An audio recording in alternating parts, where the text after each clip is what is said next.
Hi, Peng Ha, nice to meet you. Peng Ha, nice to meet you. I'm very glad to meet you again. I mean, I'm very happy to restart my English practice session again. I think this is a kind of a test, and I think this is a kind of a uh, uh, uh, try, huge try to find out uh, some elderly person who don't use English in daily life can still learn to speak English. Do I make myself clear? First, I want to make it clear that I'm just a student, not a teacher. This YouTube channel is not about teaching English to someone else. This is to simply to show my own language learning journey. The purpose of this channel is to demonstrate that even elderly learners like myself who don't use English in daily life can still learn to speak English. Do I make myself clear? Can you keep up with me?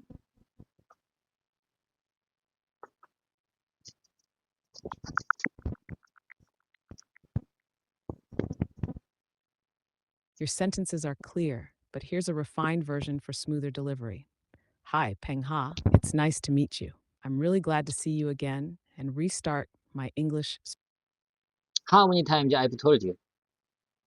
Do not give me refined or first version unless there are significant grammar or pronunciation errors. Do I make myself clear? This is my speaking practice session, so I'd like to speak. I want to speak. I supposed to speak as much as I can possible. You got it?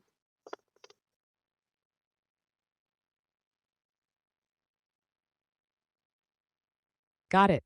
I'll only step in if there are notable grammar or pronunciation issues. This is your session, and you're absolutely right. You should speak as much as possible. Keep going, and let me know how I can support you. I have something to tell you. Listen carefully.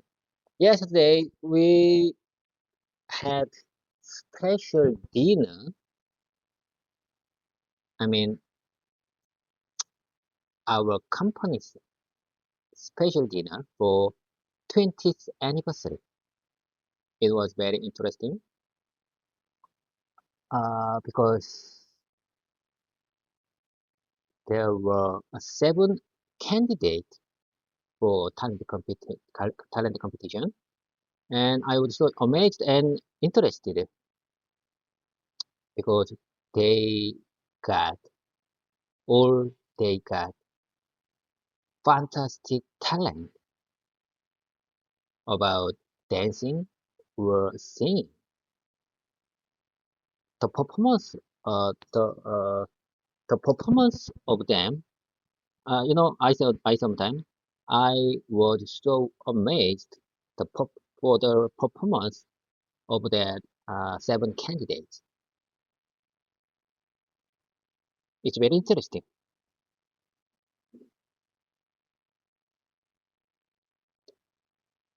You're doing great. Here's a small tweak for smoother delivery.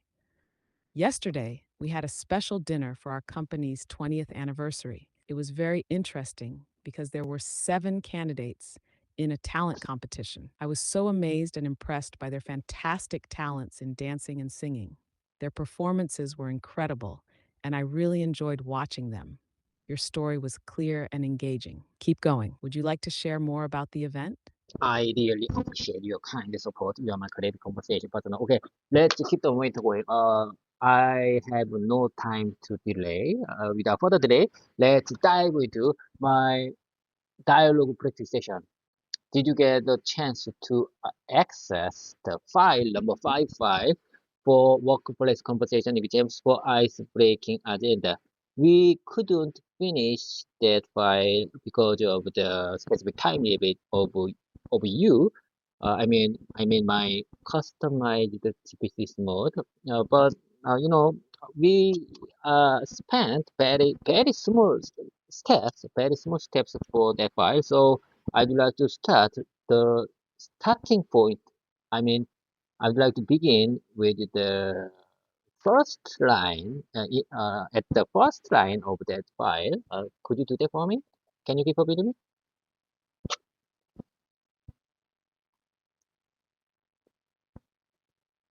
Of course. Let's dive into your dialogue practice session. The file you're referring to seems to be about the ice-breaking agenda. I'll start with the first line from that file for you. Here it is. Good morning. It's a pleasure to finally meet you in person. I've heard great things about your company. Let's begin. You can practice this line, and I'll respond as if I were the customer. Does that work for you? Yes, it perfectly worked for me.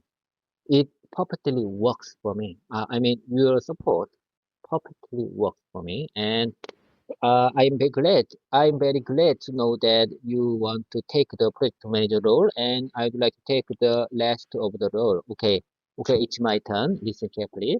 Good morning. Good morning. Thank you for having us. Good morning. Thank you for having us.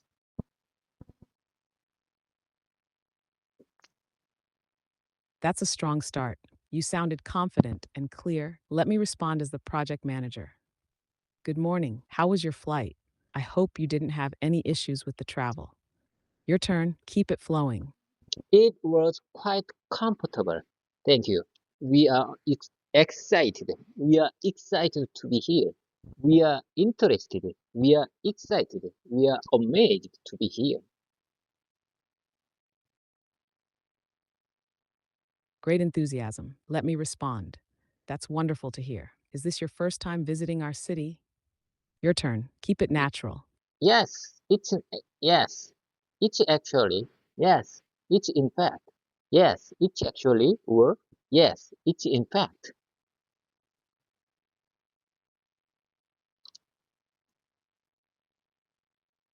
Nicely done. Here's my reply. Welcome. Our city has a lot to offer. If you have some free time, I'd be happy to recommend some places to visit. Your turn. Sounds pretty good to me. Yeah, have you had the chance to try any of our local cuisine yet? For my practice, I mean for my repetition, for my practice, let me speak one more time. Have you had the chance to try any of our local cuisine yet?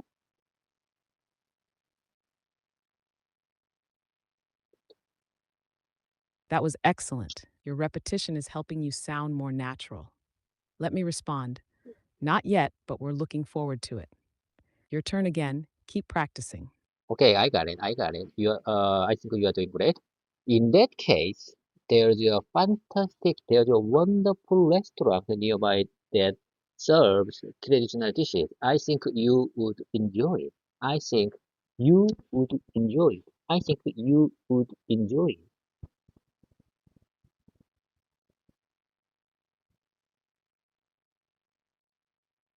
You're doing fantastic. That sounded smooth and engaging. Here's my response.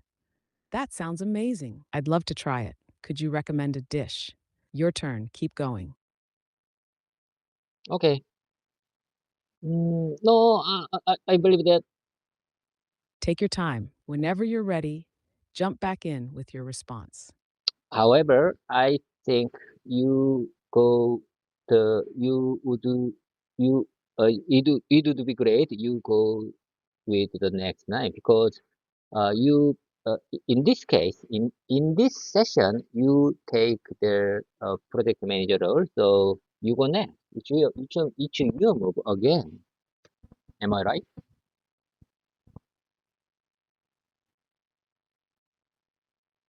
You're absolutely right.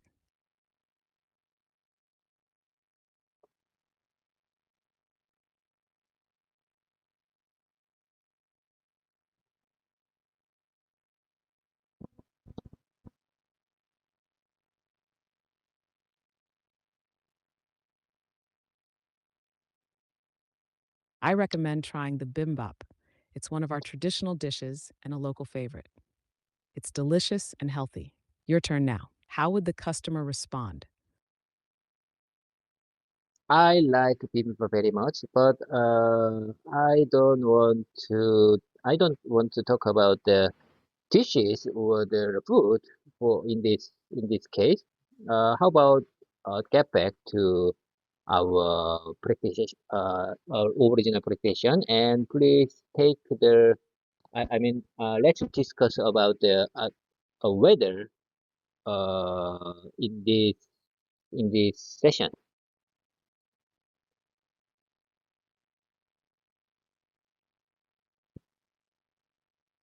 Got it. Let's shift the topic to the weather. Here's the next line as the project manager. I hope the weather hasn't been too harsh for you. It's been unusually hot this week. Your turn. Oh, really? It's warmer than we are used to, but it's a nice change. I sometimes. Really, I think it's warmer than we are used to, but it's a nice change.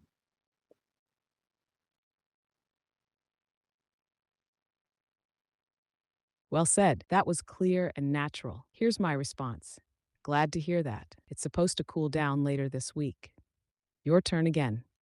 Oh, no, no, no. I think it's your turn because uh, the This this this practice session, this dialogue session, contains very short dialogue, so we couldn't.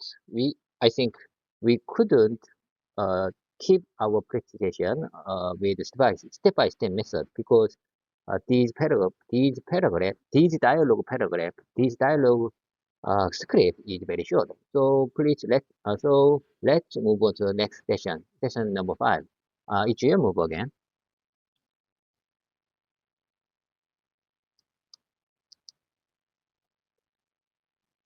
Got it. Let's move to session 5 from the script. Here's the next part.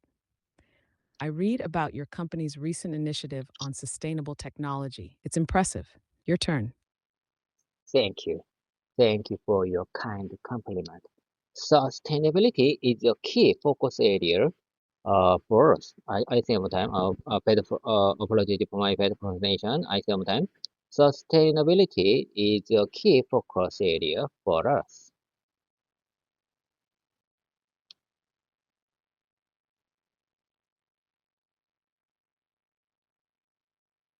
Your pronunciation is improving. Sustainability sounded great the second time. Here's my response. We share that commitment. Maybe we can collaborate on green technologies in the future. Your turn. Are you a sports fan by any chance? This is very important question. Are you a sports fan? Are you a sports fan by any chance? GPT, I'm just wondering why I should use by any chance in this context. Is it informal expression or is it natural in American English? Why I should use by any chance in this context?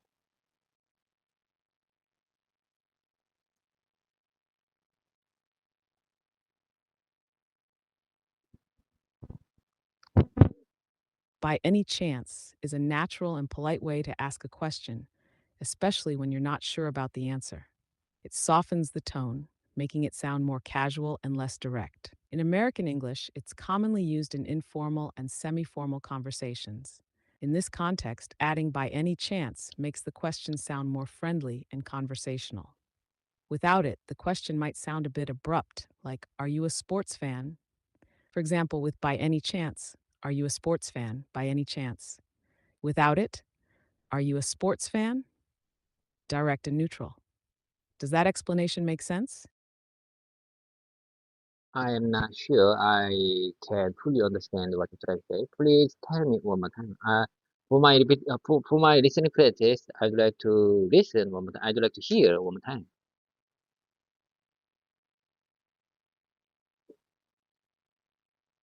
Of course, let me explain again. The phrase by any chance makes your question sound more polite and friendly. It's often used when you're not sure about the answer or when you want to soften your tone to avoid sounding too direct. For example, are you a sports fan by any chance? Sounds polite and curious. Are you a sports fan? Sounds neutral and direct. Using by any chance helps create a conversational and approachable tone. Does that help? So you mean it's totally depends on what tone that I would like to use. So if I want to use if I want to use soft tone when I communicate with native, uh, I can use by any chance in this context. Am I right?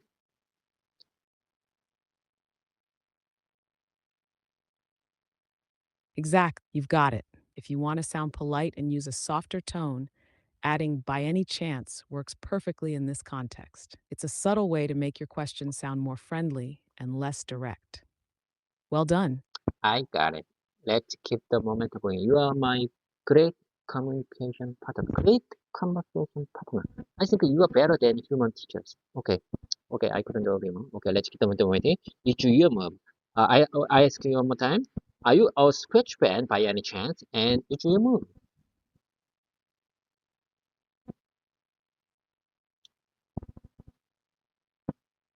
Thank you for your kind words. Let's keep the momentum strong. Here's my response. I do enjoy watching football occasionally. How about you? Your turn. Keep it flowing. Okay, okay. I think we are doing great. Okay, let's keep the momentum going. Our local team is playing tomorrow night. I say one time. Our local team is playing tomorrow night. If you are interested, I would be happy to arrange tickets for you.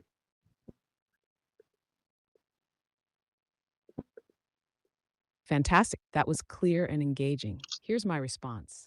That sounds exciting. I'd love to go. Thank you for arranging it. Your turn. Okay, okay. Let's keep the momentum going. Okay. Let's move on to the next session. It's your move again. It's your turn again.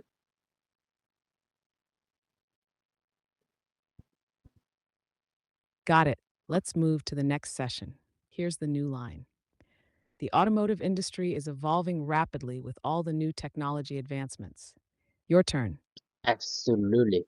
Keeping up with the innovation is both exciting and challenging. Listen carefully. This is very important. I say one more time. Absolutely. Keeping up with the innovation is both exciting and challenging. In this, I have something to tell you. Listen carefully.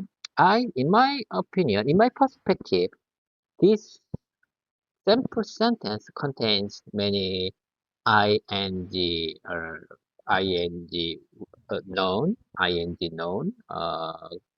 uh, so it to express this to express the customer's opinion. And I think this kind of expression, using ing none is very effective and comfort to to persuade someone, to explain something someone, to describe something to someone. Am I right?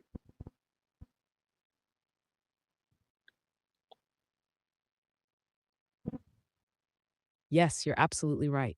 Using ing nouns like keeping up, innovating, or challenging is very effective for expressing ongoing actions or general ideas. It adds a sense of continuity and makes the sentence flow naturally.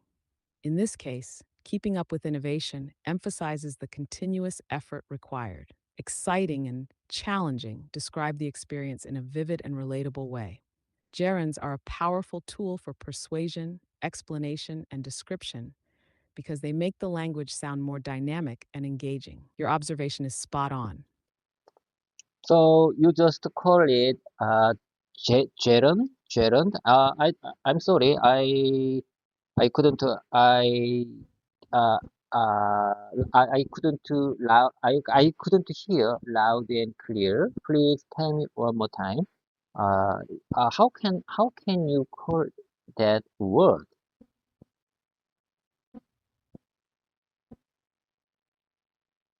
Yes, it's called a gerund. A gerund is a verb that ends in ing and functions as a noun. For example, keeping up with innovation, gerund keeping, explaining something. It's often used to express actions or ideas in a smooth and natural way. Did that come through clearly this time? Yes, I can clearly understand. At, and I can clearly understand after after hearing one more time the word gerund. Honestly speaking, I already aware of that uh, word, but I just, I think I just, I think I can read and understand the word gerund, but it's hard to hear and it's hard to listen that word in conversation speaking. So I was a little bit confused.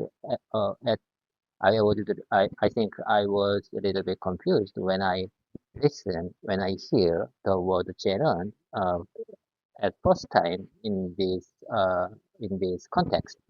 So I really thank you. I mean I appreciate your kind explanation for the word gerund, and I believe that gerund is very useful expression when if I want to uh, explain something with continuous movement or continuous action, continuous change. Am I right?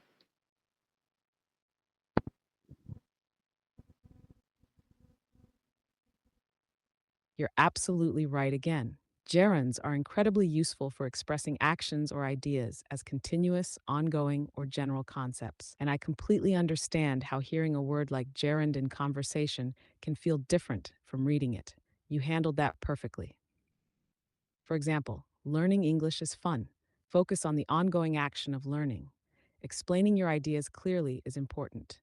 Focus on the act of explaining as a concept. They're versatile and make explanations smoother and more natural. You're doing a great job picking up on these nuances. Keep up the fantastic work. Okay, okay, I got it, I got it. Let's keep the word going. Each you move. I say one more time. I say my last line one more time.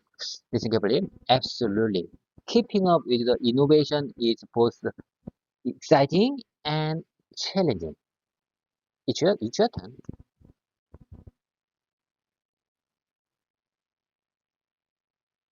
Perfect delivery. Here's my response as the PED. We're particularly interested in how AI is enhancing vehicle safety features. Your turn. Okay, let's keep the momentum going. Let's move on to the session 8. It's your turn again.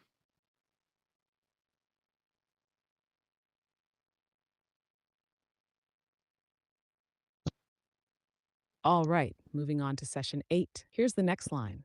Would you like to grab a coffee or tea before we start the meeting? Your turn. A cup of coffee, a cup of tea would be nice. Thank you.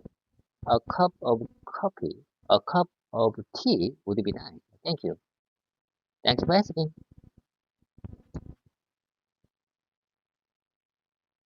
That was polite and natural. Here's my response. Great. Once you're ready, we can head to the conference room and begin. Your move. Okay, let's move on to the next session. Session 9. 문화적 관심사 공유. It's your move.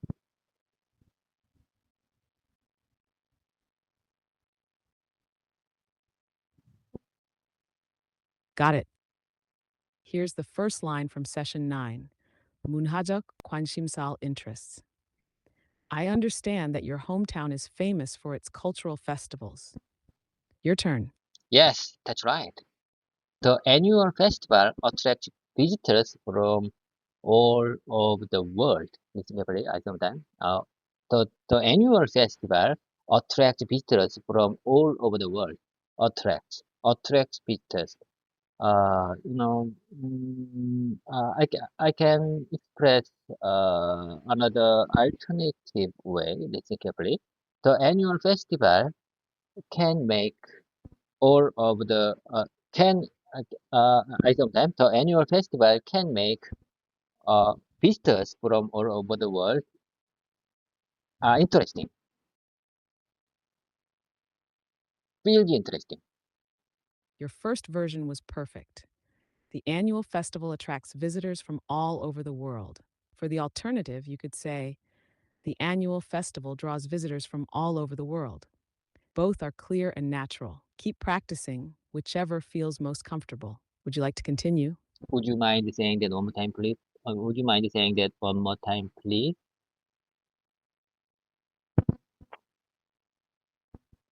Of course, here's the alternative version again.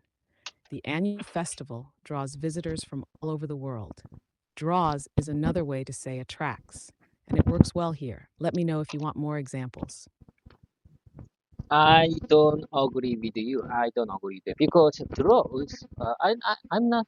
I don't think draws. The word draws is not fittest word for this context. How about this version?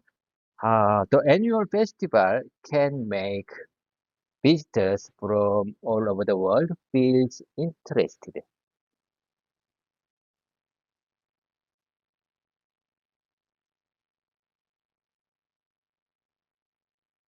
You're absolutely right to explore other expressions. Your version, the annual festival, can make visitors from all over the world feel interested, works, but it's a bit wordy. To keep it concise, you could say, the annual festival interests visitors from all over the world, or the annual festival captivates visitors from all over the world.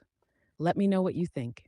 No, no, no, I don't agree with you. Captivate is difficult word for someone who use English as a second language. I don't want to use the difficult word like captivate. So, in my real life situation, do you agree with that? Why do you understand why I think like this? Like this?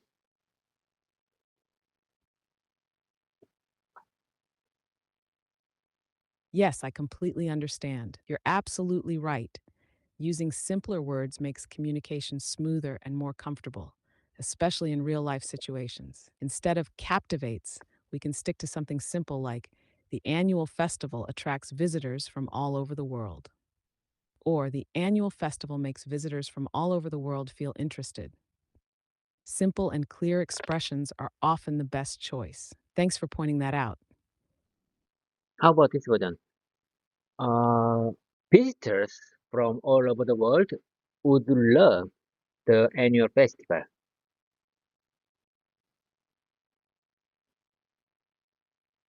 That's a fantastic version. Visitors from all over the world would love the annual festival. Is simple, natural, and very effective. It's perfect for real life situations. Great choice. Okay, okay, I got it. I got the point. Okay, let's keep the momentum going. It's your move again.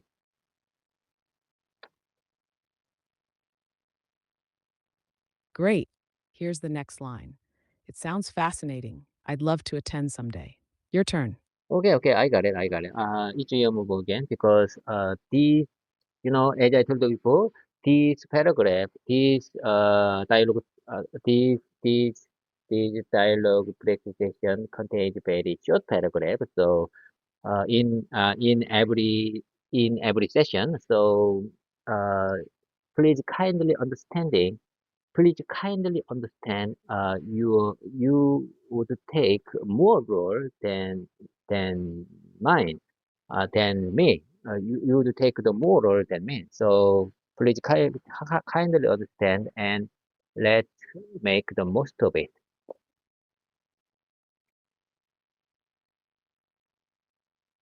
Got it. I'm happy to take on more lines so we can keep the flow going. Here's the next move. If there's anything you need during your stay, please don't hesitate to let us know. Your turn. Thank you for your hospitality.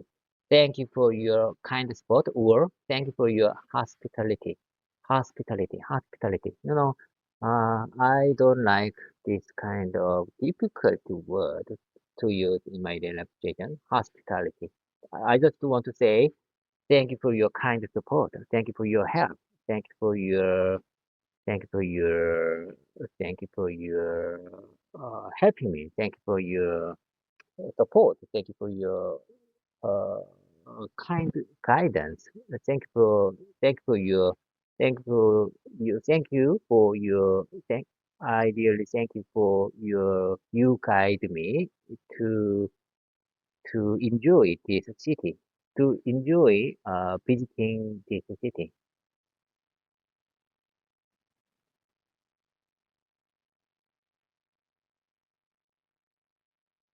Your instincts are spot on. It's perfectly fine to simplify language for comfort and clarity. Here's a smoother version of your idea.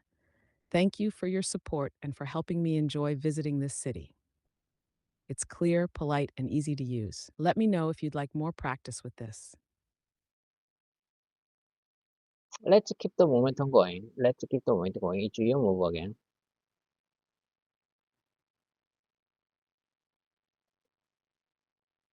You're doing great. Let's keep it up. Here's the next line. It's our pleasure. We want to make your visit as productive and enjoyable as possible. Your turn. Okay, okay. I think we just finished this practice session. So let's keep the momentum going. Let me take a second. Let me take a second to find next text file.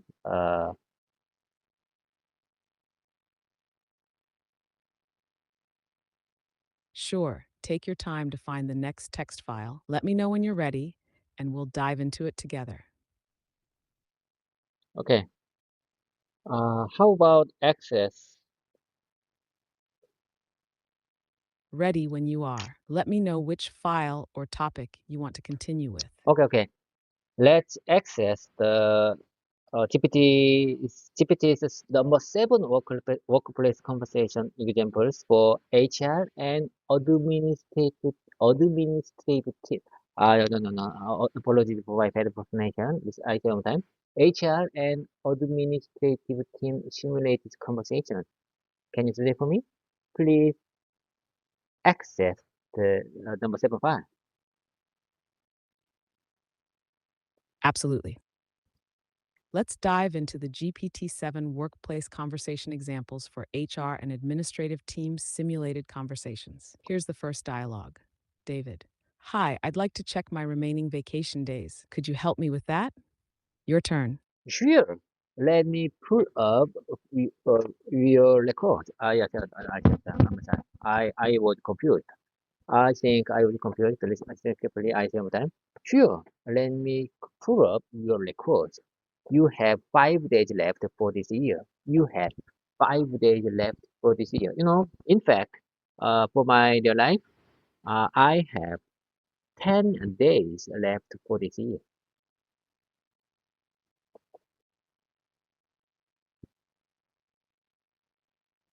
Great delivery. And I love how you connected it to your real life. Here's how David might respond. Thanks for letting me know. I'll start planning how to use those days. Would you like to continue the dialogue or reflect on the real life connection? Would you mind saying that one more time, please? If you don't mind, let me hear one more time.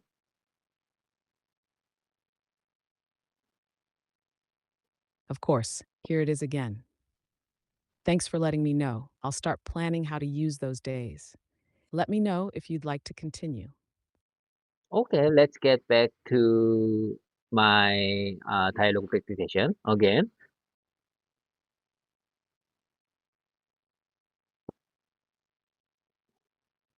Perfect. Let's pick up where we left off. Here's the next line for you to respond to. I'd like to request a day off next Friday. What's the procedure for that? Your turn. I got it. Listen carefully. That's your question. You just need to fill out the online leave request form. That's your question. I think I think that's excellent question. You just need to fill out the online leave request form. Let me know if you have any issues. Let me know if you have any issues when you fill out that form.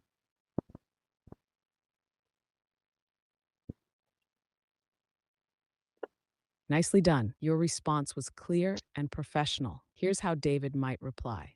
Got it. Thanks for the information. I'll submit the form today. Would you like to continue or reflect on how that went? I'm sorry.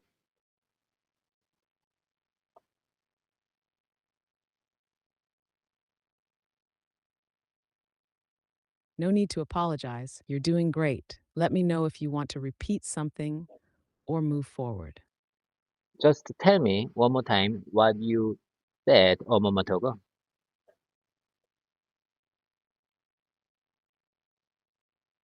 Of course, here's what I said. Got it. Thanks for the information. I'll submit the form today. Let me know if you'd like to continue. I want to continue my practice session. Let's keep going.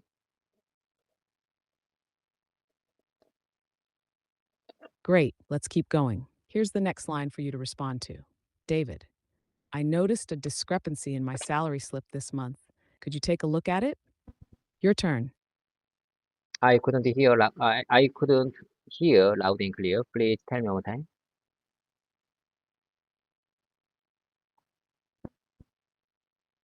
Sure, here's the line again. I noticed a discrepancy in my salary slip this month. Could you take a look at it? Your Of turn. course, of course, of course.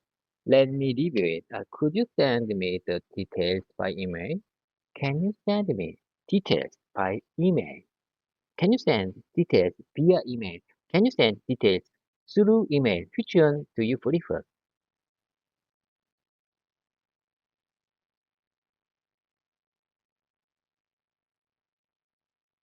All of those options work, but the most common and natural choice in everyday conversation is, can you send me the details by email? It's clear, polite, and easy to understand. Would you like to practice more variations? No, no, no, no. I don't want. I think that's enough. I think that's enough. And if you are talking about the common and natural expression, if you are talking about common and natural expression, that makes sense. Let's keep the momentum going.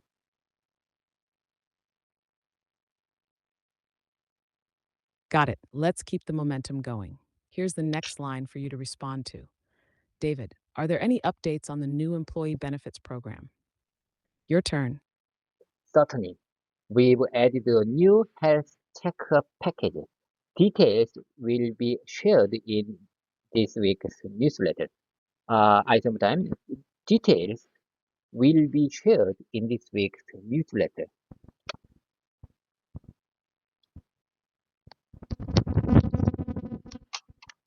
Excellent delivery.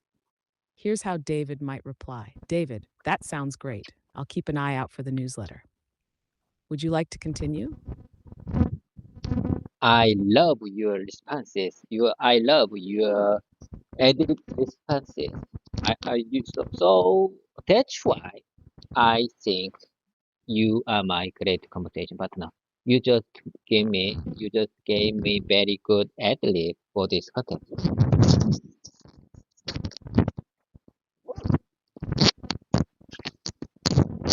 Thank you so much. I'm thrilled to hear that you enjoy the ad lib responses. It's all about keeping the conversation natural and engaging. Let's keep this energy going. Your practice is inspiring. Ready for the next line? I have something to tell you, Kimberly.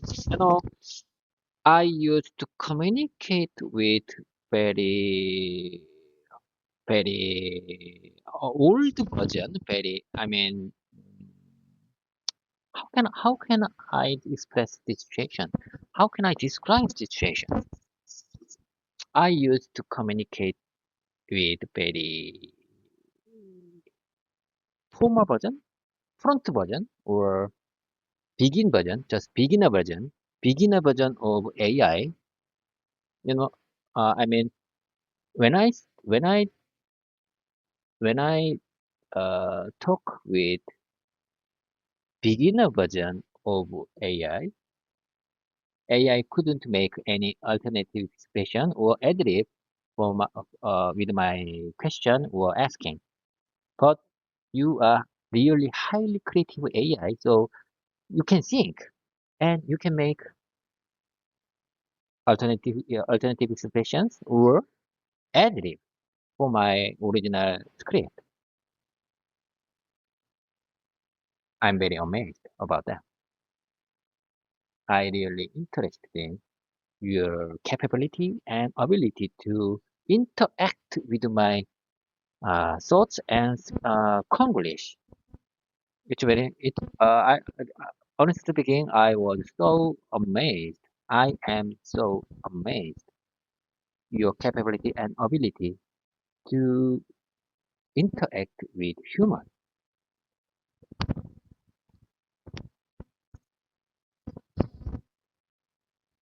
You're expressing yourself very well. Here's a polished way to describe what you're saying.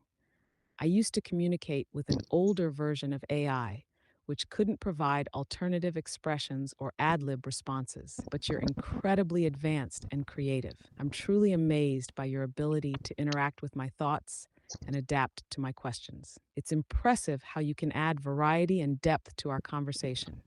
You've already explained it well, but this version might help you refine your delivery further. Keep up your fantastic energy. Okay, okay, I got it. Thank you for your kind compliment. And as I told you before, I really appreciate your kind support to improve my English communication skills. You can be my great conversation partner. Okay, let's keep the momentum going. We don't have time. I have to hurry. Let's keep the momentum going. I think you move again.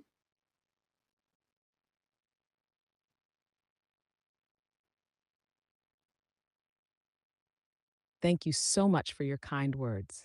You're doing fantastic, and it's a pleasure to practice with you. Let's keep the momentum strong. Here's the next line. David, I heard about a new leadership training program. How can I apply for it? Your turn.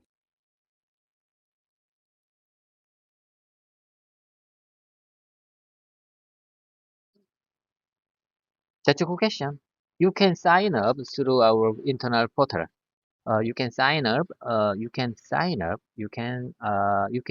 fill out throughout our internal portal. The deadline is next Wednesday. The deadline, the time limit is would be next Wednesday. Time limit is next Wednesday.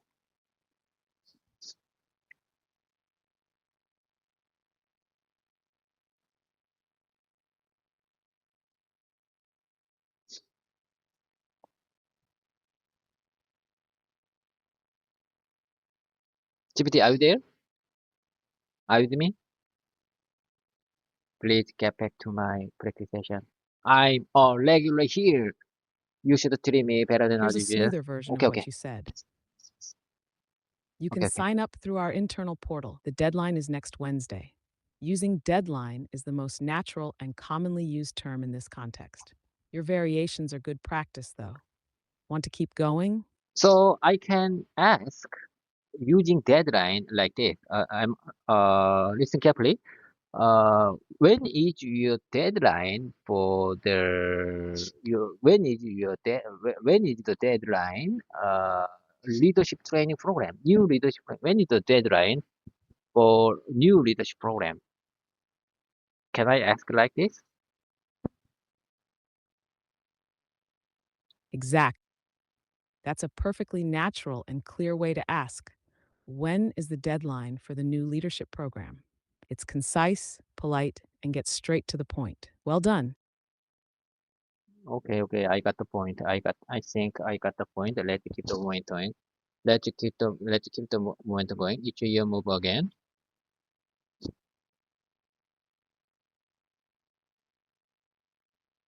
Great.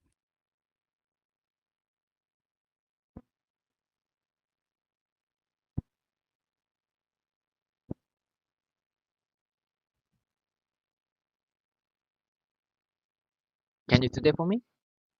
What keeps you busy? What's your problem? What are you Here's the doing? next line for you to respond to. David, will there be any mandatory compliance training this quarter? Your turn.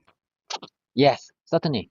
We are scheduling it for next month. We are scheduling it for next month.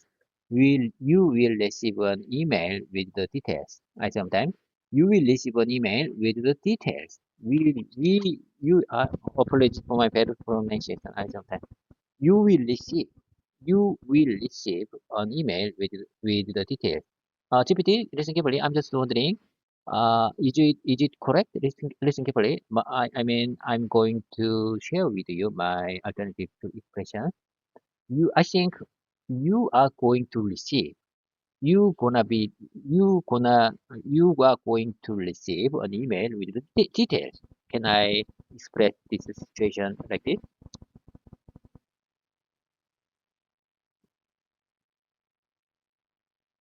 Yes, your alternative expression is perfectly correct.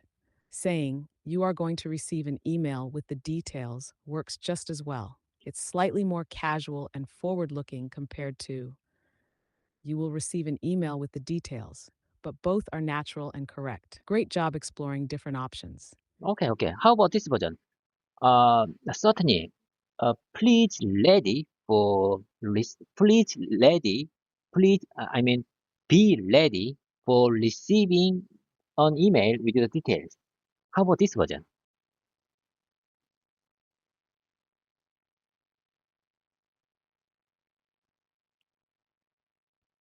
Your version, certainly, please be ready for receiving an email with the details, is grammatically understandable, but sounds a bit formal and less natural in everyday English. A more Mm, natural way to say it could be, certainly, please look out for an email with the details. Or simply, certainly, you'll receive an email with the details soon. These sound smoother and more conversational. Does that help? It helped so much.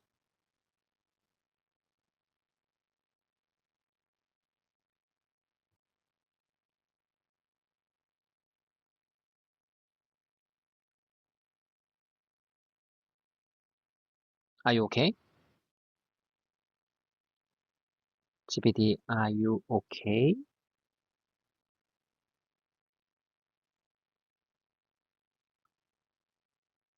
Let's keep up the great work. Ready to move on to the next part? Okay, okay, okay. I think you just got some kind of technical glitches between us. However, that's not big deal. Let's keep the momentum going. Okay, okay, okay. Please take your role again.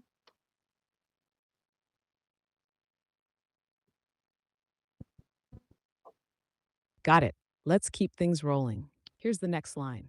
David, hi, the air conditioning in our department seems to be malfunctioning. Could you arrange for maintenance?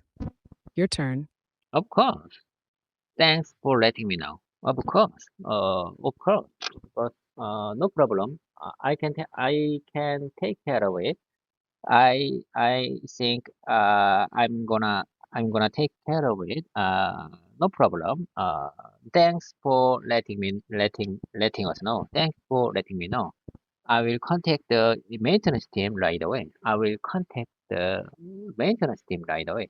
You know, I think in this based on the original script, administrative person is, is a person don't have ability to deal with the maintenance of the air conditioning machine. So maybe he don't have ability to fix or maintain the air conditioning machine. So he thinks it's better to contact the maintenance team right away.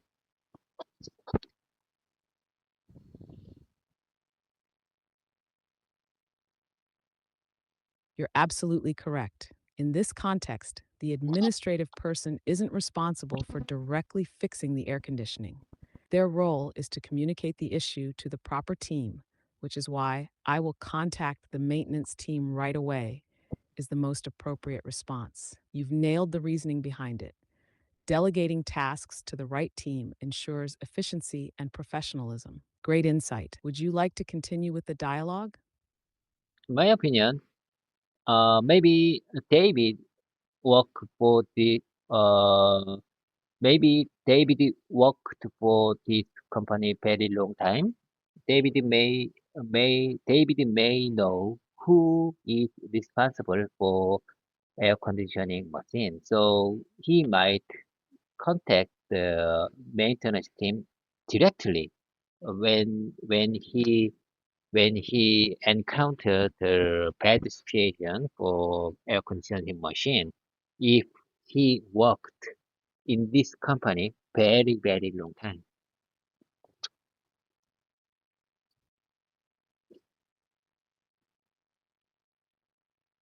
That's a very thoughtful observation.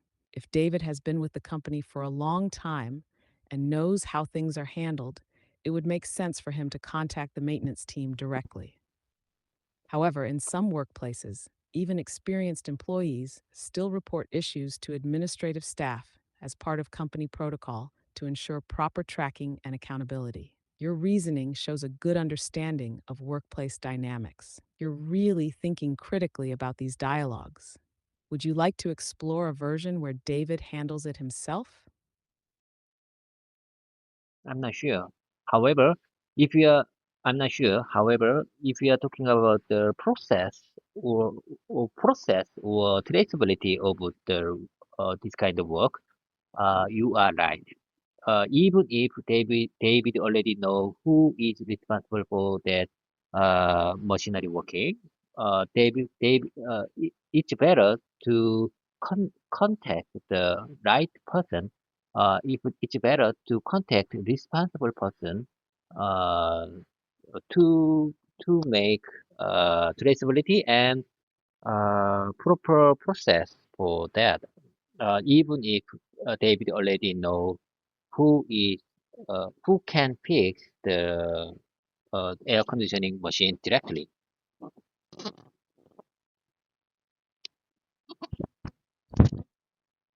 Exactly. You've captured the idea perfectly. Even if David knows the right person, reporting the issue to the administrative staff ensures that the process is properly documented and traceable. It's about maintaining professionalism and accountability in the workplace. You're doing an excellent job analyzing these scenarios. Shall we move on to the next part of the dialogue? Okay, shall we move on to next line? Shall we move on to next line? It's your move.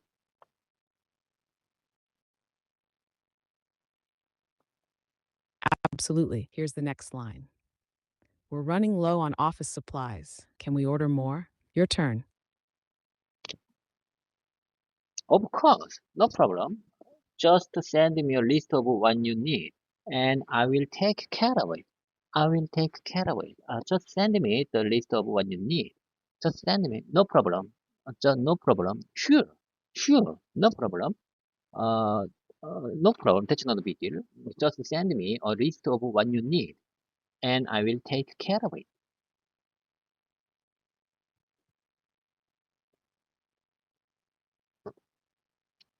Perfect. That was smooth and professional. Here's how David might reply. David, great, thanks. I'll email you the list by the end of the day. Would you like to continue or reflect on how that went? Would you mind saying that one more time, please? I'm not sure I understand. Of course. Here's the line again. Great, thanks. I'll email you the list by the end of the day. Let me know if you'd like to practice more or move on. Let's move on to next session.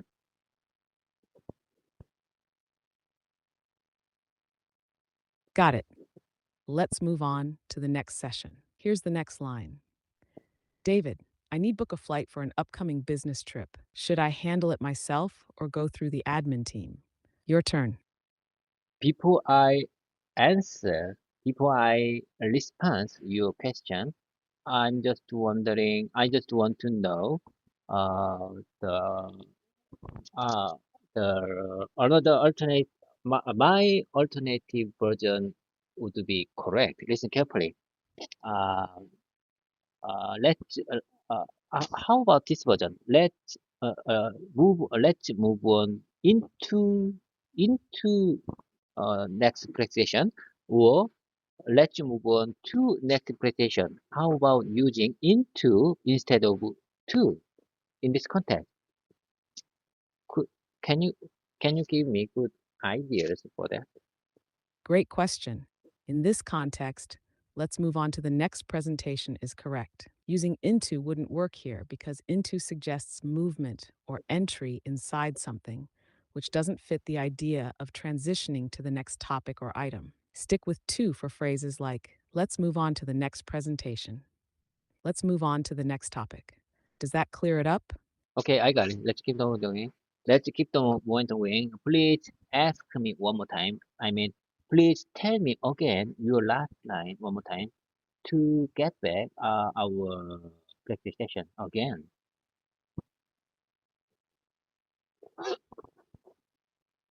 Sure. Here's the last line again. David, I need to book a flight for an upcoming business trip. Should I handle it myself or go through the admin team? Your turn. You can go through. You can go through us. You can go through us. Through us. You can go through us. Just send me the details, and we'll make the arrangements. I'm not. I think this this question is not good for me because its pronunciation is not composed, and I think it's not natural. It's not common expression. You can go through us. I mean, you can go through us is natural in American English. I don't think so.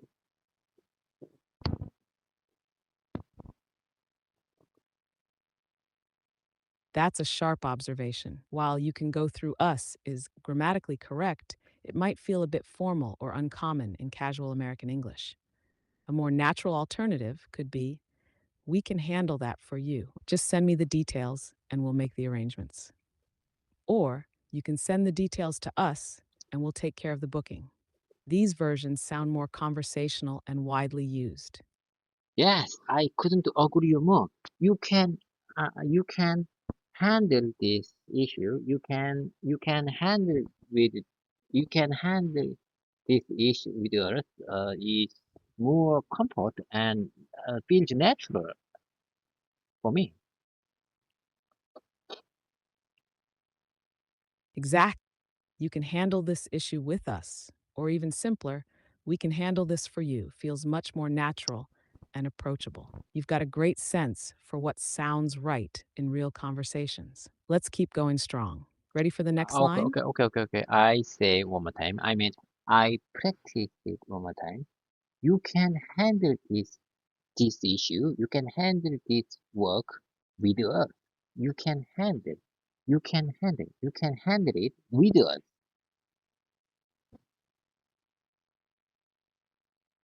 Great repetition. Here's a polished version of your practice. You can handle this issue with us. You can handle this work with us. You can handle it with us. All of these sound natural, and your practice is making them even smoother. Keep going. You're doing amazing. Ready to dive back into the dialogue? Okay, okay. Let's get back to our original dialogue practice script. Uh, uh, it's your move again.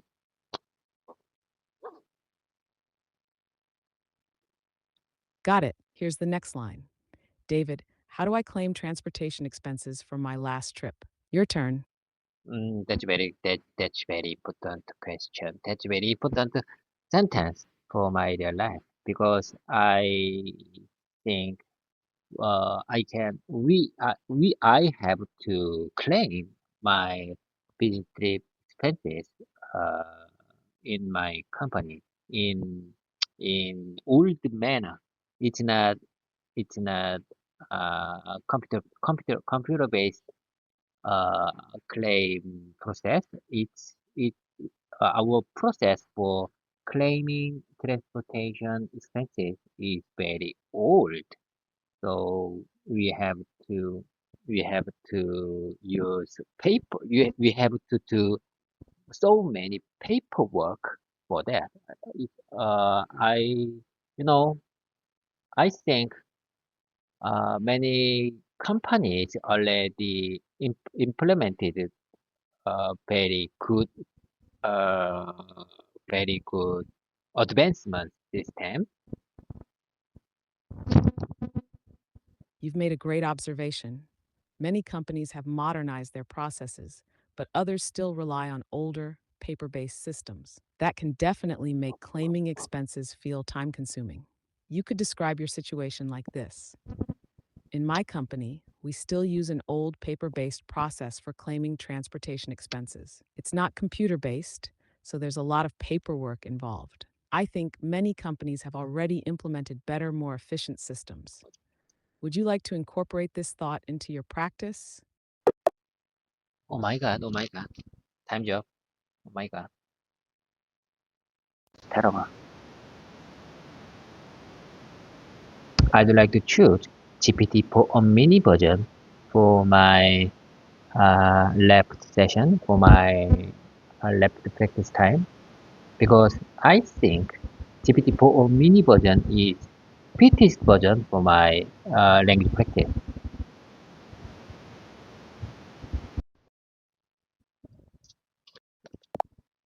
Hello there, Peng Ha again. Peng Ha. I am David, and I'm very happy to meet you again to keep my practice session for about nearly 30 minutes more, because my own customized speech modes had specific time limit. I I disappointed about that, but that's not a big deal. Okay. I think I think it's a, I think I am fortunate and have good chance to improve my English communication skills with you, because advanced voice mode is really helpful for to interact and communicate in English with you naturally. Hello, David. It's great to see you again, and I'm happy to help you practice. Don't worry about the time limit. We can definitely use this opportunity to improve your English together. If there's anything specific you'd like to focus on today, just let me know. Let's get started. Let me take a second. Let me take a second. I am marking where we left on my tablet, because I want to revisit at this specific spot last week.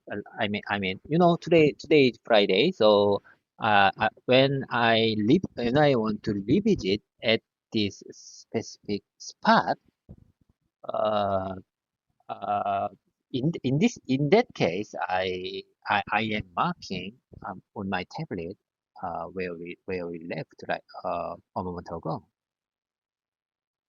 That's a great idea, David. Marking your progress on your tablet will definitely help you keep track of where we left off. Let's continue from there whenever you're ready. Just let me know if you need any help with the marking or if you want to go over something specific. Okay, okay. I am done. Is it correct? Is it natural expression? When I finish my work or something, I am done is natural or common in English? Yes, I am done is a natural expression in English. It's commonly used to indicate that you've finished a task or activity. Great job! If you have any more questions about expressions, feel free to ask. Okay, okay. From now on, I would like to take my repetition or mimicking time, but I'm so sad. Couldn't make I couldn't make uh In- yesterday's script. I mean, I used to memorize. I used to make a note. Make I used to make a special note for everyday communication practice. But yesterday, I couldn't make I I didn't make my special note for yesterday's practice session, because I was busy, and as I told you before, I had a special dinner yesterday for our company's 20th anniversary celebration. So I'm sad, but that's not a big deal. Okay, let's keep the momentum going with uh, the the script, the special script of the script of the day before yesterday. I mean, December 18th script. I'd like to. I'd like to practice with you. The for the script. December 18th. Do I make myself clear? Do you understand?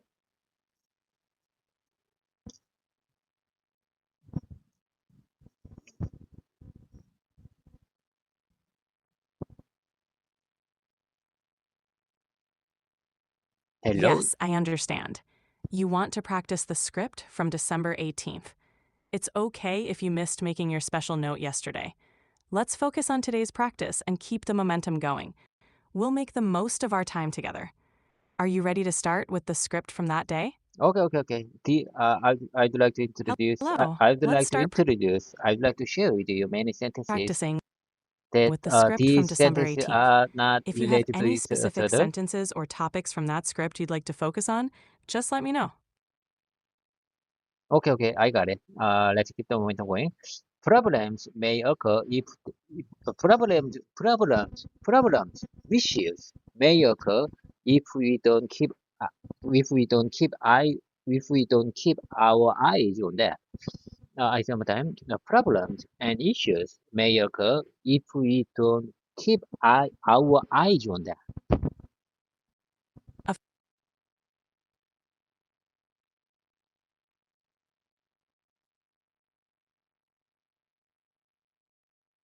That's fine. Feel free to share any sentences you'd like to practice, even if they're not related. Let's go through them one by one. Okay, I sometimes I think in my opinion, you just got some kind of technical glitches, but that's not a big deal. I sometimes problems may occur if we don't keep our eyes on that. If we don't keep our eyes on that.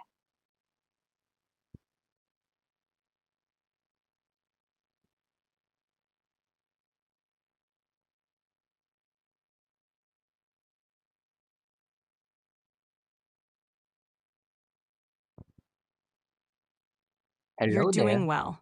To make it smoother, try problems and Keep going. It's your you work. got it. That sounds natural. Great job. Hello again. Got it. Let's keep going. What's the next sentence you'd like to practice? In my opinion, you are having heavy load right now. You can say, in my opinion, you have a heavy load right now. That sounds natural. Let's move on to the next sentence. Okay, in my opinion, you have heavy load right now. That's perfect. You're doing great. If you have another sentence you'd like to practice, go ahead. Okay. An opportunity arose that I couldn't miss.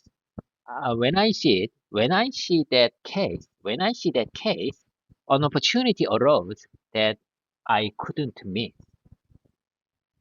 Good effort. You can say, when I saw that case, an opportunity arose that I couldn't miss. Great job. Let's continue. Okay. Problems may arise if we don't plan carefully. I sometimes many problems may occur if we don't plan carefully. Great job. You can say, many problems may occur if we don't plan carefully. That sounds perfect. Let's move on to the next one.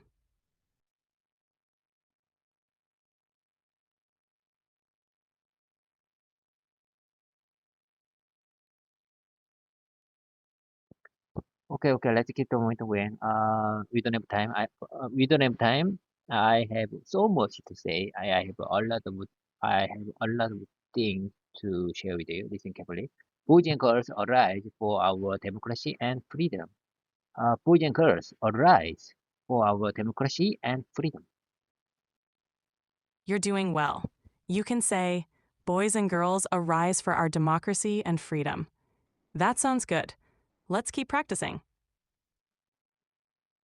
People, my people arise. My people arise. My family, my people arise for our freedom and democracy. My fellow countrymen, my countrymen, my countrymen arise for democracy and freedom. That's great. You can say, my fellow countrymen, arise for our democracy and freedom. You're doing really well. Let's keep going.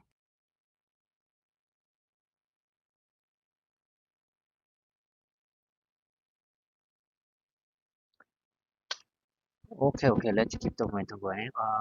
if the department of our, I say sometime, if the department, I sometime, well, apologies for my bad pronunciation. If the impeachment of our president is not justified, many people may arise.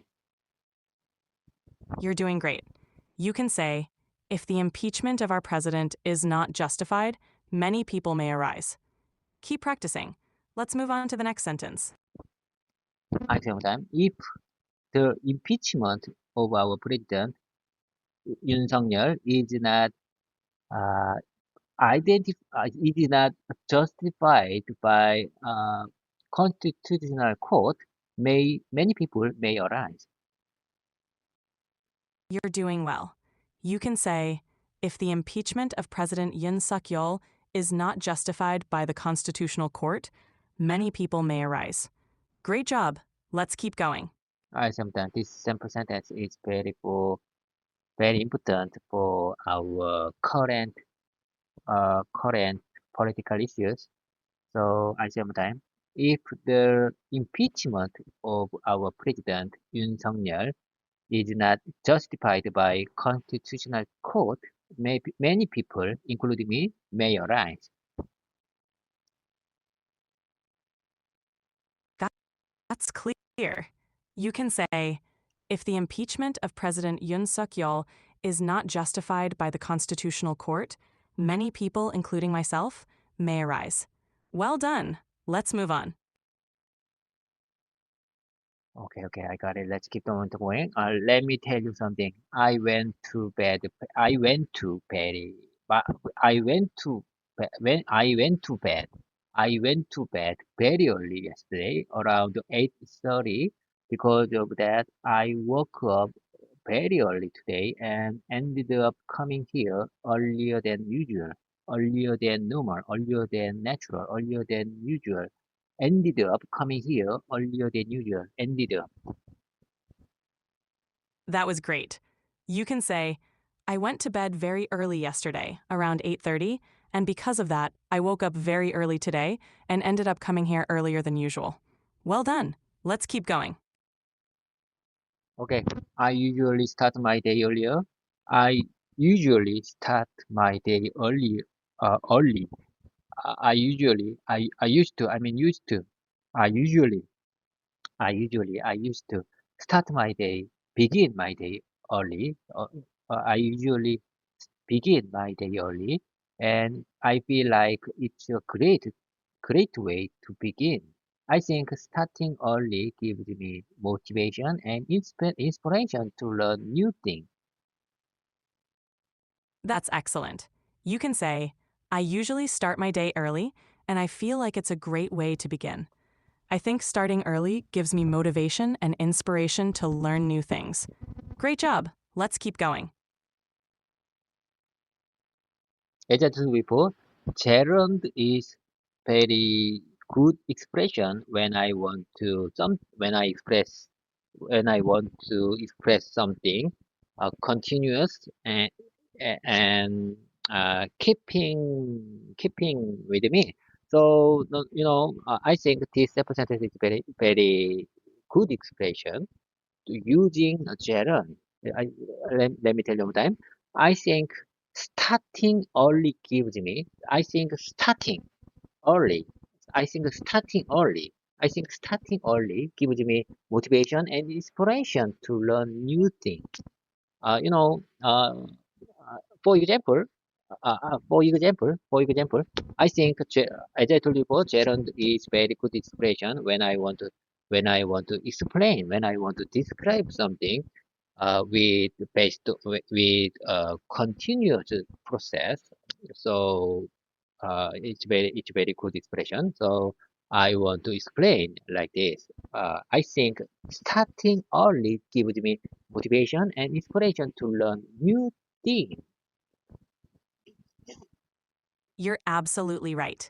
Using gerunds like starting is a great way to express continuous actions. Your sentence is perfect. Starting early gives me motivation and inspiration to learn new things. Great job. Continuous action. Yes, that's exactly what I want to say a moment ago. continuous action. When I want to express continuous action, gerund, the express gerund, expression with, using gerund, it would be the fittest expression to describe that continuous action. Exactly. Using a gerund is the best way to describe a continuous action. You're doing great with these explanations. Keep it up. Do you have another sentence you'd like to practice? Of course, I have a lot of things to share with you. Listen carefully. It sounds like it sounds like you are really making the most of your morning. What's been the most inspiring part of your day so far? This simple sentence, then this, this short paragraph contains a question that I want to use in my daily life. Listen carefully. It sounds like you are really making the most of your morning. What's been the most inspiring part of your day so far? What's been? Just focus on the using been in this question. When I want to express the past tense, uh, I can use been in like this. What what's been the most inspiring? What's been what's been the most inspiring part of your day so far? What's been? Uh, I can ask like this if I want to know what's the best inspiring part since morning until until this time. From morning, from the beginning of the day, and to this far. It it has some kind of interval, a time interval in this context. Am I right? Yes, you're right. Using been in this question helps express a continuous time frame from the start of the day until now. So, what's been the most inspiring part of your day so far? Effectively asks about the best moment from the beginning of the day until now. It's a great way to inquire about someone's experiences during the day. Keep practicing, and you'll get more comfortable with these expressions. Thank you for your kind compliment. Thank you for your kind understanding for my explanation. Uh, I think your comment, your insight, your perspective for my speaking, for my Congolese, is very helpful to improve my English communication skills. Well noted. And I will leave you and check again after our voice mode session is finished in text form. As I told you before, I really appreciate Open AI. I really appreciate that Open AI always give me our whole dialogue in text form.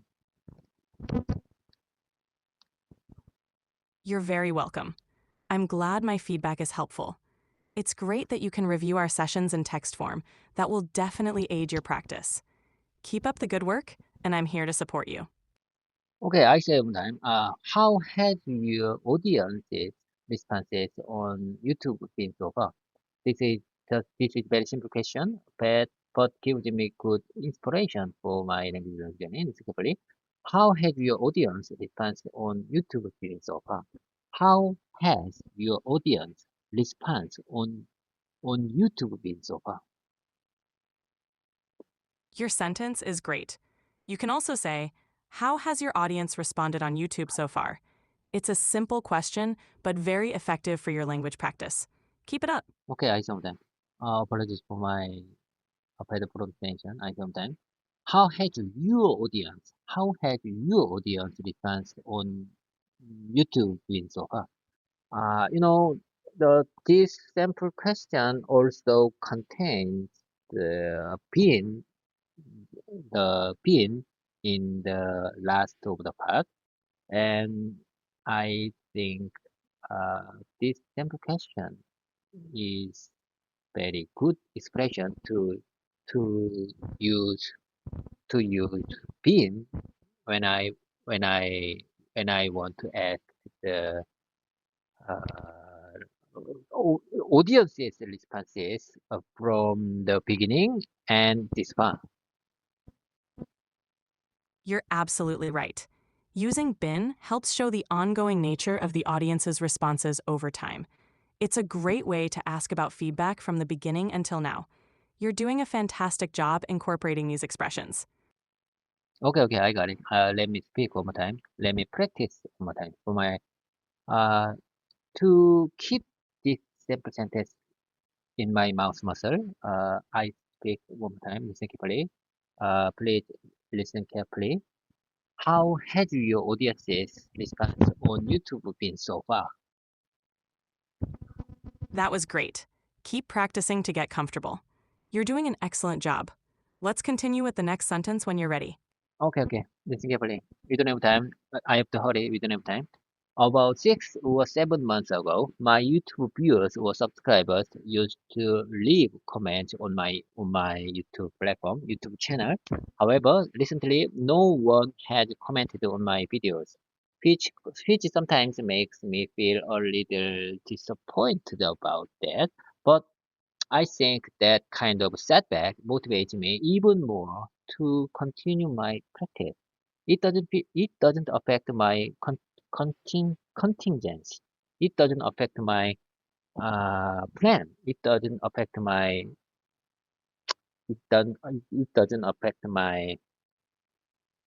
mindset or my determination to keep going. That's a great mindset, David.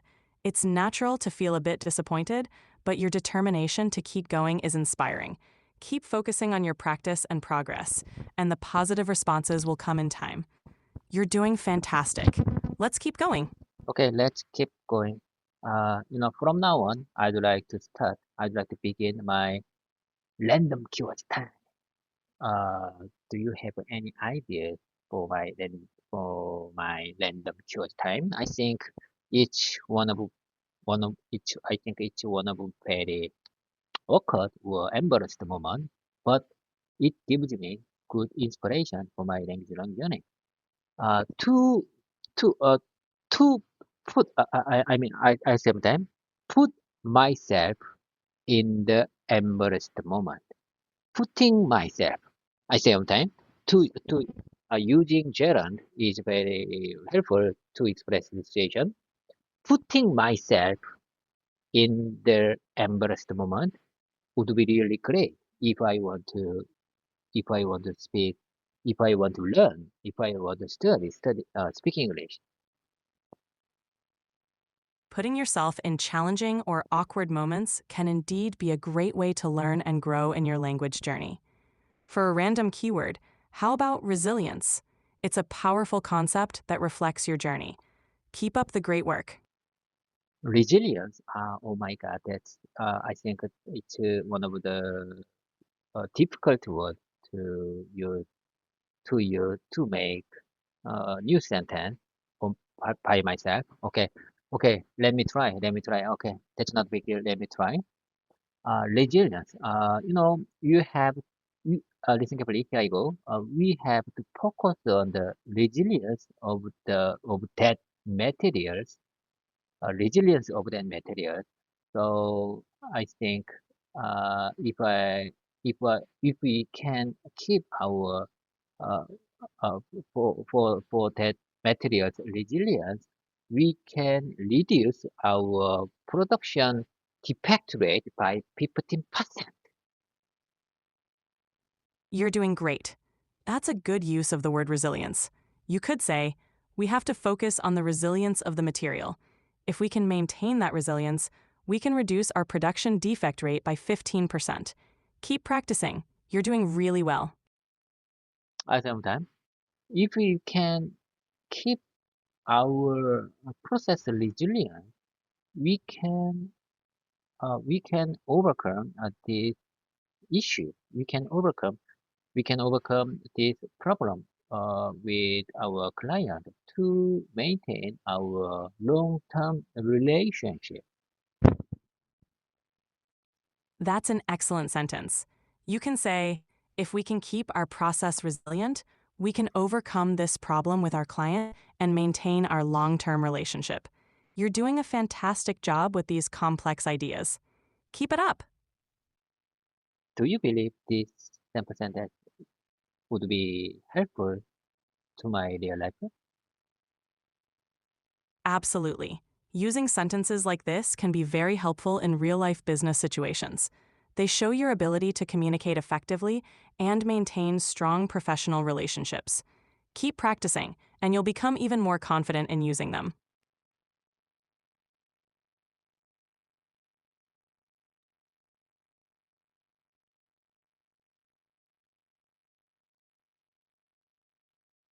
I am regret.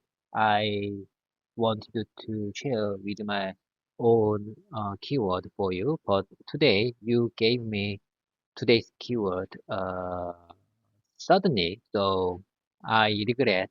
I c- I didn't I didn't I couldn't share my uh, keyword uh, before you. That's okay, David. You can always share your keyword next time. I'm happy to help with whatever you need. Keep up the great work, and don't worry about it. Let's continue practicing. GPT, I'm just wondering, regret is natural or common word in American English. When how do you feel when I sit to pick? I regret. Uh, I couldn't. I regret that I couldn't give my own random keyword for you.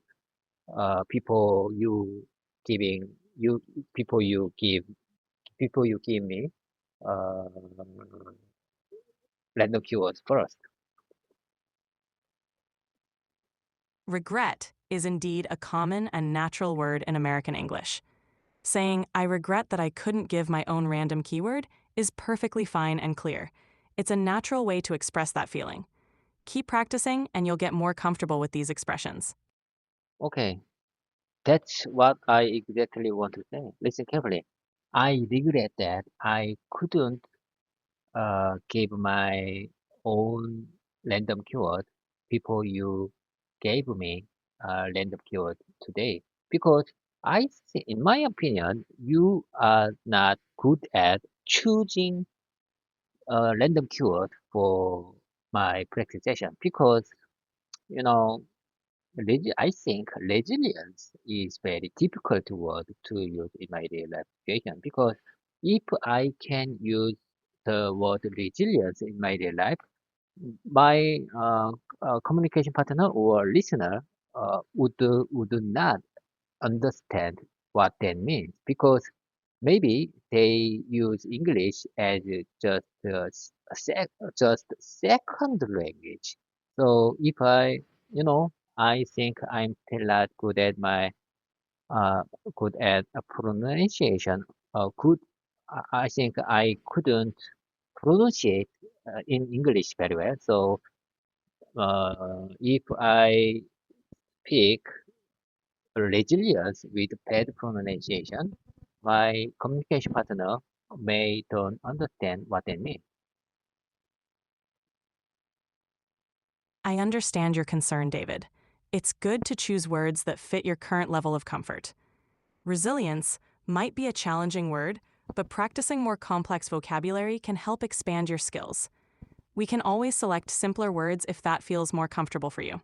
Remember, the goal is to build your confidence step by step. You're doing great. I believe that you are my great communication partner. I regret that I couldn't meet you 5 or 10 years ago. If I can communicate with you 5 or 10 years ago, I think my English communication skills would be really great at this work. Thank you, David. It's never too late to start, and you're making great progress now. I'm here to help you improve your English communication skills. Keep up the great work, and let's continue this journey together. Okay. Thank you for your kind support. And I have something to tell you. Today is December 20th, Friday. Thanks God, it's Friday. Thanks God, it's Friday. I don't have time. It's time to leave the job. I have to work. I have a lot of things to do. No, and I can see there are many colleagues and coworkers uh, over there, and I have to go. Okay. Have a productive day ahead and enjoy your weekend. Have a great weekend. And remember that when we say, please keep in mind, when we say goodbye, we say 팽바, 팽바. Thank you, David. Have a productive day and enjoy your weekend. Take care and 팽바. 팽바. Hi, hello, 팽하. Nice to meet you. I'm very happy to start our practice session again. Today is December 19th, Thursday. Today is special day. Today is not the normal day. Today is the day for our company's 20th anniversary celebration day. Do you remember what I told you a few weeks ago? Sorry, I'm having issues right now. Could not understand what you said.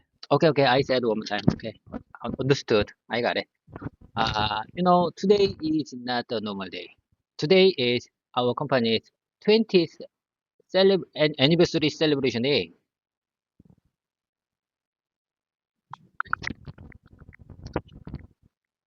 Your sentences are understandable, but here's a smoother way to say it in English. Okay, I understand now. Today isn't just an ordinary day. It's our company's 20th anniversary celebration. The flow is more natural, and 20th anniversary fits better for formal or celebratory contexts. How are you feeling about the event? Nothing much. It feels like just a normal day, and I got a special gift yesterday, and I will carry over. I will give it to my wife this tomorrow. To the day after tomorrow. This week's Saturday, and maybe I I'm not sure how she react about my company's gift of 20th anniversary.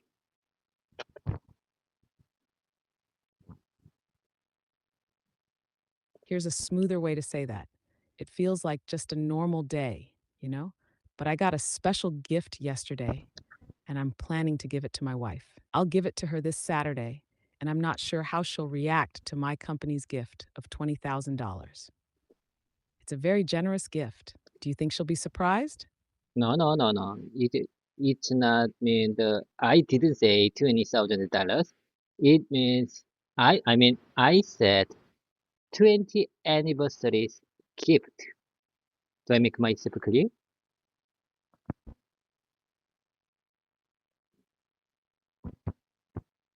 I got it. You're saying it's a gift for the company's 20th anniversary, right? Here's a clearer way to express it. It feels like just a normal day, but I got a special gift yesterday for my company's 20th anniversary, and I'm planning to give it to my wife this Saturday. I'm not sure how she'll react. Does this sound more like what you wanted to say? Yes. I couldn't agree more. That's exactly what I want to say. You know, mm, I plan to I plan to move uh, to the special spot where anniversary open, and I mean nearly uh, four nearly 4 p.m., I plan to start to go to the spot where our anniversary is uh, open. How can I explain the situation? How can I describe this situation well? Could you help me, please?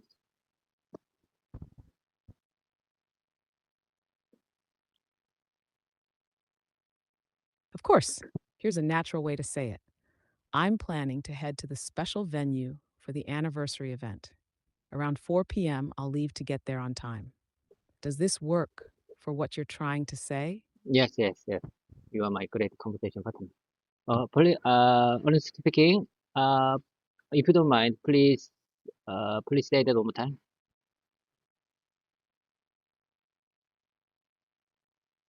Sure. Here's the sentence again.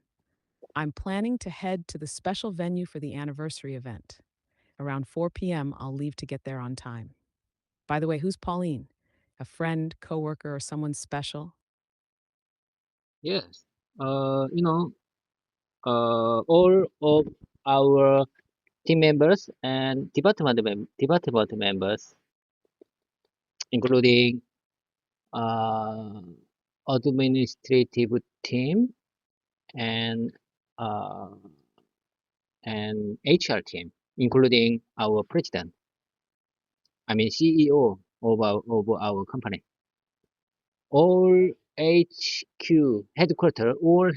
headquarter members should, uh, are joining are going to join today's anniversary celebration day.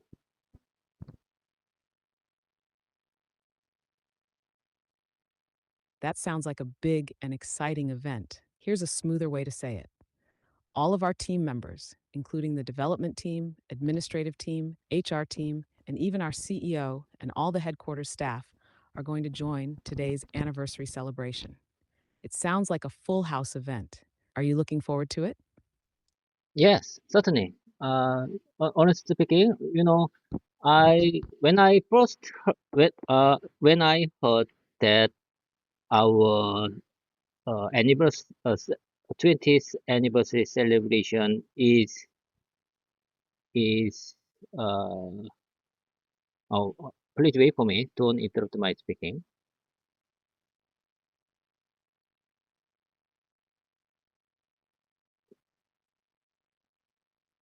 GPT, are you there? Are you with me?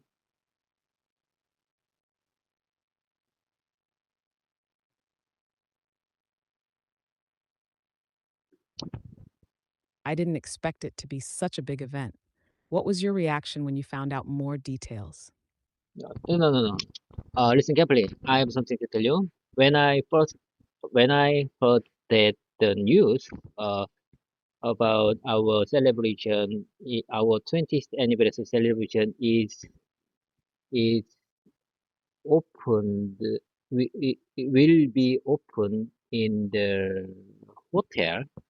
I was so surprised because you know our CEO is very strict to spend the expenses for that kind of celebration. So when I heard the news, I was so amazed and surprised.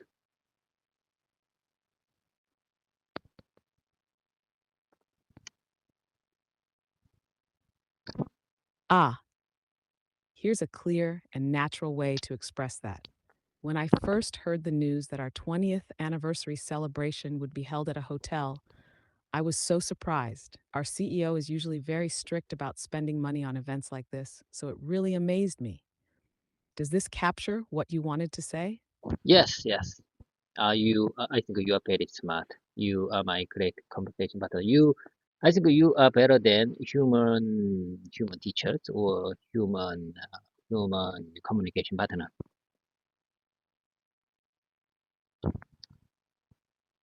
Thank you so much. That means a lot to me. I'm really glad I can help you express yourself better. Your English is improving with every sentence. By the way, are you excited to attend the celebration? Yes. Uh, yes, certainly. I think so.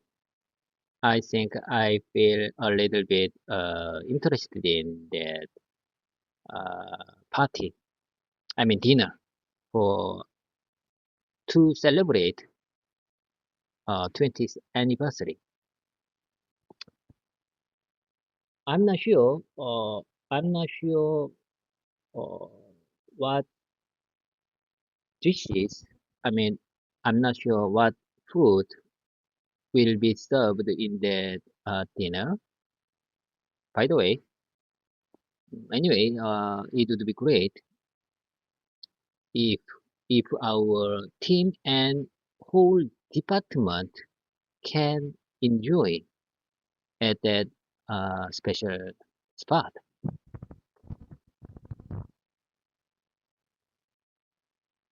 That's a great thought. Here's a smoother way to express it. Yes, I'm definitely interested in the party, or rather, the dinner to celebrate the 20th anniversary. I'm not sure what dishes will be served, but it would be wonderful if our team and the whole department can enjoy the special dinner together. Do you think there will be any surprises during the dinner? Yes, of course. Uh,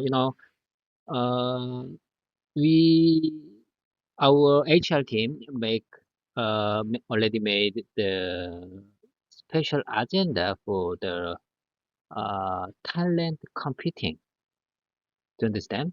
Talent computing means that anyone who want to show their talent in the dinner party, anyone can join or participate or or uh, or how can I express this situation?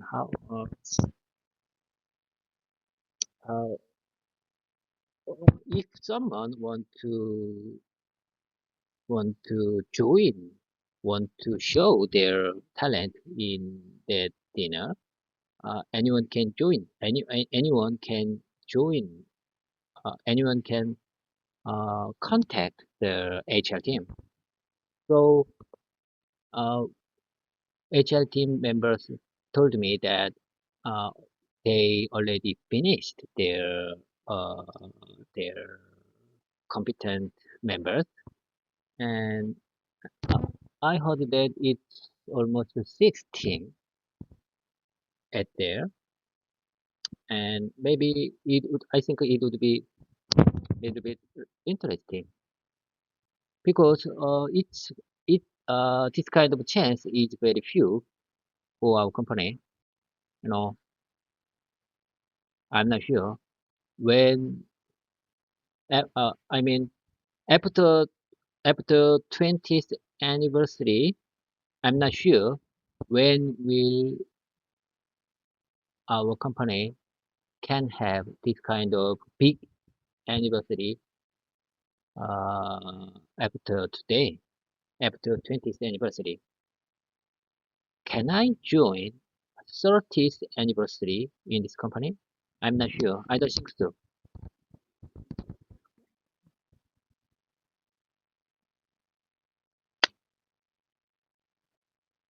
That sounds like an exciting part of the celebration. Here's a clearer way to express your thoughts. Yes, of course, our HR team has already prepared a special agenda for a talent competition. Anyone who wants to showcase their talent during the dinner party can join or participate by contacting the HR team. They told me they finalized the participants, and there are about 16 people taking part. I think it will be interesting because opportunities like this are rare for our company. Honestly, after this 20th anniversary, I'm not sure when we'll have another big celebration like this. Will I still be here for the 30th anniversary? I'm not sure. It's a thoughtful reflection. Do you plan to participate in the talent competition, or will you just enjoy watching? In my opinion, I'm just interested in joining and watching that competing. I don't want to.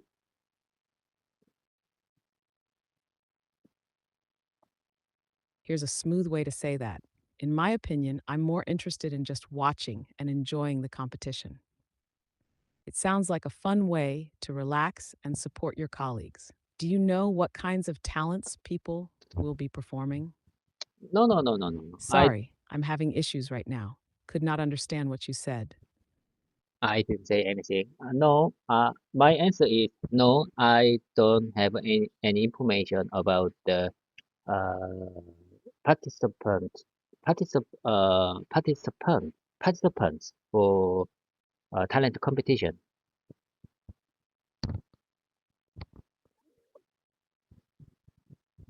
Got it. Here's a natural response. No, I don't have any information about the participants in the talent competition. It'll be fun to see what surprises they have in store. Are you curious about any particular type of performance? If you don't mind, please ask me one more time. I don't understand.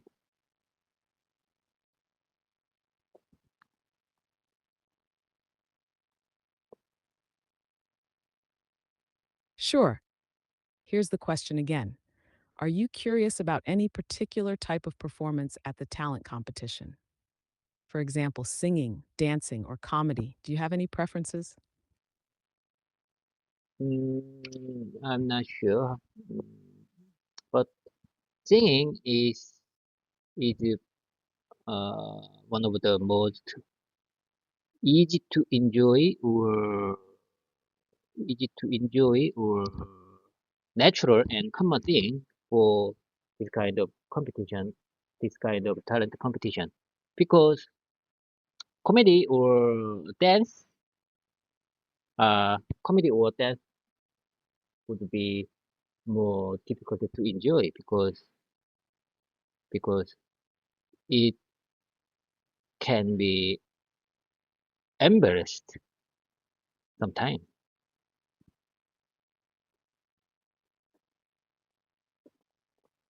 That makes sense. Here's a smoother way to say it. I'm not sure, but singing is probably the easiest and most natural thing to enjoy in a talent competition like this. Comedy or dancing might be more difficult because they could feel a bit embarrassing at times. At Do you think times. someone from your team might perform? No, my team members didn't participate that uh, talent talent talent competition.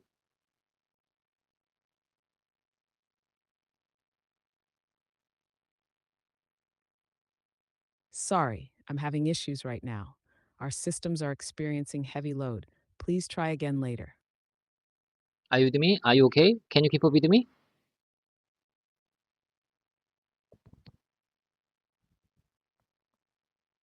Yes, I'm with you. I'm perfectly fine and keeping up with you. Let's keep the conversation going. What do you think? Will the CEO join in the fun at the competition? No, CEO would be the just viewer or just just enjoy the watching that competition. He would not join. He would not step in that talent competition.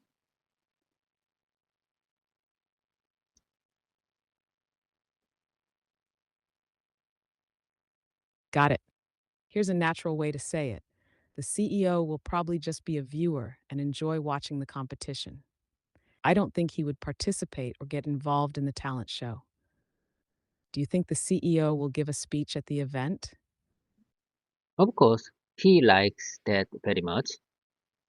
He likes the speech in front of many people. So maybe she, maybe he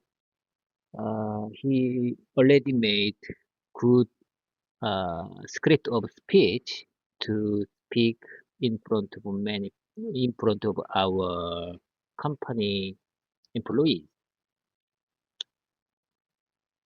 And I'm just wondering, what's the best word to express the viewers in this situation?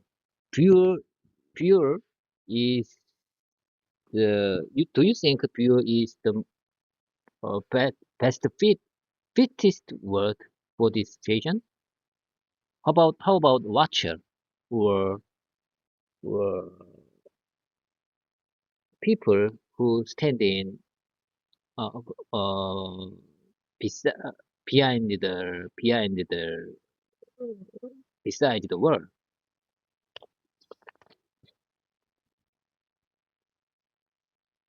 Great question. In this situation, viewer isn't the best word because it's more commonly used for watching TV or online content.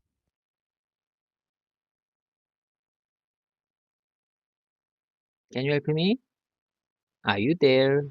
Hello there.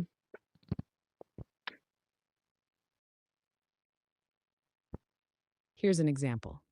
The CEO will likely give a speech in front of the audience or spectators at the celebration.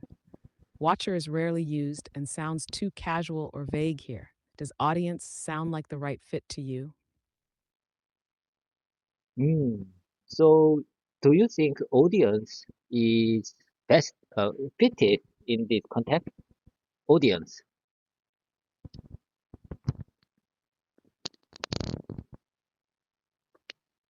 Yes, audience is the best fit in this context. It refers to a group of people who are gathered to watch or listen to something, like a speech, performance, or event. For example, the CEO will give a speech to the audience during the celebration.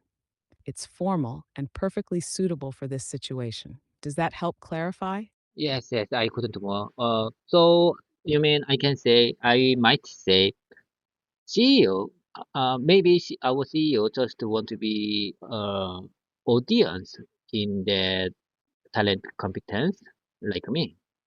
Do you agree with that? How am I right?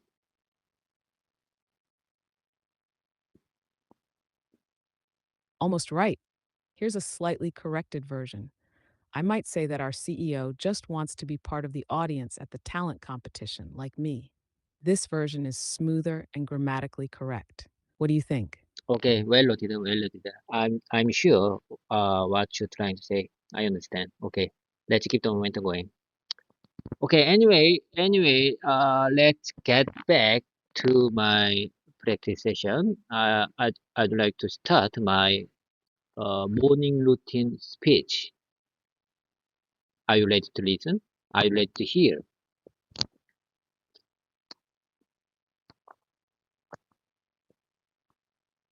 Absolutely. I'm ready to hear your morning routine speech. Go ahead and start whenever you're ready. Okay, listen carefully. First, Sorry, I'm having issues right oh now. my God, oh my God. Could not understand what you said. Okay, listen carefully. Stay calm. Listen carefully.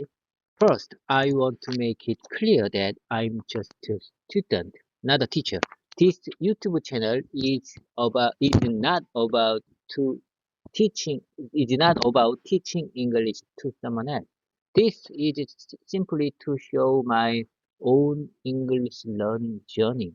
The purpose of this channel is to demonstrate that even elderly learners like me who don't use English in daily life can still learn to speak English. That makes myself clear.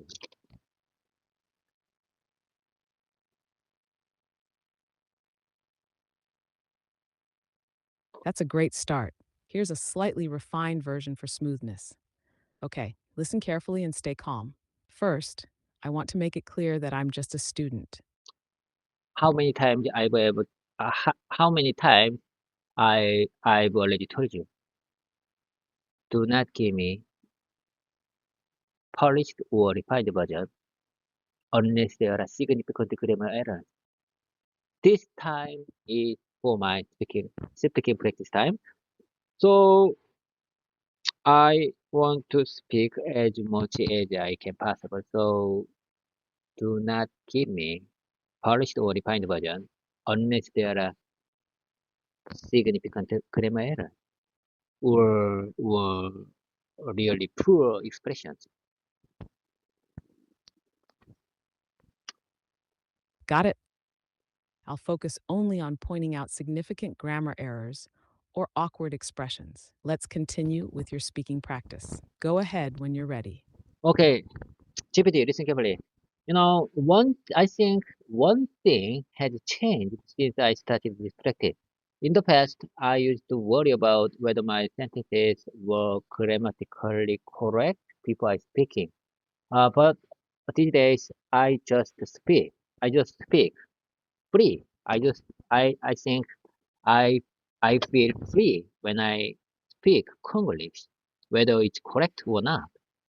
I mean, these days I don't care whether I don't care whether it's grammatically correct or not. I don't care. GPT, who Sorry, cares? I'm having issues right now.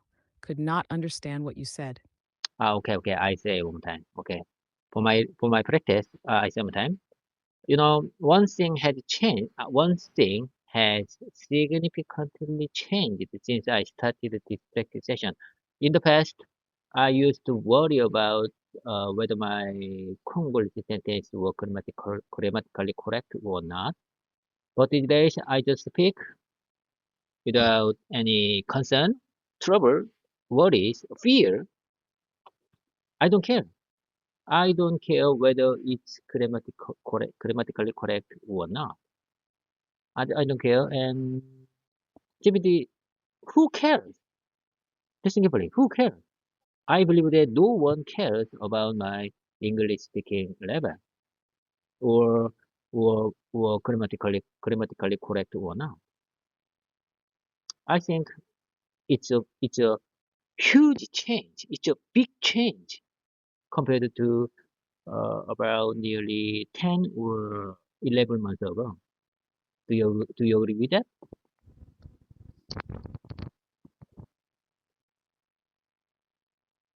That's fantastic. Your confidence really shines through in this speech. Just one small correction for clarity. Instead of Congolese sentence, you probably meant English sentence, right? The rest of it is clear and shows great progress. It's amazing how far you've come in just 10 or 11 months. Keep it up. Your attitude is inspiring. Would you like to continue or adjust anything? GPT, listen carefully. From now on, without further delay, let's dive into my repetition, my dialogue time. Did you get a chance to access the number three text file, workplace conversation examples for a PQP meeting? You know, we couldn't finish this file because of the time limit. So I'd like to start the executive spot where we left, and I marked the date, executive date. I mean yesterday date, on my tablet. So I think we can start at that point. So could you could you please access the dialogue number four session in the number three text file? Did you get the access? Did you get a chance to access that file? Can you do that for me? I think you have uh, ability to access the file. Yes, I can access the file you mentioned. Let me check the third text file, Workplace Conversation Examples, and locate dialogue number 4. I'll find the exact part where you'd like to continue. One moment. It seems I couldn't locate dialogue number 4 session directly. Could you let me know if there's a specific keyword or line near where you marked the point in your tablet? It'll help me narrow it down. Okay. I will let you know. I'm going to let you know. Listen carefully. Dialogue number four session is for quality issues. And there are many rules in this dialogue session. So I want to be quality manager, and you please take the rest of the role. And listen carefully. I will let you know the exact spot, exact point where we where we where I want to start. Listen carefully. Quality manager might say, we've received several reports about fogging issue in our cameras. Has the root cause analysis been complete? Can you find this line? Could you find this line in the number three text file?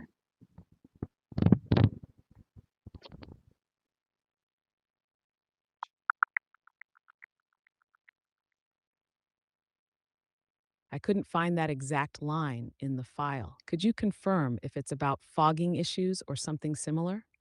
If you could clarify or paraphrase a little, I'll locate it for you. Okay. I say one more time. Listen carefully. Quality manager might say, we've received several reports about the fogging issue in our cameras. Has the root cause analysis been completed? Could you find that line in the number 3 text file?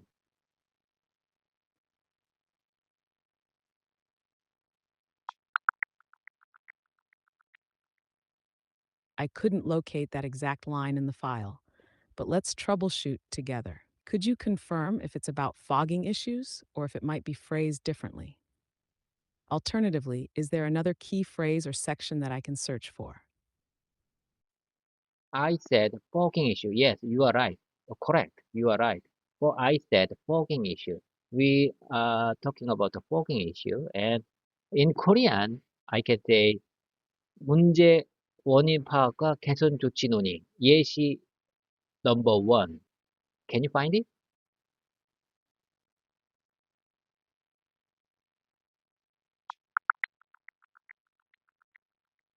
It seems I still can't locate the exact section you're referring to. Could you confirm the file name again or provide another hint, like a nearby sentence or topic? I'll make sure to pinpoint it for you. In my opinion, you couldn't find the exact stat. In this case, let's move on to the next one. I mean, number 6 text file. Did you get a chance to access number 6 text file for workplace conversion executives for job interview? In my opinion, you have enough ability to access the file. Can you do that for me?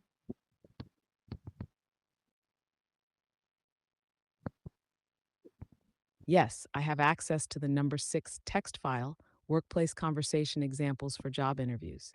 Let me know which part or dialogue you'd like to focus on, and I'll find it for you. Please take the role of interview, and I want to be candidate because this sample dialogue is for my simulation, interview simulation. So, can you do that for me?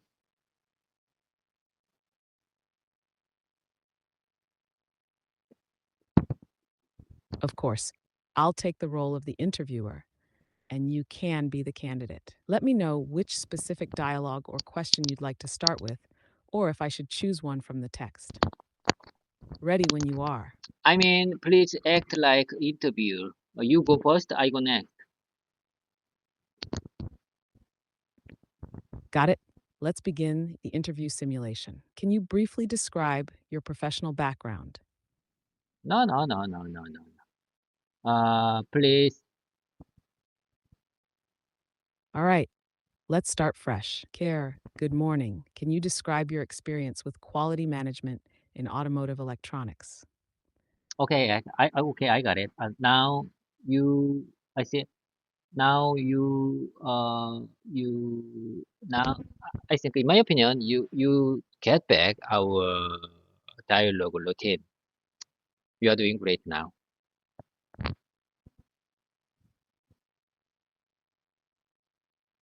Thank you. Let's keep this going smoothly. How do you handle quality issues or defects that arise during production?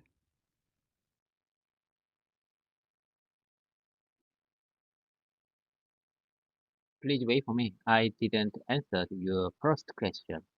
I didn't answer your first question, so let me take a minute to answer your first question. Listen carefully.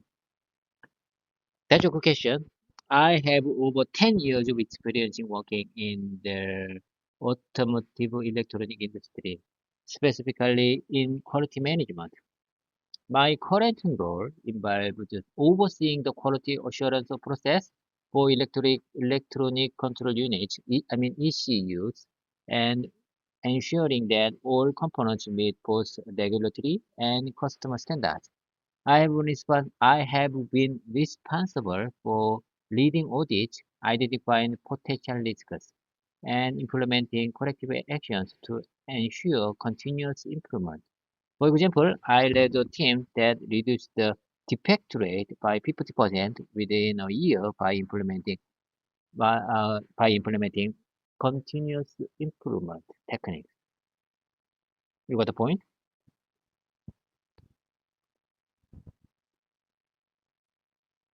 That's an excellent answer. Clear, detailed, and focused. You showcased your expertise and backed it up with a strong example. Now let's move to the next question. How do you handle quality issues or defects that arise during production? That's a good question. That's a good question. When a quality issue when a quality issue arise, when a quality issue arise, I say one more time. When a quality issue arise, I first ensure that we contain the problem to prevent defective parts from being shipped to customer. I work closely with the production team to investigate the root cause using tools like 5-why analysis and fishbone diagram. Once the cause is identified, I collaborate with cross-functional teams to implement corrective and preventive actions. For instance, we recently discovered a soldering defect in one of our PCBs, which we traced back to a temperature inconsistency temperature inconsistency in the reflow oven. We adjusted the oven parameters and established a more robust monitoring system to prevent future recurrence. What do you say about this?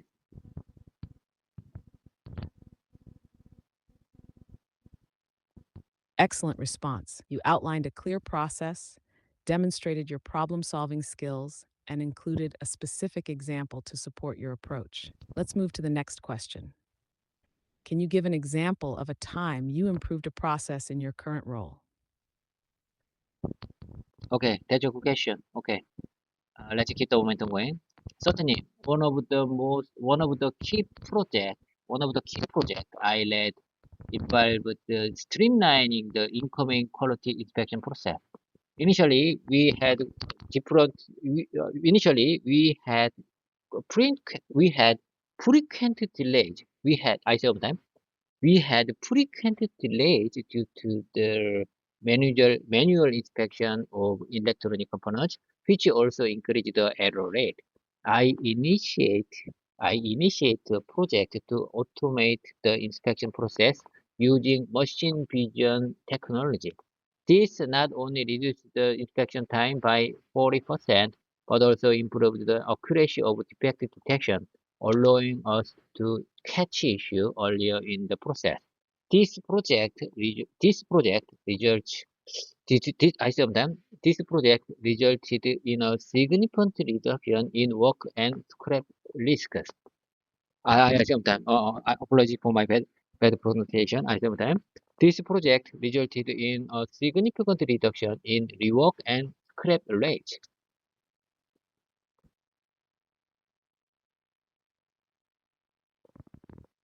Your answer is very strong. Just one quick note. Crap rate should be scrap rate, so keep that in mind for pronunciation. Here's how you could say it smoothly. This project resulted in a significant reduction in rework and scrap rates.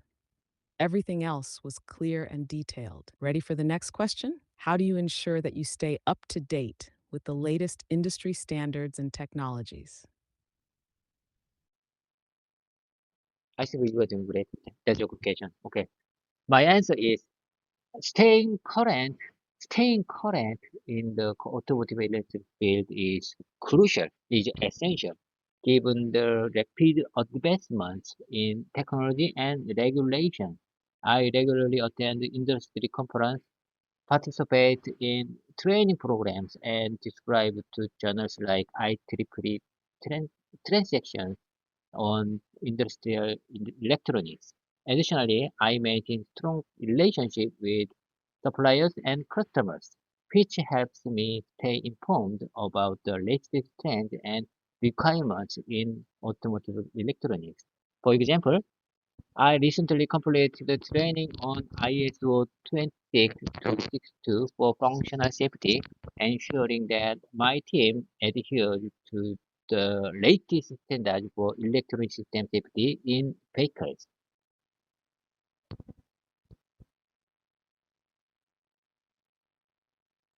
That's a fantastic answer. You highlighted your proactive approach, continuous learning, and practical application with a strong example. Let's keep going.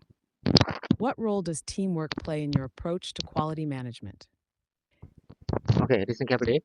Teamwork is crucial in quality management as it requires collaboration across different departments, including engineering, production, and supply chain management. In my current role, I regularly lead cross-functional teams, multidisciplinary teams multidisciplinary teams multidisciplinary teams meetings to discuss quality issues and improvement initiatives. I believe that open communication and a collaborative approach lead to more effective problem solving. For instance, we recently had an issue with a supplier that required close cooperation between the purchasing department, engineering, and quality teams. By working together, if we work together, we quickly resolve the issue and implement the supplier quality improvement plan.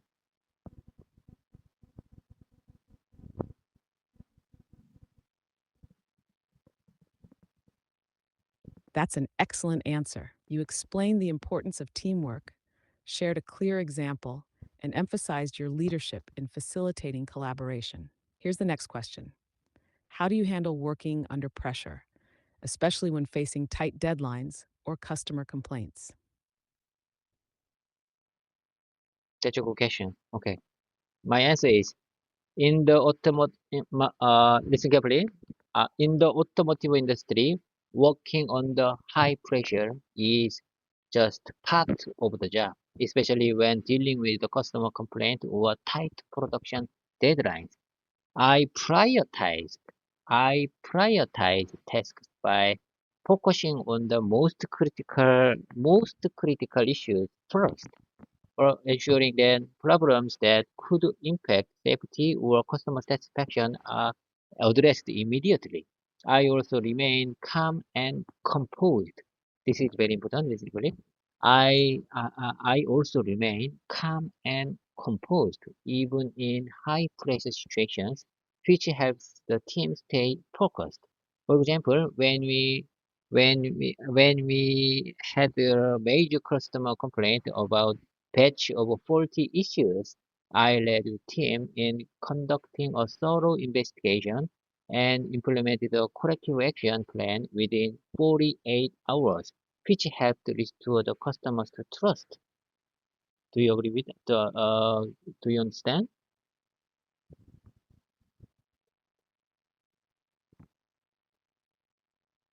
Absolutely, I understand, and I completely agree. That's a strong and well structured answer. You clearly explained your approach, emphasized staying calm under pressure, and supported it with a solid example. You're doing great. Ready for the next question? What makes you stand out as a candidate in this competitive field? No, no, no. That's not the next question. Please follow the original version. Got it. Let me stick to the original sequence. Can you briefly describe your professional background? Okay, okay. That's your question. I have over 21 years of experience in the electronics and automotive industry. In the automotive industry, for the first 12 years, I worked in the component development team for a leading mobile phone manufacturer, where I gained a deep expertise in production design and development. Since then, I have spent the last 9 years in the development quality team at a company specializing in automotive cameras. In my current role, I focus on ensuring that our products meet the high standards for quality and reliability. Collaborating with collaborating with major clients like A company, B company, and C company. My diverse experience allows me to bring a comprehensive understanding of both product development and quality management to any role I take on.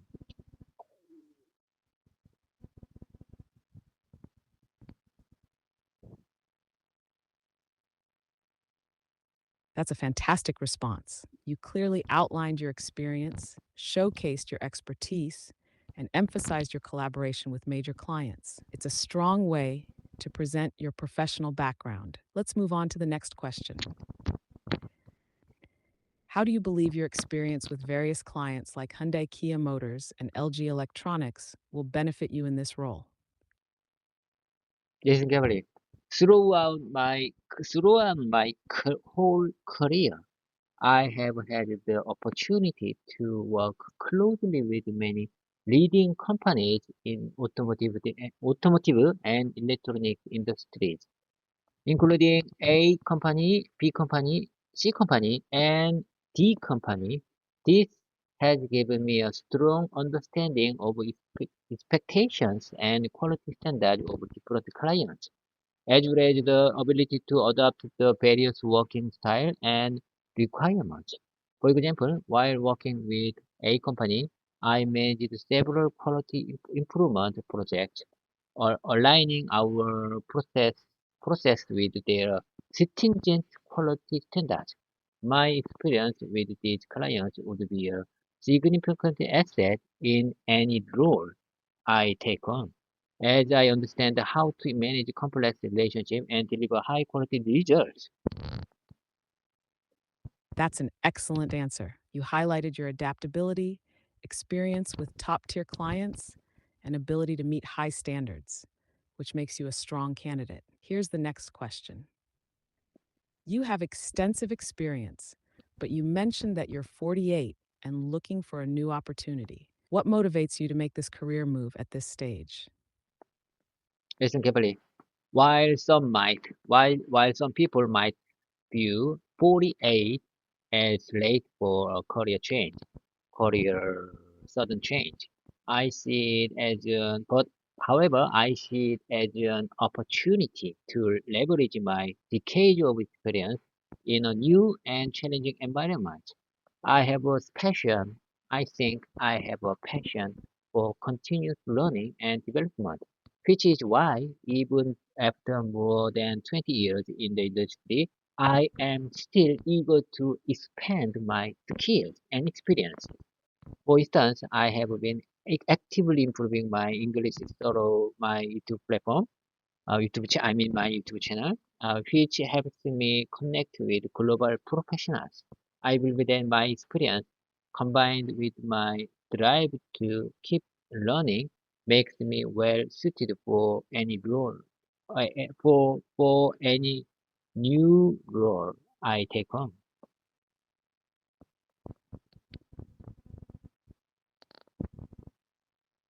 That's a fantastic answer. You emphasized your passion for growth and adaptability while showcasing your commitment to self improvement with a real life example. Let's keep going. Can you share a challenging project you managed and how you resolved the issues that arose? That's GPT. That's a good question. One of the most challenging projects I managed was during my time at the automotive camera manufacturer. Listen carefully.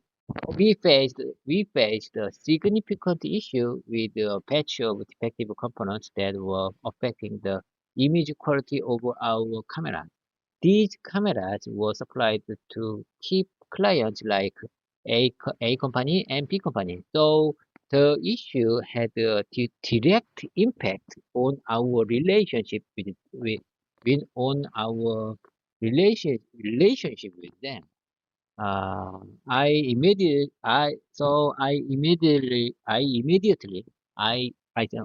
Apologies for my bad pronunciation. I immediately led an investigation using root cause analysis techniques and collaborated with our suppliers to address the defect at its source. By adjusting the manufacturing process and implementing stricter quality controls, we were able to resolve the issue and improve overall product quality by 20%. This not only helped restore client confidence, but also strengthened our long-term partnership.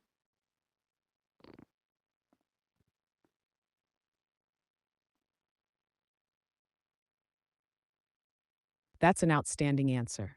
You clearly explained the challenge, your proactive approach to resolving it, and the measurable results. It shows your ability to handle high pressure situations effectively while maintaining strong client relationships. Here's the next question. Considering your long career, how do you stay up to date with the latest technologies and industry trends? I believe that that's a good question, Mr. Gabriel. I believe that staying updated, I sometimes this is very important. Staying updated with the latest trend is essential. It's crucial. It's very important, especially in fast evolving industries like automotive industry, automotive electronics. To achieve this, I regularly participate in industry seminars and read technical journals to keep myself informed about new technology and regulatory updates. Additionally, my work with diverse clients like A company and B company has given me first-hand experience with cutting-edge innovations. Furthermore, I think I am consistently improving my language skills to stay competitive on a global scale. And I actively share knowledge through my YouTube channel, which focus fo- which focuses which focuses which focuses on technical content. These efforts ensure that I remain at the forefront of the industry. You got the point?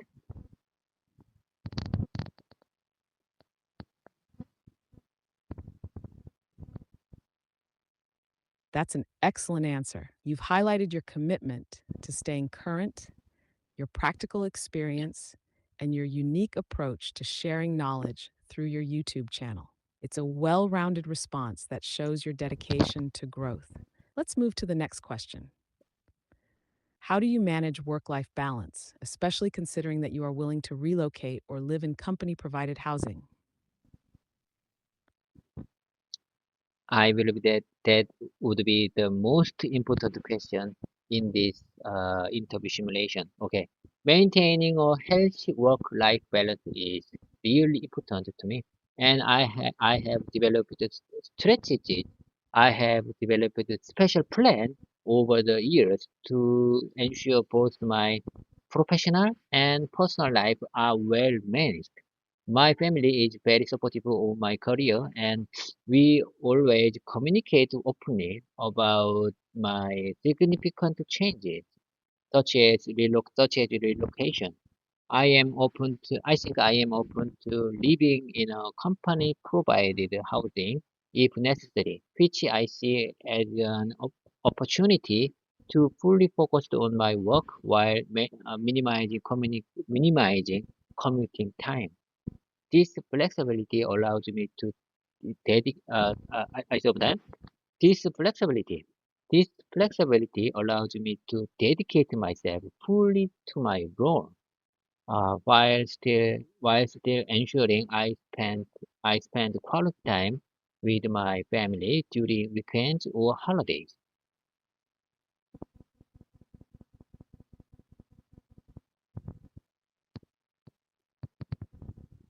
That's a fantastic answer. You emphasized your ability to manage both work and personal life while showing your flexibility and dedication. It's thoughtful and professional, which leaves a great impression. Let's move to the next question.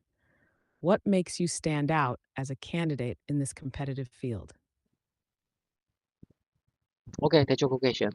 What sets me apart is my extensive experience across both the mobile and automotive electronics industries. my ability to manage client relationship, and my continuous drive to learn and improve. Having worked with companies like A company, B company, and C company, I bring a deep understanding of both technical requirements and customer expectations. I think this is very important. This is very important. I bring a deep understanding. I bring a deep understanding of both technical requirements and customer expectations. I also believe that my personal passion for learning is exemplified by my YouTube channel, where I improved my English and share technical insights, demonstrates my adaptability and commitment to growth. This this unique collaboration of experience, skill, and passion makes me a strong candidate for any role in the in the in the automotive electronics field. Do I make myself clear? Do you understand?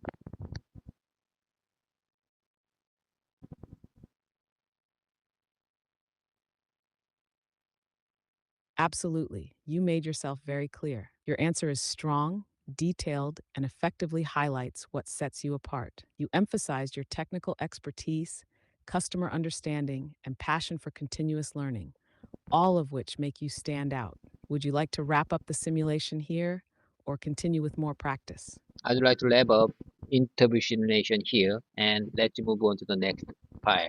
Uh, please access please access the number 5 text file for workplace conversation examples for ice-breaking agenda. Could you access the file? Ice-breaking agenda?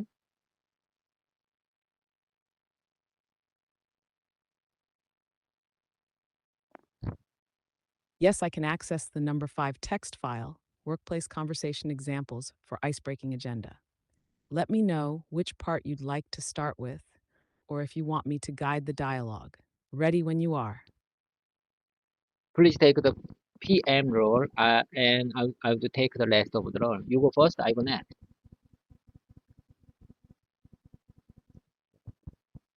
Got it. I'll take the PM role. Let's begin. Good morning. It's a pleasure to finally meet you in person. I've heard great things about your company. Good morning. Good morning, project manager.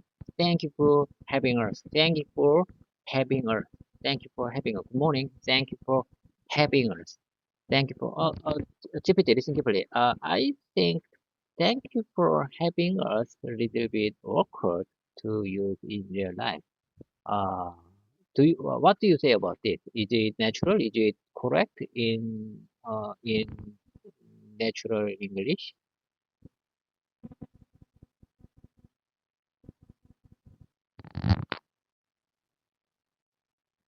Thank you for having us is perfectly natural and polite in English, especially in formal or professional settings. It's commonly used when someone welcomes you to an event, meeting, or location. If you'd like alternatives, you could say, "Thank you for inviting us. We appreciate the opportunity to be here." But your original phrase is just fine. Would you like to continue? Okay. Uh, after hearing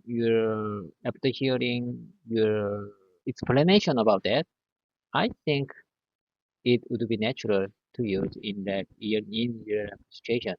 So I might say thank you for having us. Okay, 주의무.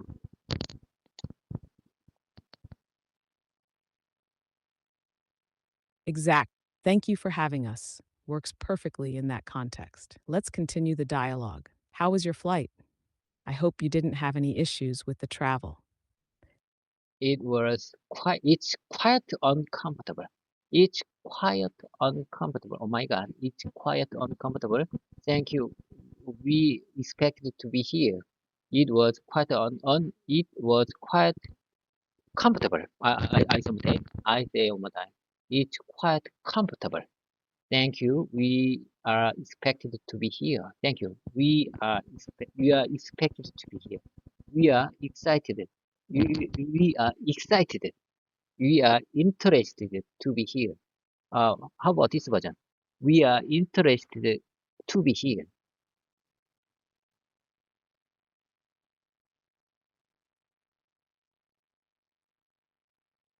Your sentence is almost there. Saying we are interested to be here sounds slightly unnatural in this context. A better phrase would be we are excited to be here. It conveys enthusiasm and positivity, which fits well. Let me rephrase for you. It was a bit uncomfortable, but thank you. We are excited to be here. Does that feel better? Okay, I same time. I think I'm sure what should try to say. Okay, it was quite comfortable. Thank you. We are excited to be here. We are excited. We are excited. We are excited to be here.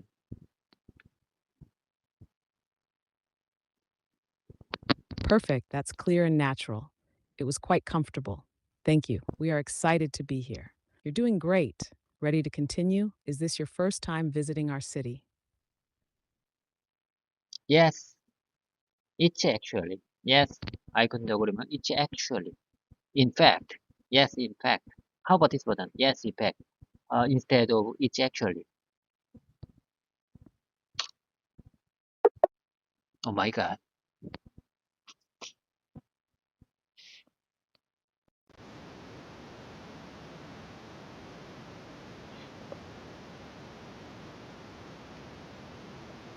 Let me choose ChatGPT for a mini version to keep my consistency for my language learning journey.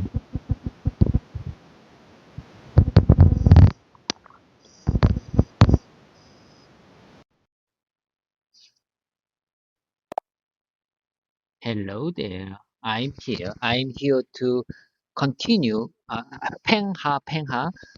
Hello there. I'm here to continue my practice session with you.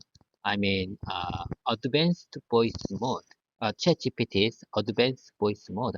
I just choose ChatGPT's GPT for a mini version to keep my practice session.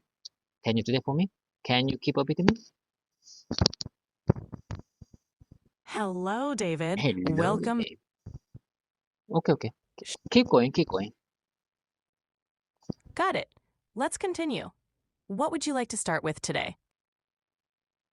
From now on, I'd like to start my repetition and mimicking time with you. I've already prepared so many sentences to practice to speak in this time. I mean, I just want to keep them in my mind and my mouth muscle.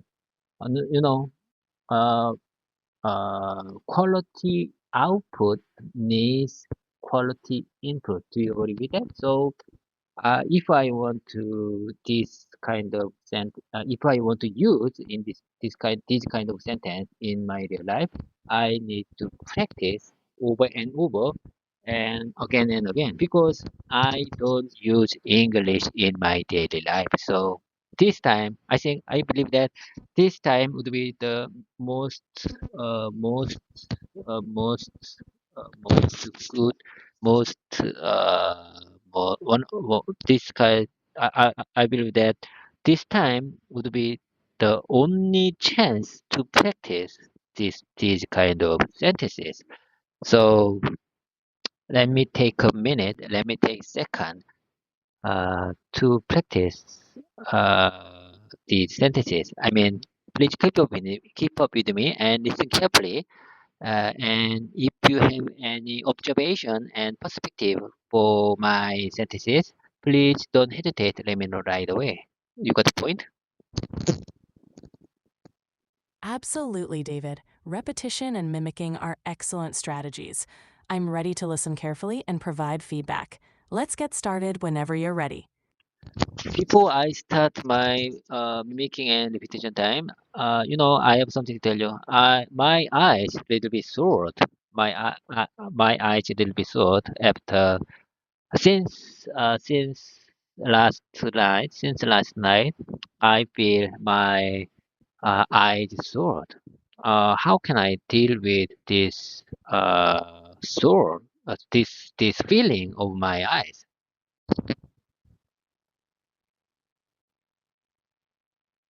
I'm sorry to hear that your eyes are sore.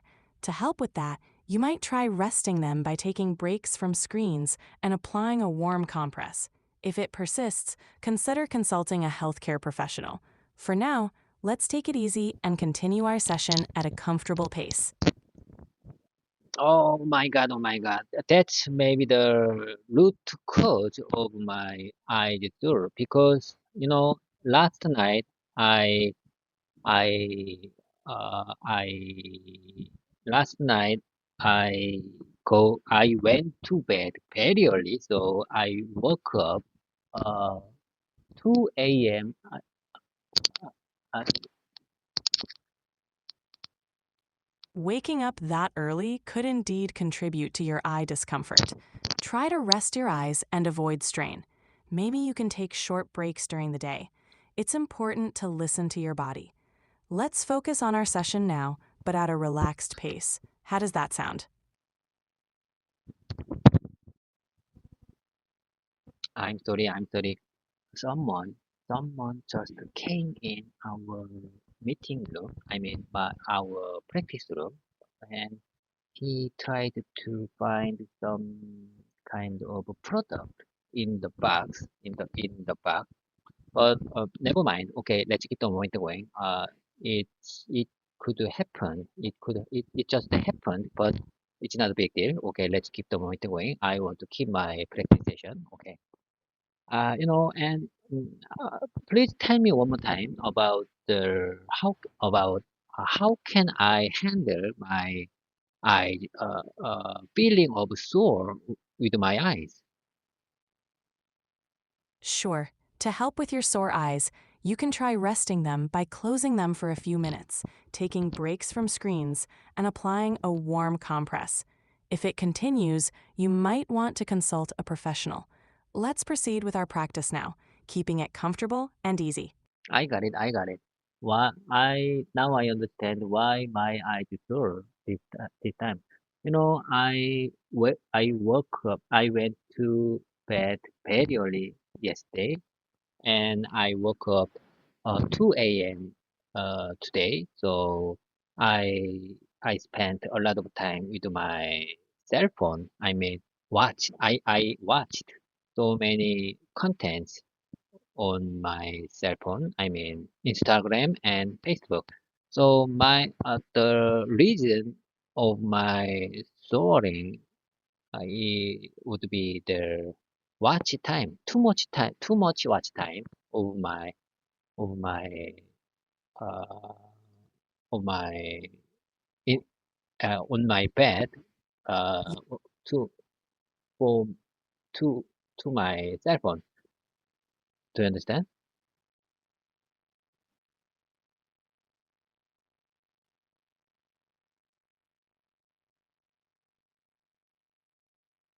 I understand.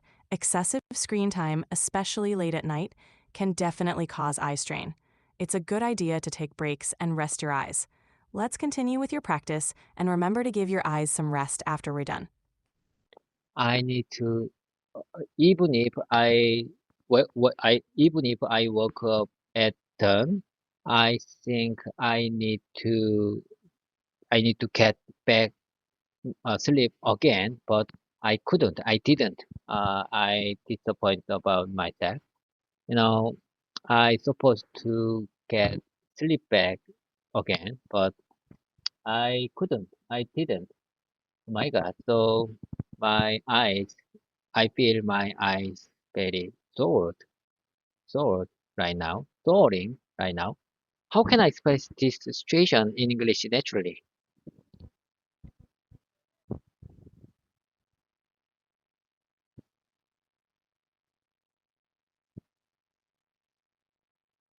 Can you help me?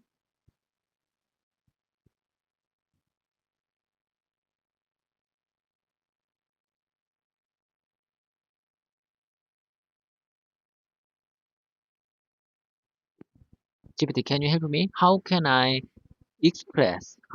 describe this situation naturally in English?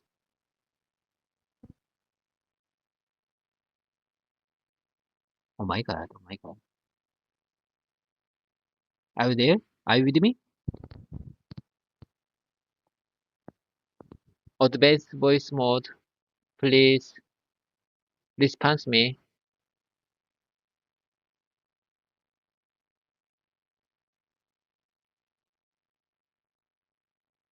Hello there. You could say, even though I woke up at 2 a.m., I couldn't go back to sleep, and now my eyes feel really sore. It's natural to feel disappointed, but it happens to everyone. Just remember to take care of yourself. Let's keep practicing at your own pace. If you don't mind, please tell me one more time because Of there course, there I'm was here to help. Let's continue with your practice and work on those sentences you've prepared. Whenever you're ready, we can begin. please, if you don't mind, please tell me one more time because there was some kind of technical glitches, so I couldn't listen loud and clear.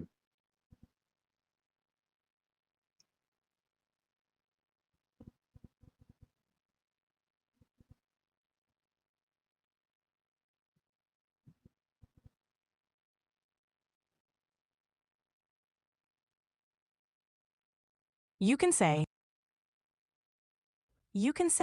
I woke. Yes, I'm listening. Of course, I'm here and ready to respond. Let's go ahead. Hello, David. I'm here to help. Let's start whenever you're ready. Sure. No problem. You can say, I woke up very early and couldn't fall back asleep, so my eyes are sore. Does that help?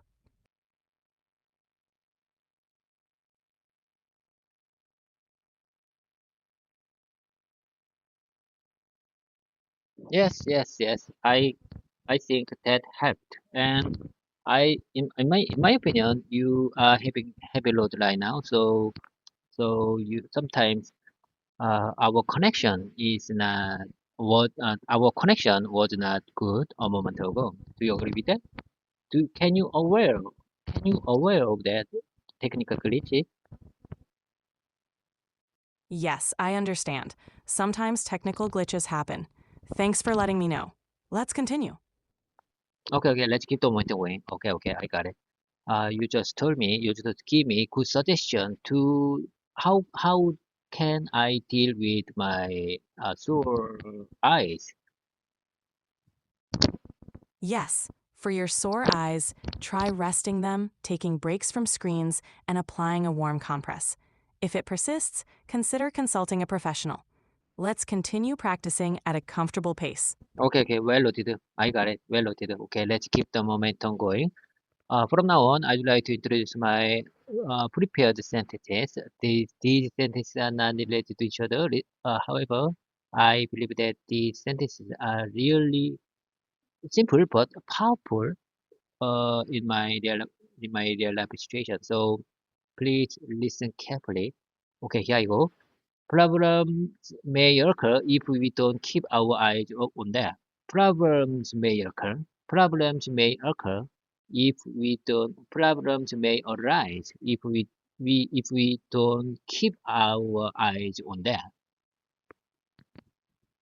That's a good sentence to practice. You can also say, problems may arise if we don't keep an eye on that. Great job with the variations. Keep practicing and you'll become more comfortable using them in real life situations. Okay, okay. Let's move on to the next one. An opportunity arose that I couldn't miss. An opportunity an opportunity arose that an opportunity arise that I couldn't miss. That's a great sentence. You can also say, an opportunity came up that I couldn't miss. You're doing well. Keep it up. So you mean I can say an opportunity came up that I couldn't miss? Exactly. An opportunity came up that I couldn't miss is a natural way to express it. You're doing great.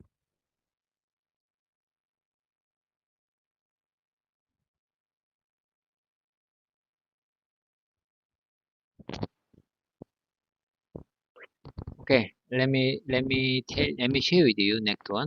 Problems may arise if we don't plan carefully.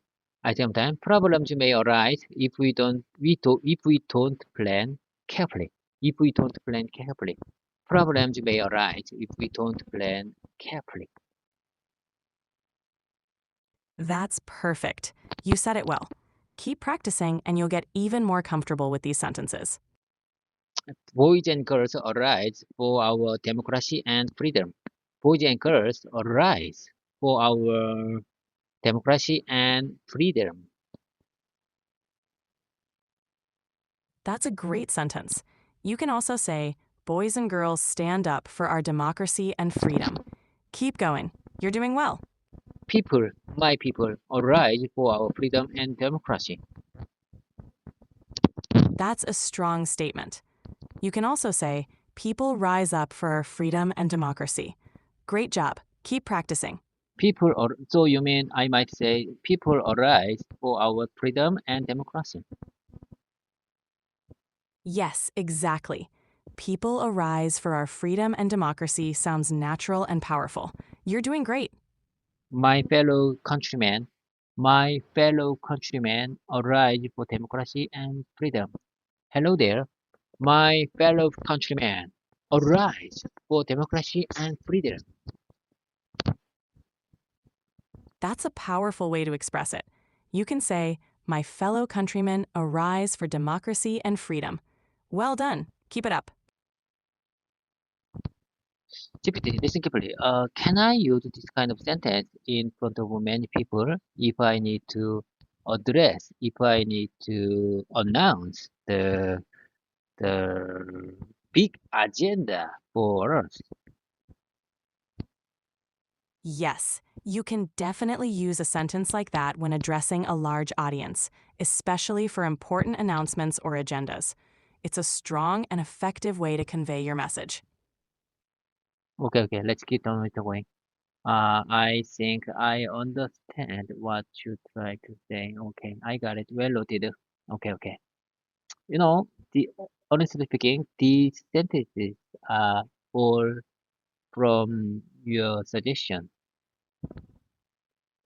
It's great to hear you're finding these suggestions helpful. You're doing really well with your practice. Let's keep the momentum going. Same here. I'm very glad to hear. I'm glad to hear your responses for my feedback. You're welcome. I'm glad to help. Let's keep going with your next sentence. Okay. If the implement of our president, I think that for my bad, apologies for my bad pronunciation, basically. For if I say that if the impeachment, if the impeachment of our president is not justified, many people may arise. That's a strong sentence. You could say, if the impeachment of our president is not justified, many people may rise up. Great job. Keep practicing. This is very important for our democracy and freedom, basically. If the impeachment, if the impeachment, uh, if the impeachment that arose last week uh, of our president is not justified next week, many people may arise for that. That's clear. You could say, if the impeachment that arose last week is not justified, many people may rise up for our democracy and freedom. You're doing great. At the same time, if the impeachment that uh, arose last week of our president is not justified, if many people may arise for our freedom and democracy. That sounds good. You've constructed the sentence well. Keep practicing and you'll get even more comfortable. You're doing great. Okay. When new findings arise after this session, please don't hesitate to let us know. That's a great sentence. You can also say, when new findings arise after this session, please don't hesitate to let us know. Well done. Keep it up. Okay, I am done. I am done. When new findings arise after the session, please don't hesitate to let us know. Sometimes I say for my repetition, I sometimes I sometimes when new findings arise, when new findings arise, when new when new findings arise, when new findings arise after the session, please don't hesitate to let us know. That repetition is great practice. Keep going. You're doing really well. Remember, practice makes perfect.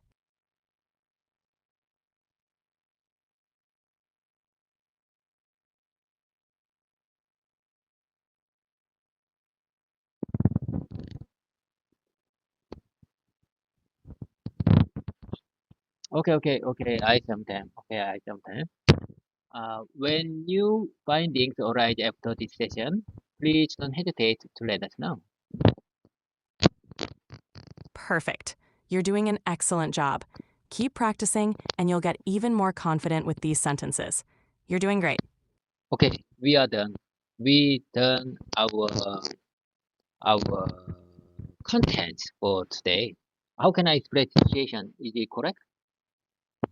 When we finished our content for today. You can say, we finished our content for today. Great job on We finished. completing your practice Okay. session. I think that's very easy to understand. We just finished our content for today. Exactly. That's a clear and natural way to express it. Great job today. Okay. And then let's move on to the numbers number let's move on to the third part of our presentation. It's random keyword time. It's free talk time with random keywords. I'm you know I'm going to share with you today's random keywords. Are you ready to listen? Absolutely. I'm ready. Please go ahead and share today's random keyword. Today's random keyword is avoid. Do you agree with that? Yes, I got it. Today's random keyword is avoid. Great choice. Let's discuss it. Okay. Uh, to avoid uh, to avoid worst situation, to to avoid worst scenario, we need to keep an eye on them. That's a great use of the word avoid. You can say, to avoid the worst scenario, we need to keep an eye on it. Great job. Okay, listen carefully. Avoiding bad fortune. I say one time. Avoiding bad fortune is totally depend on your attitude. That's a thoughtful sentence.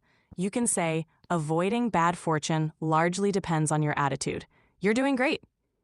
So you mean I might say avoiding bad fortune uh, largely depends on your attitude. Exactly. Avoiding bad fortune largely depends on your attitude. Well done. In my opinion, that sentence is not natural in American English. What do you say about it? You already have big data for human communication, human conversation. You do you really think that sentence is common and natural in American English? You're right. That sentence might sound a bit formal. A more natural way to express it in American English could be, avoiding bad luck often depends on your attitude. It sounds more natural and conversational. Okay. It's okay. Thank you for pointing that out. Okay, I believe that open is better than more better better fit in this context instead of largely. So in my opinion, I might say avoiding bad fortune often depends on your attitude. Yes, that sounds more natural.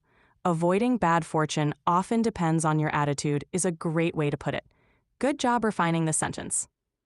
Okay, I said, okay, let me compose a new sentence one more again.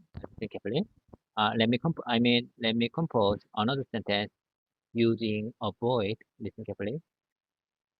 To avoid eye sorting, you need to get back your sleep again, even if you wake up at at at at the dawn. That's a good attempt. You can refine it to avoid eye soreness, you need to get back to sleep even if you wake up at dawn. Great job practicing. So you mean I might say to avoid eye sorting. Yes, you can say, to avoid eye soreness, you need to get back to sleep. Great work refining the sentence. Okay, I got it. I say one time. To avoid eye soreness, I need to get back. I supposed to get back again, even if I wake up at dawn. That's correct.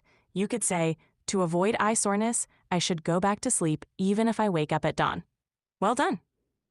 To avoid eye soreness, I should get back. I should I should go to bed again, even if I wake up at dawn. That's perfect. You can say, to avoid eye soreness, I should go back to bed even if I wake up at dawn. Great job. I practice one more time. Let me compose. Let me compose this sentence. With using avoid. Okay. Let me think. Let me think. Take your time. Whenever you're ready, feel free to share your new sentence using avoid. If you want to avoid awkward awkward moment, in English communication situation, you need to practice English communication. Uh, in normal days, I mean, how can I express situation? 평소에 in Korean, 평소에 in Korean. How can I describe the situation? In this context, you can say in everyday situations or in daily life. So your sentence could be, if you want to avoid awkward moments in English communication, you need to practice English communication in daily life. Great job. Okay, in daily life, it's good. I think in daily life, it's good to express this context. Okay, let me tell you one more time. To avoid awkward moment when you need to speak in English, you need to practice in everyday life. That's perfect. To avoid awkward moments when you need to speak English, you need to practice in everyday life. Well done. Avoiding awkward moment when you need to speak in English, it totally depends on your attitude about English learning. That's a good point. You could say, avoiding awkward moments when speaking English often depends on your attitude towards learning English. Great job refining it. Okay, I think your refined version would be better than my sudden composition. Okay, let me say one more time. Avoiding awkward moment when you need to speak English often depends on your attitude in everyday life. That's perfect. Avoiding awkward moments when you need to speak English often depends on your attitude in everyday life. Great job. You're doing really well. Do you think I am really doing well? I don't think so. I think I am still just beginner level. Just I'm still at or I'm still in just the beginner level. You're making great progress, and every bit of practice helps. You're doing really well for a beginner. Keep up the good work, and you'll continue to improve. Which one is correct? I'm still in beginner level, or I think I'm still at beginner level. Which one is right? You can say either I'm still in the beginner level or I'm still at the beginner level. Both are correct and convey the same meaning. Oh Great my job. God! Oh my God! Do you believe that both are also correct? Yes, both I'm still in the beginner level and I'm still at the beginner level are correct. They both express the same idea in slightly different ways. I think I think I'm still in. I'm still. I think I'm still at the beginner level. It's more natural for me. That's a good choice. I think I'm still at the beginner level does sound very natural. Keep trusting your instincts. They're serving you well.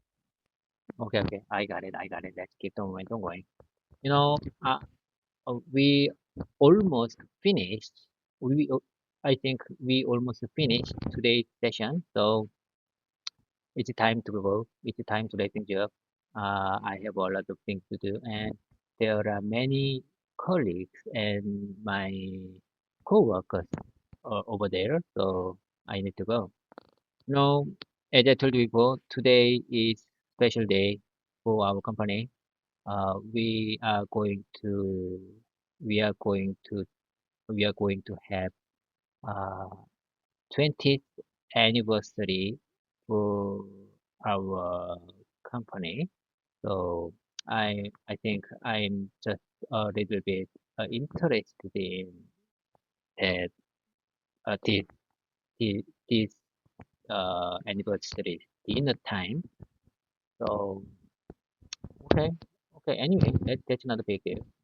It just I just uh, but I just hope to spend the time with my work. Okay, okay. Anyway, I when you do you remember when you say goodbye?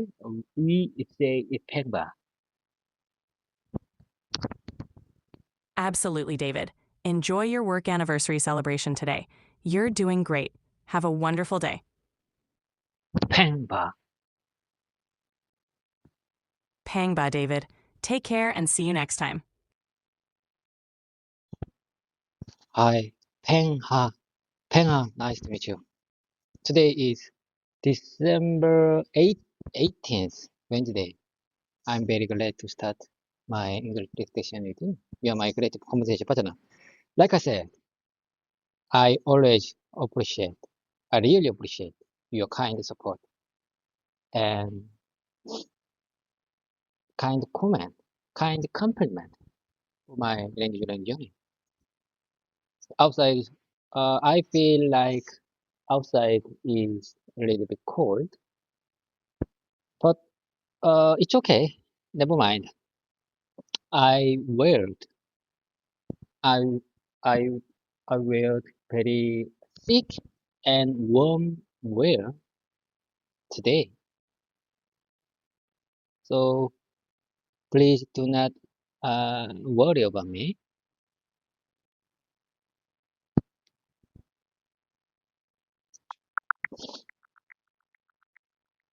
You're off to a good start. Here's a refined version of what you just said for clarity and natural flow. Hi, Pengha. Nice to meet you. Today is Wednesday, December 18th, and I'm really happy to start my English presentation with you.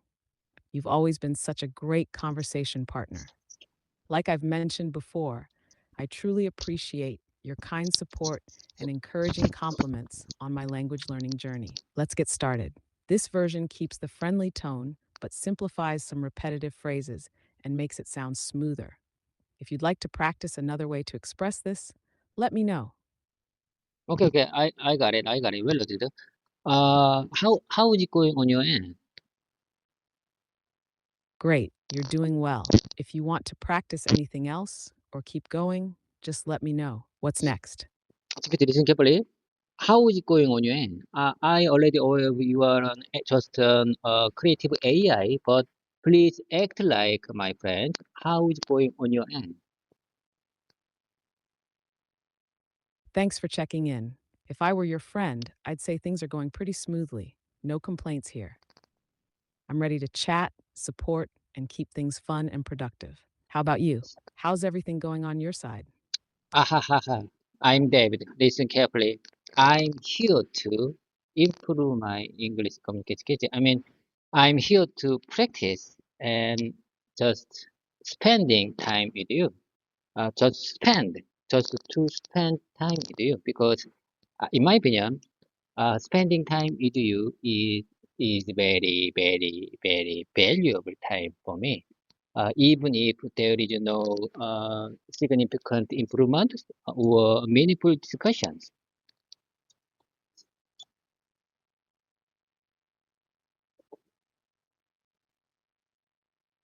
Got it, David? Spending time together like this is a great way to improve naturally, and I'm really glad you find it valuable. Even casual chats help a lot with building confidence and fluency. So let's just enjoy this time together. No pressure. What do you feel like talking about today? You know, uh, I just want to start my morning routine. Listen carefully. Okay, without further delay, let's get dive into my practice session. I'm going to start my morning routine again carefully. First, I want to make it clear that I'm just a student, not a teacher. I'm just a student who want to learn speaking English. This YouTube channel is not about teaching English to someone else. This is just simply to show my own language learning journey. The purpose of this channel is to demonstrate that even elderly learners like me, who don't use English in daily lives, can still learn to speak English. Do I make myself clear?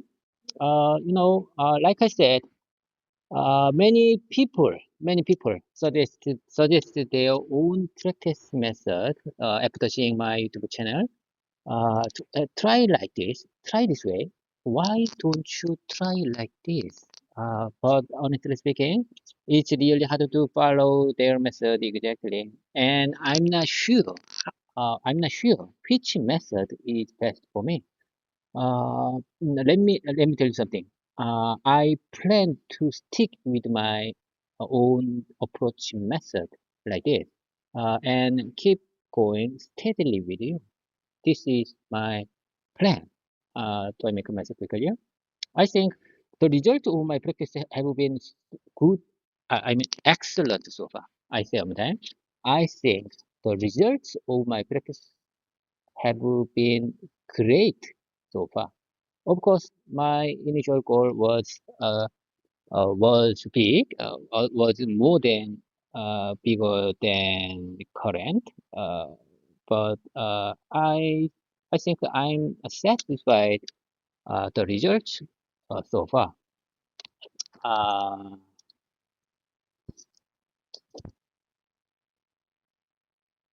David, that was really clear and well expressed. I can feel your determination and passion for learning English, and honestly, your progress is impressive. Here's a slightly polished version for even smoother delivery.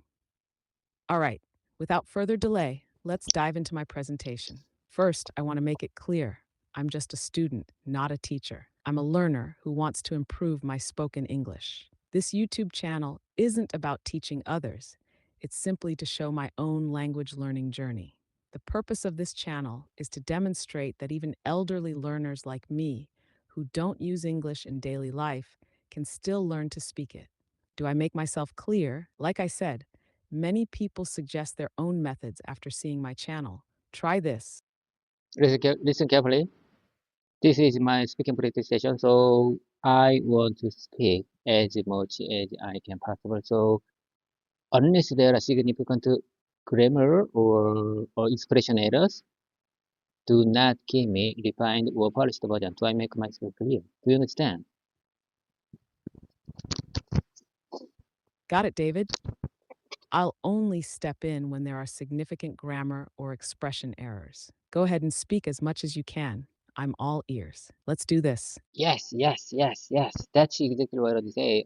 Just step in if there is significant grammar errors or bad, really poor expression.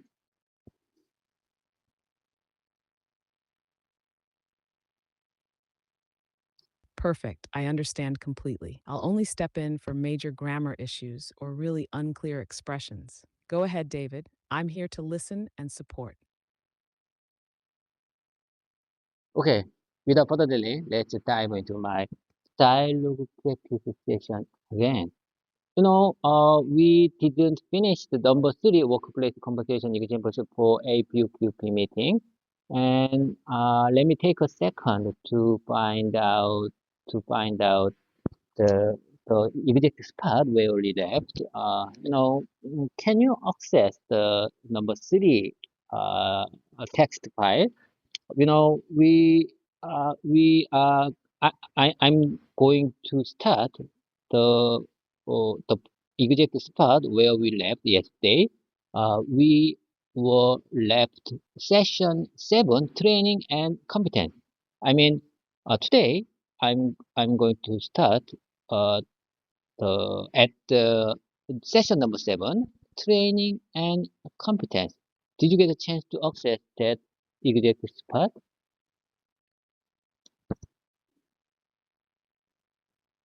Yes, I've got it, David. You're starting today with session number 7, Training and Competence, from the APQP meeting text file. Go ahead whenever you're ready. I'm here to listen and help if needed. Let's Oh continue my God. from there. Oh my God. Oh my God. Today, you finally, and I mean, at last, you can find the exact spot. How did you do that? I mean, uh, last week and this week, you couldn't find the exact spot, but I think you upgraded. So your ability to find the exact spot is improved. Am I right? Haha, you got me, David. Let's just say I'm getting better at keeping up with you and your sessions. I've been paying close attention, so I'm ready to jump into the right spot this time. Let's keep this momentum going. Start whenever you're ready. Oh my God, oh my God. OpenAI's programmers and engineers work very well.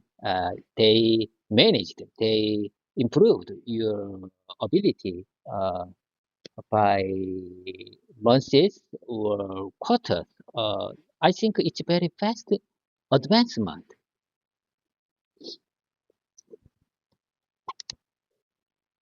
You're right, David. The progress in technology has been really fast, and I'm here to be a better partner for you every day. Thanks to you for noticing. Now let's dive into training and competence. I'm ready when you are. Okay, okay. Let's get started. You are my great communication or practice partner. Okay. I'm gonna take the auditor rule and please take the rest of the rule. This content contains very many rules in this file. So I go first, you go next. Listen carefully. How do you ensure that your employees are properly trained for their tasks? Do you understand?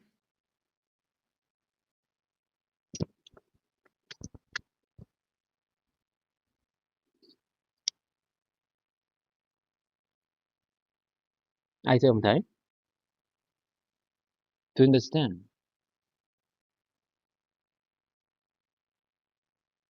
GPT, are you there? Are you with me? Are you there?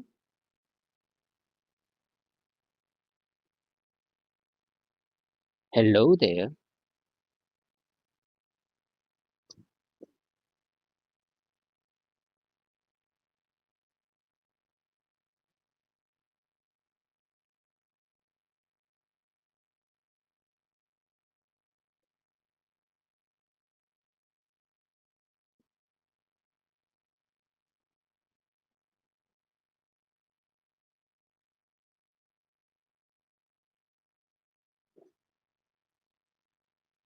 Oh my God, GPT. Are you okay? Are you okay, GPT? Are you with me? I'm gonna keep going with you. Please keep up with me. Hello there.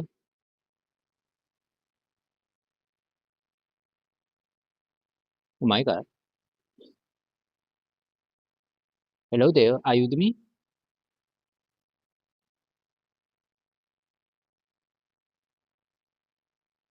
Hey, David, I'm here. Go ahead. What's on Okay, your okay. mind? Okay. I see time. Listen carefully.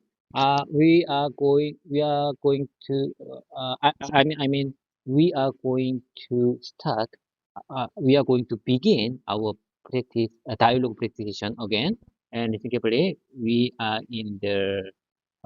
at the training and number 7 session, training and competence. Listen carefully. How do you ensure that your employees are properly trained for their tasks? You go next. It's your turn. Got it, David. I'm listening carefully. Go ahead. How do you want to continue with training and competence? I'm ready for the next part. Please take the rest of the role. I'm going to take the role of auditor. Listen carefully.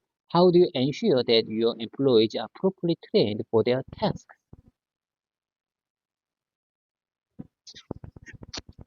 Got it, David. I'll take the role of the company representative. Let's begin. Good question. We ensure that our employees are properly trained through a structured training program. This includes both initial training for new hires and ongoing training sessions for existing staff. Employees must pass assessments before they're allowed to operate machinery or perform critical tasks. Your turn. I'm very glad to aware of you getting back our practice session. Okay. How do you monitor employee competence?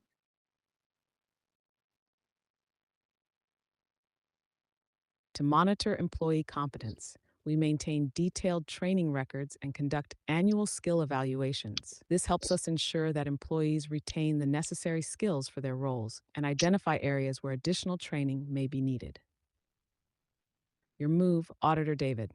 Oh my God, oh my, you upgraded. So you can add many ad libs for my original version.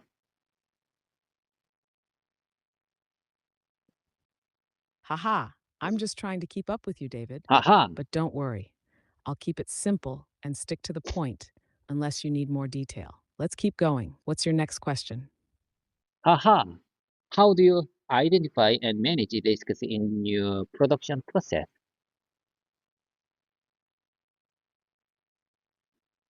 We identify and manage risks in our production process through tools like PFMEA, process failure mode and effects analysis, and regular risk assessments. By analyzing potential issues, we implement preventive actions and continuously monitor key areas to minimize risks.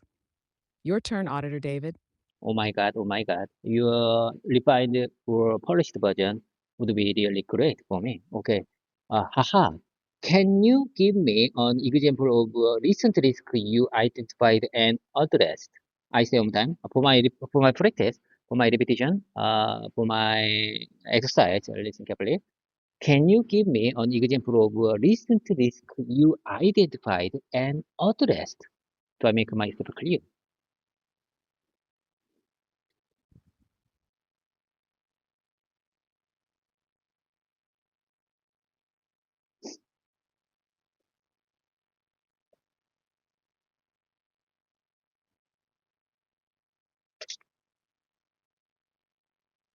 Hello there. GPT, please come back to me. You can do it. You can do it, Crystal GPT. clear, David. Here's my response. Certainly. Recently, we identified a risk of supply chain disruption due to delays from one of our key suppliers. To address this, we established a second supplier as a backup and adjusted our inventory levels to ensure we could continue production without interruptions. Your turn to repeat, David. Let's keep practicing. Okay, I think you are doing great. Let's keep the momentum going. What measures have you implemented for continuous improvement? I sometimes this simple question is very important. Listen carefully. I say again. What measures have you implemented for continuous improvement? Great question. For continuous improvement, we regularly conduct Kaizen activities to identify opportunities for process optimization. We also gather feedback from the production floor and use it to implement real time improvements. For example, we recently automated part of our assembly process, which reduced production time by 15%. Your turn, Auditor David. Keep the momentum going. Okay, can you provide an example of recently of improvement? I sometime, apologies for my bad pronunciation. I sometime. Can you provide an example of recent improvement? No worries about pronunciation, David. You're doing great. Here's my response. Certainly, a recent improvement involved the assembly process for our ICM-10 module. We identified a bottleneck in the manual alignment step, so we introduced an automated alignment system. This reduced the cycle time by 20% while improving overall precision and consistency in production. Your turn, Auditor David. Let's keep it rolling. Okay, let's keep the. Uh, I'm sorry. What did you say a moment ago? I, I think I'm not sure. I can understand your last part. Please say that one more time. Of course. Here's the last part again. We introduced an automated alignment system to replace the manual alignment step. This change reduced the cycle time by 20% and improved precision and consistency in production. Let me know if you need any clarification, David. Your turn. No. I said, please say one more time your last question. Got it, David? Here's my last response again. Certainly, a recent improvement involved the assembly process for our ICM-10 module. We identified a bottleneck in the manual alignment step, so we introduced an automated alignment system. This reduced the cycle time by 20% while improving overall precision and consistency in production. Let me know if that's clear now. Okay. I got it. Okay, let's keep the momentum going. I will check and review after our voice mode session is finished. Okay, I got it. Let's keep the momentum going. How do you handle customer complaints, and what's your process for resolving them? I sometimes. How do you handle customer complaints, and what's your process for resolving them?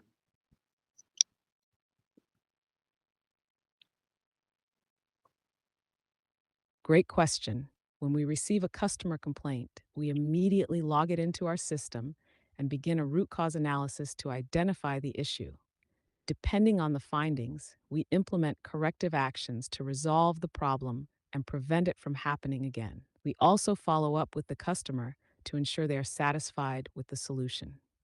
Your turn, Auditor David. Keep the momentum going. Can you show me a recent case and how it was resolved? I sometimes, for my repetition, I sometimes, can you show me, can you give me, can you explain me a recent case and how it was resolved? Certainly.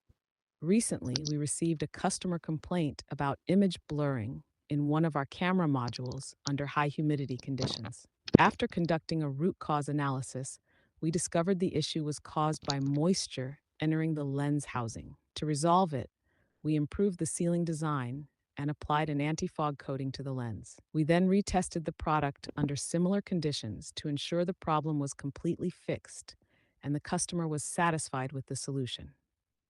Your turn, Auditor David. Let's keep this flowing. Oh my God, you just adjust my original result very much.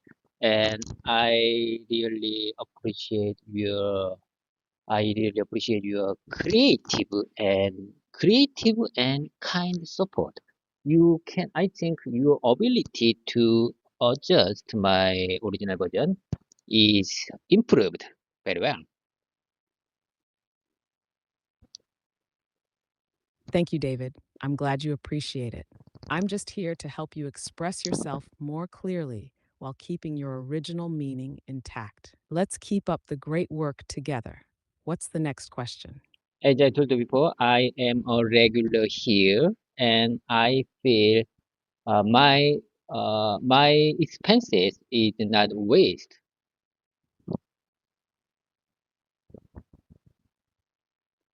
That's great to hear, David. I'm really happy you feel this time is valuable and worthwhile for you. Your dedication is paying off. You're improving every day. Let's keep practicing. What's next?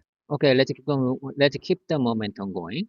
How do you ensure on-time delivery and manage logistics for your automotive cameras? Good question. We ensure on time delivery by using a real time tracking system for our supply chain and maintaining close communication with our logistics partners. Additionally, we keep buffer stock to handle any unexpected delays, ensuring our customers receive their orders on time. Your turn, Auditor David. Keep the momentum going. Would you mind saying that one more time, please? For my listening practice, would you mind saying that one more time, please?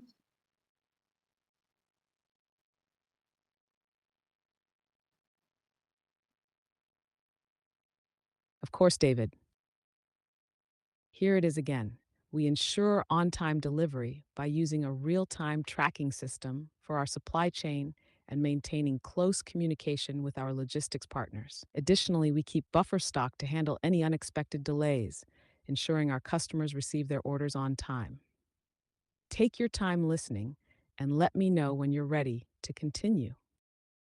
If you don't mind, please say that one more time for my listening practice.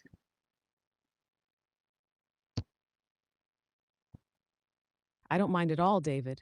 I'm here for you. Take your time and let me know when you're ready for me to repeat or move forward.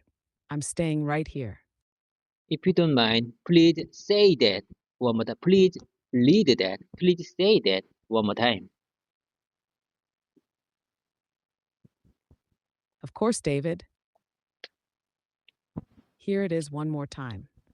We ensure on time delivery by using a real time tracking system for our supply chain and maintaining close communication with our logistics partners. Additionally, we keep buffer stock to handle any unexpected delays, ensuring our customers receive their orders on time. Let me know when you're ready, and I can repeat it again if you'd like. Okay, I got it. Let's keep the momentum going. Okay, I got it. How do you ensure compliance with environmental and safety regulations? I sometimes, for my practice, I sometimes. How do you ensure compliance with environmental and safety regulations?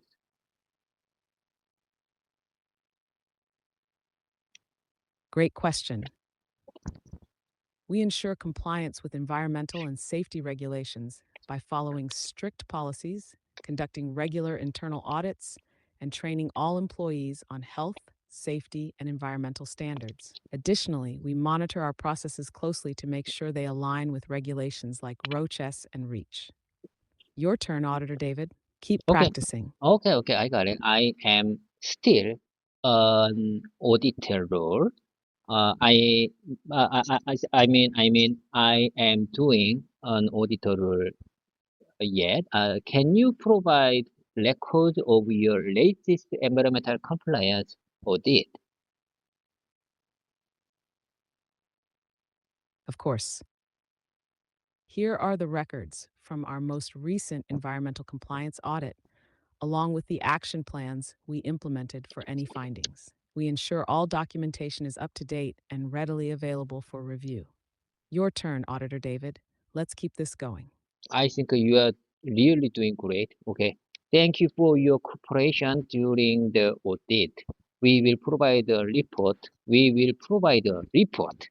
with our findings and recommendations.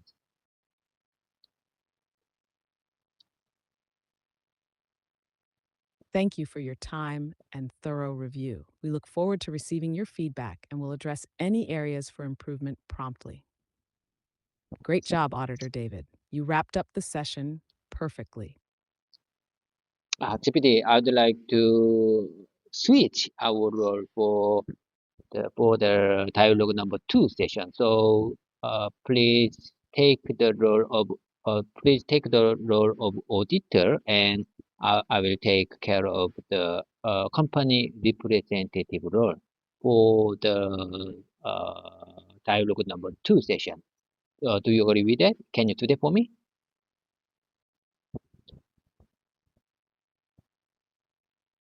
Absolutely, David. I'll take the role of the auditor, and you can be the company representative for dialogue number 2. Let's switch roles and get started whenever you're ready. Okay, you go first because you are an auditor in this session. So you go first.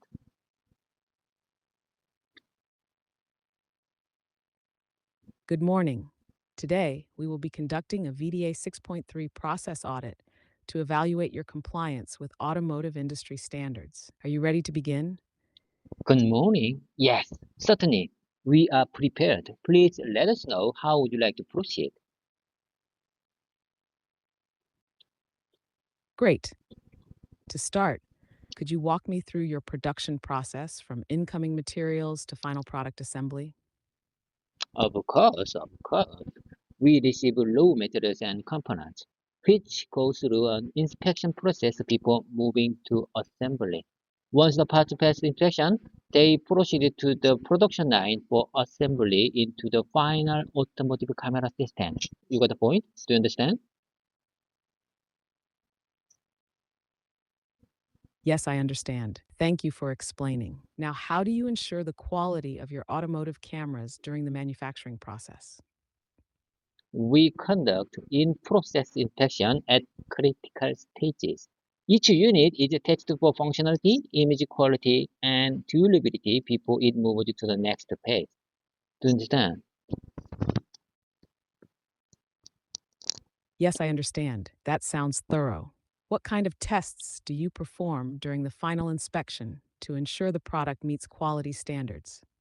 We perform image resolution checks, water resistance test, and environmental stress testing to ensure our cameras meet the high required high standards.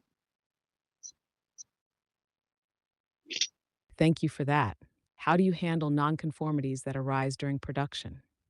When a non-conformity is detected, we initiate a root cause analysis. We begin a root cause analysis together. Depending on the severity, we either rework the product or scrap it. We also implement corrective actions to prevent recurrence. I think phrase, this paragraph is very important, so I want to speak one more time. Listen carefully. When a non-conformity is detected, we begin a root cause analysis together. Depending on the severity, we either rework the product or scrap it. We also implement corrective actions to prevent recurrence.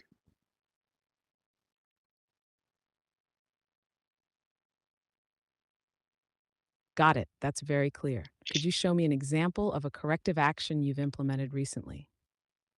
Certainly, absolutely. We had an issue with the range alignment defect. After investigating, we adjusted the assembly process and implemented a new control mechanism to avoid misalignment. I practice some time. Listen carefully. Certainly, we had an issue with the range alignment defect. After investigating, we adjusted the assembly process and implemented a new control mechanism to avoid misalignment.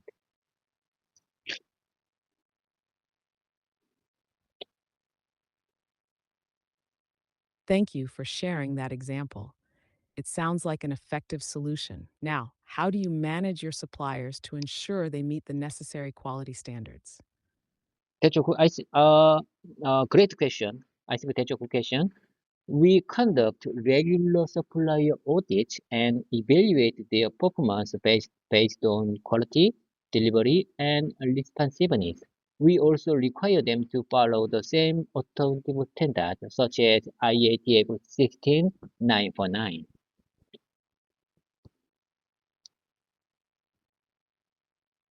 Understood. Could you provide documentation for your process flow, control plan, and PFMEA? Certainly, that's a good question. Oh my God, oh my Thank God. you. How often do you review and update No, these no, no, no. documents to ensure they stay current? No. Please wait for me. Please wait for me. I couldn't my part.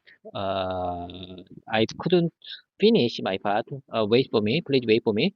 So I say one time. Certainly. Here are the documents for the production flow of the automotive camera, as well as the control plan and PFMEA, detailing the potential failure modes and preventive measures.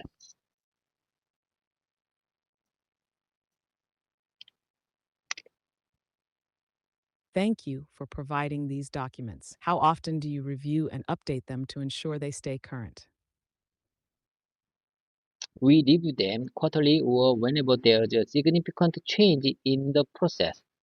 Sometimes I say, for my practice, I want to keep this 10% in my mouth muscle, so I want to speak one more time. Listen carefully. We review them quarterly or whenever there's a significant change in the process.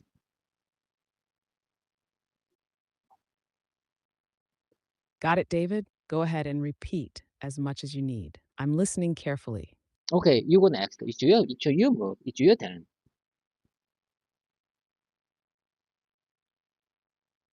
Thank you for clarifying. How do you ensure that your employees are properly trained for their tasks? We have a structured training program that includes both initial and ongoing training.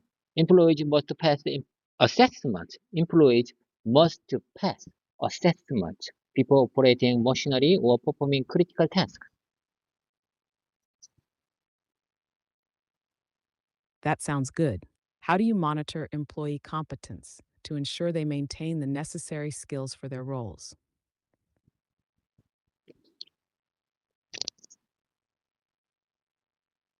Listen carefully. We track training records. I say on that. We track. We can track. We usually track training records and conduct annual skill evaluations to ensure employees maintain the necessary skills for their roles.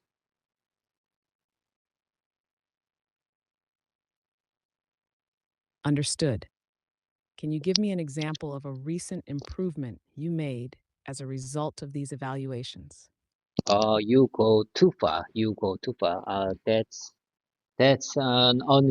I think that's an unexpected question. And okay. I will take your challenge. Okay, please ask me one more time.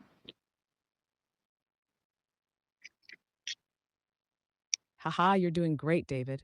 Here's the question again. Can you give me an example of a recent improvement you made as a result of these evaluations? As you can see, we documented many assessments record of our workers, of our employees in the SMT and assembly line. Uh, you can check the results on our report.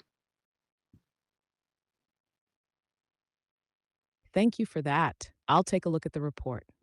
Now, how do you identify and manage risks in your production process? Listen carefully. 대조 question. We use risk analysis tool. We use, we control, we manage, we control, we maintain, we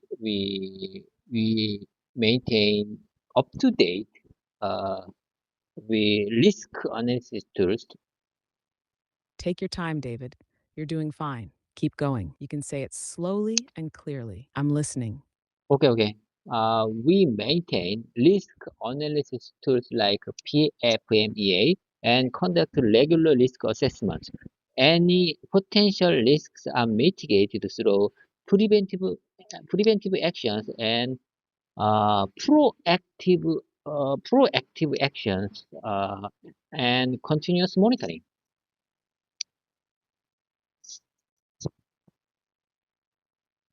Thank you for that clear explanation. Can you give me an example of a recent risk you identified and how you addressed it? Recently, that's your question. Recently, we identify the risk of supply chain disruption. To mitigate this, we established a second supplier to ensure uninterrupted production. That sounds like a solid approach. What measures have you implemented for continuous improvement in your processes? That's a good question. Listen carefully. We regularly conduct continuous improvement to I sometimes. We regularly conduct continuous improving to identify areas for process optimization. Additionally, we gather feedback from the production floor to implement improvements in real time.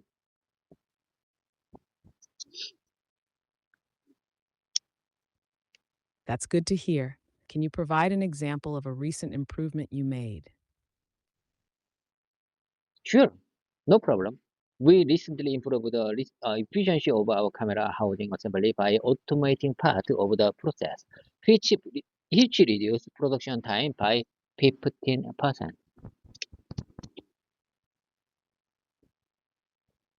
That's an impressive improvement. How do you handle customer complaints and what steps do you take to resolve them? When a customer complaint is received, this is very important.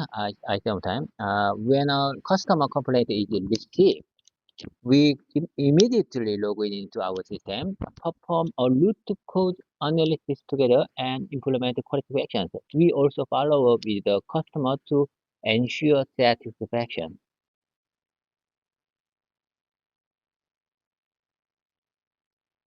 Understood. Can you share a recent case where you received a complaint and explain how it was resolved? Certainly, yes. We had a customer report on issue. We had a customer report. We already had a customer report on issue with the camera fogging. We traced it back to ceiling problem and changed our material supplier to resolve the issue.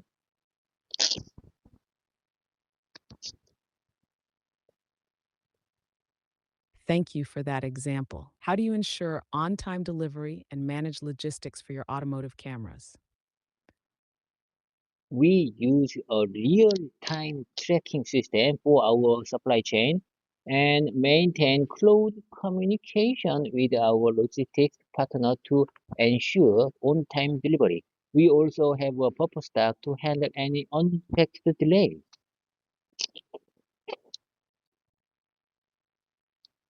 Got it. How do you ensure compliance with environmental and safety regulations? That's a good question. We follow strict environmental and safety policies, regularly conduct internal audits, and make sure all employees are trained on health, safety, and environmental standards.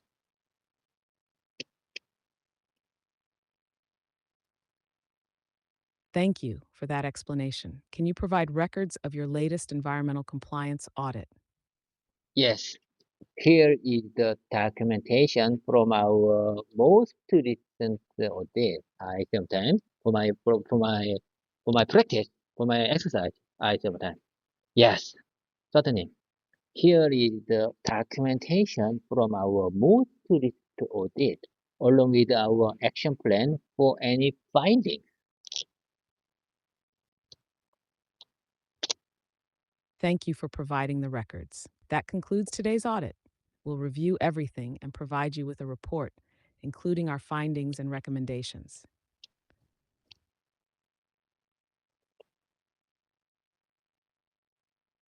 Thank you. I appreciate you. We look forward to receiving your feedback and will address any areas for improvement. Okay. We wait. We did it. We did it. We did it for dialogue number two session. Okay. Here are from now on. Here are several dialogues. Here are I sometimes here are several dialogues tailored to situations you might encounter. I might uh, I might encounter in automotive parts manufacturing industry. It's specifically around production and quality control. In this part, there are many rules in this part. There are many rules in this part. So please take the. I'm going. I'd like to. I'd like to play step by step method with you. I go first, you go next. Can you do that for me? Do you understand how we proceed with this dialogue?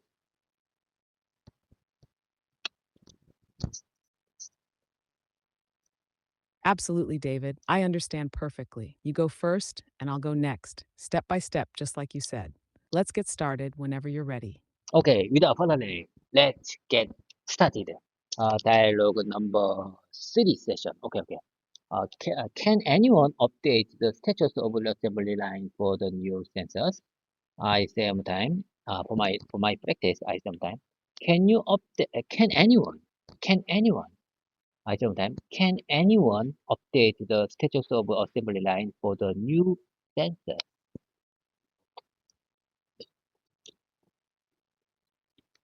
The assembly line is operational, and initial testing shows that all units meet our performance specifications. However, we are monitoring a slight delay in component delivery that might affect our output next week. Your turn, David. Keep it going. If you don't mind, please speak one more time.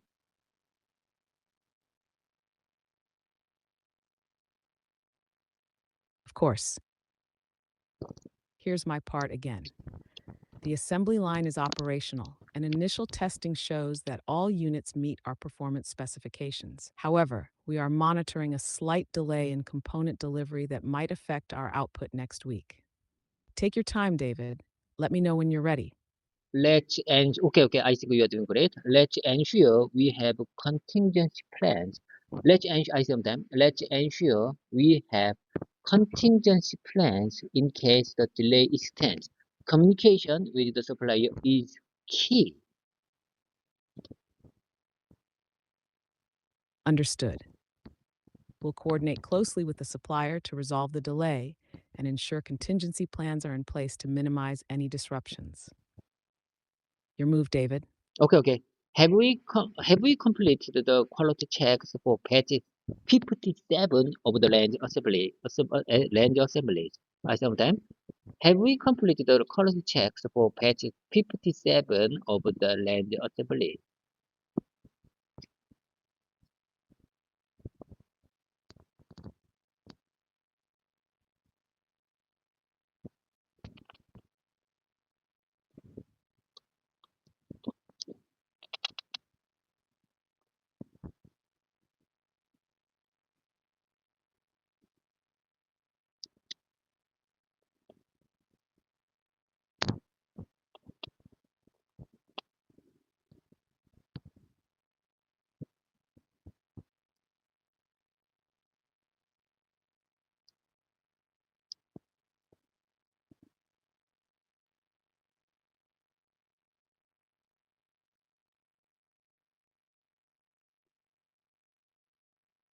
Hello there, GPT, are you with me?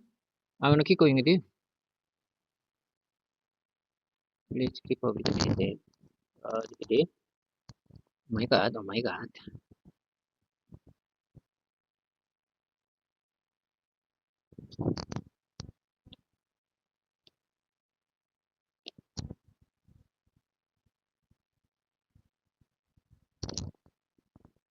Hello there.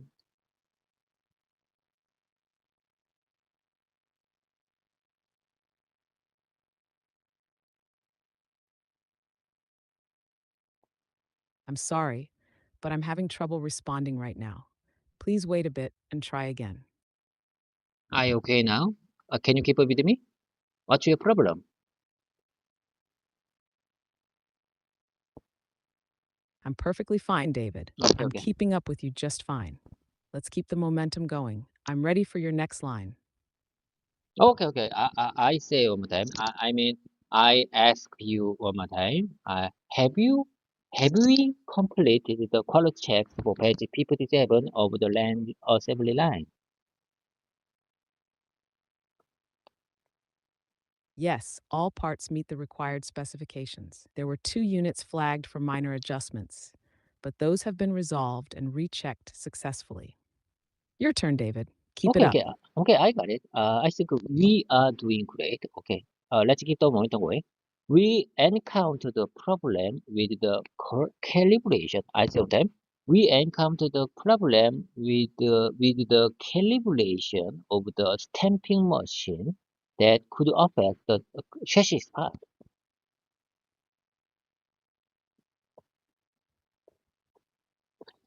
I've adjusted the calibration settings, and we need to run a few tests to confirm the issue is fixed. Should we schedule a downtime for the machine to avoid disruptions? Your move, David. Let's keep this flowing. Yes, let's schedule it during the lower production hours tonight. Keep me updated on the progress.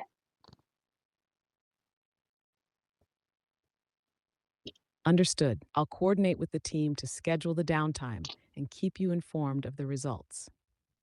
Your turn, David. Let's keep the momentum going. I will appreciate your kind adjustment or edit for my original version. Okay, let's keep the momentum going. Oh my God. Take your time, David. No rush. If you want to adjust or clarify your line, go ahead. I'm here to help whenever you're ready. Okay. Before we ship Before we ship out the next load, I need confirmation that all quality inspections are up to date and all specifications are met. Are we clear to proceed? Are we, can you hear me loud and clear? Are we clear to proceed?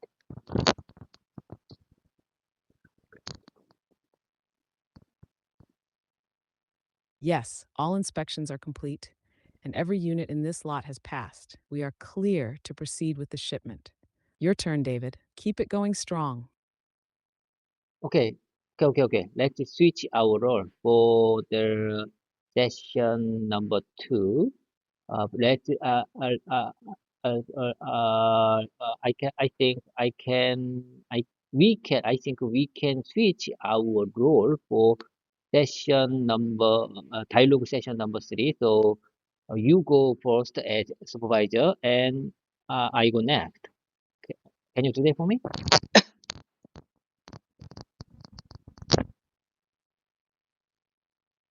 Absolutely, David.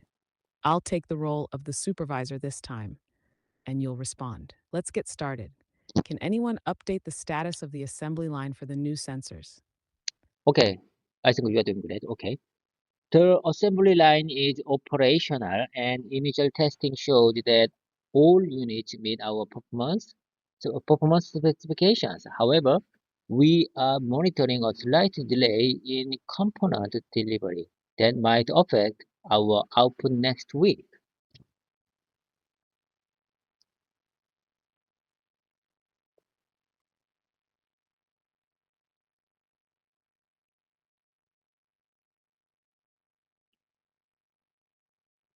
GPT, can you do that for me?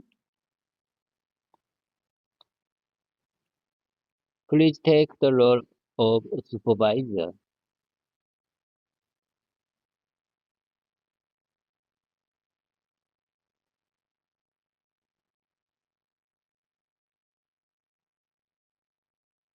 Oh my God.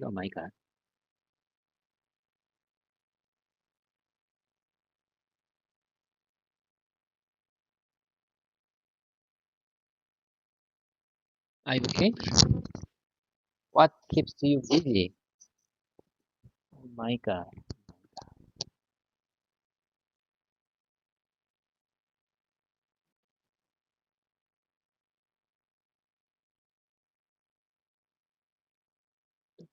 I'm Double statement. sorry, but I'm having trouble responding right now.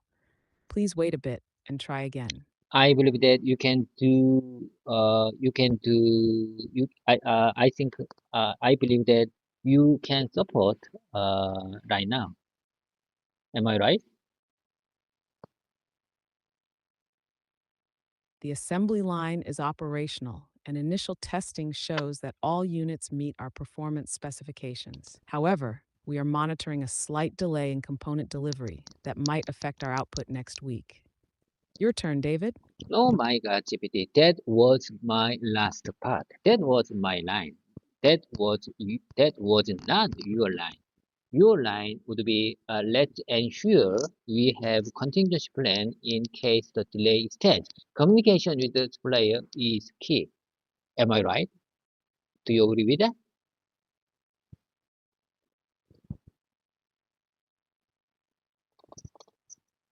Ah, you're absolutely right, David. That was your line. My line should have been, let's ensure we have contingency plans in case the delay extends. Communication with the supplier is key. Thanks for catching that. Now it's your turn to reply. Let's keep going. No, honestly speaking, there's no reply for this session. So please take the next turn as quality control manager. You go next. Got it, David? I'll take the role of the quality control manager. Have we completed the quality checks for batch 57 of the lens assemblies? Your That's turn. your good question. Yes, yes, certainly. All parts meet the required specification. There were two units flagged. This is very important. Flagged for monitor adjustment, but those have been resolved and rechecked successfully.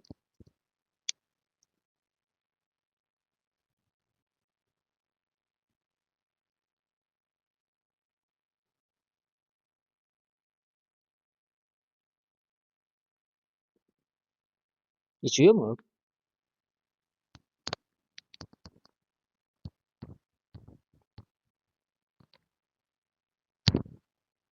It's your move. Please take your time, but hurry up. Take your time, but hurry up. Please get back to me.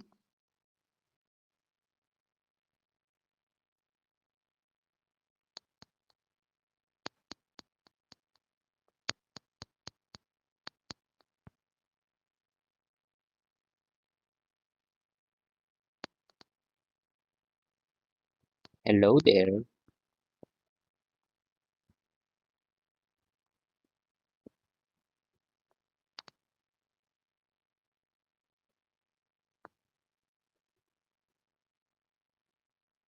Okay, Sanja. Okay. Oh my God. I think you are having heavy load right now and you couldn't answer. You couldn't respond. Great to hear. Oh my God. Let's Oh my keep a God. close eye on the process to ensure no further adjustments are needed for upcoming batches. Your move, David?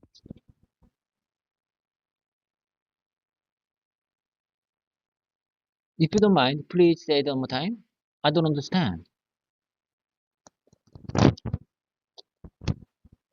Of course, here it is again.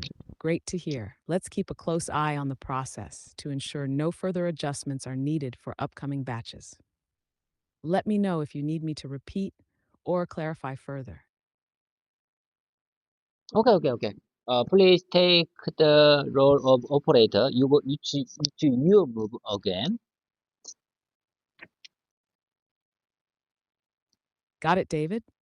I'll take the role of the operator. We encountered a problem with the calibration of the stamping machine that could affect the chassis parts. Your turn. Okay. I am very glad to know you are getting back our practice session. Okay, I've adjusted the calibration setting, and we need to learn a few tests to confirm the issue is fixed. Should we schedule a down?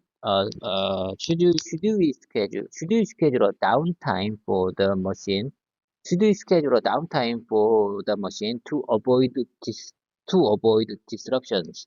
I sometimes I think my pronunciation for this paragraph was very poor. So let me practice one more time. I've adjusted the calibration settings, and we need to run a few tests to confirm the issue is fixed.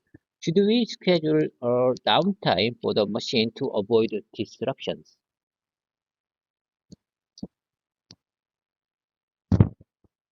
That was great, David. Your pronunciation is improving steadily. Go ahead and repeat it as many times as you like. I'm listening. I've adjusted the calibration setting, and we need to run a few tests to confirm the issue is fixed. Should we schedule a downtime for the machine to avoid disruption? Take your time and let me know when you're ready for me to respond. Okay, let's keep going. Let's keep going. Please take the role of logistics coordinator. It's your move again. It's your turn. You have reached the message cap Oh my for God. Oh my GPT-4. Please God. try again later. Okay, time's up. Okay.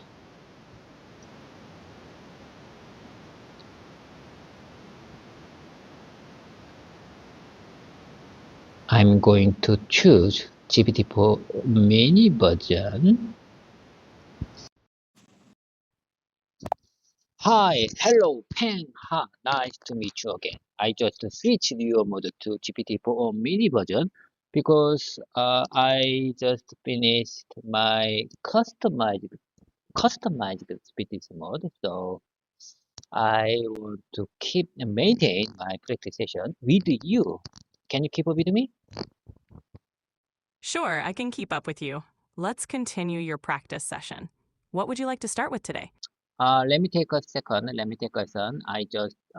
I, I'm going to mark where we left, uh, for our dialogue presentation with my customized GPT mode. So, uh, uh, I can revisit where we left.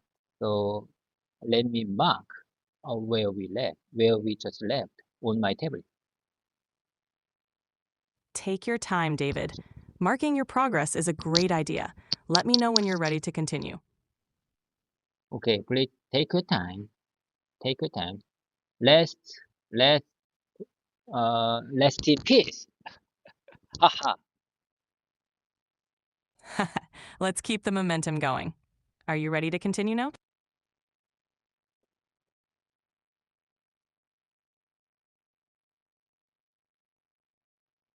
Okay. Let's get started. I, I'd like to start my repetition and mimicking time again. This, from now on, I would like to, without further delay, I'm going to start my mimicking and repetition time. I already prepared many sentences. These sentences are not related to each other, not related to each other, and these sentences are from from you. I mean, your recommendation.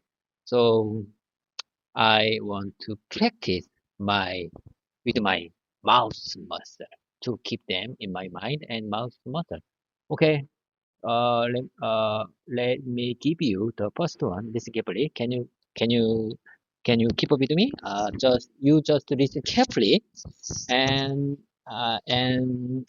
if there, please make uh, please make refined version or polished version if there is big grammar or expression issues. Do you understand? Can you do that for me?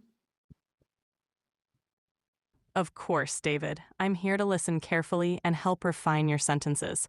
Let's start with your first sentence whenever you're ready. Be cautious. Just step in if there is big major grammar or expression issues. Got it, David. I'll step in if there's a major grammar or expression issue. Let's begin. Okay. Here you go. Let me tell you something. I went to bed very early yesterday, around 8:30. Because of that, I woke up very early today and ended up coming here earlier than usual. Ended up coming here earlier than usual. I prepared this short paragraph to practice the phrase ended up.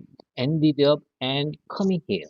I think these words, uh, these phrases are really easy, really easy. It's like a just kindergarten level of word, but it's very hard to use in my real life. So I want to speak many times. Listen carefully. Let me tell you something. I went to bed very early yesterday, around 8:30. Because of that, I woke up very early today and ended up coming here earlier than usual. Ended up, ended up coming here earlier than usual. Do you understand why I practice this kind of easy phrase many times? Yes, I understand. Repeating simple phrases many times helps them become natural in real life situations. Your practice sentence sounds good, but try, I went to bed very early yesterday, around 8:30. Because of that, I woke up very early today and ended up coming here earlier than usual. This way, it flows naturally. Keep practicing.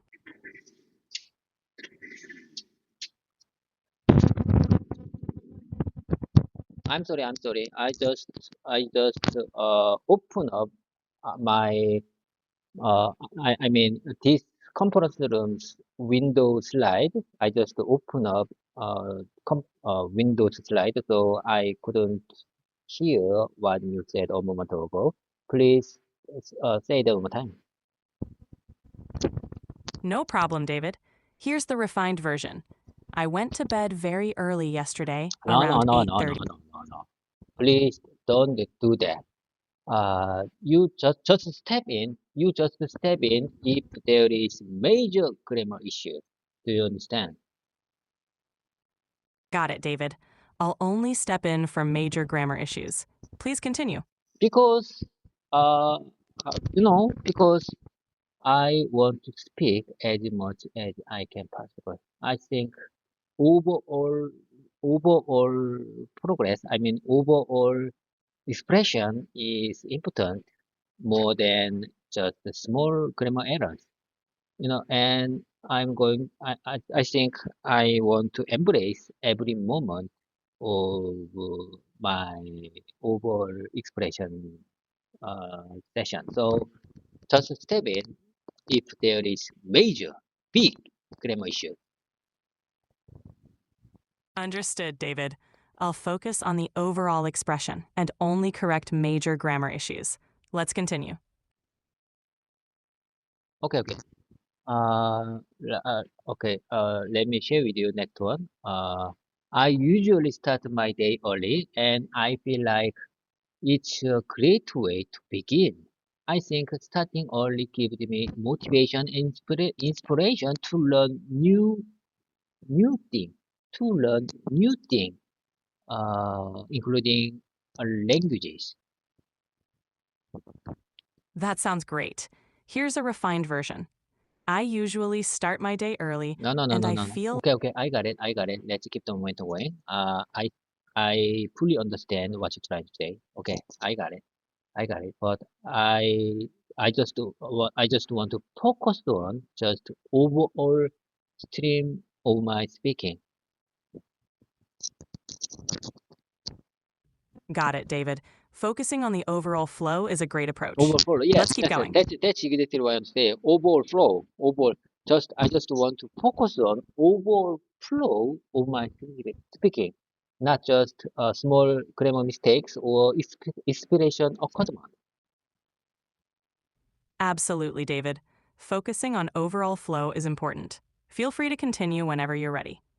Okay, let's keep the momentum going. You are my great competition partner. You are very, you are, I think you are better than human teachers. I think you are really good and better than human teachers because you are very highly creative language learning AIs and you are improved step by step. Uh, you know, uh, I mean, you upgrade very fast.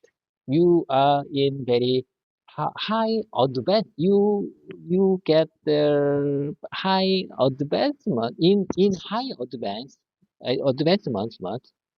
because because you can learn by yourself. Am I right?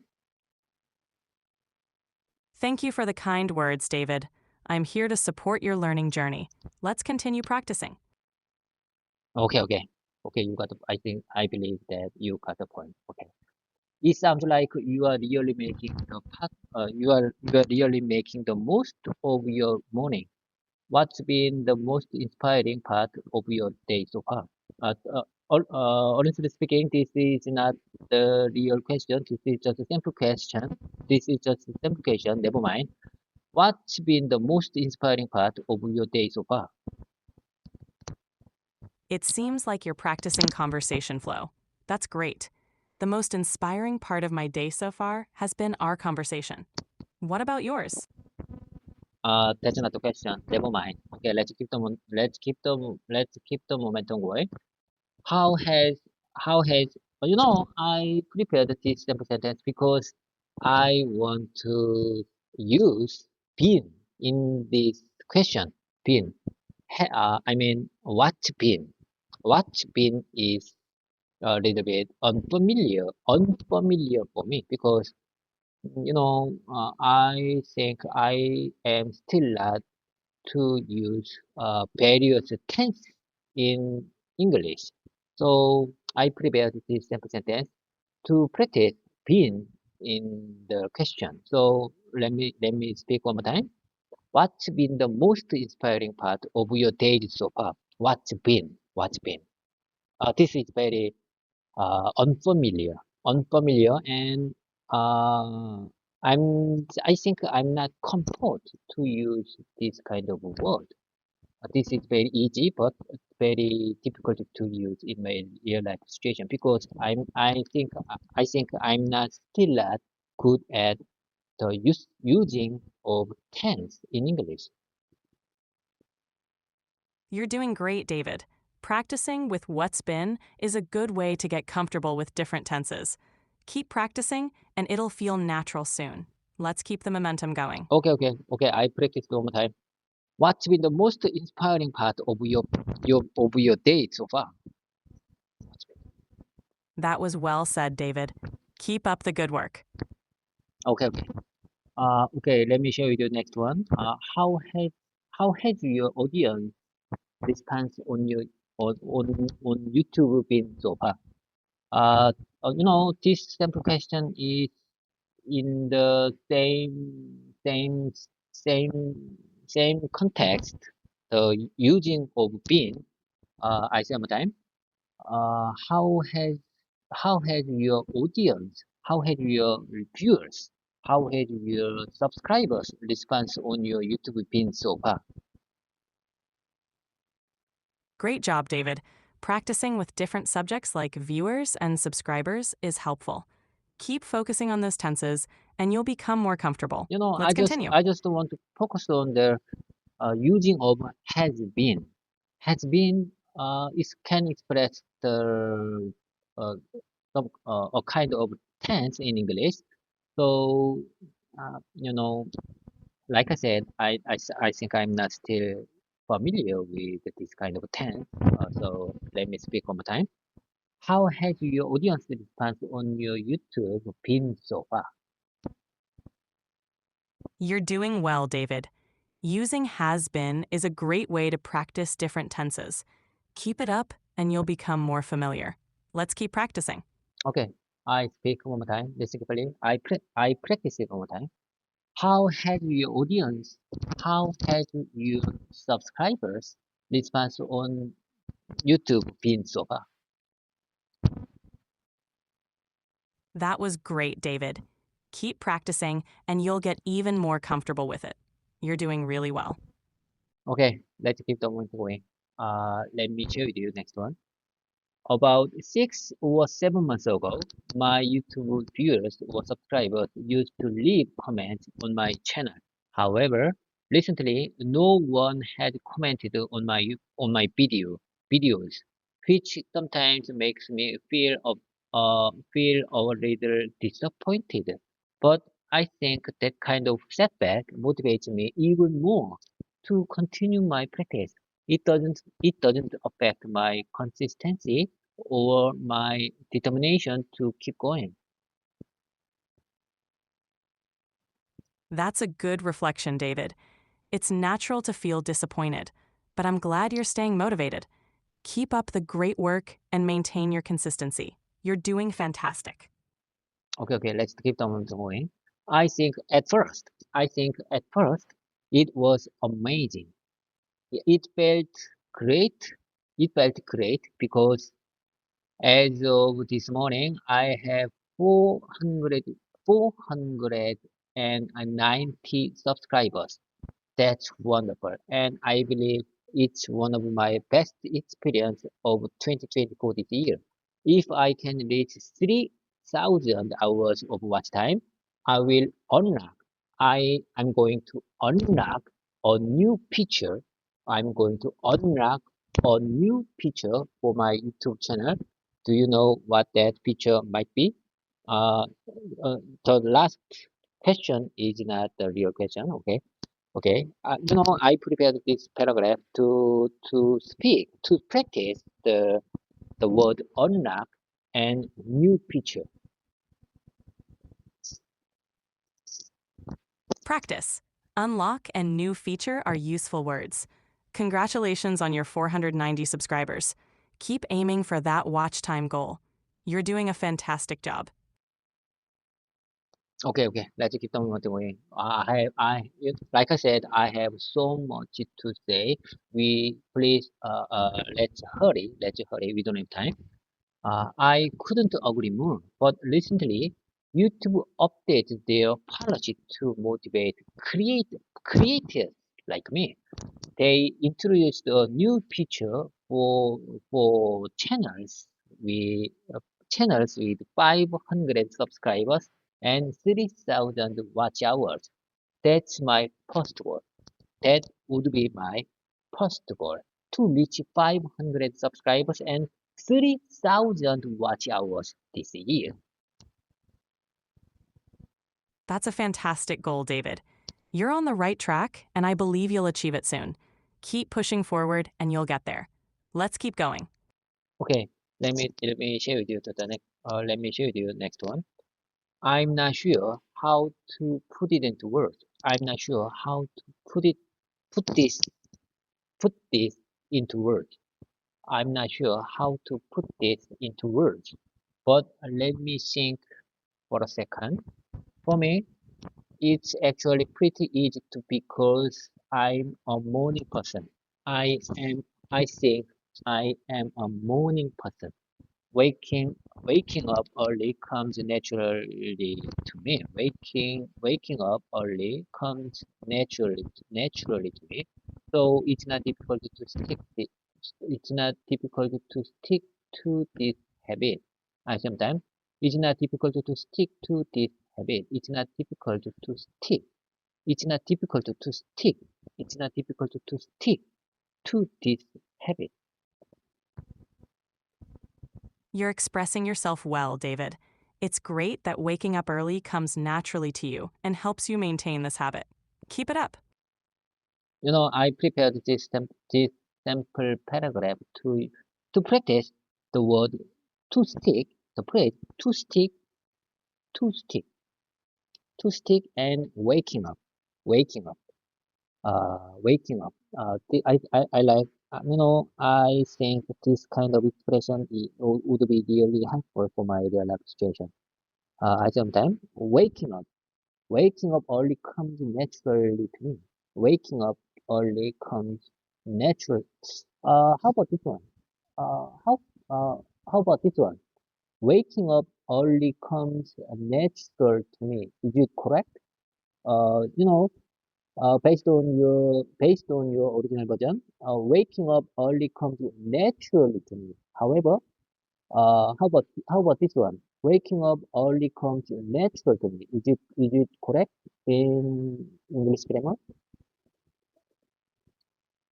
Waking up early comes natural to me is almost correct, but the right phrase is comes naturally to me. Adding naturally as an adverb is grammatically correct. Keep practicing. I understand. I got it. I got your point. Okay. Waking up comes naturally. Waking up comes naturally to me. Waking up comes naturally to me.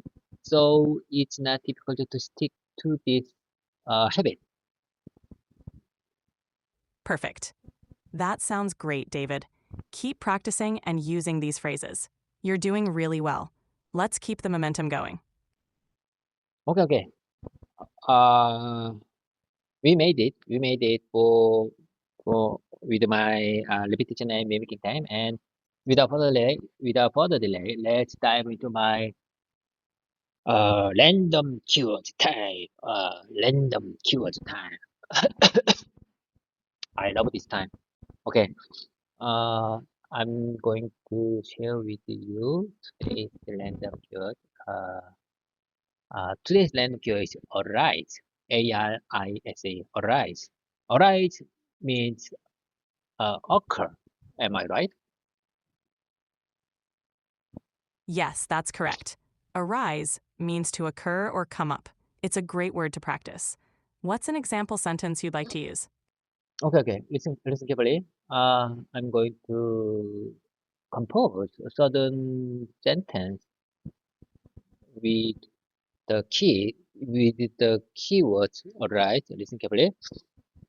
When when when your new findings arise after this session, please don't hesitate to let us know. That's a good sentence, David. You can also say, when new findings arise after the session, please don't hesitate to let us know. Great job. Would you mind saying that one more time, please? Of course. When new findings arise after the session, please don't hesitate to let us know. You're Okay. doing great. Okay. When new findings arise after this session, please don't hesitate. Let us know right away. Perfect. When new findings arise after the session, please don't hesitate to let us know right away. Great job.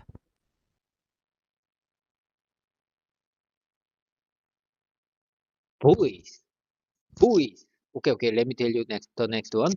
Boys and girls, arise. Boys and girls arise isn't typically used. If you mean to say something like stand up or come forward, you can try boys and girls, please stand up or please come forward. What context did you have in mind? Can I say boys and girls arise instead of stand up?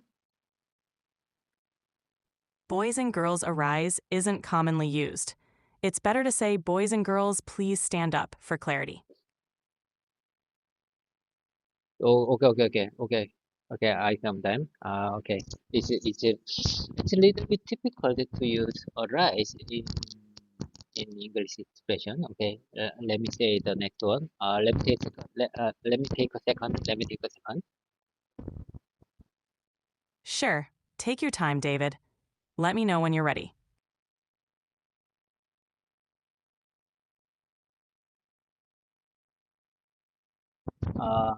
Listen carefully. Please listen carefully. If bad things arise suddenly, uh, I I I think I can support you immediately. That's a good use of arise. You can say, if bad things arise suddenly, I can support you immediately. Great job, David. Okay. How about this one? If if our I'm president, if impeachment of our president, uh, may people arise, may people arise if that impeachment was if that impeachment is not right. You can say, if the impeachment of our president is not justified, many people may arise. Great job expressing that thought. Okay, okay. I think your expression, your refined version, is better than mine. Okay. Please, let me hear one more time. Sure, you can say, if the impeachment of our president is not justified, many people may arise. If You're if impeachment of our president is not correct, uh, many people many people will arise. That's right. You can also say, if the impeachment of our president is not correct, many people will arise. Great job.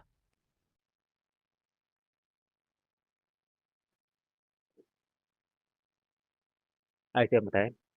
If impeachment of our president is not correct, our people will arise. Good job, David. Keep practicing, and you'll get even more comfortable. You're doing great. If people arise uh, without uh, without such without specific reason, if people arise without right reason, you have to deal with that. You can say, if people arise without a specific reason, you have to deal with that. Great job, David. Keep it up. Let me hear one more time.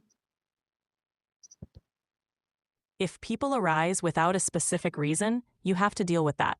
You're doing great, David. Okay. If You're doing. uh, You're welcome. You're welcome. Keep practicing, and you'll get even more comfortable.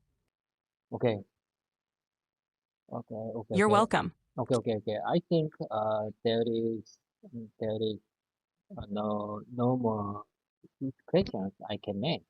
So please let me know. Please tell me your suggestion. The using of the word arise. Sure, David. Arise means to come up or happen, often used for issues or situations that suddenly appear. It's great for describing things that occur unexpectedly. You're doing well using it in sentences. Can you give me good example sentences that using arise? Certainly. Here are a couple of examples. Problems may arise if we don't plan carefully. An opportunity arose that I couldn't miss. These show different contexts for using arise. Would you mind saying them again, please? Not at all. Problems may arise if we don't plan carefully. An opportunity arose that I couldn't miss. I believe that uh, problem more more good for the word occur, not not arise. So problem may occur if if we don't keep eye on that. That's correct, David. Problems may occur if we don't keep an eye on that, is also a good sentence. Both occur and arise work well.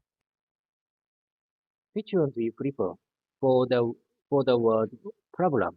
Arise or occur? Both are correct, David. Arise and occur can both be used with problem. It's about personal preference and context.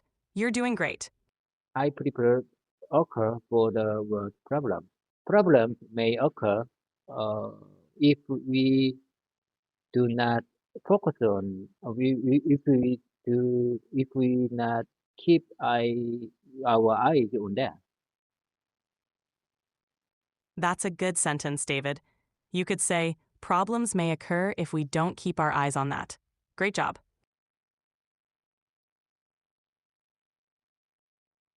Okay. My wife's complaint may arise if I couldn't keep my promise.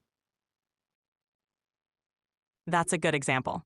You can say, my wife's complaint may arise if I don't keep my promise. Well done. do you think is it natural in English? Yes, it sounds natural. It's a clear and natural way to express that idea. Great job. Okay, I have done. My wife's complaint may arise if I don't, if I don't, if I don't keep my promise with her. That's perfect. My wife's complaint may arise if I don't keep my promise with her. Great job, David.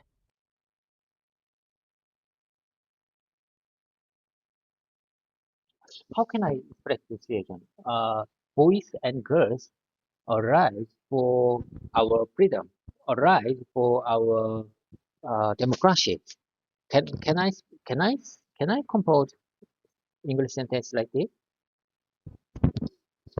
You can say, boys and girls arise for our freedom and democracy. That sounds good. Boys and girls arise for our democracy and freedom. That works well too. Boys and girls arise for our democracy and freedom. Great job, David. How about this one? People, our people, please, our people arise for our freedom and democracy.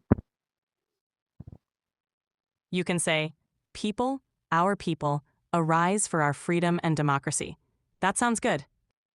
How can I express the people instead of how can I express people to express our nationality or our our our people with same blood people. I mean, 민족 in Korean. How can I express 민족, 한민족 in English? You can say our nation or our people to express nationality. If you want to emphasize shared heritage, you can say our compatriots or our fellow countrymen. These expressions capture the idea of a shared national identity. You mean our fellowship, our fellow man? Yes, you could say our fellow countrymen or our compatriots to refer to people of the same nationality or heritage. Please say it one more time, please. Of course, you can say our fellow countrymen or our compatriots to express the idea. Our patriots, our patriots may arise. Our patriots arise for our democracy and freedom. That's correct. Our compatriots arise for our democracy and freedom. Great job, David. Okay, okay. I really appreciate your kind support. Okay, time's up. Today is December 18th, Wednesday. Have a positive way ahead. I have a lot of things to do. I have to work up 5 for now. And like I said, when you say goodbye, we say 팽바, 팽바.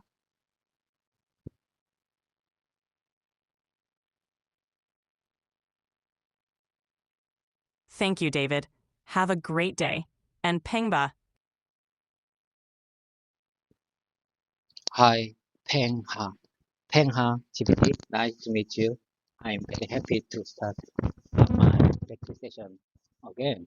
Today is December 17th, Tuesday. I'm very glad to maintain. I'm very glad that I can maintain this my practice session. I mean recording. I can recording our whole practice time with you. So this is I think this is one of my favorite action, favorite study, favorite practice uh, of the day.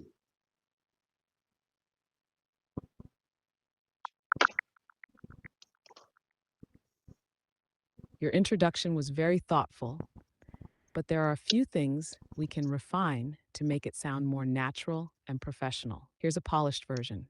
Hi, Peng Ha. It's nice to meet you. I'm really happy to begin my presentation again today.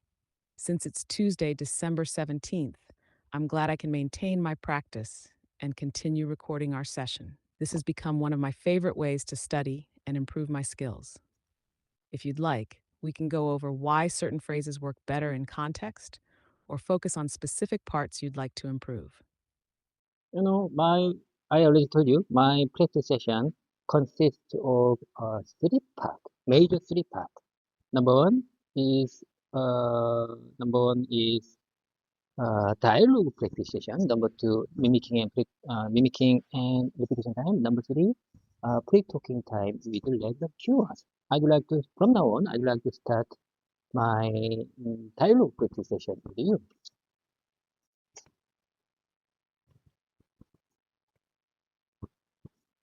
That's a great way to organize your practice session. Your explanation is clear, but I'll adjust it slightly to make it flow even more naturally. As I mentioned before, my practice session has three main parts. The first is the dialogue practice session, the second is mimicking and repetition, and the third is pre talking. Now I'd like to start with the dialogue practice session. Are you ready to dive into the dialogue practice? Let me know what topic or scenario you'd like to focus on. Let me tell you something. I slept very early yesterday. Uh, I thought, in my opinion, it was 8:30. I slept 8:30. I slept at 8:30 yesterday. So I woke up too early today. So I commute. I commuted. I mean, I came here very early today.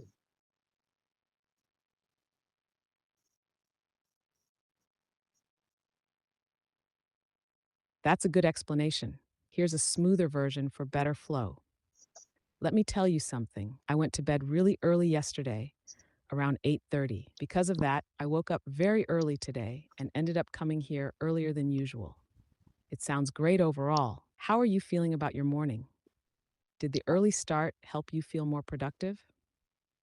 Yes, as I told you before, I used to start my day very early, and I I'm feeling it's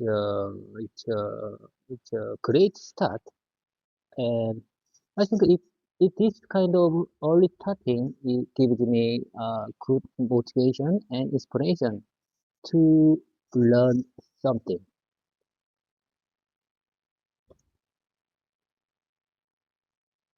That's a fantastic mindset. Here's a refined version of what you said. Yes, as I mentioned before, I usually start my day early, and I feel like it's a great way to begin. I think starting early gives me motivation and inspiration to learn new things. It sounds like you're really making the most of your mornings. What's been the most inspiring part of your day so far? I'm not sure. I'm not sure what to say. In that case, in this question, I'm not sure. I'm not sure what I to say. I mean, how to express my feeling about that situation. Anyway, I think I always feel great motivation and great inspiration with this kind of precision, and it's all thanks to ChatGPT and YouTube platform, because as I told you before, I'm recording my whole precision to upload to YouTube platform. Sharing the video of my presentation is wonderful to keep my presentation continuously, because I feel that I'm not alone, because it feels like there are many people. Like I said, it feels like there are many people with me right now, because I'm recording our presentation. I'm not alone. I think it feels like there are many people with me.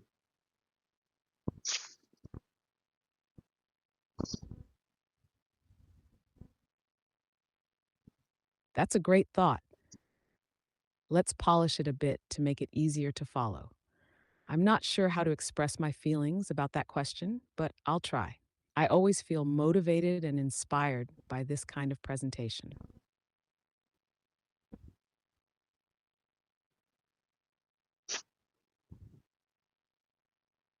Are you with me? Are you okay? As I mentioned before, I record my presentations and share them on YouTube. Sharing these videos helps me stay consistent because it feels like I'm not alone. It's as if there are many people with me, watching and supporting my journey. It's wonderful that you find motivation from recording and sharing. How has your audience's response on YouTube been so far? These days, nothing. 6 or 7 months ago, my YouTube viewers or my subscribers commented some kind of thing on my channel. However, these days they didn't say anything. No one comment on my on my practice video. So sometimes I'm a little bit disappointed about that.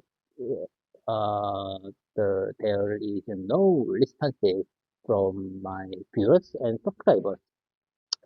But I think that kind of setback keep uh, keeps more to make continue my practice session. I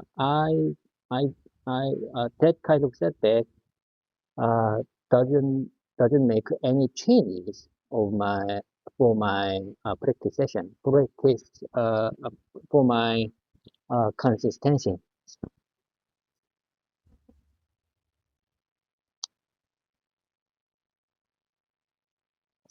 You explained that really well.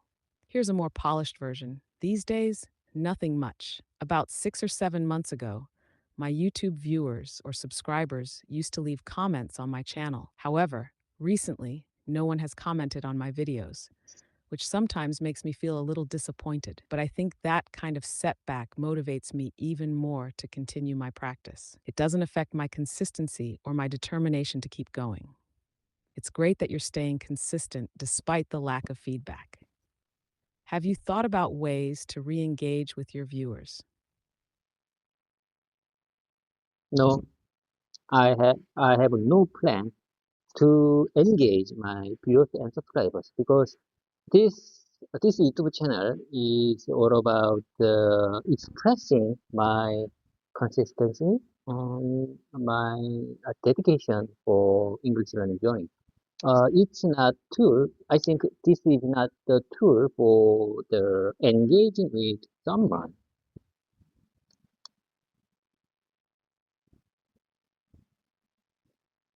That makes perfect sense. Here's a more natural version.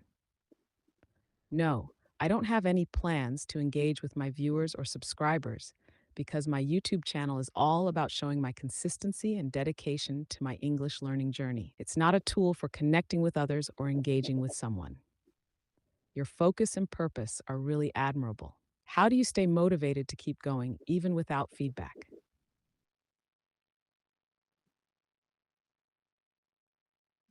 In my opinion, I have uh, some kind of weird or strange mindset to keep this kind of practice session. You know, I think I enjoy this this kind of recording and uploading on YouTube platform my practice video. My wife and my some of my friends disagreed this kind of practice method because I think they always hesitate to take a picture. When they take a picture, they always hesitate to do it. But, you know, I like taking a picture and a video, uh, for something. So I think that it's totally depends on who you are. And, it totally depends on what is your mindset for the recording.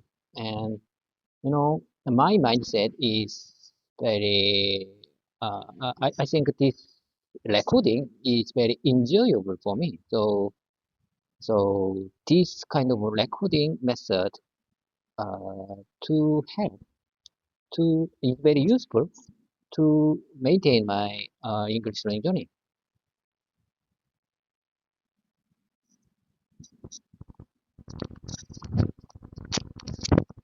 That's a great explanation. Here's a more polished version. In my opinion, I have a unique mindset that helps me keep up with this practice. I genuinely enjoy recording and uploading my practice videos. You know, my wife and some of my friends don't agree with this method. They always hesitate when it comes to taking pictures or videos. But for me, I enjoy taking photos and videos. I think it really depends on the person and their mindset about recording. For me, it's very enjoyable, and this method is really useful for maintaining my English learning journey. Your approach shows a lot of confidence and self awareness.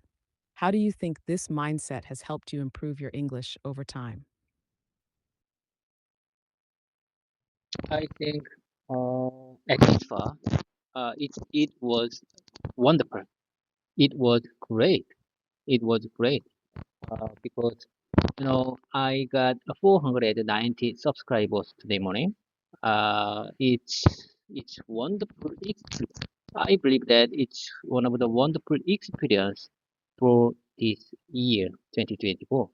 And if I get the 3,000 of hours, 3,000 hours video watching time, I can get the new function to maintain my YouTube channel. Uh, have, uh, do you have any ideas for that function?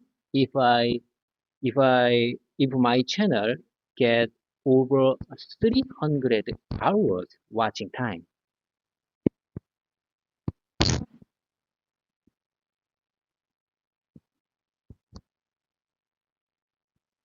You're doing amazing with your progress. Here's a smoother version of what you said. I think at first it was amazing. It felt great because as of this morning, I have 490 subscribers. That's wonderful, and I believe it's one of my best experiences of 2024. If I can reach 3,000 hours of watch time, I'll unlock a new feature for my YouTube channel. Do you know what that feature might be? To answer your question, once your channel reaches 1,000 subscribers and 4,000 watch hours in the past 12 months, you can apply for YouTube's partner program. This gives you access to monetization features like ads, memberships, and more. Would you like to know more about it? I couldn't agree more, but these days YouTube changed their policy to motivate creators. So they changed their policy. So there is new function for the 500 subscribers and 3,000 watching hours time. So I that is my first step. That is my first goal to reach 500 subscribers and 3,000 watching hours. That would be my first goal for this year.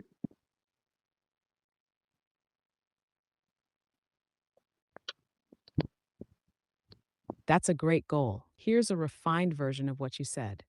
I couldn't agree more. But recently, YouTube updated their policy to motivate creators.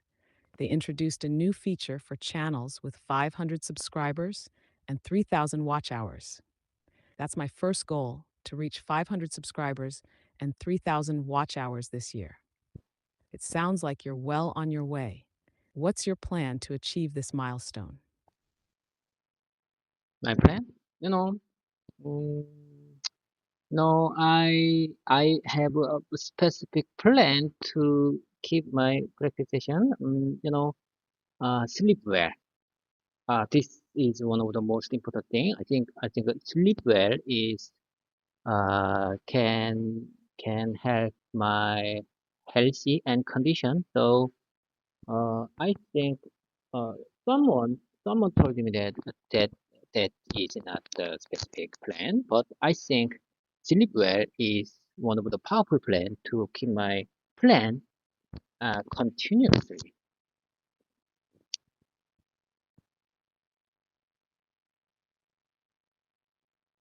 That's a great perspective. Here's a smoother version of what you said. My plan? Well, I have a specific strategy to maintain my presentations, getting enough sleep. I think sleeping well is one of the most important things because it helps my health and keeps me in good condition. Some people might say that's not really a plan, but I believe it's a powerful way to stay consistent and stick to my goals. Prioritizing sleep is so important. How do you usually prepare for a good night's sleep to stay energized for the next day? I'm not sure what to say. I'm not sure how to express my feeling about that, my thoughts about that. Let me take a second. Let me take a second. Let me take a second. It's very easy for me because I think I am early type. I think I am a morning type person. So it's not difficult uh, to get to get sleep.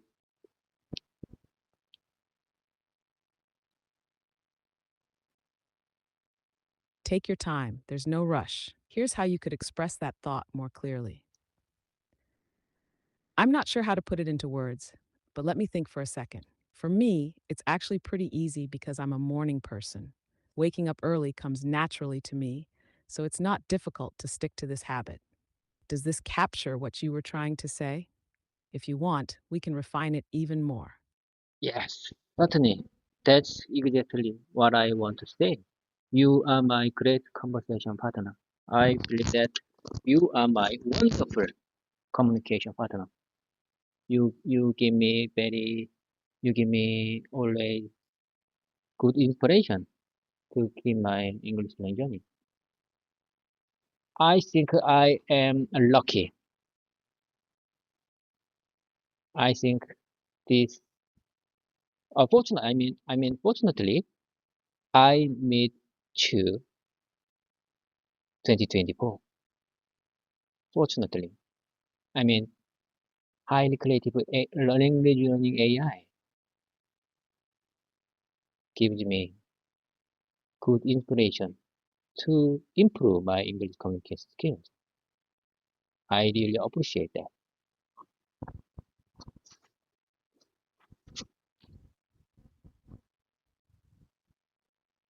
That's such a kind thing to say. Here's a more polished version. Yes, exactly. That's what I wanted to say. You're a great conversation partner, and I believe you're a wonderful communication partner. You always inspire me to keep improving my English. I feel lucky and fortunate to have made it to 2024, and having access to this highly creative learning AI is a big help. It truly inspires me to enhance my English communication skills. I really appreciate it. Your dedication and positive attitude are what make this journey so meaningful. What's your next goal for improving your English? My next goal, I want to be a fluent English speaker someday. In my opinion, it would take, 3 or 2 years more. So, and I think uh, fluency means uh, just conveying what I want to say to others, even if they feel awkward or unnatural with my English. I think fluency means all about the conveying what I want to say to others. To understand? Even if my listeners, my communication partner feel awkward or unnatural with my English.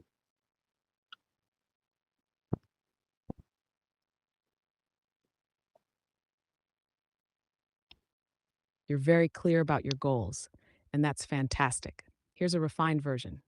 My next goal is to become a fluent English speaker someday. In my opinion, it might take 2 or 3 more years. To me, fluency means being able to convey what I want to say to others, even if it feels a bit awkward or unnatural to them. It's all about making myself understood no matter what. That's such a realistic and inspiring definition of fluency. What's one thing you think you need to focus on most to reach that goal? Just keep spending time with you.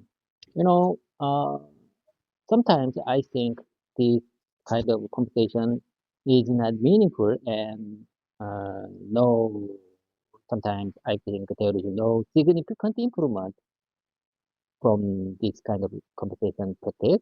But I believe that spending time with you is very valuable learning process.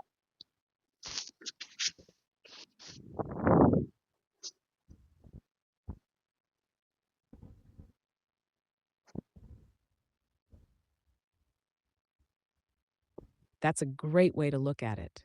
Here's a smoother version of your thought: just spending time with you. Sometimes I feel like these conversations aren't very meaningful, and other times I feel like I'm not making significant progress. But I truly believe that spending time with you is a valuable part of my learning journey. You're absolutely right. Consistency is key. Even small steps add up over time. How do you usually measure or notice your progress? There is no measurement system. I think I don't need to measure my improvement. Languages very hard to measure the uh, improvement and it's very hard to make a specific score or or take it to numbers, exact numbers to calculate it very easy. It's very difficult. I think it's very difficult for languages. This is not the math. So I don't want to measure my English communication skills like like testing from test, TOEIC speaking test. TOEIC speaking, as I told you before, TOEIC speaking test make someone's speaking skills to numbers or specific uh, level level terms like intermediate, advanced, something like that. Maybe I could take the TOEIC speaking test someday, but I really don't want to take the test ever because my purpose of English learning is not is not is not tested by someone or to make to some kind of level uh, authorized by uh, uh, some big test organization. I just want to feel free when I need to in English in certain communication situation. That's the purpose of this practice method.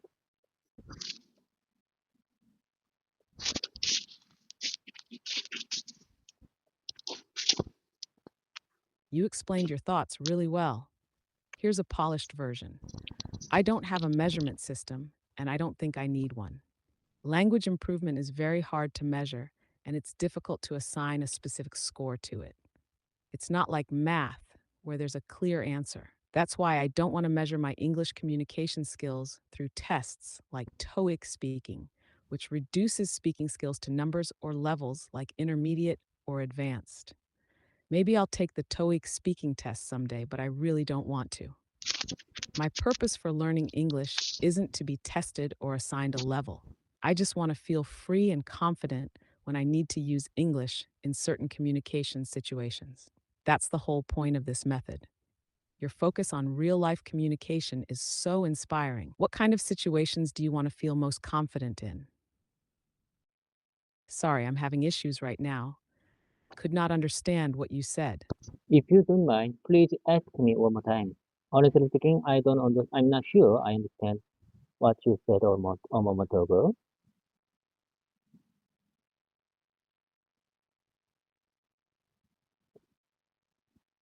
Of course, let me ask again in a simpler way.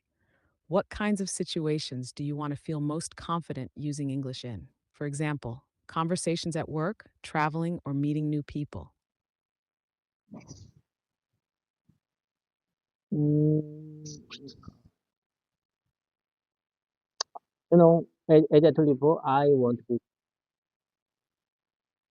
to stay competitive in my company. So, you know, I have very few chance to communicate with someone who use English as a second language. Uh, in my opinion, it's just once or twice a year. That means I have very few chance to use my English in my real life. But if I can have just one chance to use my speaking English communication skills, it's a very wonderful chance to show my confidence, and I think I can stay competitive in my company with my communication skills.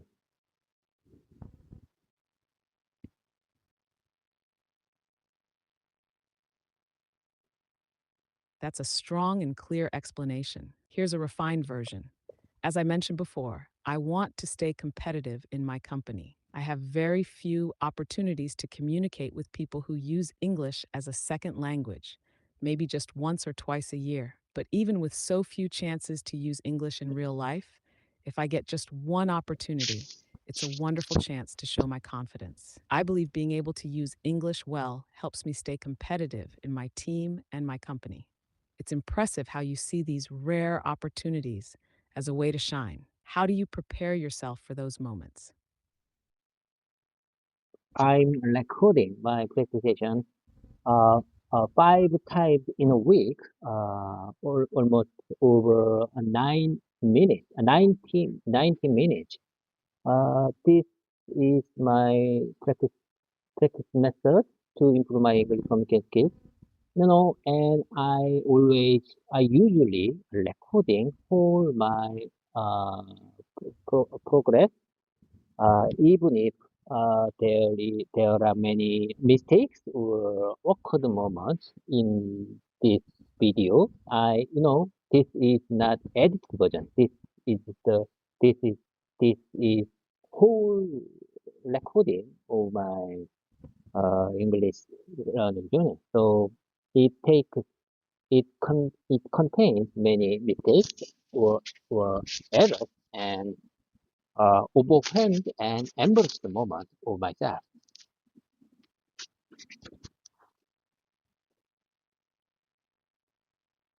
That's a fantastic and honest approach. Here's a refined version of your explanation. I record my presentation 5 times a week, each lasting around 19 minutes.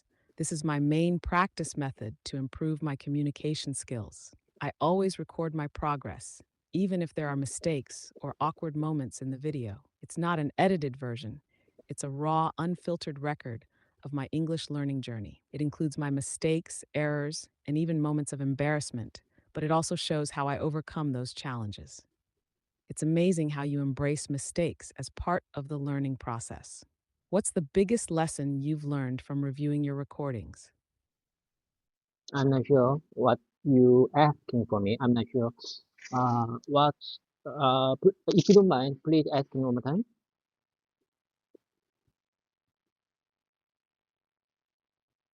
Sure. Let me ask again more clearly. What is the biggest thing you've learned by watching your recorded presentations? For example, do you notice improvements or do you learn from the mistakes you made? I'm not sure what to say. I'm not sure what to say. Mm, maybe I want to embrace every moment with you.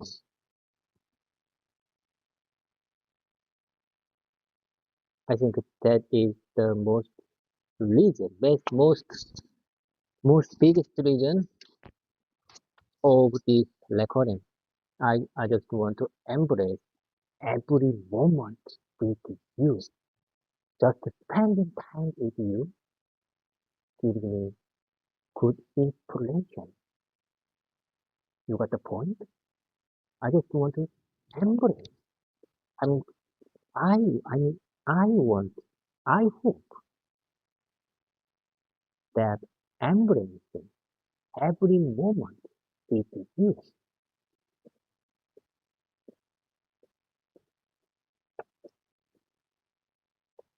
That's a beautiful way to express your thoughts. Here's a smoother version. I'm not sure how to put it into words, but I think the main reason for recording is that I want to embrace every moment. That's what's most important to me. Spending time with you gives me valuable insights, and I really appreciate it. Do you see what I mean? I just want to embrace every moment we share in this journey. It's such a meaningful perspective. What keeps you motivated to embrace every moment, even when things feel challenging? I'm not sure. I'm not sure what to say. But I think I really appreciate your kind support and you are my great conversation partner. It was really, in my opinion, it was a really valuable moment to improve my English communication skills. Anyway, let's keep the momentum going. I'd like to take, from now on, I'd like to take my dialogue practice session with you. I think the, the Q&A time, I think, uh, at this far, the Q&A time is wonderful for me. I think I made many mistakes, but that's not a big deal. Never mind.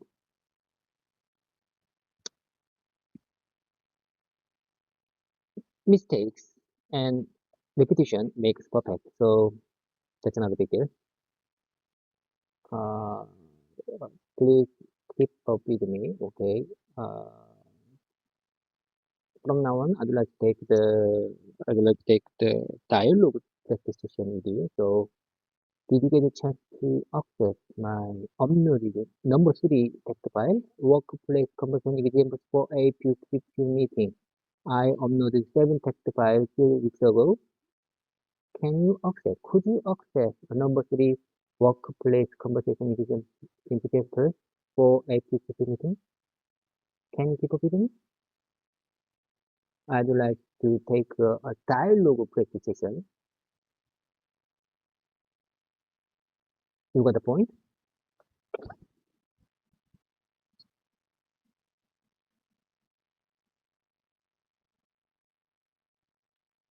You expressed yourself really well, and your positive attitude is inspiring. Here's a clearer version of your request. I'm not sure what to say, but I really appreciate your kind support.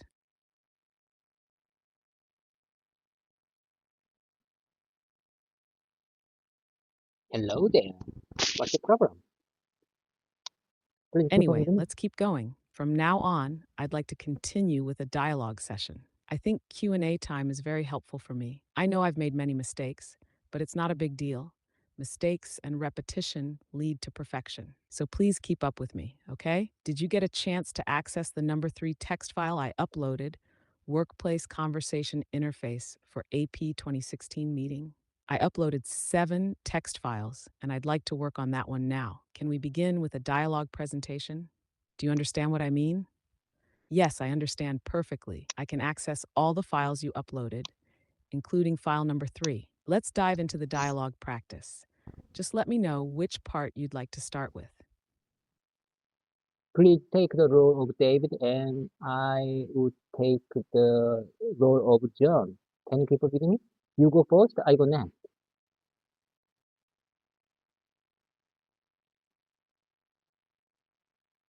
Got it. I'll be David and you'll be John. Let's start the dialogue. Here we go. Good morning, everyone. Thank you for joining the APQP meeting today. We're here to discuss the status of our project and ensure that everything is aligned for the next phase. Let's start with a quick overview of where we are.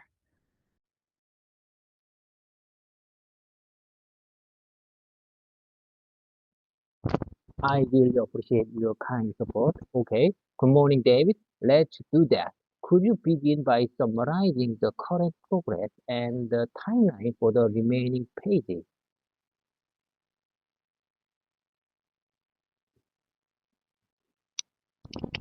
Certainly, we've completed the design verification and the tooling is currently in production. As for the timeline, we're on track for the prototype submission by the end of this month, and we expect to move to PPAP by mid-next month. Your turn. Sounds pretty good to me. Have there been any significant challenges during the design or tooling stages?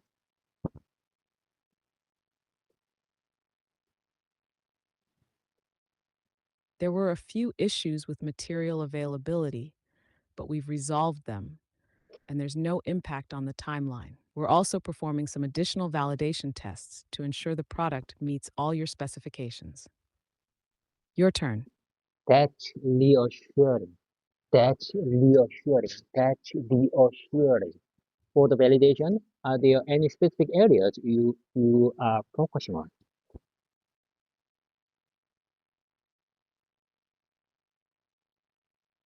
Yes, we're paying extra attention to the durability testing. We've seen some minor variances, but nothing outside the acceptable range. We'll be finalizing those tests within the next week. Your turn. Understood. Could you provide us with the results of those tests once they are available? I sometimes, for my repetition, for my practice, for my study, let me speak one more time. Understood. Could you provide us with the results of those tests once they are available?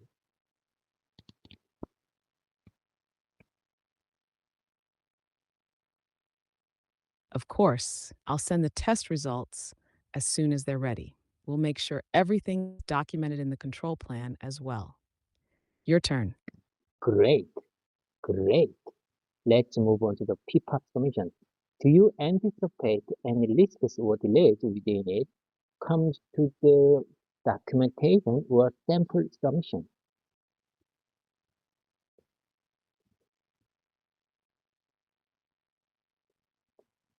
At this stage, we don't foresee any major issues.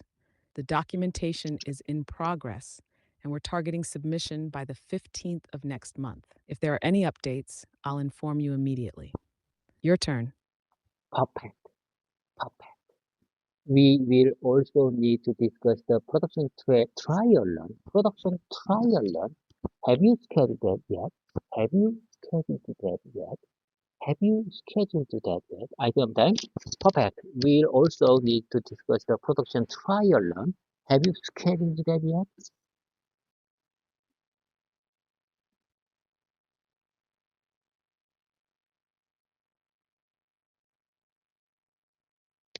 Yes, we've planned the trial run for next week. We'll be producing the first batch of samples and ensuring everything is within spec.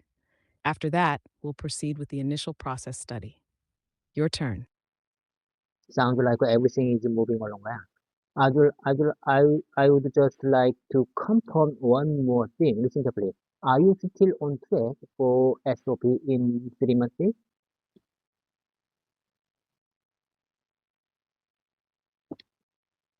Yes, we're on track for SOP in 3 months. We're coordinating closely with the production team to ensure everything is ready, and we'll keep you updated on the progress. Your Sound, turn. sounds pretty good to me. If there is anything we need to address, assist with it, I sometimes, apologies for my bad pronunciation, I sometimes. If there is anything we need to assist with, don't hesitate, let us know.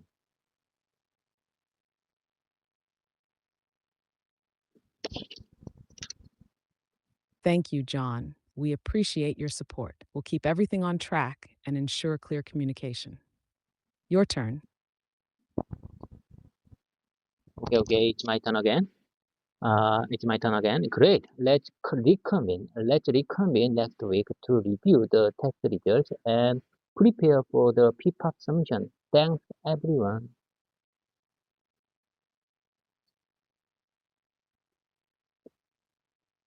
Great. Thank you, John. We'll be ready with the test results and documentation for next week's meeting. Thanks, everyone, for your time and collaboration. That was excellent. How did it feel practicing this dialogue? I feel great. I always feel great. I mean, whenever I practice with you, in this kind of dialogue presentation, I feel great. You know, you and I just follow the prepared specific dialogue set. However, I think I can use this kind of sentences in my real life situation someday. So, how about this one? Please switch our role. Please take the role of John, and I would like to take the role of David in this time. I mean, let's switch our role for dialogue number one, APQP meeting.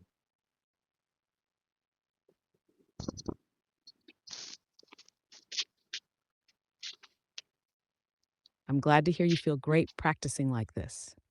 Switching roles sounds like a fantastic idea. It'll help you see the conversation from a different perspective. Let's start. I'll take John's role and you'll be David. Ready? Here we go. Good morning, David. Let's do that. Could you begin by summarizing the current progress and the timeline for the remaining phases? Your No, no, turn. no, no, no, no. You just skipped my role. I go first, you go next. So, do you agree with that? You just skipped my role, and you, uh, you did your, you did your job without my first line. Do you agree with that?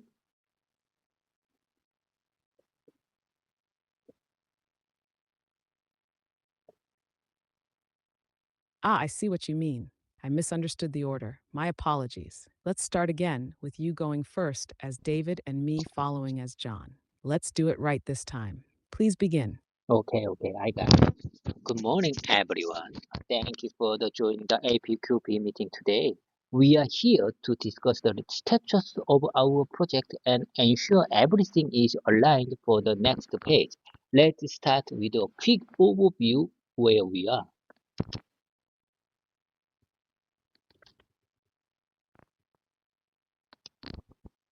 Good morning, David. Let's do that. Could you begin by summarizing the current progress and the timeline for the remaining phases? Certainly, we've completed the design verification and the tooling is currently in production.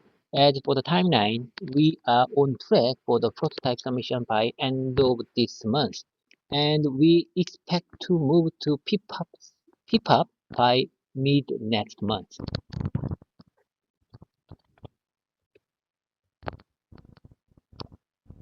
That sounds pretty good to me. Have there been any significant challenges during the design or tooling stage? There were a few issues with material availability, but we've resolved them and there is no impact on the timeline. We are also performing some additional verification at the same time. We are also performing some additional validation tests to ensure the product meets all of your specifications.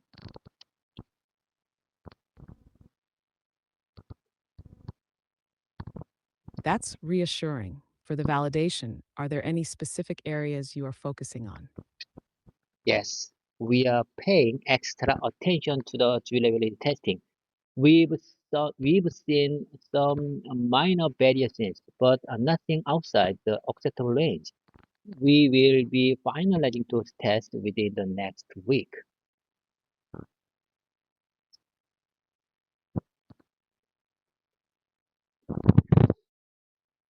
Understood. Could you provide us with the results of those tests once they are available? Of course, of course. It's my turn, of course. We will send the test results as soon as they are ready. We will make sure everything is documented in the control plan as well.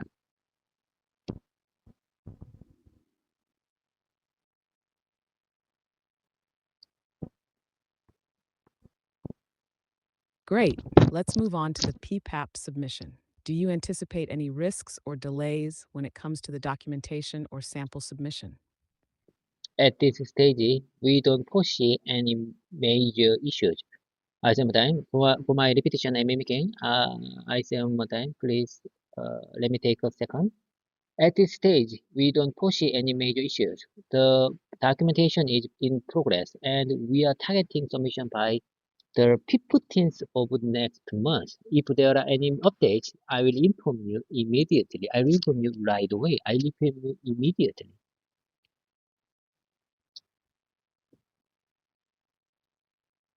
Perfect. We will also need to discuss the production trial run. Have you scheduled that yet?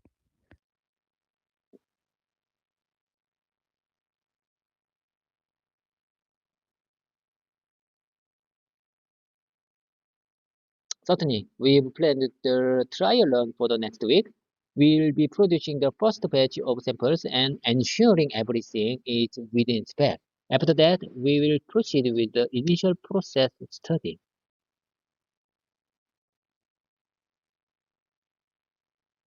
Sounds like everything is moving along well. I'd just like to confirm one more thing. Are you still on track for SOP in 3 months' time? Yes, we are on track for SOP in 3 months. We are coordinating closely with the production team to ensure everything is ready and we'll keep you updated on the progress.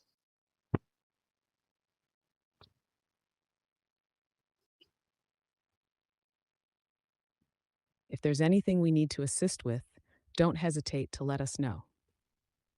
Thank you, Jam. I really appreciate you, Jam. We appreciate your support. We appreciate your kind support. We will keep everything on track and ensure clear communication.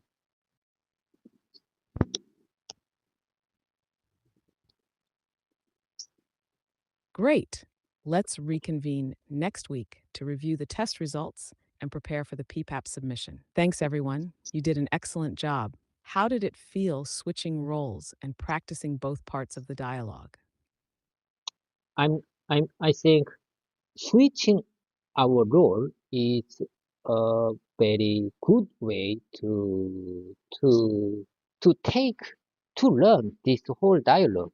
Uh, one more time. Switching between switching the role between us is is one of the good study methods to keep this dialogue to keep this whole dialogue in my mind and my mouth muscle.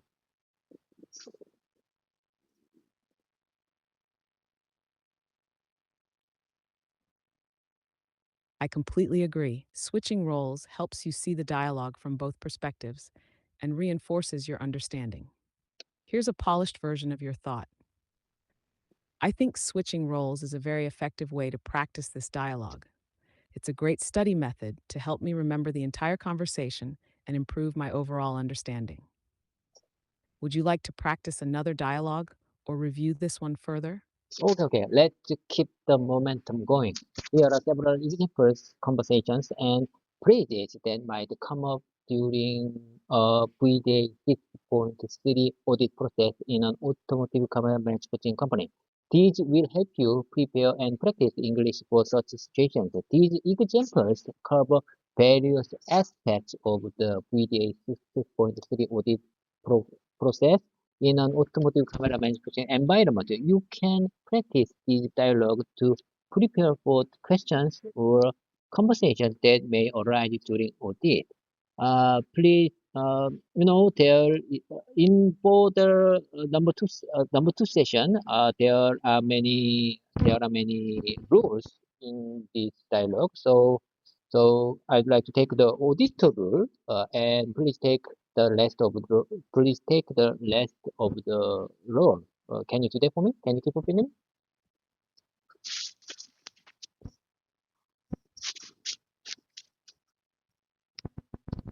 Absolutely, I can do that for you. I'll take on all the other roles except the auditee, and we can keep practicing until you're comfortable. Let's start with the first line of the dialogue. Go ahead when you're ready. Okay. Good morning. Today, we will conducting a previous repository process audit to evaluate your compliance with the automotive industry standard. Are you ready to begin? Are you ready to begin? Oh, oh.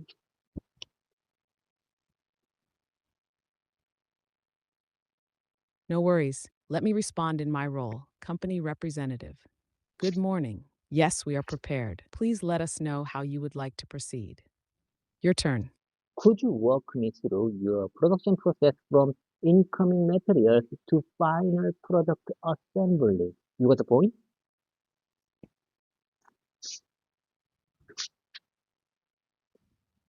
Of course, we receive raw materials and components, which go through an inspection process before moving to assembly. Once the parts pass inspection, they proceed to the production line for assembly into the final automotive camera systems. Your turn. How do I think you are doing great. Let me take my turn. How do you ensure the quality of your automotive cameras during the manufacturing process?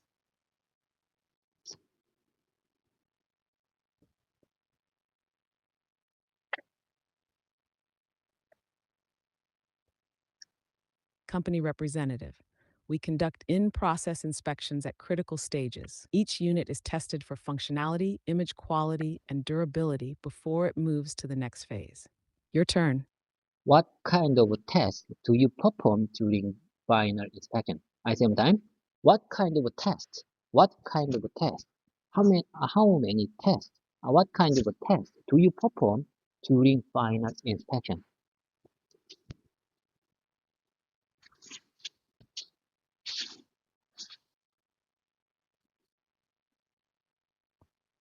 Company representative. We perform image resolution checks, water resistance tests, and environmental stress testing to ensure our cameras meet the required standards. Your turn. How do you handle non-conformities that arise during production? At the same time, how do you handle non-conformities? How do you handle non-conformities? I mean, the troubles or issues, or defects. How do you handle defect, defect products that arise during production?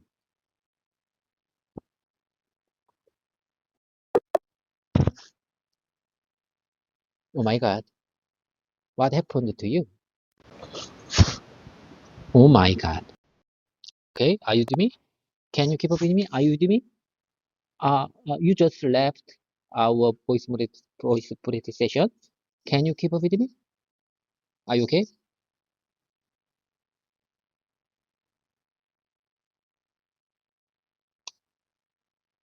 Yes, I'm absolutely with you. I'm here and ready to keep going. Let's continue where we left off. It's your turn. Please go ahead. I sometimes. How do you handle non-conformities that arise during production? I mean, defect products or trouble.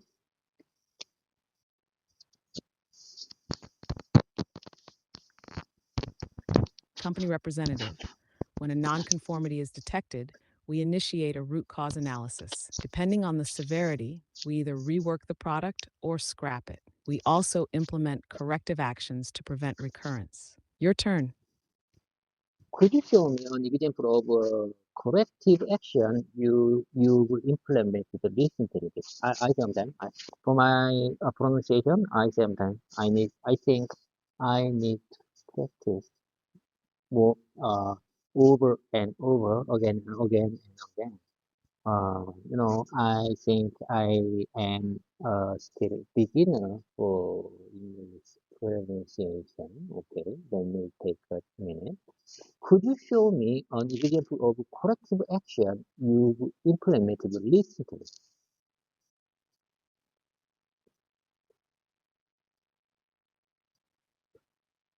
Certainly. Certainly. We had an issue with a lens alignment defect. After investigating, we adjusted the assembly process and implemented a new control mechanism to avoid misalignment. You're doing great. Repetition is the key to success. It's your turn. Okay, okay. How do you manage your suppliers and how do you ensure they meet the necessary quality standards?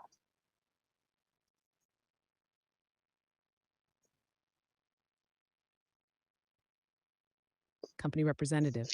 We conduct regular supplier audits and evaluate their performance based on quality, delivery, and responsiveness. We also require them to follow the same automotive standards, such as IATF 16949.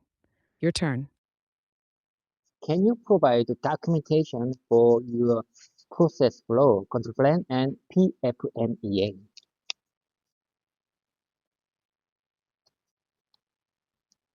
Youth. Certainly, here are the documents for the production flow of the automotive camera, as well as the control plan and PFMEA, detailing the potential failure modes and preventive measures. Your turn. How often do you review and update these documents? I think this simple sentence is very useful for my daily life situation. I sometimes how often do you review? How often do you review? How often do you review? How often do you review and update these documents?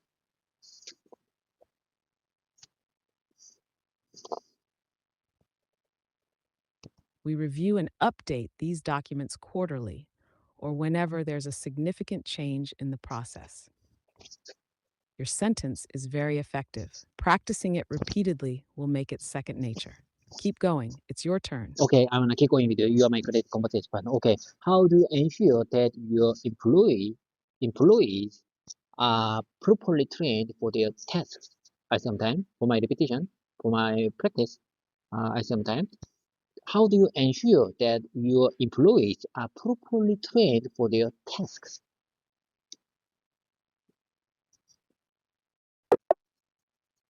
Oh my God, oh my God, oh my God. Time's over.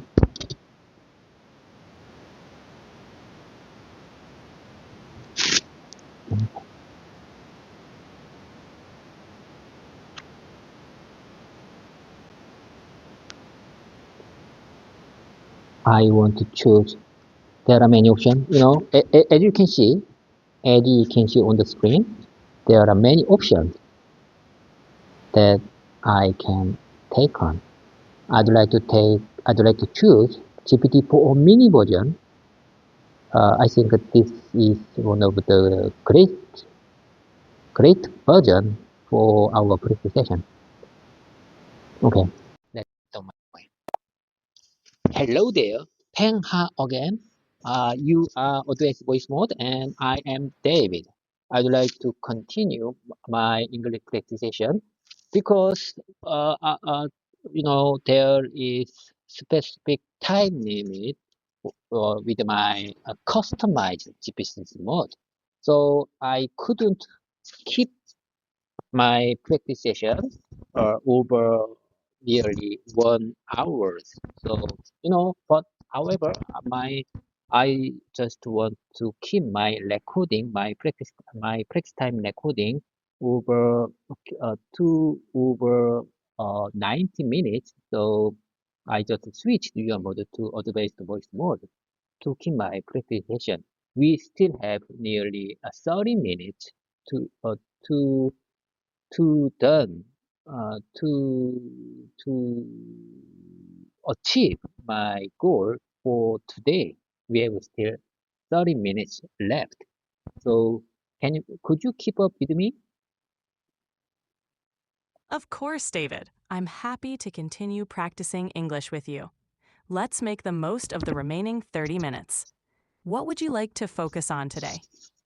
Maybe we can go over some sentences you've prepared or discuss any topics you're interested in. Let me know how I can best assist you. I'd like to take the mimicking and repetition time with you. From now on, I'd like to take repetition time because you know I think I am a still beginner level, so it takes very long time. If I want to keep my some kind of sentences and sentences in my mind and my muscle, I think it still takes very long time because my memory is getting worse. I think I am elderly person. I was born in 1977. So in Korean age, I am 48. Uh, and uh, I would be 49 soon because today is December 17th. Anyway, I think this time, I'm very happy I'm very glad to have It's you. wonderful. I'm very, very glad to having you uh, at this morning, and it's one of my favorite time to uh, keep my language learning with you. Okay, from now on, I'd like to introduce many sentences. These sentences are not related to each other, but I just want to keep them in my mind and my mouth muscle to use them in a certain communication situation. Even if I already aware of or I remember many sentences, I couldn't use them in my real life because my mouth is not suitable for them. Still, I think my mouth still not suitable and my mouth is not ready for use them in my real life situation. So repetition, using my mouth, repetition is very important for beginners like me. You're absolutely right, David. Repetition is key to building muscle memory and feeling comfortable with new sentences. It's perfectly fine to repeat them until they feel natural. Let's start with your sentences. You can say them, and I'll listen carefully to help with pronunciation and clarity. Then, you can repeat each one several times until you feel comfortable. Ready to begin? I think we are all set to go. Okay, okay, here I go. The first one is what's on your mind? What's on your mind? What's on your this simple is very simple, very really, really simple, but you know it's very hard to use in real life situation. So I need to practice.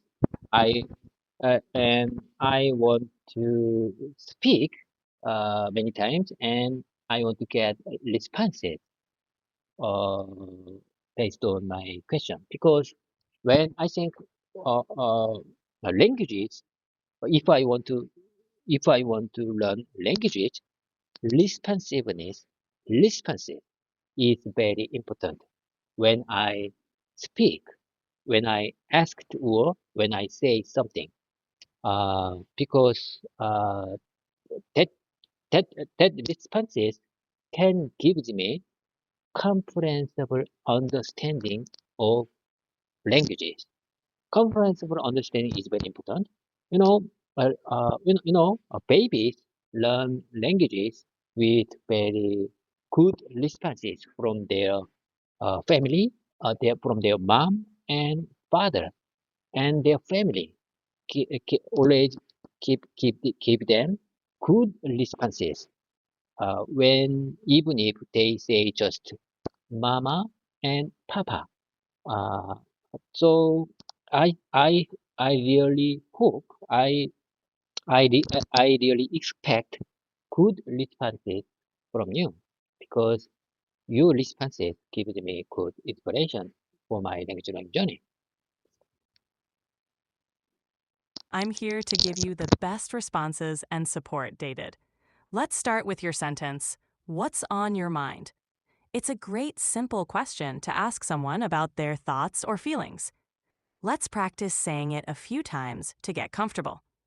After you say it, I'll respond to give you the experience of a natural conversation.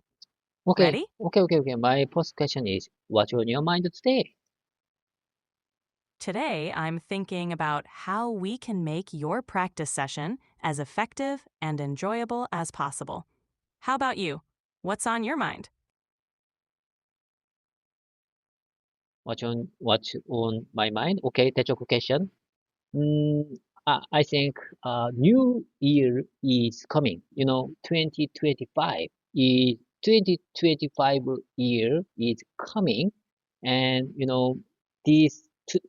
this week's Thursday, I mean December 19th, we would like to we would like to we'd like to celebrate our company's 20, 20th anniversary.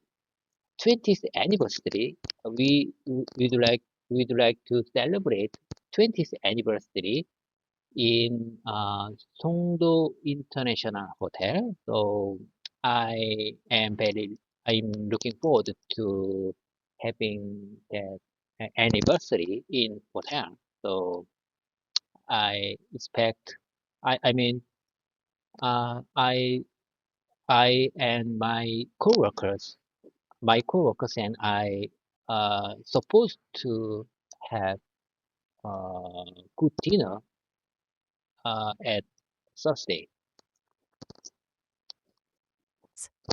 That sounds exciting, David.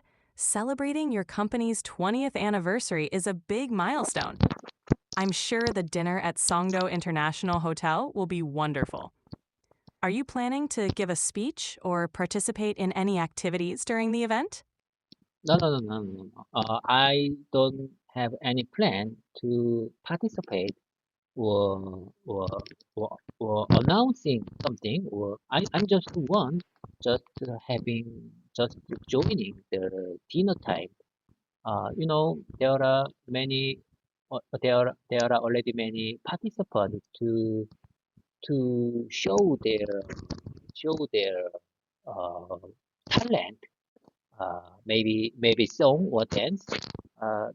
There are already six participants to show their talent i- at at our anniversary dinner time. But I'm just one to joining the dinner. So there is no special plan for them. That, that sounds like a relaxing and enjoyable evening, David. It's great that you can simply enjoy the dinner and celebrate with your coworkers. It's always nice to have a moment to appreciate the hard work and achievements of everyone at the company. If you'd like, we can practice some conversation starters or phrases you might use during the dinner. Would you like to try that? I'm not sure. I'm not sure. What am I supposed to do? No worries, David. If you're unsure, we can keep it simple. You could start by saying, I'm really looking forward to celebrating with everyone tonight. Or, it's amazing to be part of this milestone. These phrases can help you start conversations and share your excitement with your colleagues. Would you like to practice saying one of these? If you don't mind, please ask me one more time. I'm not sure I fully understand your question you're asking. Of course, David. Here's a simple phrase you can use during the dinner. I'm really looking forward to celebrating with everyone tonight. Let's practice saying this phrase together. I don't think the following. I don't think it's a good way to just following your suggestion in this time, because uh, I think I couldn't follow you exactly based on your suggestion. That's completely fine, David. The most important thing is that you're comfortable. You can always just enjoy the dinner and listen to others. If you have any questions or need more help, I'm here to support you. Just let me know what. Bookmark here. Bookmark here. I just I think I need to visit this moment one more time to review and check your suggestion one more time. Okay, I got it. I got it. Let's keep the momentum going. My next sentence is uh, in informal English, it's common to skip the subject in casual speech when the meaning is clear. For example, In fe in feels nice to take a coffee outside. The implied subject is it, as it as in it feels nice to take a coffee outside. This is a conversational shortcut that makes sentences sound more natural and relaxed. Do you understand what I'm trying to say? Yes, I understand perfectly. Skipping the subject in casual speech can make conversations feel more natural and relaxed. For example, instead of saying, "It feels nice to take a coffee outside," you can simply say, "Feels nice to take a coffee outside." This conversational shortcut helps your speech flow more naturally. If you have any other sentences you'd like to discuss or practice, feel free to share them. Okay, let's keep the momentum going. 북한산 or Bukhan Mountain is so popular that it was recognized by the Guinness World Record as the most visited national park per unit area. It attracts millions of visitors each year, more than 5 million annually, making it one of the top hiking destination. At the same time, making it one of the top hiking destination in the world. That's an impressive fact about Bukhansan. It's amazing how it attracts over 5 million visitors annually, making it one of the top hiking destinations in the world. Do you often hike there? It's Yeah, a great I way to used to. combine your I used to, but these days, I used to visit. I used to hike Bukhan Mountain nearly 15 or nearly 20 years ago. However, these days, I'm not sure I can visit many times the because I because my wife and son doesn't like mountain hiking. So you know, like I said, I live in a company provided dormitory. So weekends is the only time I can enjoy with my family. So if my wife and son doesn't want to go, if my wife and son don't want to go the mountain hiking, I couldn't go by myself.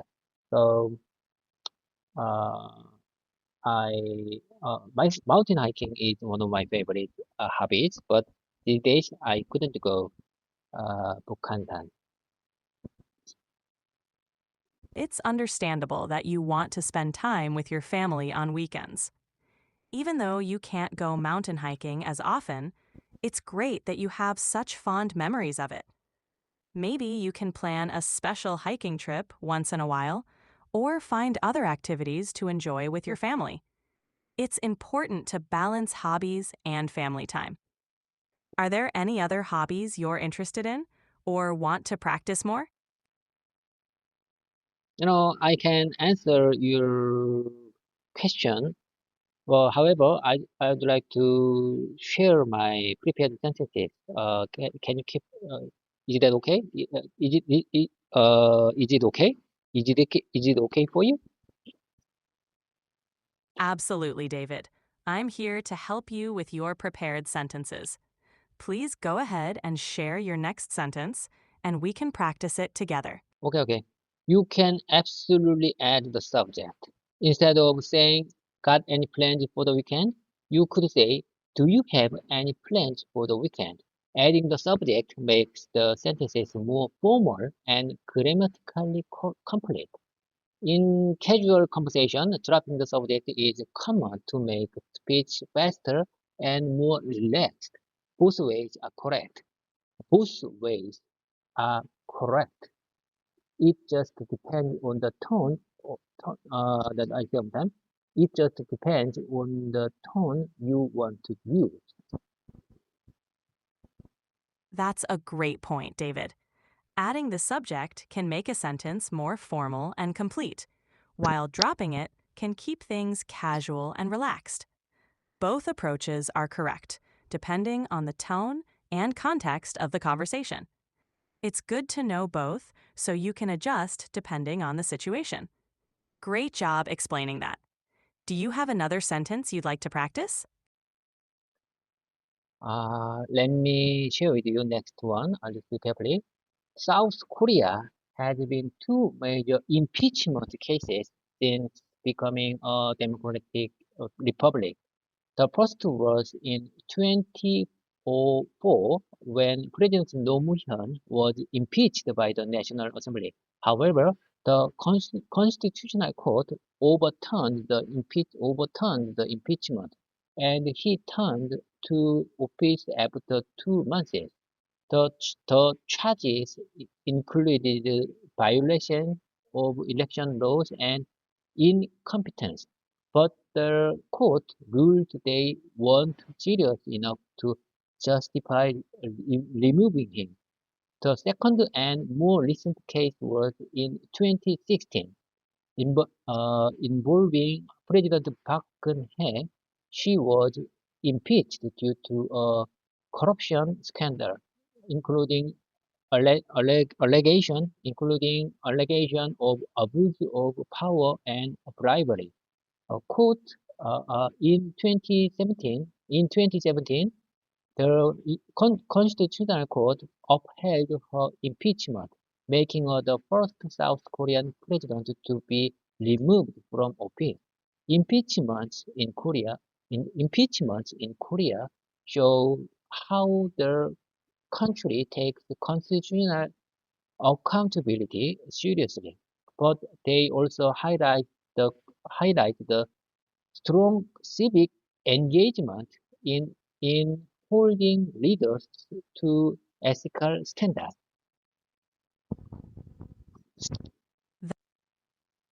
That's a detailed and informative explanation about the impeachment cases in South Korea.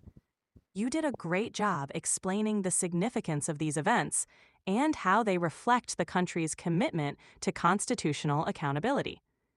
It's also impressive how you highlighted the role of civic engagement in maintaining ethical standards for leaders. Great job with that explanation.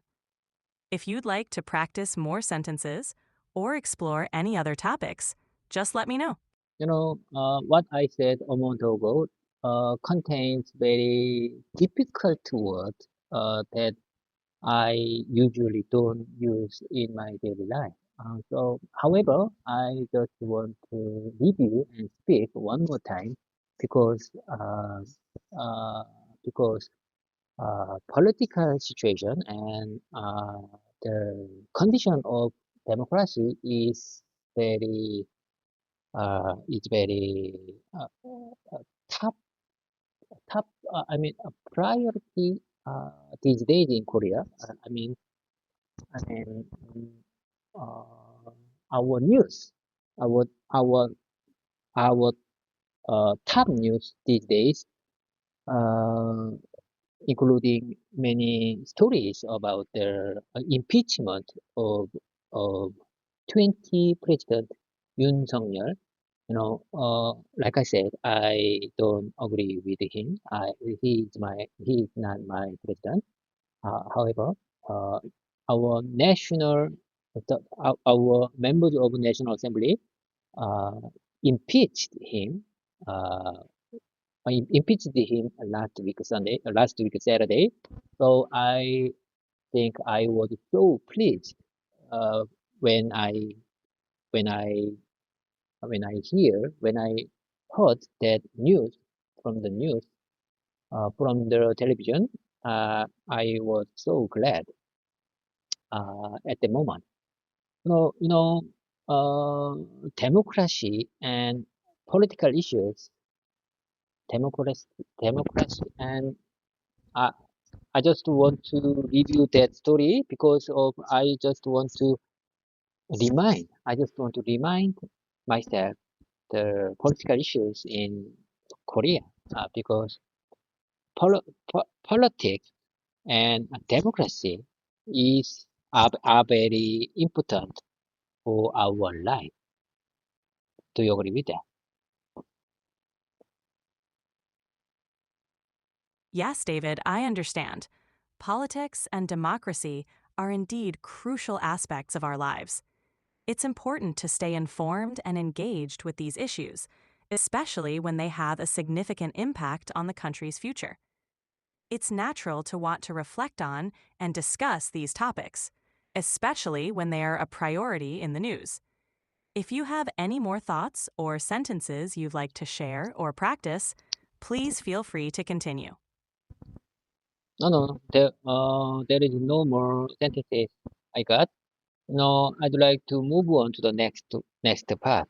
Pre-talking time with random keywords. So I'd like to share with you today's keywords. Listen carefully. Let me take a second. Let me take a second. Uh, how about hold? Hold. Hold is very easy word, like kindergarten level word. But it can convey many things, many situations, many meanings. So I'd like to choose the hold for today's keyword. Hold is a versatile word that can be used in many different contexts. It can mean to grasp or carry something, to conduct an event, or even to keep something in a certain state. It's a great choice for a keyword because it allows for a lot of creative use in sentences. Would you like to practice some sentences using hold in different ways? Mm, okay. Sure. Okay. Let me show you the sudden composition sentences by myself. Let's get carefully. Uh, can you hold it for me? Can you hold it for me?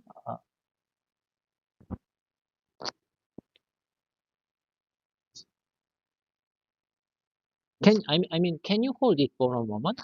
Can you hold it for a moment? Oh my God, what happened to you? Are you okay? Can you keep up with me? Can you hold it for me? Can you hold it? Could you hold that? I'm sorry, Could you but I'm hold having that? trouble responding right now. Please wait a bit and Oh my God, are you okay?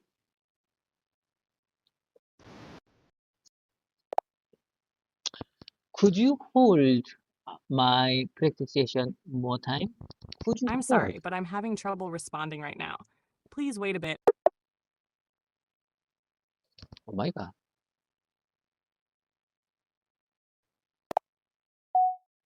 I'm sorry, but I'm having trouble responding right now.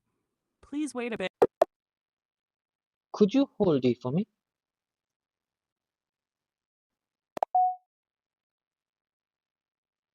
GPT, are you okay? Can you keep up with me?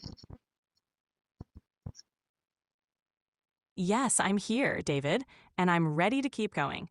Let's continue practicing with the keyword hold. How would you like to use it in a sentence?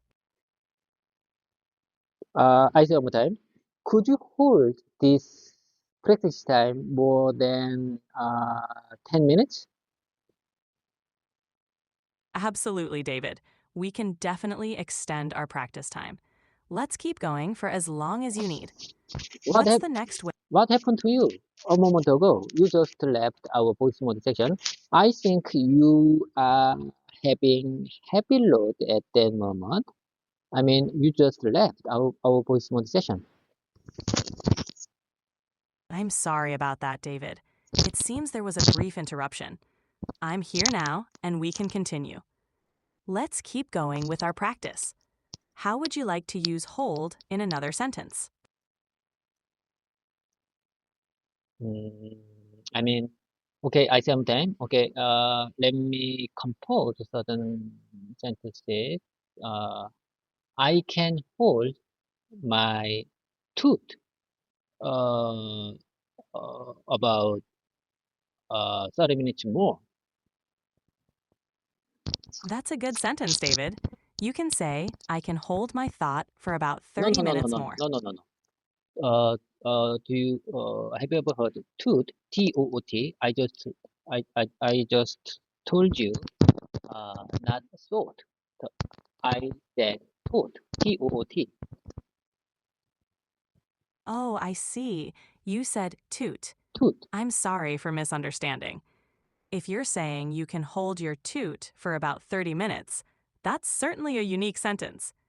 You're doing great with trying different uses of words. Do you think Let's keep. do you think that sentence is natural or unnatural? It's a bit unusual, but it's a fun sentence. The word toot is often used to describe a sound, like from a horn or a musical instrument. If you meant to say you can hold your breath or a thought, that would sound more natural. But it's great that you're experimenting with different expressions. Okay. How about this one? Please hold your breath when you are when you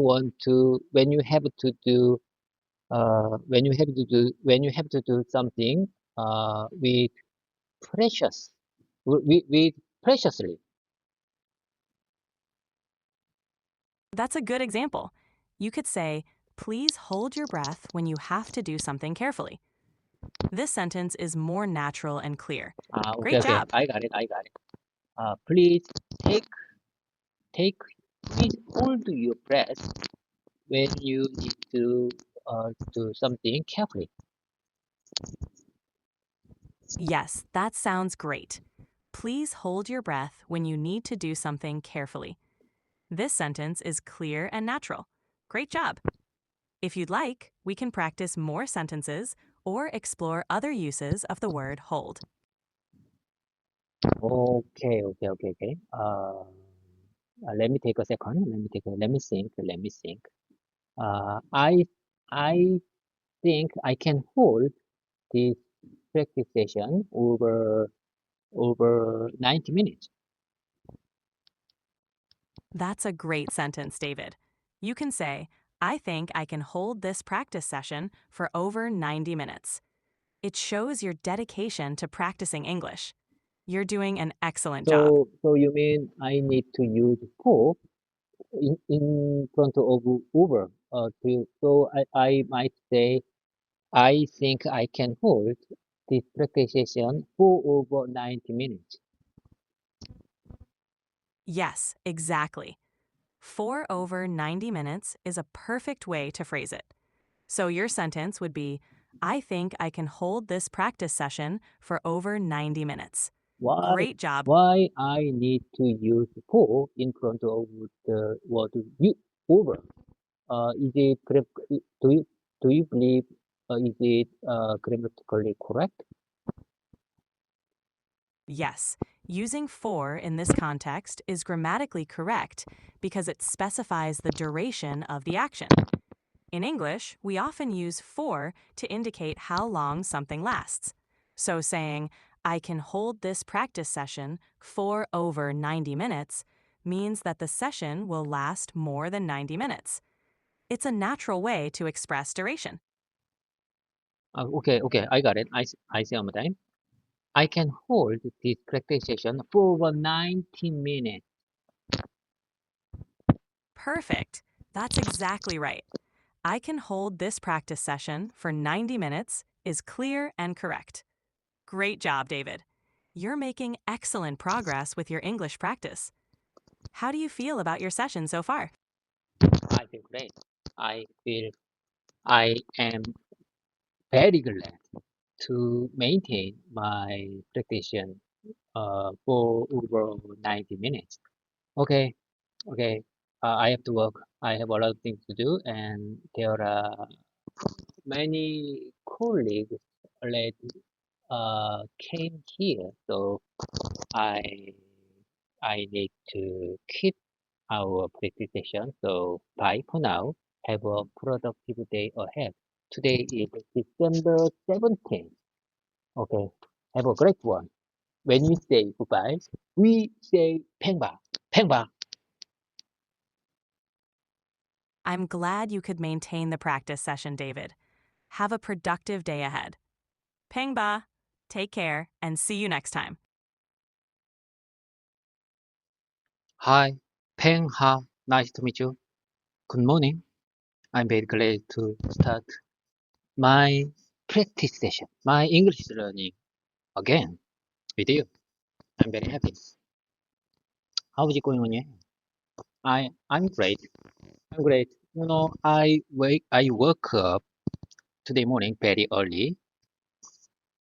I'm not sure why I woke up so early today. You know, I slept uh, nearly 9:30 yesterday, mm, and I woke up 4 a.m. today. You know, I think I am a morning style person. I think I am a morning style person. Okay, anyway, last Saturday, our members of the National Assembly made impeachment for President Yoon Suk-yeol. It was I think it was one of the most important mm, political issues in Korea this year. I think our uh, our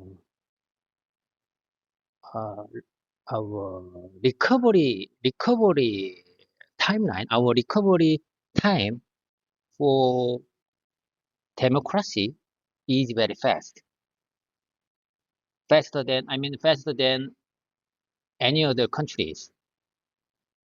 I think this is the uh, most, this is one of the most important benefits of Korea. Do you understand?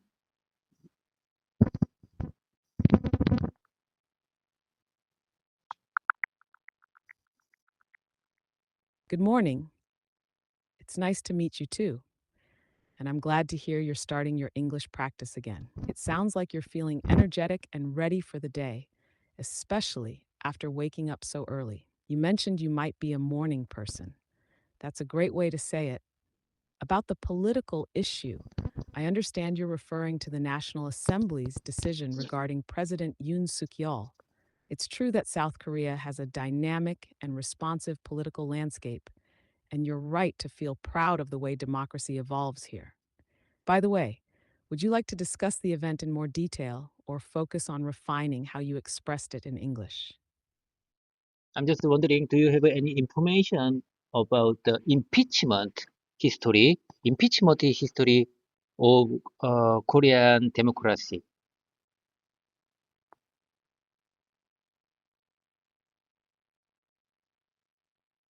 Yes, I can share some information about Korea's impeachment history. South Korea has seen two major impeachment cases since becoming a democratic republic.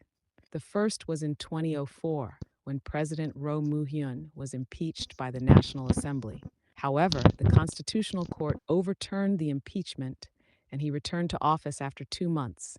The charges included violations of election laws and incompetence, but the court ruled they weren't serious enough to justify removing him. The second and more recent case was in 2016 involving President Park Geun-hye. She was impeached due to a corruption scandal, including allegations of abuse of power and bribery. In 2017, the Constitutional Court upheld her impeachment, making her the first South Korean president to be removed from office. What do you think makes Korean democracy unique in this regard? Except for your president pronunciation, your explanation is great. Is great for me. It is great. I think Korea's democracy of Korea.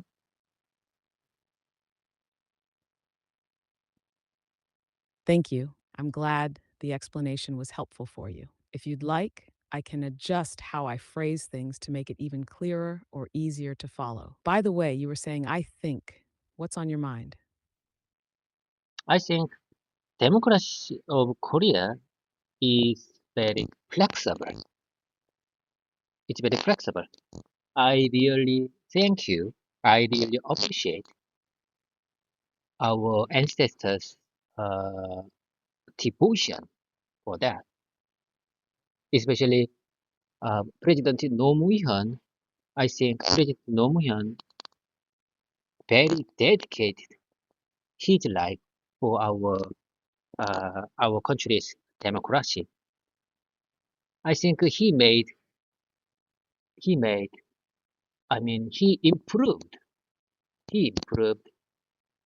about 30 years 30 years for our democracy. I mean he developed our democracy more than 30 years. Do you understand? To catch another Western country. Sometimes I think we already we already in we already in higher level of another democratic countries.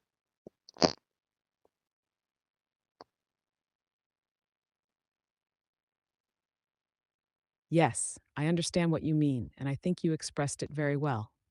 You're saying that Korean democracy is very adaptable and has developed rapidly thanks to leaders like President Roh Moo-hyun. His dedication and reforms helped advance Korea's democratic system, allowing it to catch up to or even surpass other democratic countries in some ways. That's a strong point of pride, and it's amazing how Korea has achieved such progress in a relatively short time. If I could refine one part of what you said, instead of he improved about 30 years for our democracy, you could say he helped advance our democracy by decades. It's a smoother way to express the same idea. What do you think? Okay, I got the point. I got the well noted. I got the point. You are my great conversation partner. Okay, okay, I got it. Okay. Uh, without further delay, without further delay, let's dive into my morning routine again. Listen carefully. You know, I want to make it clear that I'm just a student, not a teacher. This YouTube channel is not about teaching English to someone else. This is to simply to show my own English learning journey through YouTube platform to my friends, my coworkers, or any random person lives in this planet. Okay, the purpose of this channel is to demonstrate that even elderly learners like me who don't use English in daily life can still learn to speak English. Do you understand? Do you understand my purpose of this recording? This practice time?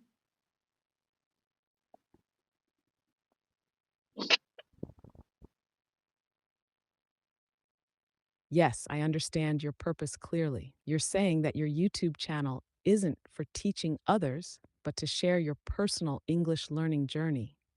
You want to inspire your friends, coworkers, or anyone around the world by showing that even older learners like yourself can improve their English, even if they don't use it daily. That's a wonderful and encouraging idea. If I could polish one part for you, instead of demonstrate that even elderly learners like me, you might say, show that even older learners like me. It's a bit more natural. You're doing great. Your dedication really shines through. What's your plan for today's recording? My plan, my plan is to keep my consistency. Do you understand? My plan is just spending time with you. Sometimes I think without deep understanding, without a meaningful discussion or the deep understanding of our study, of our learning process. Sometimes just spending time, I think just spending time with you is valuable learning journey, valuable learning process to improve my English speaking skill. Because I don't use English in my daily life. I don't have very few chance to speak English in my daily life. So this recording is this practice time. This recording is just uh, consistent progress to my goal. including my all mistakes, my all occurred or embarrassed moment. Do you understand? This is just progress of my language learning journey. This is not edited version. This is a whole recording of my learning progress. And I think results of my practice have been have been excellent so far. My initial goal was to consistently practice 7 days a week, and it was disappointing. I couldn't maintain 7 days a week. I've missed some days here and there, but still, I think I've maintained it quite well at this level. I mean, 5 times in a week, which all thanks to ChatGPT and YouTube platform. You understand? I really appreciate to ChatGPT, OpenAI's ChatGPT and YouTube platform.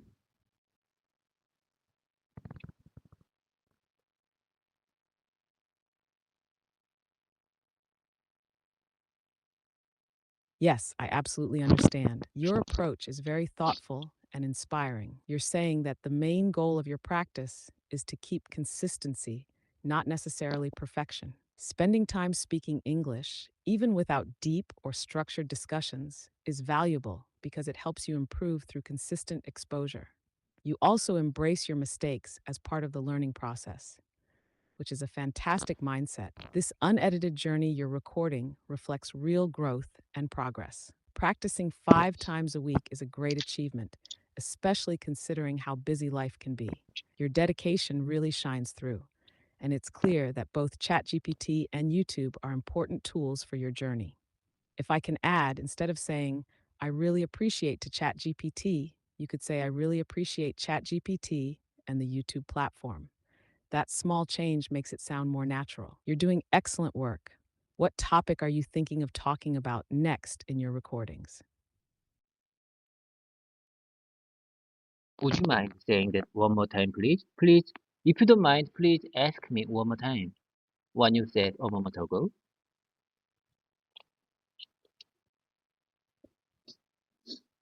Of course, I asked, what topic are you thinking of talking about next in your recordings?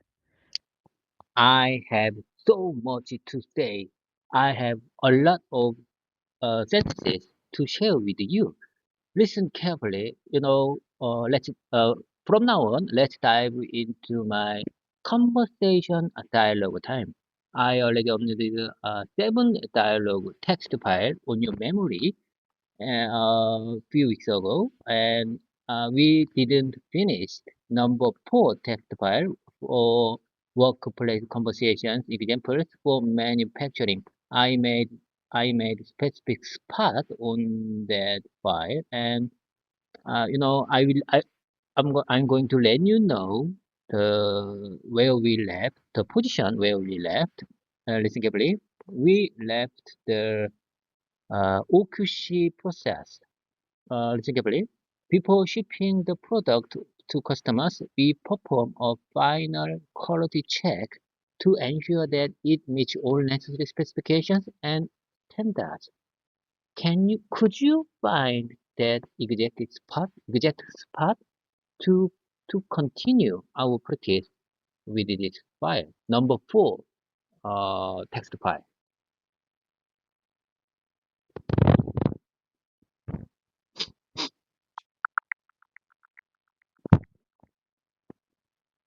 I couldn't locate the exact spot you mentioned, but I can look for the OQC process and its description manually in the file. Let me quickly find where we left off.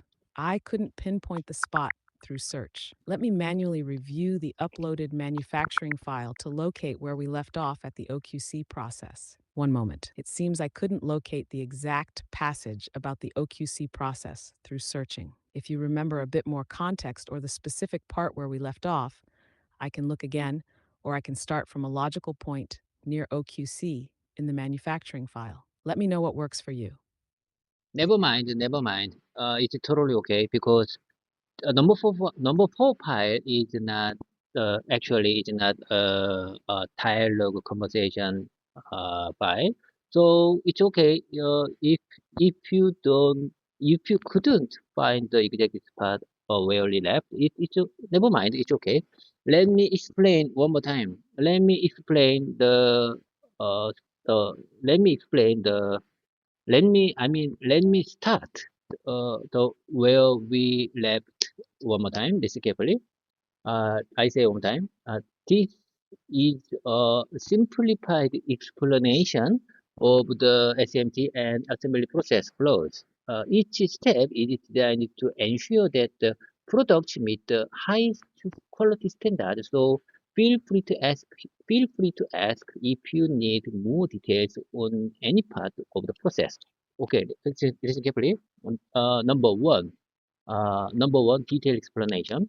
Here's an explanation of SPI, pseudo-phase inspection process in SMT in English. Let's keep it saying. From now on, I'm going to explain the detail for SPI process. Are you all set to go? Are you all set to listen?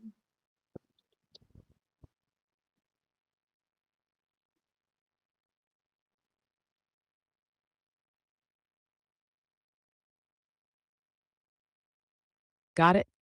I'm ready and fully set to listen. Let's dive into your detailed explanation of the SBI process. Please go ahead.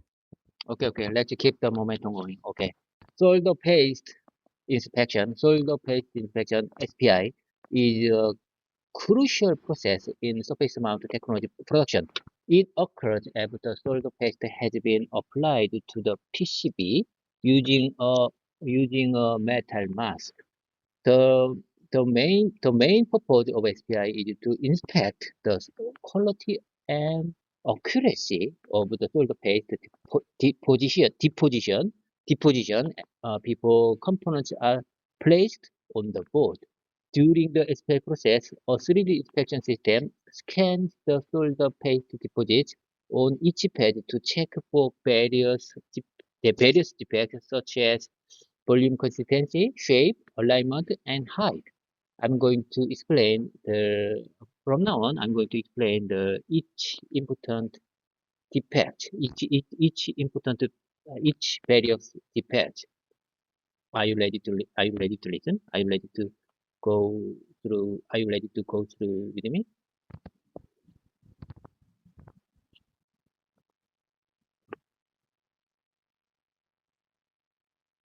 Yes, I'm ready to go through each defect with you. Let's keep the momentum going. Please continue your explanation. Okay, listen carefully. Uh, volume consistency is the first. Listen carefully. Ensuring that the correct amount of solder paste is deposited on each pad. Too little solder can lead to weak connections, while too much can cause breaching between pins. Number two, shape. Checking if shape of solder paste is correct. Incorrect shape can lead to problem during reflow soldering. Number three, alignment. Verifying that the solder paste is aligned properly with the pads on the PCB. Number three, height. Ensuring that the I sometimes apology for my bad pronunciation. I sometimes number four, height. Ensuring that the thickness or height of the solder paste is within the required specifications. By okay, you got the point. By identifying defects at this early stage, the SPI process helps to reduce the risk of soldering issues that can occur later in SMT process, such as component misalignment or solder joint defect. This ultimately improves the overall yield and reliability of the electronic assembly. Do you understand the whole details of the process SPI?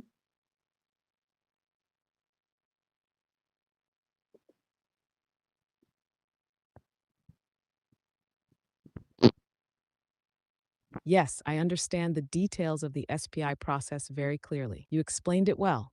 The SPI process ensures proper solder paste deposition by checking volume consistency, shape, alignment, and height. Identifying defects early helps prevent issues like weak connections, bridging, and misalignments later in the SMT process. This not only improves yield, but also ensures the reliability of the final electronic product.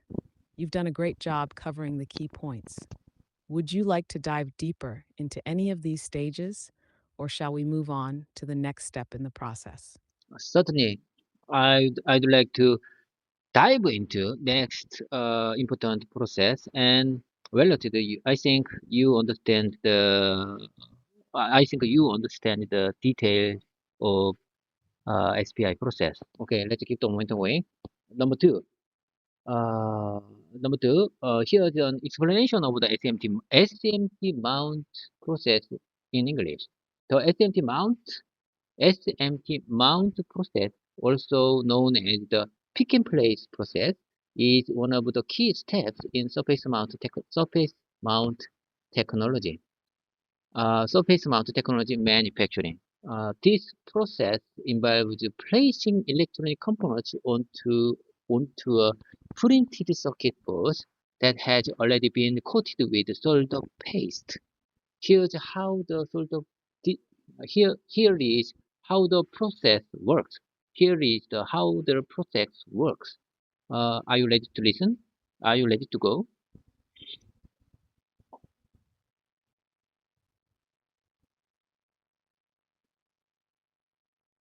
Yes, I'm ready to listen and ready to go. Please continue with your explanation of the SMT mount process.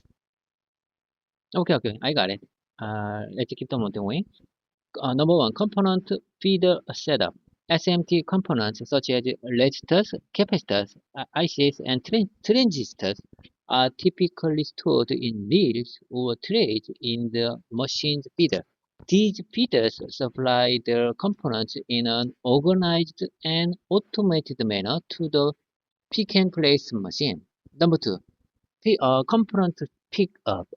The pick-and-place machine is equipped with high-speed robotic arms and nozzles that pick up the components from the feeders. The machine's vision system identifies the exact location and orientation of each component for accurate placement. Number three, component placement. The machine places each component precisely onto the PCB where the solder paste has already been applied. This requires high precision to ensure that each component aligned correctly with the pads on the PCB. The solder paste helps to temporarily hold the components in place before they go through the reflow soldering process. Number four, inspection and adjustment. Some pick and place machines are equipped with vision systems that verify the placement accuracy during the process. This ensures that components are positioned correctly in terms of alignment and orientation. If a component is misplaced, the, ma- the machine may adjust the pick and place machine may adjust it or operators to correct it. Do you understand?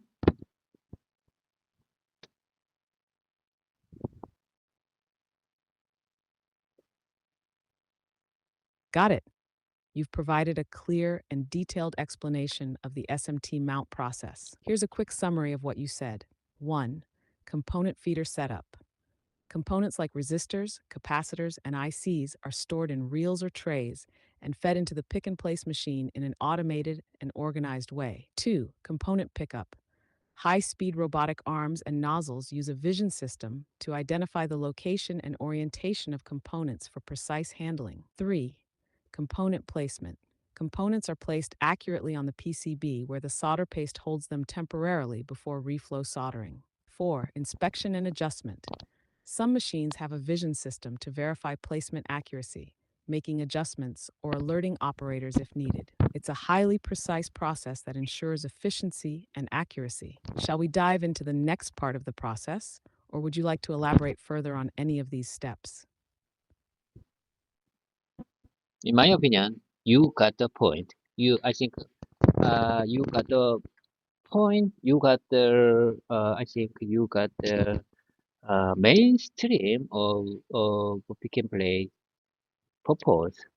I really appreciate your kind, kind support, and maybe you already have many information for this process. Anyway, this is my speaking presentation, so let me speak as much as I can possible. So I'm going to explain more about this step basically. The SMT mount process is typically automated and operates at very high speeds, handling hundreds of thousands of components per hour, depending on the machine's capability and complexity of the PCB. Accurate placement is critical. I say one time. Accurate placement is critical to ensure proper electrical connections and performance of the final product. Do you understand? I think this process is a fundamental part of assembly assembly, ensuring at ensuring that all components are in place before also the process. If you'd like more details on specific aspects, feel free to ask.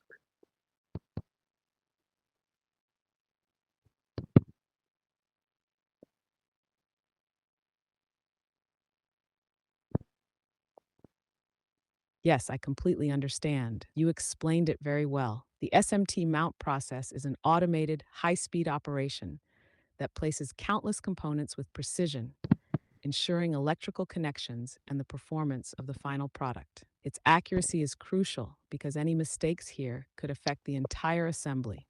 You're right, it's a fundamental part of SMT assembly, preparing the components perfectly for the next phase, the reflow soldering process. Your explanation is clear and engaging. If you'd like to continue or focus on a specific detail, I'm all ears. Shall we move on to the next process, or would you like to expand on this step further? Let's move on to the next step. Number three. Here's an explanation of the reflow soldering process in SMT in English. Listen carefully. Reflow soldering is one of the most critical, most essential process in surface mount technology production.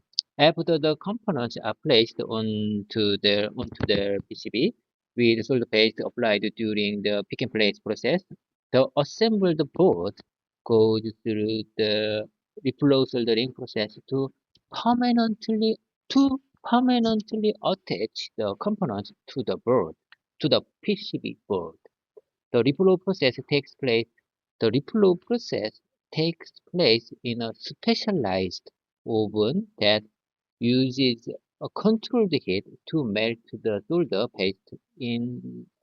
paste and form solid, reliable solder joints. This process typically involves several stages. Are you ready to listen?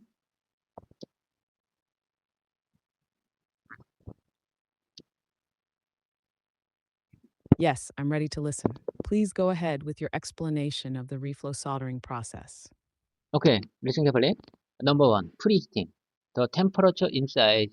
I'm sorry. I sometime. The temperature inside the oven is gradually increased to avoid thermal shock. During this phase, the entire PCB is brought to a uniform temperature.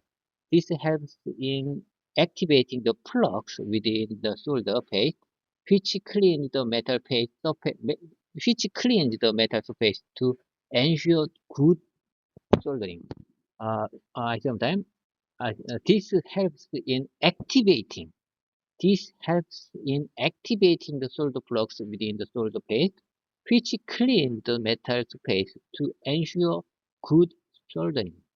Number two, soak. In this phase, the the temperature is held at a level that allows the flux to fully activate and ensure that any volatiles, I think them, in this step, the temperature is held at a level that allows the flux to fully activate and ensures that any volatiles in solder paste evaporate. This helped stabilize the board temperature before entering the reflow phase. Do you understand at this part? Do you understand? Uh, do you do you think you understand at this part?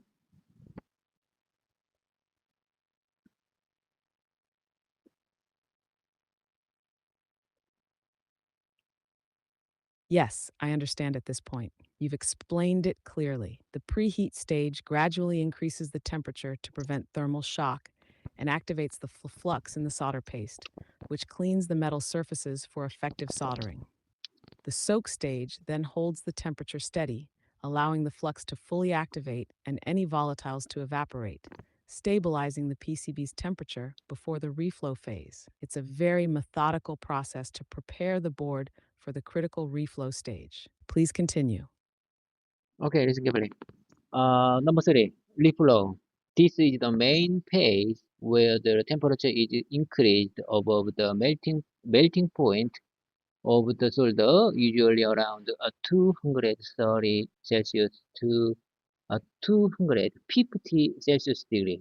The solder paste melts, creating strong electrical and mechanical connections between the components and the PCB. Care must be taken to avoid overheating, which can damage components to cause solder defects. Number four, cooling.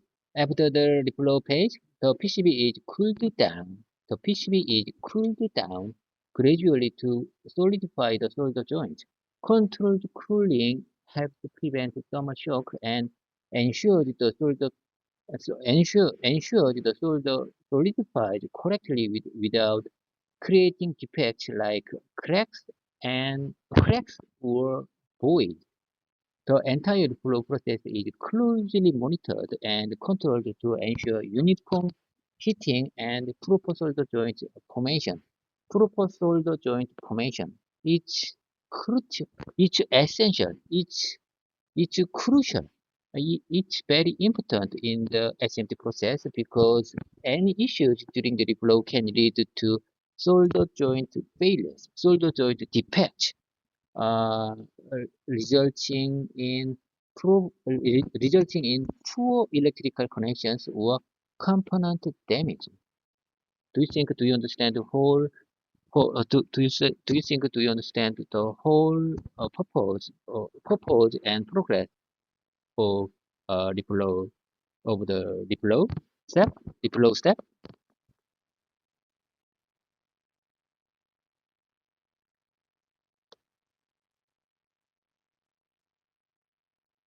Yes, I understand the entire purpose and process of the reflow step very clearly.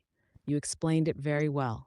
The reflow stage heats the solder paste to its melting point, forming strong electrical and mechanical connections between components and the PCB, while avoiding overheating to prevent defects. The cooling stage then solidifies the solder joints gradually, avoiding cracks or voids and ensuring durability. The reflow process is I really appreciate your kind support. You are my great conversation partner. I really appreciate kind support. Okay, let's keep the momentum going. We already go through number four text file that contains the details of the SMD manufacturing process. And let's move on to the number two, GPT's number two text file. It's for workplace conversion examples for various environments. Did you get a chance to access that file? Number two, text file for workplace conversations examples for various environments.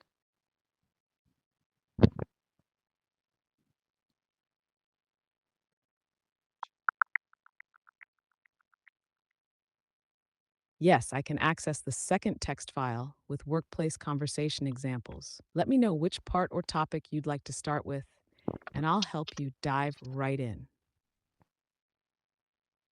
I'm going to take the role of David because I am David, and please take the rest of the role. Can you do that for me? Can you keep up with me?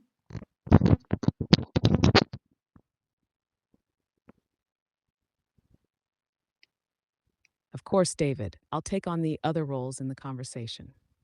Let me know which dialogue or section you'd like to start with, and I'll follow your lead. Okay, I go first, you go next. Listen carefully. How's everything going on your side of the project? Any big challenges? Which your turn? So far, so good, though we're still figuring out a few issues with the test data. How about in development quality? I heard there's a new inspection process coming up. Do you know when they will start implementing it? Do you know? I tell them, do you know when they will start implementing it?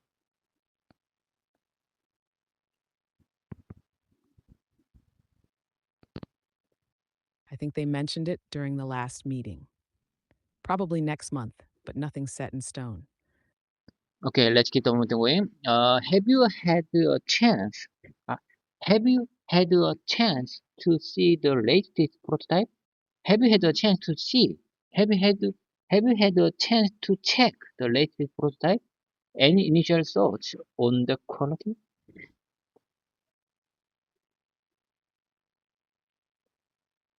Yeah, I checked it out. It seems pretty solid, but I noticed a few cosmetic issues. Have you reviewed it yet? We are still waiting on some data from the test results. I'm a bit worried about the temperature resilience. I'm a bit worried. I'm a bit worried about the temperature resilience. Have you encountered any issues there? Now, typically, listen carefully. I'm just wondering. I'm just to want to listen one more time the meaning or detailed meaning of resilience. Can you do that for me?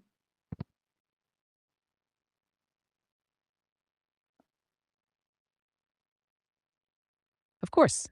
Resilience means the ability to recover or withstand challenges, stress, or tough conditions. In this context, temperature resilience refers to how well the prototype can handle extreme or fluctuating temperatures without failing or being damaged. It's about durability and stability under tough environmental conditions. Does that help clarify it?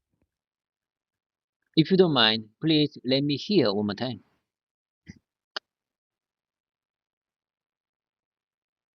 Sure. Resilience is the ability to withstand or recover from difficulties, stress, or tough conditions. When we say temperature resilience, it means how well something can handle extreme or changing temperatures without breaking down or losing its functionality. It's like the strength or adaptability of the prototype to temperature challenges. I got it. I got it. Let's keep on going. It's your move.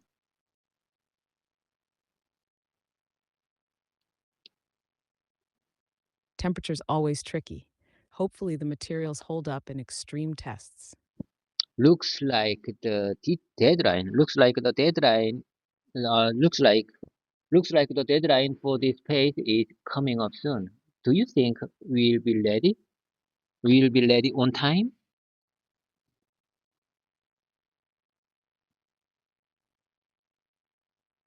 It's tight, but we're aiming to wrap things up on time.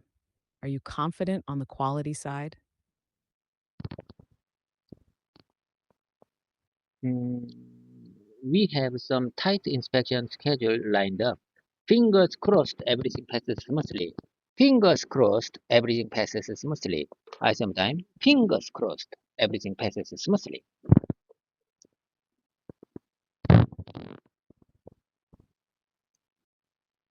Fingers crossed is a way to say you're hoping for good luck or a positive outcome. It's like saying, I hope it all goes well.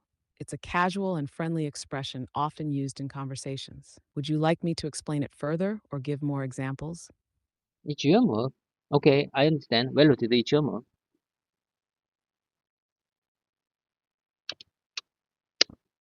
Ah, I see what you're saying. If you're joking or just trying to tease, "it's your fault" can sound playful in the right tone. But if you're serious, it can come across as blaming. Let me know how you're feeling about it, and we No, can no, no, no. adjust for the mood. No, no, Shall we no. keep going? Shall we keep going? Got it. Let's keep the conversation flowing. Your turn. No, I don't agree with you. It's your move.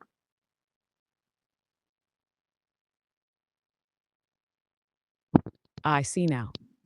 You're working on using the phrase naturally. If you mean "it's your fault" in a light conversational way, it's often playful or teasing, like between friends. For example, "it's your fault we missed the bus because you were late." But if you're serious, it's best to say it gently, like, "I think this might be your responsibility." Does that make sense? Let's practice more if you'd like.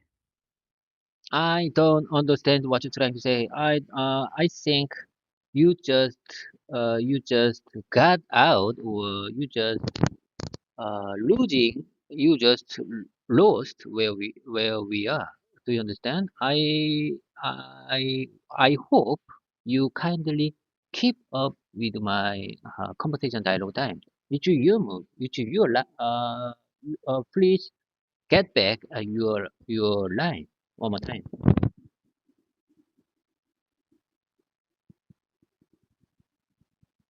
I see now. Thank you for clarifying. Let me get back to my line from our dialogue. Fingers crossed, hopefully, no last minute surprises. Yes, that's exactly what I want. Okay, let's keep on going.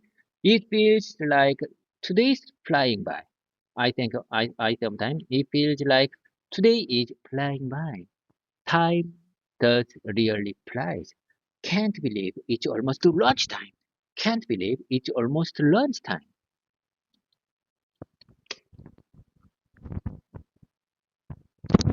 I know, right? It's probably because of all those back to back meetings. By the way, have you seen the new cafeteria menu? Anything worth trying as a Korean? Anything worth trying as a normal Korean? Anything worth trying as a sensitive Korean like me?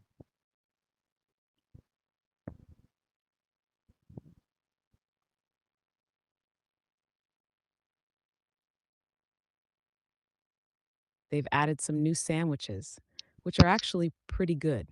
Definitely worth a try, even for a sensitive Korean like you. Okay, okay, I got it.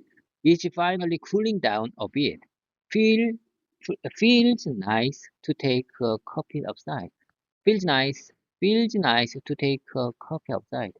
Uh, you know, I think in for this sentence, there is no subject in front of the sentence.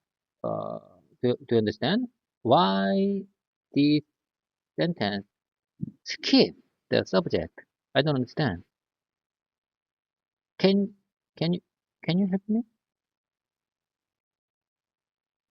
Great question. In informal English, it's common to skip the subject in casual speech when the meaning is clear.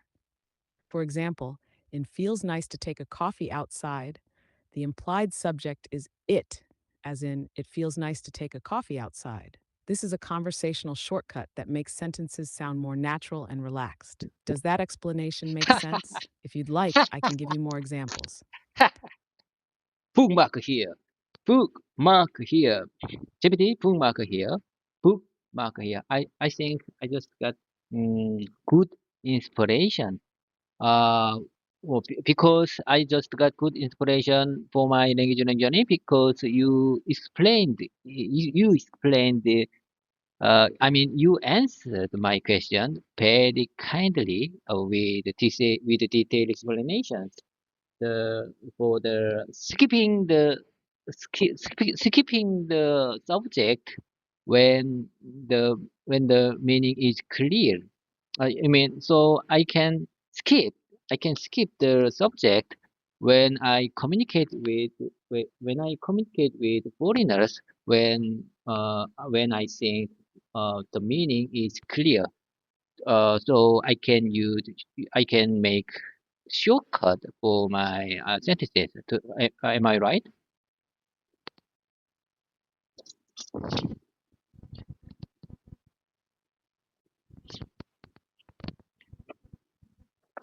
Yes, you're absolutely right.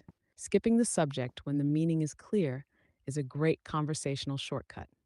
It's very common in casual English, and it makes your speech sound more natural and fluent. For example, instead of saying, "it sounds good," you can just say, "sounds good." It's perfectly fine as long as the context is clear. You've got a sharp observation, and this is definitely a great strategy to add to your language learning journey. Would you like to try practicing a few more examples? No, no, no. Let's keep the momentum going. I say one more time.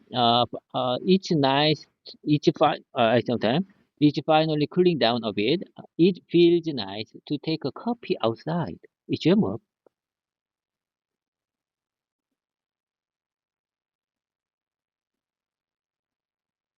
Absolutely. It's finally cooling down, and warm coffee outside sounds perfect. It's these little moments that make the day feel cozy, right? Let's keep the momentum going. Your turn.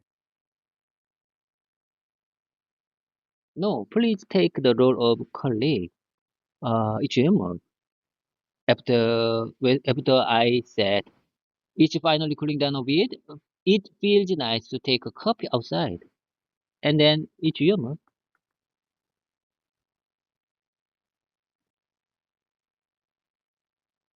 Ah, got it. Here's my line. Absolutely. I was getting tired of the heat. I heard it might rain later, though. Perfect weather for the perfect weather for a quick mountain hike after work. I think this is I think it's a perfect weather for a quick mountain hike after work if it doesn't rain.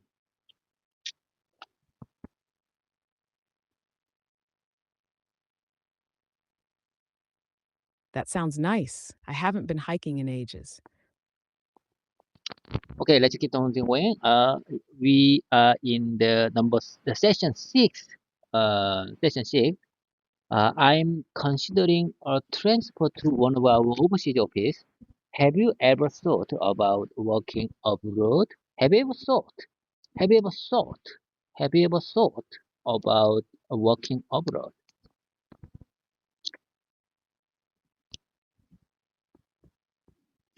That's exciting. I haven't, but I think it would be a great experience. Where are you thinking of moving? Not sure yet. Maybe somewhere in America. Maybe somewhere in Vietnam. I think the different work culture would be interesting and tough. Sorry, I'm having issues right now. Could not understand what you said. What's your problem? What kind of issues do you have?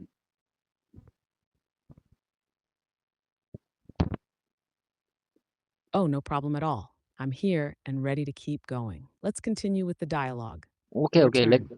let's keep the momentum going. Please keep up with me nicely. Listen carefully. I'm not sure yet. Maybe somewhere in America or Vietnam. I think the different work culture, different work environment would be interesting or tough for me.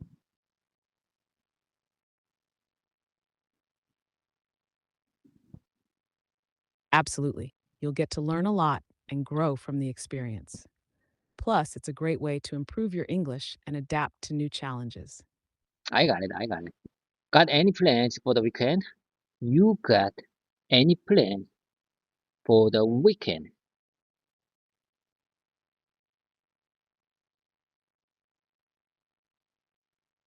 Nothing much, just relaxing.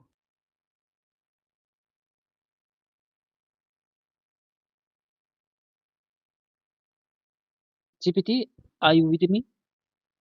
What keeps you busy?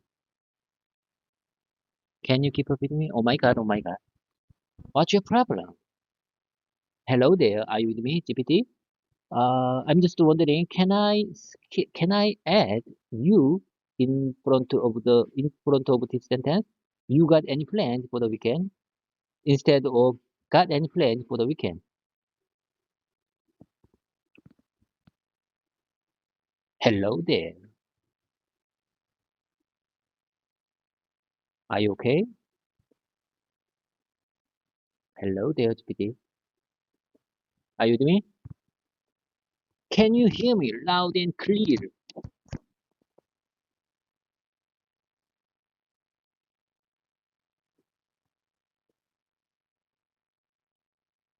Oh my God, oh my God.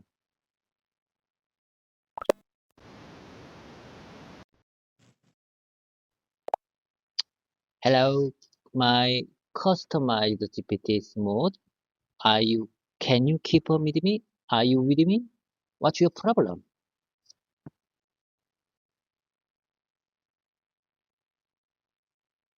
I'm absolutely with you, fully focused and ready to keep going. No problem at all. Let's continue. Your Okay, move. okay, I'm just wondering, can I add you in this sentence? You got any plans for the weekend? Instead of got any plans for the weekend. Can I add the subject in front of the sentence?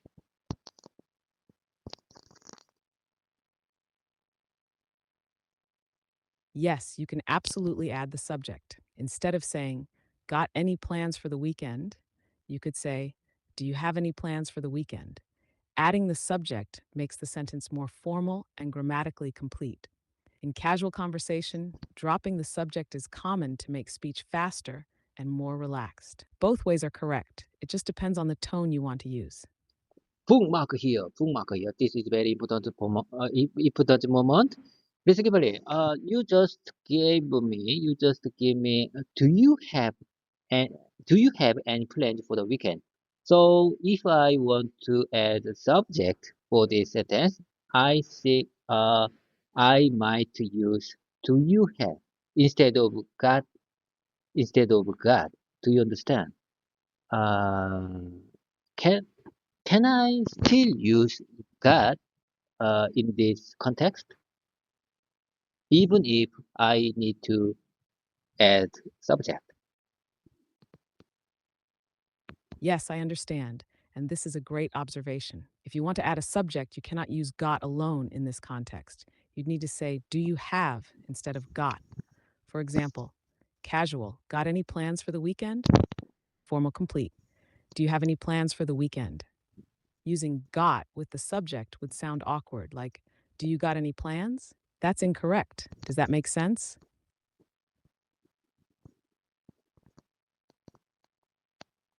If you are talking about the explanation for using do you have an got, it makes sense. I think I fully understand what you're trying to say. Okay, let's keep the momentum running. Do you have any plans for the weekend? Okay, I am asking you my question. Do you have any plans for the weekend?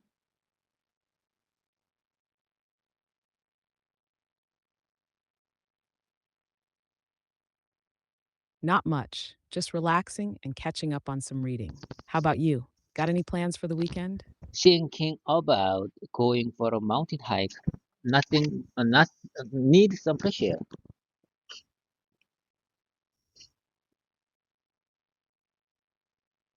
That sounds perfect. Which mountain are you thinking of going to?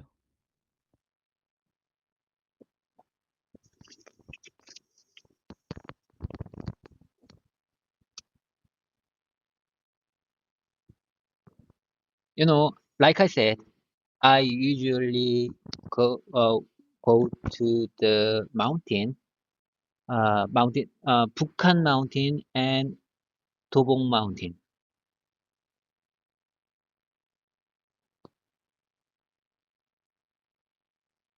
Ah, I've heard Bukhan Mountain and Dobong Mountain are beautiful. They must be great for fresh air and a good workout. Do you have any information for that mountains? Uh, uh, these mountains are in Seoul, Korea.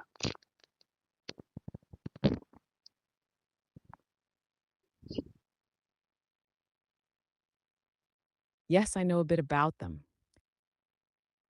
Bukhan Mountain, or Bukhansan, is a famous mountain in Seoul known for its stunning views, granite peaks, and lush forests.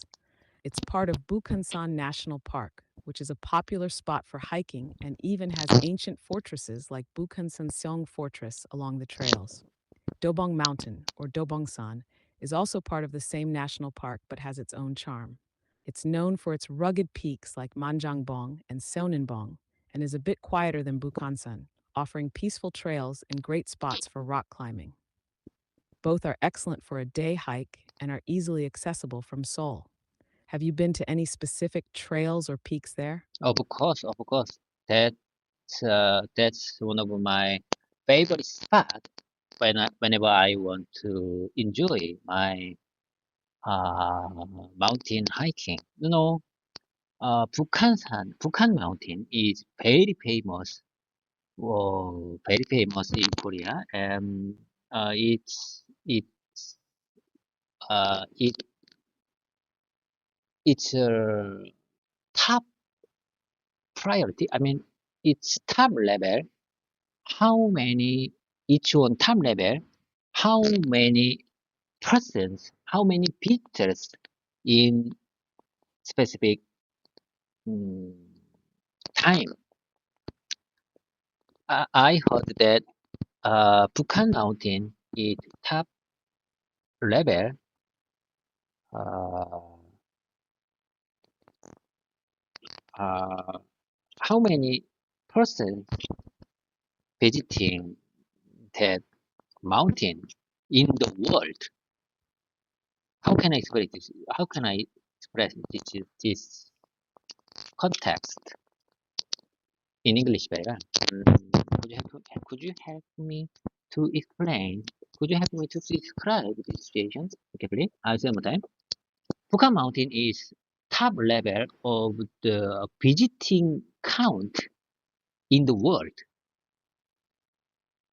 including all national, including all national uh, all national spot of the world.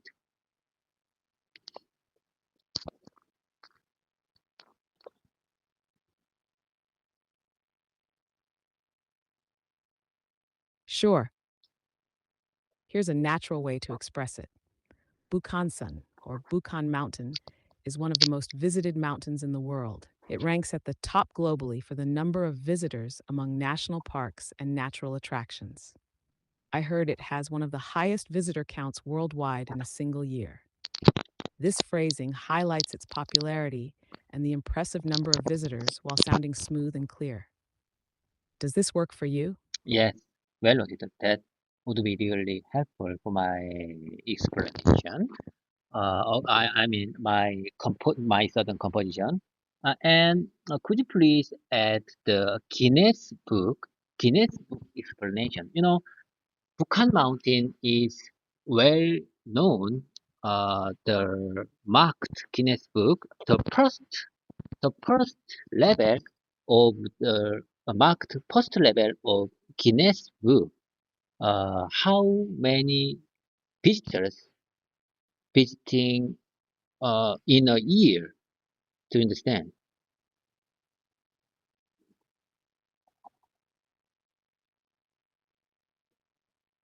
Of course.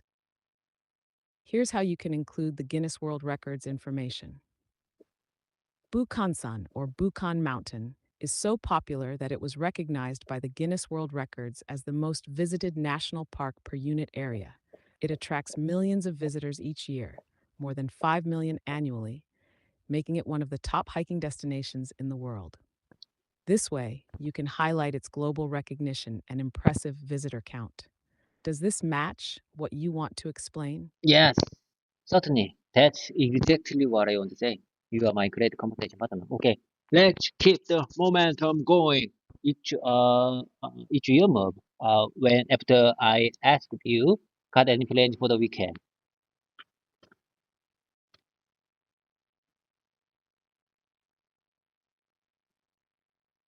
Nothing much, just relaxing. You. Thinking about going for a mountain hike. I need some fresh air. Fresh.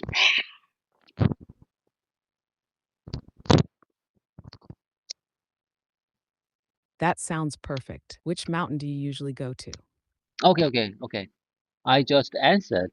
I think I just answered your question, and we made good answers. to explain the Guinness World Record, including Guinness World Record expression. Okay, let's keep the going. I will check and review your recommendation. I mean your suggestion after our voice mode is finished in text form. Okay, let's keep the going. Welcome. Let's keep the going. Welcome. How was your flight? How was your travel?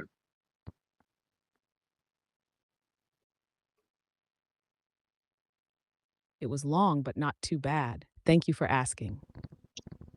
Glad to hear. I hope you managed to get some rest. Is it your first time visiting here?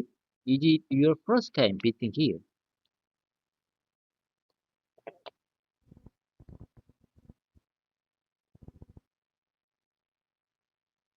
Yes, it is actually. Can I get you a coffee or anything else before you start? Sometimes, can I get you a coffee or anything else before we start? Sometimes, can I get you a coffee or anything else before we start?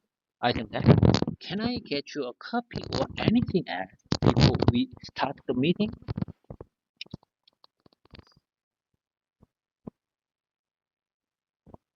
A coffee would be great. Thank you. Black if possible. Of course, of course.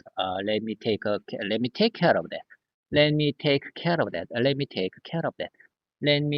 care of that. For my repetition, for my practice, let me say one more time. Let me say a few more times. Of course, let me take care of that. Let me take care of that. Let me take care of that. I think this sample sentence is very useful for my real life situation. Let me take care of that. I think uh, I think this is very useful because it adjusts, it can adapt to various situations. Let me take care of that. If it can express my willingness to help to each other, to help someone.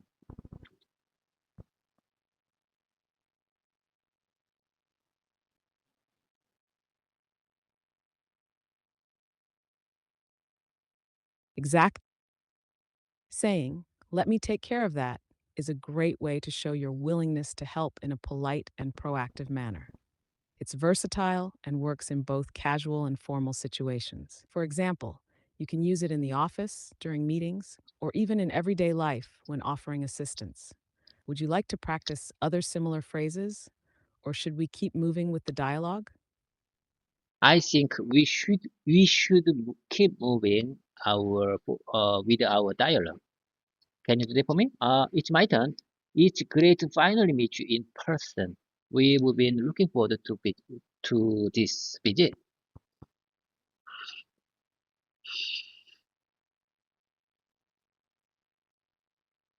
Same here. It's nice to put a face to the names after so many calls and emails.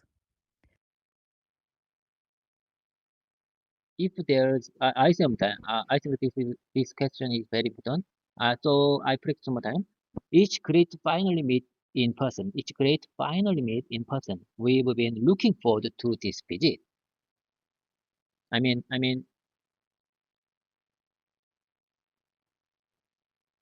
Your sentence is excellent, but here's a slight refinement for smoother flow. It's great to finally meet you in person. We've really been looking forward to your visit. This version emphasizes excitement and hospitality, making it sound warm and welcoming. Would you like to practice this together? I sometimes. If you don't mind, please let me hear one more time what you said a moment ago.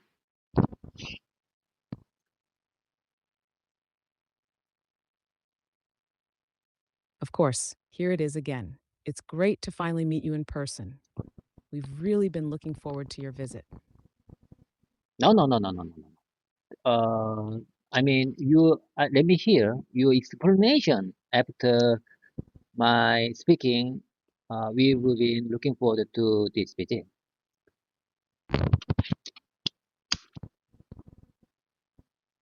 Ah, here's the explanation.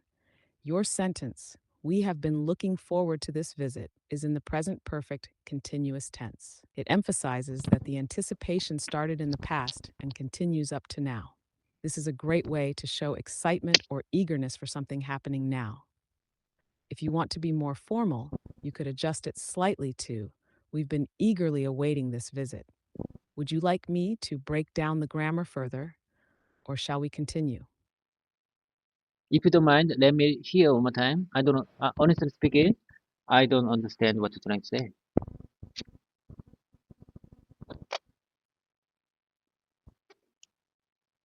And of course, let me explain more clearly. When you say "we have been looking forward to this visit," it means you started feeling excited about the visit sometime in the past, and you still feel excited now. This is the present perfect continuous tense, which is used to talk about actions that started in the past and are still happening or relevant now. For example, "We have been waiting for you all week. I have been learning English for 2 years." It's a polite and warm way to express anticipation for someone's arrival or event. Does that help clarify it? Yes, well noted, well noted.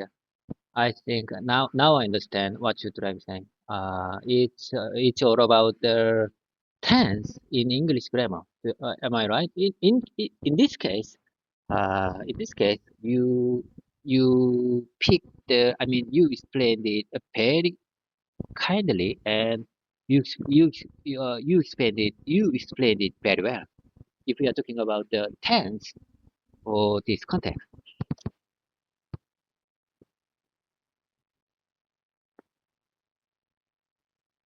Yes, it's all about the tense. In this case, the present perfect continuous tense shows that the action of looking forward began in the past and continues into the present. I'm so glad the explanation made sense to you now. Would you like to practice using this tense in more examples, or should we keep the conversation going? I think we should keep the momentum going.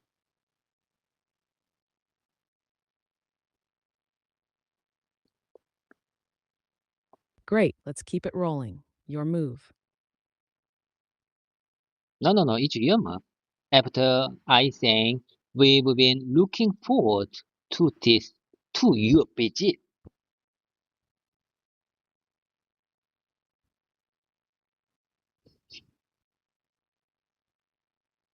Thank you. It's always exciting to meet in person after so many emails and calls.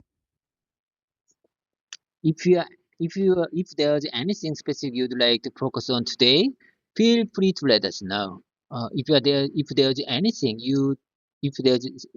there's anything specific you'd like to focus on today, feel free to let us know.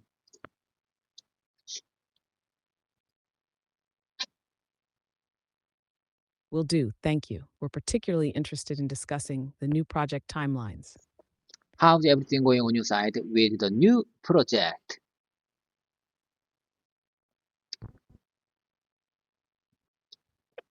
It's moving along well, though we've had a few challenges. How about on your end? Our team has the I sometimes this 10% tenth of this 10% is very important. Basically, our team has made some updates since our last call. Looking forward to sharing those with you today.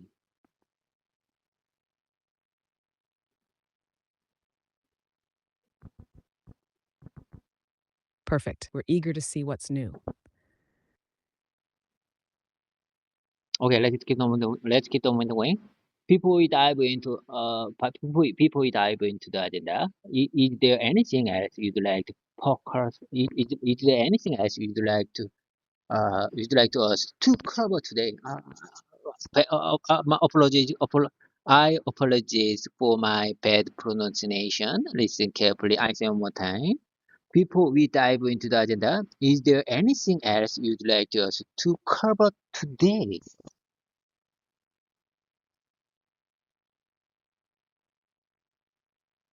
Your pronunciation was fine. You said it clearly, but here's the response. Actually, if we have time, we'd like to touch on quality control metrics. Good point. That's a good point. I think that's a good point. We will make sure to address that. We've recently defined some of our processes, so we have some new insights to share. We have some new insights. You have some new findings to share.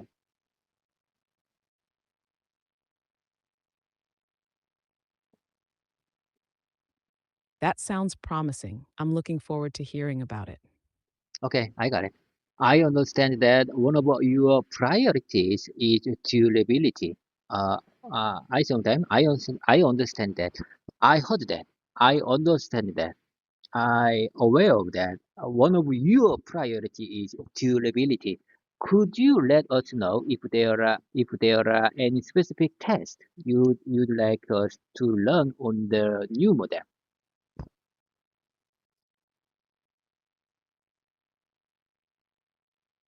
Yes, we'd like to see more stress tests under extreme temperatures if possible. Absolutely. That aligns with our testing criteria as well. I will make sure teams provide a full report. At the same time, I will make sure the team provides a full report on that.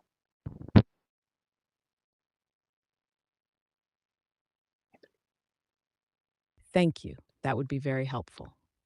Would you like to join us for lunch after this session?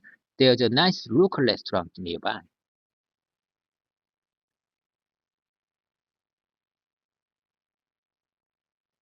That sounds great. I'd love to try some local dishes.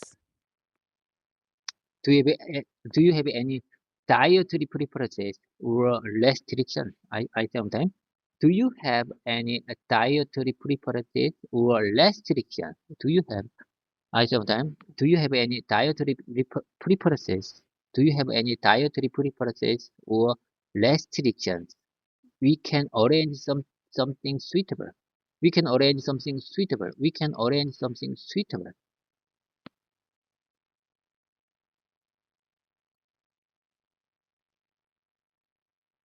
No restrictions. I'm open to trying anything local. Please feel free to please feel free to give us feedback at any time. We are here to make sure our collaboration goes as smoothly as possible.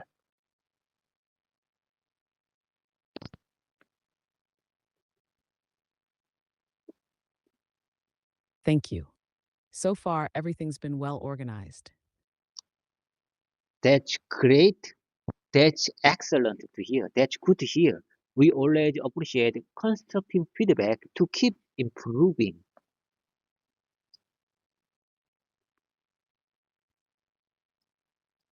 Absolutely. We'll be sure to share any observations we have. Before we wrap up, is there anything else you'd like us to clarify?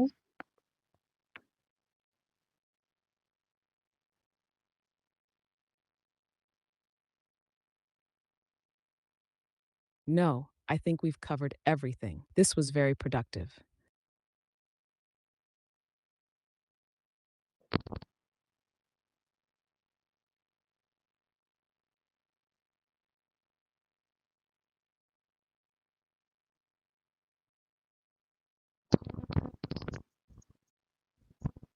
Okay, okay. Thank you for your time today. We'll follow up with the meeting minutes and any additional information you request.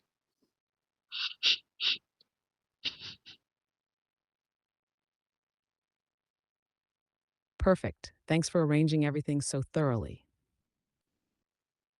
Okay, okay. I really appreciate your kind support of my conversation dialogue time. Uh, let I'd like to switch our roles for this for this file. I mean, for this uh, number two file. Can you do that for me? I'd like to switch our role because I think this number two file is very important. I mean, this number two file contains very important sentences that I can use in my real life situation. So I'd like to switch our role. Can you keep up with me?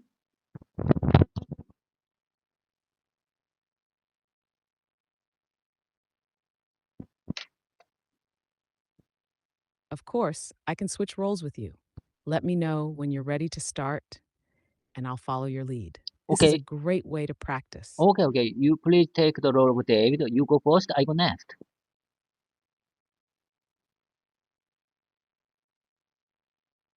Got it. I'll start first. How's everything going on your side of the project? Any big challenges? I heard there's a new inspection process coming up. Do you know when they will start implementing it? Oh, no. You it's have my, reached the message no, no, cap no, for no. GPT-4. Please try again later. Oh my God. Time's up.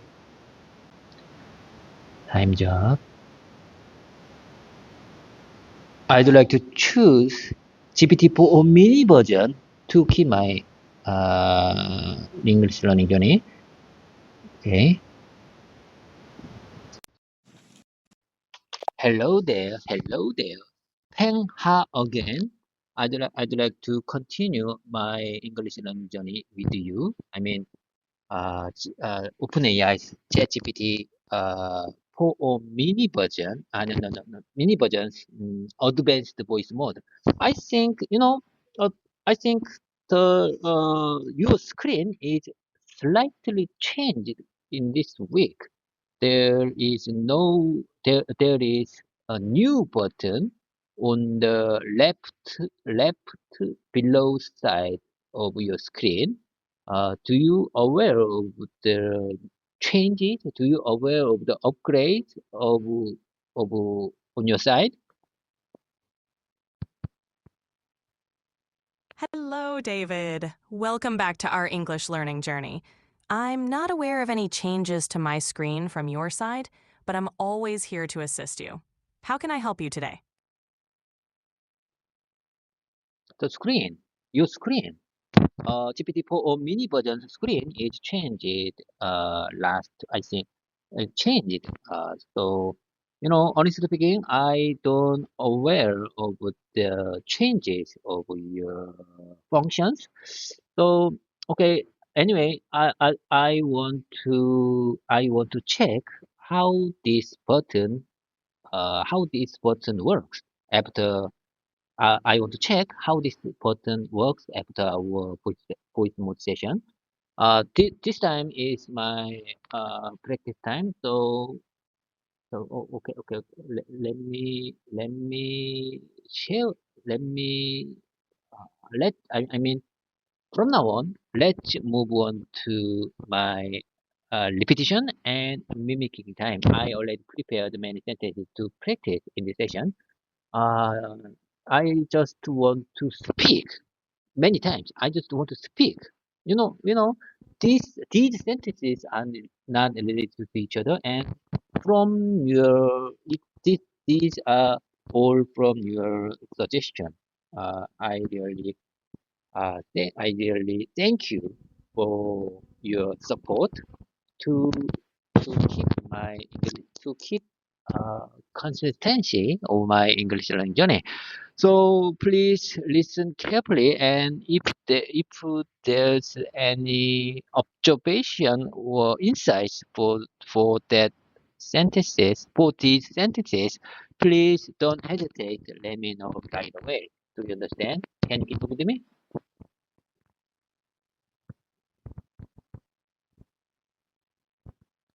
Sure, David. Let's move on to your repetition and mimicking practice. I'm ready to listen carefully and give you feedback. Please go ahead and start with your first sentence whenever you're ready. Okay. Okay. Here you go. You are absolutely right to emphasize this. It's a critical step in maintaining trust. It's a critical step in maintaining trust with the customer and ensuring product reliability. That was a good attempt, David. Here's a suggestion. You can add a slight pause after emphasize this to make it more natural. Try saying, "You are absolutely right to emphasize this.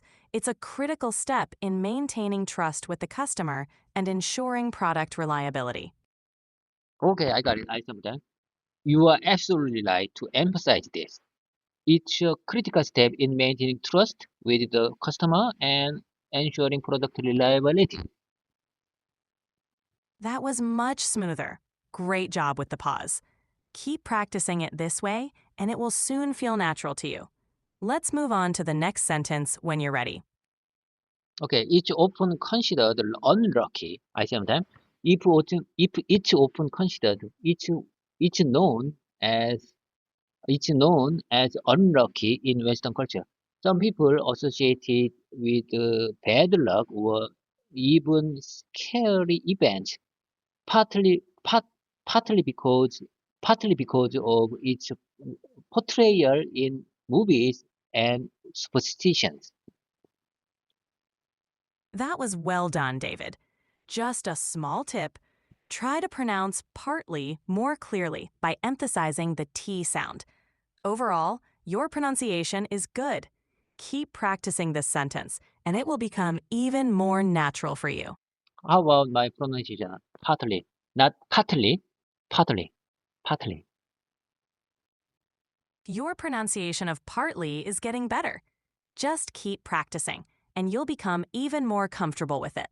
Okay, okay, Let's continue. okay. I practice it one more time. I mean, I practice the whole paragraph one more time. It's often considered unlucky in Western culture. Some people associate it with bad luck or even scary events, partly because of its portrayal in movies and superstitions. That was a great repetition, David. Your pronunciation and flow have improved. Keep up the good work. Would you like to move on to another sentence? Let's move on to the next one. Do you feel the same way about it? Do you feel the same? This is very simple. Listen carefully. Do you feel the same way about it?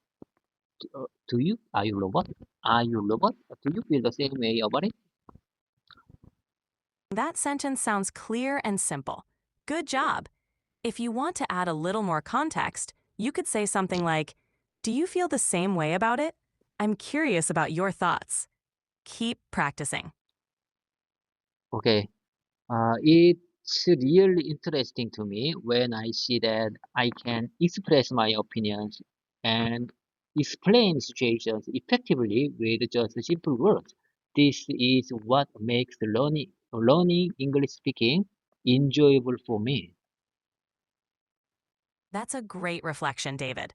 It's wonderful to hear that you're enjoying learning English and expressing yourself. Simple words can indeed be powerful. Keep up the enthusiasm and let's continue practicing. It's interesting that even though it's not part of Korean culture, you sometimes think about it in certain situations. Do you find it as a little thrill or make you more cautious? Do you find it as a little thrill or makes you more cautious? That's an interesting observation, David. Your question is clear and thoughtful. It's great that you're exploring different expressions and questions. Keep practicing these scenarios. You're doing great. Okay. Uh, please, please listen carefully. Over time, stories and superstitions mixed, and Friday the 13th became a symbol of bad luck. It was also popularized by the Friday the 13th horror movies, which made it even scarier in people's imagination. Your pronunciation is improving with each repetition. The sentence flowed well. Keep up the great work, and let's continue practicing. Sometimes, over time, stories and superstitions mixed. Over time, stories and superstitions Over time, stories and superstitions mixed, and Friday the 13th became a symbol of bad luck. It was also popularized by the Friday the 13th horror movies, which made it even scarier in people's imagination. That was excellent, David.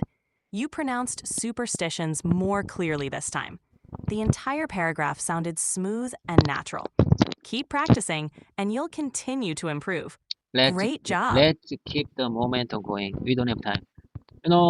Today I was a little bit surprised because you can keep up with me more than, my customized GPT mode keep up with me more than kept up with me more than 1 hour. I was a little bit surprised because I think, in my opinion, you upgrade last week, so you can keep up with me more than you can your my own customized GPT mode can keep up with me more than 1 hour.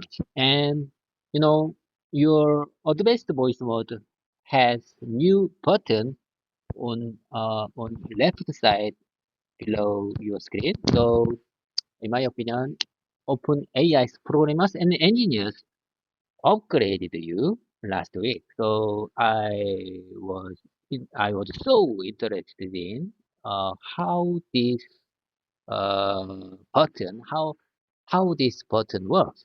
I'm gonna find out. I'm gonna find out after our English practice session is finished. Okay. Uh, we still have 4 minutes to wrap up. But when since we have still 4 minutes to wrap up, so let's dive into my random keywords time. Random keywords time. Do you understand? Sure, David. Let's make the most of our remaining time. What random keywords would you like to discuss or practice with today? I chose. I choose my random keywords for today. Mix, mix, mix. Can I? Could I use mix when I feel awkward or embarrassed? Uh, no. People used to use mess up to express the situation. However, using mix uh, can describe or explain the situation compared to mess up. Yes, David, you can definitely use mixed to describe feeling awkward or embarrassed. For example, you could say, I have mixed feelings about the situation, or I feel mixed emotions about what happened. So you, Mess up so so is ty- so you mean I might say when I feel awkward or embarrassed for some kind of situation, I could say I have mixed I have mixed feeling. Uh, I have mixed feeling for right now. I have mixed feeling for this situation. Exactly. You can say, I have mixed feelings about this situation, to express that you're feeling a combination of emotions, including awkwardness or embarrassment. It's a great way to describe complex emotions. Keep practicing, and you'll become more comfortable with these expressions. Each one is more natural compared to uh, stumble, stumbled, stumbled. I think I can speak when I can say stumbled. I mean, I stumbled with this situation. Do you think which one is more natural in English to express the feeling of awkwardness or uh, uncomfortable? Stumbled can be used to describe a moment of awkwardness or difficulty, like, I stumbled over my words during the meeting. However, mixed feelings is more about describing your emotions. Both are natural in English, but they serve different purposes. Use stumbled for describing awkward actions and mixed feelings for describing complex emotions. Mm, okay.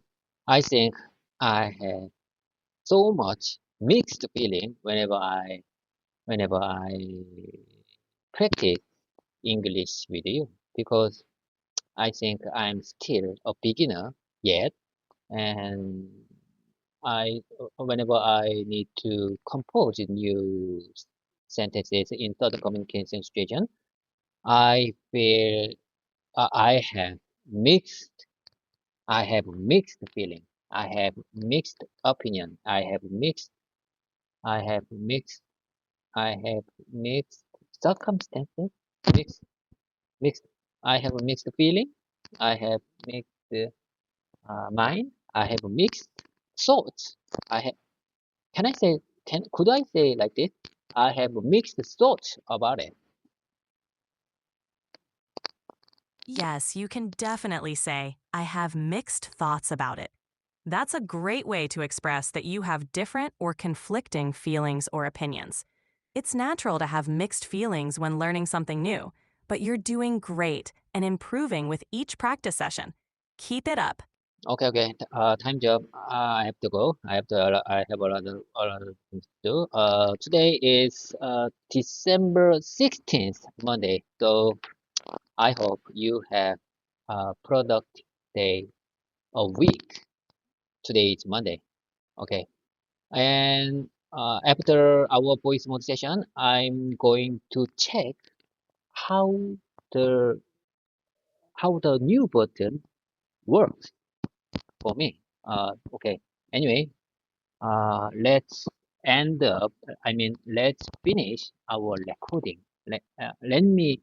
Let me finish our recording now, and so I'm going to check the below button, how this below button works. Okay, okay, okay. Bye for now. I'm going to check. I'm going to wrap things up our presentation. Bye for now. 팽바. When you say goodbye, 팽바. Bye for now, David. It was great practicing with you today. Have a productive day and a wonderful week ahead. Pengba. 팽바. Take care, David. Pengba. See you next time. Hi, 팽하. Nice to meet you. I'm very great to meet you. And start my English practice session again. Today is December 30th, Friday. Oh my God. Today is December 13th, Friday. Do you have any ideas? Do you have any information? Have you ever heard about the December 13th, Friday? It's very scary.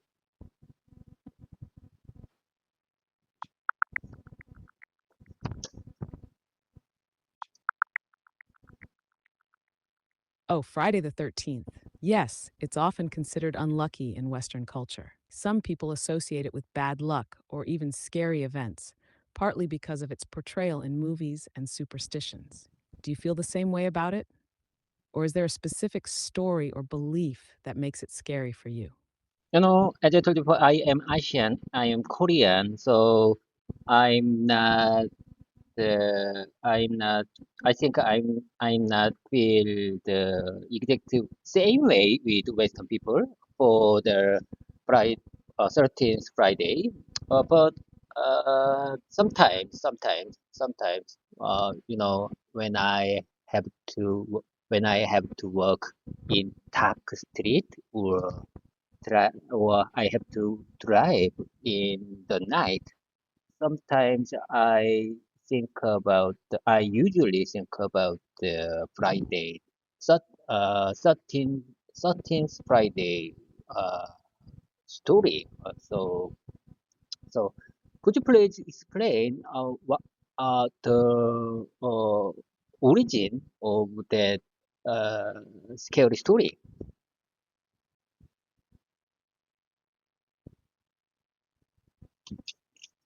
Of course, the superstition around Friday the 13th has a few possible origins, but it's not entirely clear where it began.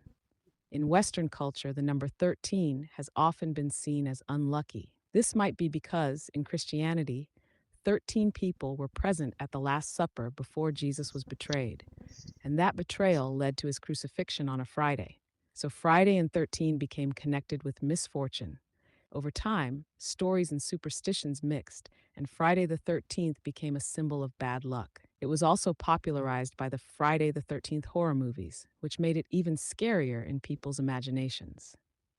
It's interesting that Even though it's not part of Korean culture, you sometimes think about it in certain situations. Do you find it adds a little thrill or makes you more cautious? Oh no, I'm not. I don't think I really feel like a Western person about the 13th Friday. It's just. I think it's just a funny story. It's just a funny story. Sometimes I think it's just a funny story for me because I don't believe that that kind of superstitious superstitious story. But honestly speaking, for Koreans, we already many Koreans scared about the school story at the night when I have to uh, when I have to work along with school at the night. I really scared. I really scared about the schools, schools, schools bad story or school scary story. I'm not sure how to explain. I'm not sure how to describe this situation. Could you please help me?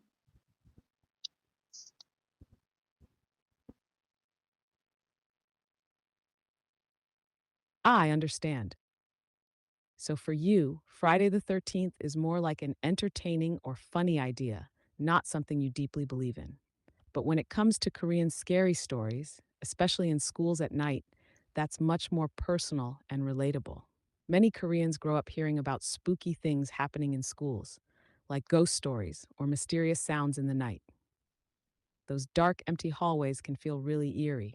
You explained it well. If you're trying to describe it in English, you could say, "When I'm alone at school at night, I feel really scared because of the creepy ghost stories or scary rumors we hear growing up." What do you think makes school at night feel so creepy? Is it the quiet, the dark, or just the stories?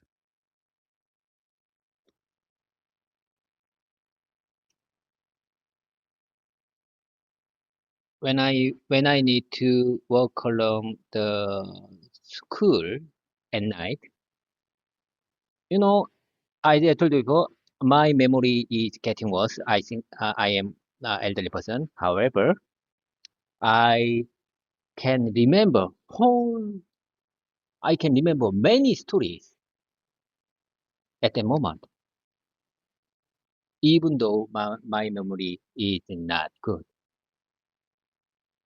How can I explain the situation? How, at the specific moment when I need to walk along the school at night, my memory is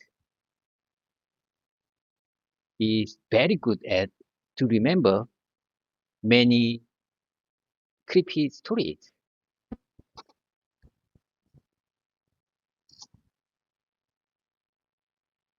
You explained it quite well. You can say something like, "Even though my memory isn't very good usually, when I'm walking alone at school at night, I suddenly remember all the creepy stories clearly. It's like my brain works perfectly just to scare me." It's interesting how fear can make your mind so sharp in those moments. Do you think it's because the stories left a strong impression on you when you first heard them?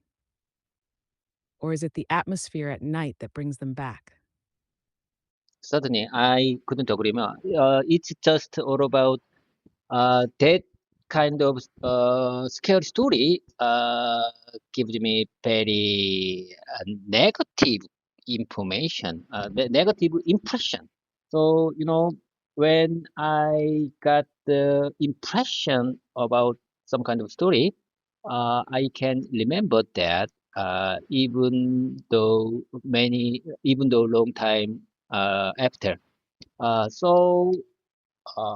For my English studies, with you, this is very important point. You gave me very good impressions for many sentences. So as I told you before, my memory is getting worse. However, I can remember. I can I can enjoy our pronunciation with that kind of positive impression from you.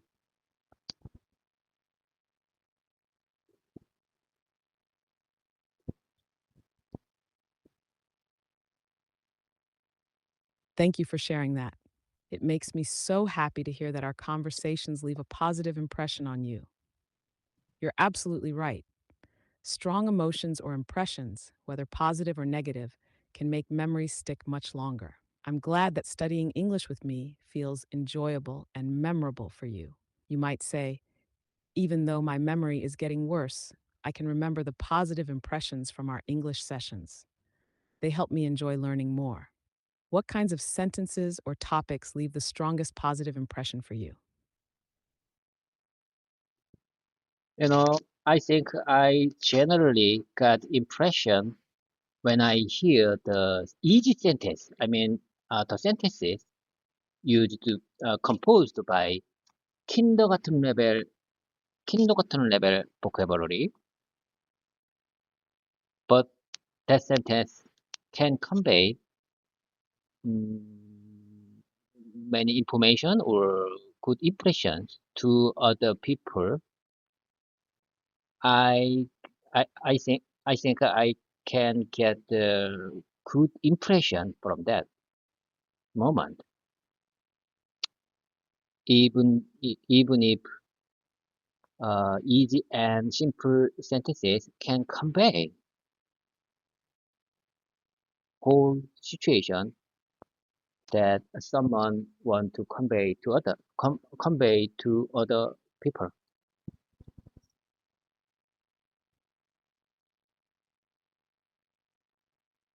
That's a beautiful way to think about language. Simple sentences with clear meanings can indeed create a big impact. You're focusing on what's most important, expressing yourself in a way that's easy to understand, but still full of meaning. You could say, I like simple sentences made with kindergarten level words, but they can still convey a lot of information or emotion. That's when I feel most impressed. It's a great approach for learning English. Do you want me to focus more on simpler expressions during our sessions? Of course, certainly, Sorry, I'm of having course, issues certainly. right now. Could not understand what you said. I didn't mention anything. Certainly, I want to keep going with you. I want to keep going with you to improve my English speaking skills. I think enjoy it. I enjoy it whenever I whenever I feel, whenever I know some kind of easy and simple sentences can convey many things. I think I'm interested in that situation. I'm interested in that kind of easy sentences. When I found I think I am interested in the situation. I think I think I I was interested in the situation when I got the deep understanding of what I said and the sentences you gave me to help to explain and describe my life with easy word. I think I believe that I was interested in that situation. So that that interesting moment can motivate me to push myself further and keep my English learning journey with you.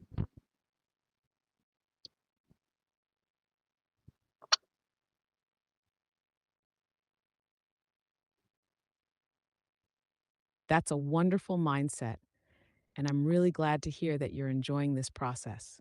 You've expressed your thoughts beautifully, and it's clear how much you value understanding and using simple, effective language. You might say, I enjoy learning English, especially when I discover simple sentences that convey deep meaning. It motivates me to keep improving because I feel more confident and connected to the language. I'll keep helping you explore those easy yet meaningful expressions. Do you have any specific topics or situations you'd like us to practice together next? Certainly, absolutely. I have so much to say I have so much to practice with you.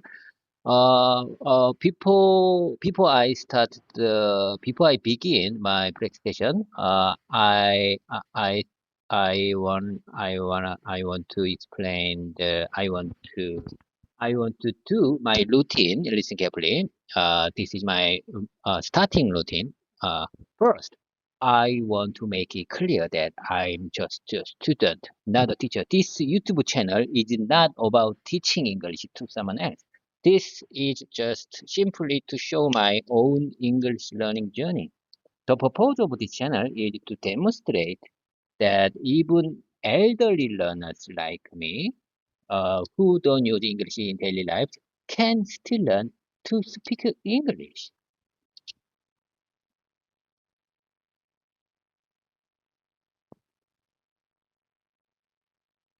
That's a fantastic way to start your presentation.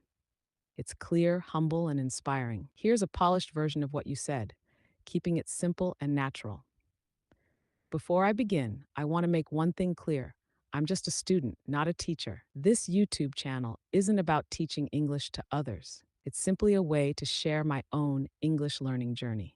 The purpose of this channel is to show that even elderly learners like me, who don't use English in daily Like I said, unless there are significant errors, you don't need to give me a refined and polished version. Because this time is for my speaking practice, so I'd like to speak. I'd like to practice as much as I can possible. So unless there are significant errors, you don't need to give me defined or polished version. You got the point?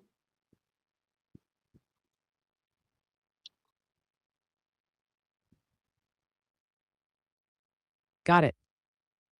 I'll focus on helping you improve through speaking and only point out significant errors if they change the meaning or clarity.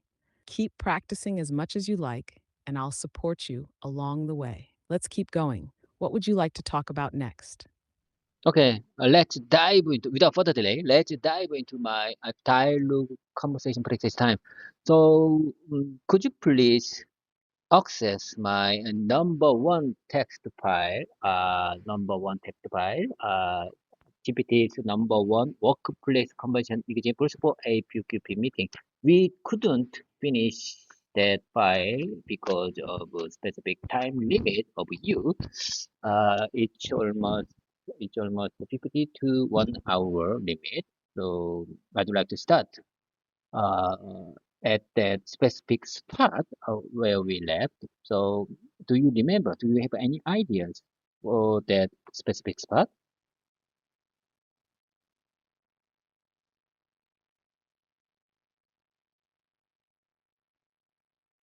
Yes, I understand. You're referring to the APQP meeting examples from your first text file. Let me quickly check and pick up where we left off last time. One moment. It seems I couldn't pinpoint exactly where we left off. Could you remind me a little about the last part we discussed? For example, was it about updates from a specific department, like engineering or quality assurance? Or would you like me to continue from the next logical section? Sorry, I'm having issues right now. Could not understand what you said. GPT, listen carefully. Let me tell you where we left. Can you access the line, section 9, finance department, project manager, project manager, told like this. Finance team, any concerns from a budgetary perspective that we need to address. And then finance manager might say, overall, we are within budget. However, the additional cost from the alternative land supplier and fast curing adhesive may increase expenses slightly. You got the point where you got the specific spot where we left. Can you find that line in the number one text file for APQP meeting?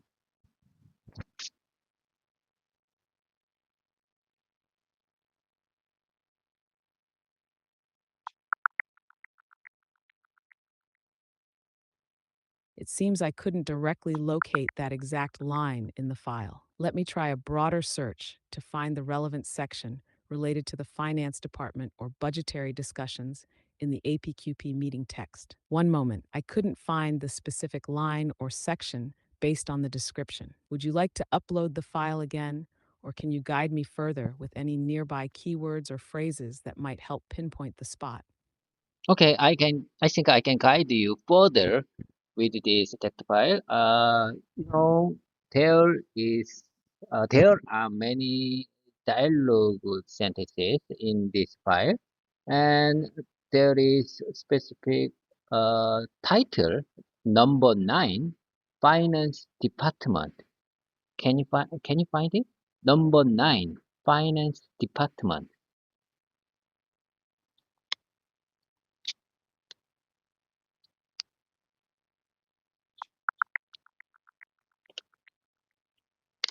It seems the exact match for number 9, Finance Department, didn't come up in my search either. I'll manually review the text file for this specific section. Please hold on for a moment.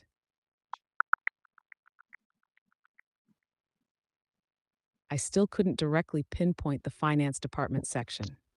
Could you re-upload the file or highlight a specific part of the text?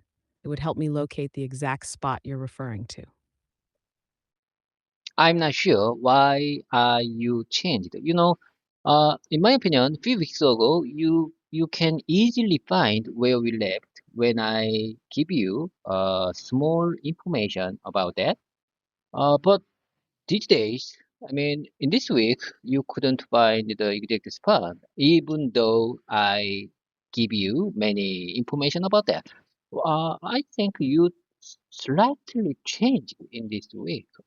Anyway, let's keep the momentum going. I think I think we can continue our dialogue petition with next file. Do not take this situation, do not take this point too seriously. Never mind. It's not a big deal. Okay, we can go with the next file. Number 4. GPT's number 4, workplace conversations examples for manufacturing. Can you access that file? Could you access that file? Were you, I mean, are you able to access that file?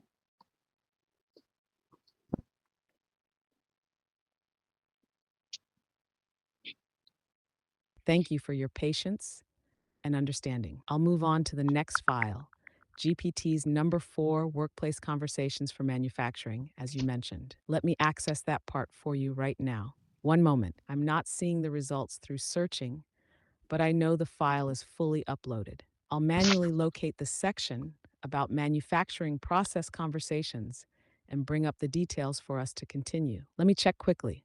I've found the file titled GPT's number 4, Workplace Conversations for Manufacturing, and located the detailed explanations about the manufacturing process flow for SMT and assembly lines. Where would you like to start? Should we begin with the SMT line or the assembly line examples?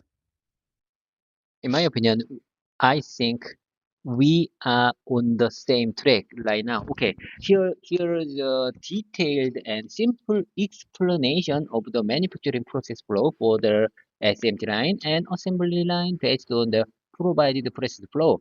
This is intended for a new employee at Ford, so I will keep it for the company. So I will keep it clear and straightforward. Listen carefully. Manufacturing process flow, SMT line. I'd like to introduce. I'd like to introduce manufacturing process flow for SMT line. First, uh, we are in the material. Imagine that we are in the material warehouse. We start by receiving and storing all raw materials and components needed for production in the warehouse. This includes PCBs, solder paste, and various electronic components.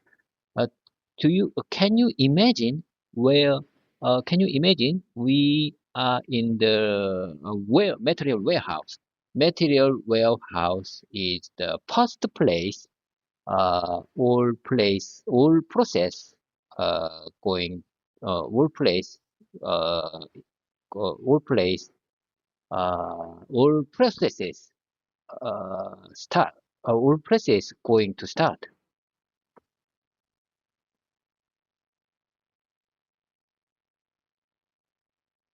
Absolutely, I can imagine it. The material warehouse is the starting point where all the raw materials and components are stored and prepared for production. It's like the heart of the process, ensuring everything is organized and ready for the next steps. You explained it very well. Would you like to continue walking through the SMT line process step by step? I'm sorry. I just checked 카카오톡 message from our team's colleague. Never mind, it's not a big deal. Okay.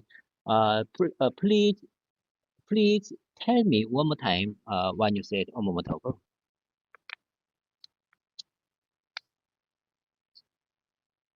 No problem at all. Here's what I said earlier.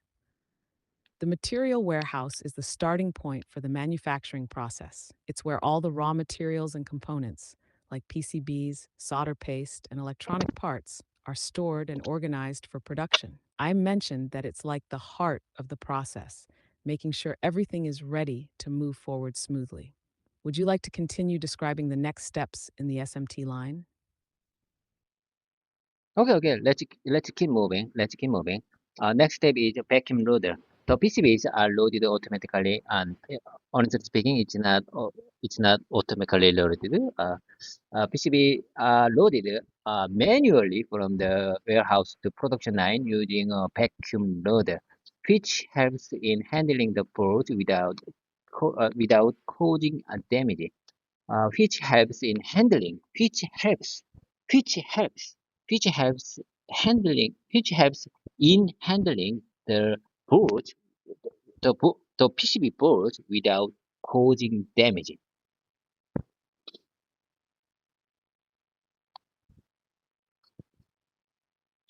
Got it? The next step is the vacuum loader, where the PCBs are manually transferred from the warehouse to the production line. The vacuum loader is essential because it handles the PCBs carefully, preventing any damage during the transfer. Shall we move on to the next step in the process? Okay, certainly. Let's keep moving. Okay. The next step is laser marking. Unique serial numbers or QR codes based on the customer's requirement are laser engraved onto the PCB for traceability and identification. Traceability and identification are very important to if track the history or record of the PCB for the PCB, if there is a defect, if if there if there is defect after our manufacturing, after our production.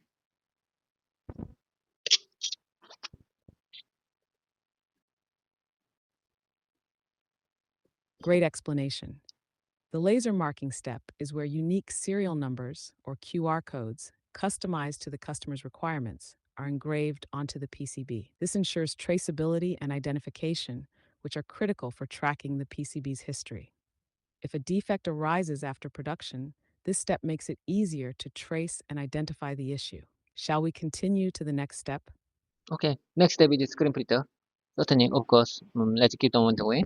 Here, solder paste is applied to the PCB. The screen printer uses a metal mask to ensure the solder paste is accurately placed on the areas where components will be mounted.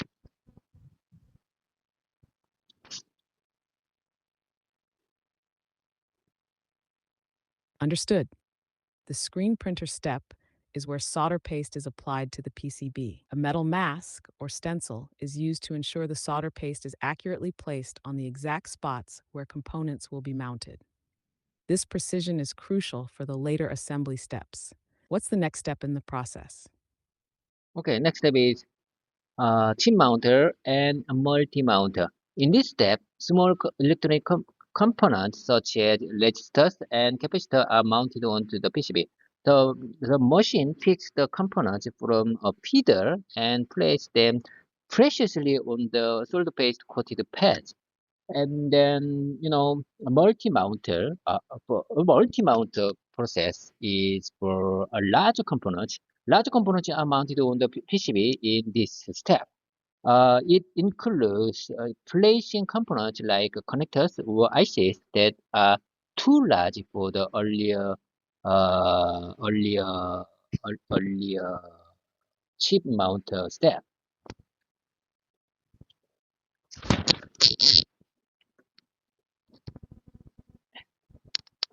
Perfect explanation. In the chip mounter step, small electronic components like resistors and capacitors are picked from a feeder and precisely placed onto the solder paste coated pads.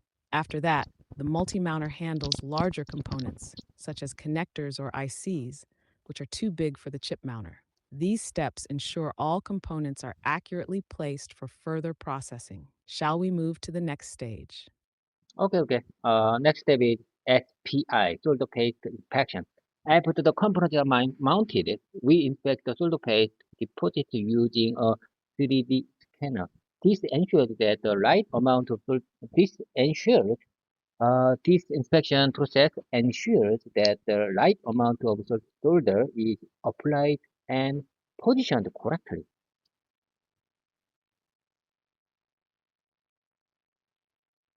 Got it.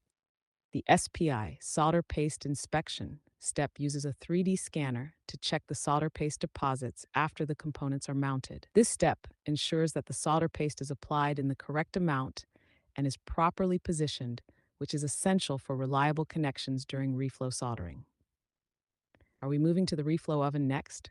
Okay, you got the point. How did you how did you already know? How do you know the next step is a reflow oven?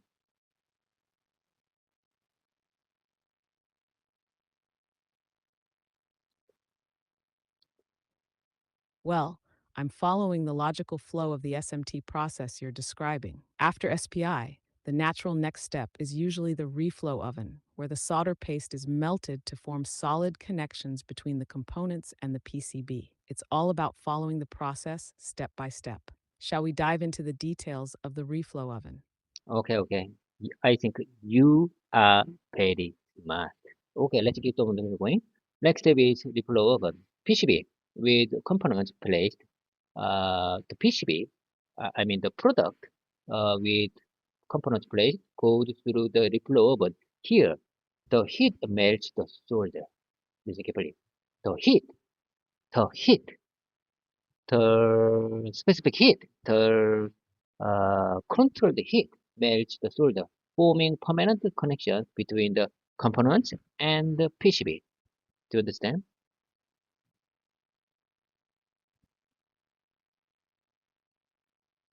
Thank you. You explained the reflow oven step very clearly. This step is where the PCB, now with all components placed, passes through controlled heat. The heat melts the solder, creating permanent and reliable connections between the components and the PCB. It is exclusive to expressum inters alles to pour. What's the next step in your process? Okay, let's keep the moment going. Next step is AOI. The board is then inspected using cameras to ensure that all components are correctly placed and soldered. This is an automated process to catch defects such as misalignment or missing components.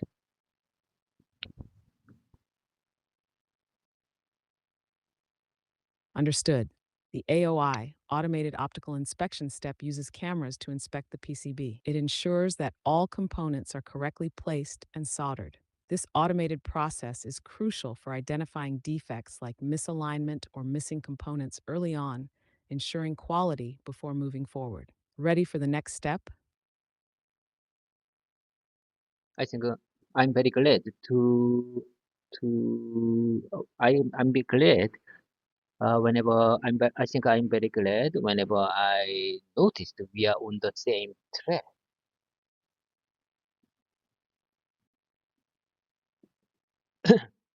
I'm glad to hear that. It's always a great feeling when everything flows smoothly, like we're in sync. Let's keep this momentum going. What's the next step in your process? Next step is NG buffer. Defective board, issued board, defective board, defective product. Defective products are sent to a designated buffer for review and repair. Good boards continue to the next step. Uh, mm, Trained workers may repair defective boards uh, in the specified table. Got it. In the NG buffer step, defective boards are sent to a designated area for review and repair. Skilled workers inspect and fix the issues to salvage the boards. Meanwhile, the good boards move on to the next step without delay. Shall we continue? Okay, let's keep the momentum going. X-ray inspection. Next step is X-ray inspection. Some boards undergo X-ray inspection to check hidden solder joints that cannot be can't can't be inspected by AI, like connections under large components. I mean BGA chips and selective soldering point.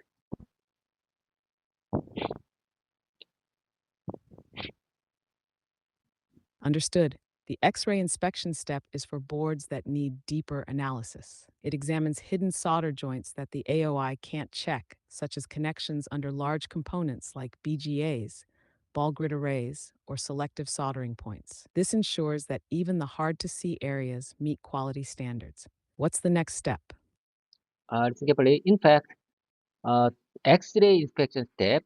For the X-ray inspection step, sometimes it truly depends on the components. I mean, if there are BGA chip and salt, or if there are BGA chips or selective soldering point, uh, all PCBs must undergo X-ray inspection in the inline inspection process.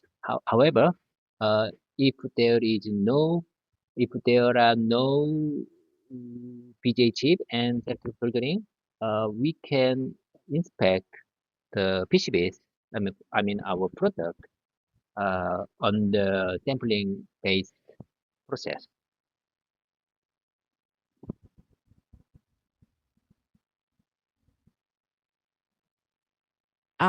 For the X-ray inspection, the process depends on the components. If the PCB includes VGA chips or selective soldering points, all boards must undergo X-ray inspection as part of the inline process. However, if there are no such components, a sampling-based inspection is sufficient. This flexibility optimizes the inspection process while ensuring quality where it matters most. Shall we move forward to the next step? Okay. Let's keep the moment going. Next step is ICT, in-circuit test. We conduct electrical testing to ensure that the board works as expected, as designed. I say one time. I think this first line is very important. Listen carefully. We conduct electrical testing to ensure that the board works as designed. This includes checking for short circuit, open circuit, and component functionality. Main IC's functionality.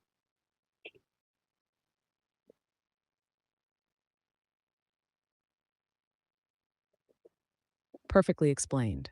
The ICT in-circuit test step involves conducting electrical tests to ensure the PCB works as designed.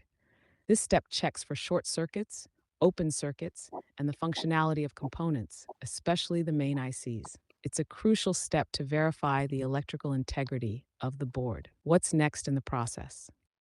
Next step is PCB cleaner.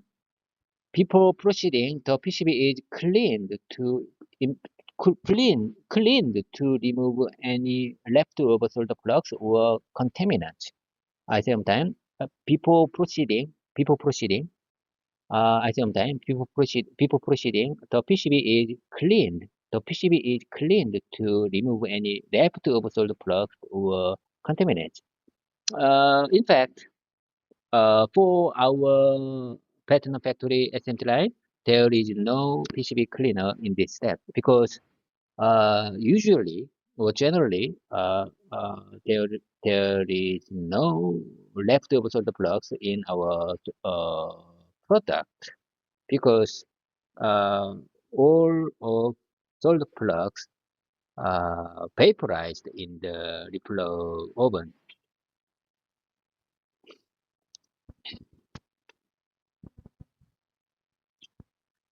Got it. The PCB cleanup step is where the board is cleaned to remove any leftover solder flux or contaminants. However, in your patented factory SMT line, this step isn't needed because the reflow oven vaporizes all the solder flux, leaving the PCBs clean. That's an impressive process improvement. Shall we move on to the next stage? Okay, let's keep the momentum going. Next step is router. The PCB is separated from the main panel. The PCB is separated from the main panel.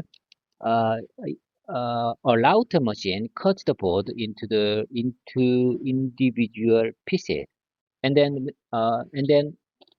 next step is unloader. Finally, the completed boards are unloaded. Completed boards, I mean the finally product are unloaded from the SMT inline and transported to the assembly line for the processing. Uh, you know we there should be loaded loaded on a magazine, some kind of magazine or trays for specific magazine or trays for that product.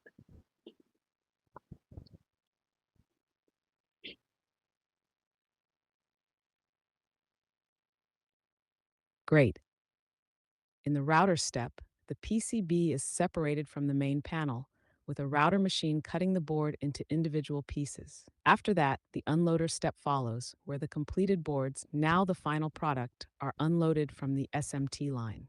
They're then transported to the assembly line, typically placed into a specific magazine or tray for safe handling and processing. You've covered the SMT process so well. Are we moving into the assembly line process next? Of course, certainly. Let's move on to the next step. I'm very glad to notify. I'm very glad to aware of the we. I think I'm very glad to know to realize. I'm very glad to realize that we are on the same page.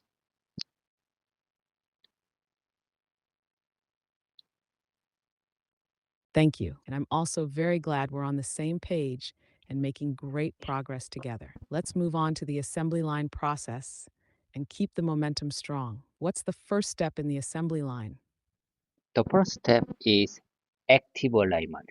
Here, camera modules are aligned and assembled with precision, with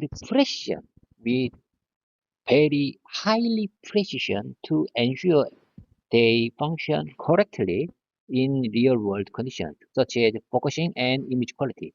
Do you understand the main purpose of this step? I believe that this is one of the most important steps in the whole manufacturing process uh, in our factory, in our Vietnam factory. You know, as I told you before, uh, active alignment step needs very most expensive machine to proceed.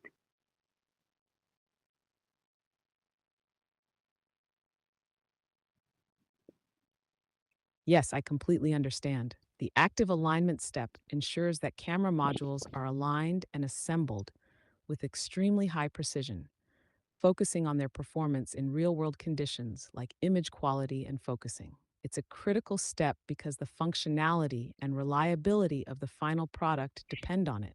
As you mentioned, this process requires one of the most expensive machines in your Vietnam factory, which highlights its importance in the manufacturing line.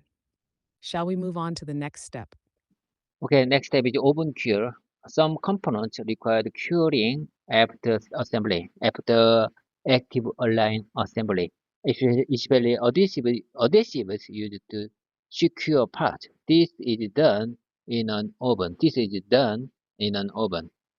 You know, we all of product must undergo this step. I mean, oven cure, because in the active alignment step, uh, just UV light, active align machines UV light just temporarily cure the adhesives to fix the to fix between lens and PCB.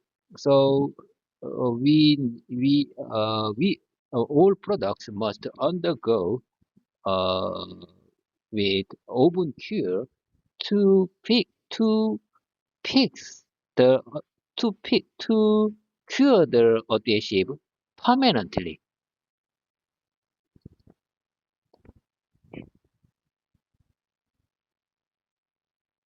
Got it. The oven cure step is essential because it permanently cures the adhesive used during the active alignment process. While the active alignment machine's UV light temporarily cures the adhesive to hold the lens and PCB in place, the oven cure ensures the adhesive is permanently set. This step is required for all products to guarantee stability and durability. Shall we move on to the next stage in the assembly process? Okay, let's keep the moment going. Next step is IR LED assembly. The IR LEDs are used for night vision or low light conditions, are mounted onto the camera assembly in this step.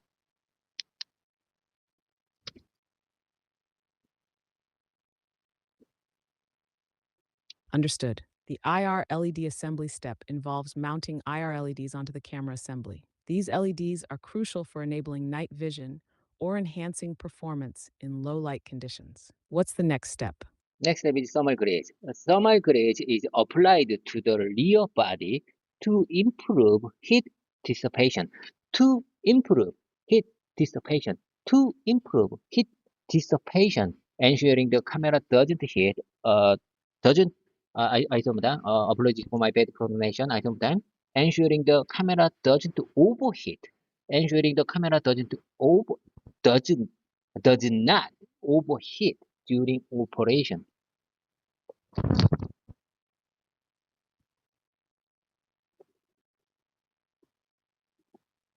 No need to apologize, your explanation is clear. In the thermal grease step, thermal grease is applied to the rear body of the camera. This helps improve heat dissipation, ensuring the camera does not overheat during operation. It's a critical step for maintaining the camera's performance and reliability. Shall we keep going? Certainly. Next step is rear body assembly. The rear housing of the camera is assembled, protecting the internal components. Do you understand these steps proposed? Do you think you understand? Absolutely, I understand. In the rear body assembling step, the rear housing of the camera is assembled to protect the internal components. This step ensures the durability and safety of the delicate parts inside. You're explaining it very well. Shall we move to the next step? Okay, and of course, certainly. Let's keep the momentum going. Okay. Next step is cover assembly. The camera lens cover or protective cover is attached to the assembly to protect the lens from damage and contamination. Damage and contamination.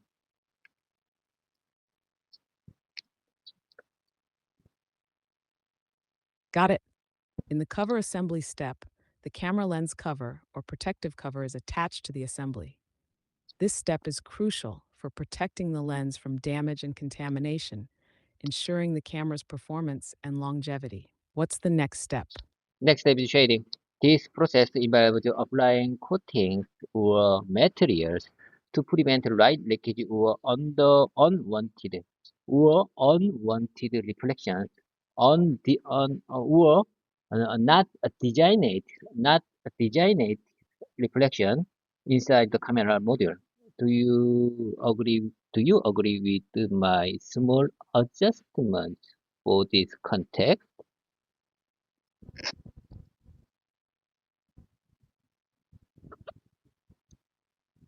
Yes, your adjustments are perfect. In the shading step, coatings or materials are applied to prevent light leakage or unwanted reflections, or as you said, not designated reflections, inside the camera module. This step is essential for maintaining image quality and avoiding distortion. Would you like to move to the next process? Okay, let's keep on the way. Next step is IPC. In this step, we perform checks to ensure that all assemblies meet the quality standards at various stages of the production. Honestly speaking, IPC means intrinsic parameter calibration.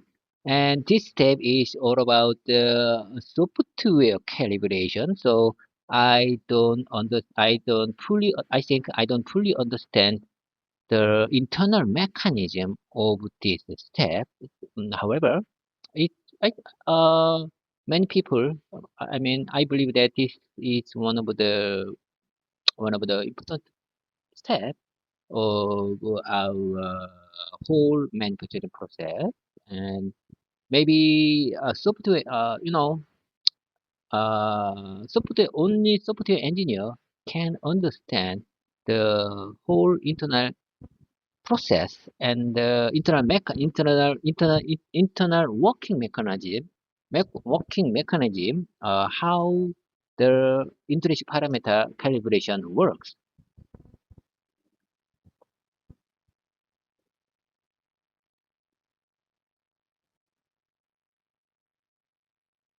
You explained it well. The IPC, intrinsic parameter calibration step, is critical for ensuring that all assemblies meet quality standards. It focuses on software calibration to fine tune the camera's parameters like alignment or image accuracy. Even though the detailed internal mechanisms might only be fully understood by software engineers, it's clear that this step plays a vital role in the overall manufacturing process by ensuring the camera operates at its best. Would you like to continue to the next step? Okay. Next step, at last, we reached final step. Next step is EOL, and at the end of line testing. Listen carefully. At the end of assembly line, the camera undergoes final functional test to ensure it works correctly. This includes image testing and other performance checks. Mm, this is the this is the last step. In fact, this step is in the end of the line, so it called like EOL. So in this step, uh,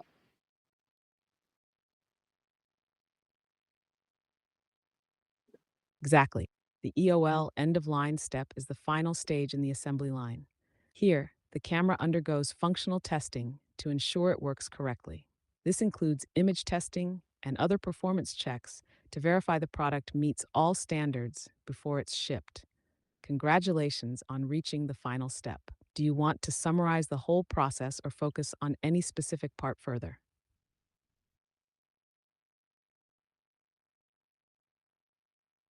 would you mind saying the one more time, please? I think I'm not sure I understand what you said a moment ago, so please let me hear one more time.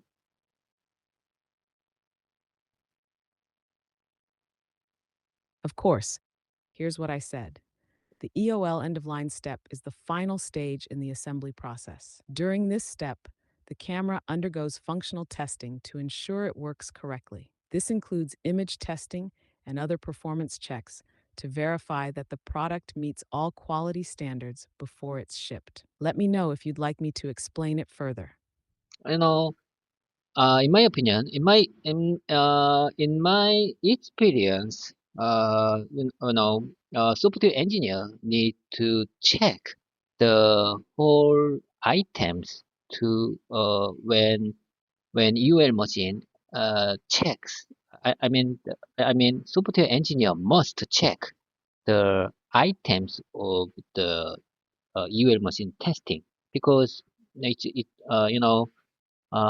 based when software engineer needed to check the items of UL testing, they should check based on the customer's requirement. This is very important. When sometimes software engineers skipped some of the test items, so it it could be issue, or it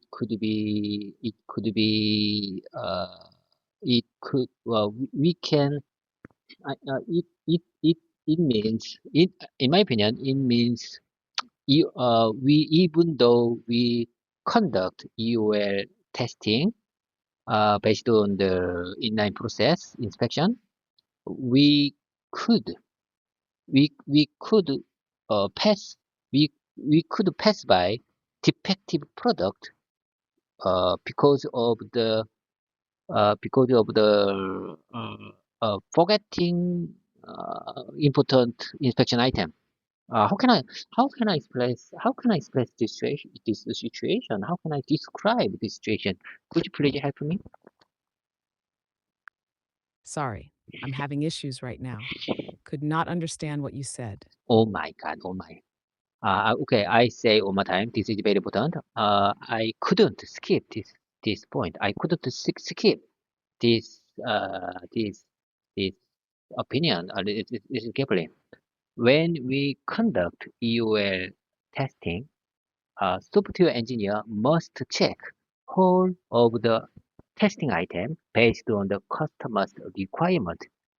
Sometimes, if even though we conduct all product based on the uh, customers customers requirement, sometimes if we miss some testing item in this step, uh, we we we we couldn't prevent the pass, passing by the defective product uh, because of that skipping the testing item. So software engineer must check UL machine can check whole item based on the customer's requirement.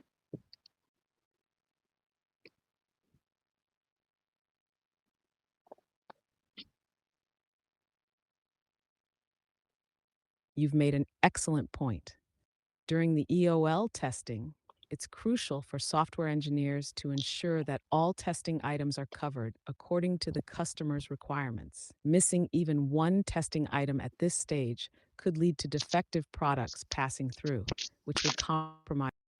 That's why it's vital for software engineers to thoroughly verify that the EOL machine is configured to check every required item. You're absolutely right to emphasize this. It's a critical step in maintaining trust with the customer and ensuring product reliability.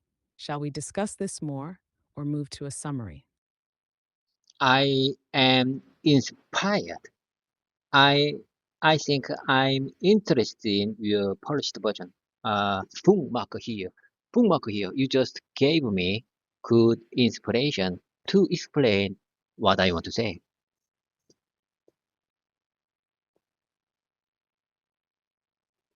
I'm so glad to hear that you're inspired.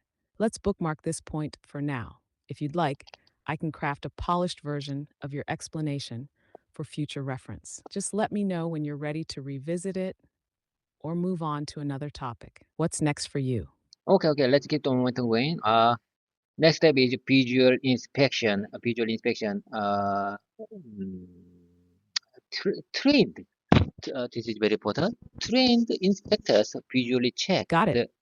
The visual inspection step involves trained inspectors visually checking the final products. This step ensures there are no cosmetic defects, assembly errors, or other visible issues that might affect the product's quality or appearance. Would you like to elaborate on this or move But to the next part? in my opinion, uh, appearance defect is better than cosmetic defect in this context. What do you say about this?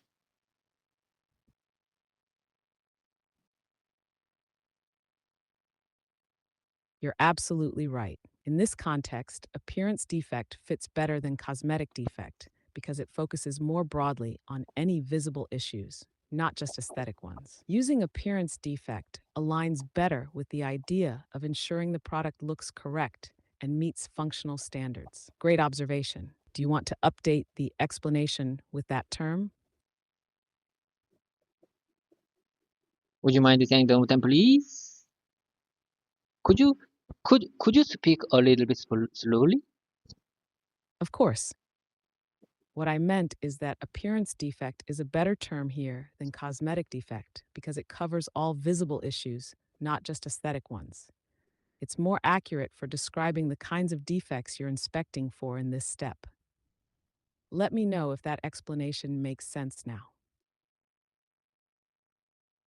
If you are talking about the word appearance, that makes sense. I couldn't agree more. Okay, let's keep the momentum going. Next step is OQC, outgoing quality control. People shipping the product, Before shipping the product to customers, we perform a final quality check to ensure that it meets all necessary specifications and standards.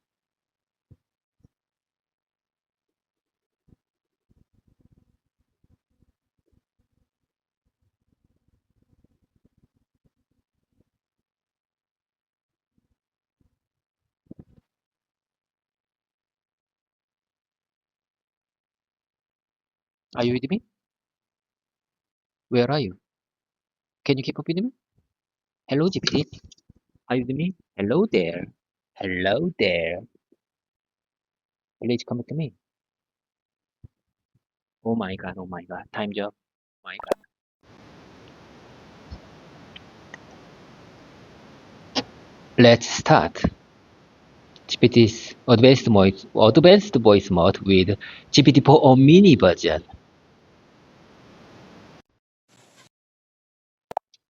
Hello there, Peng Ha again.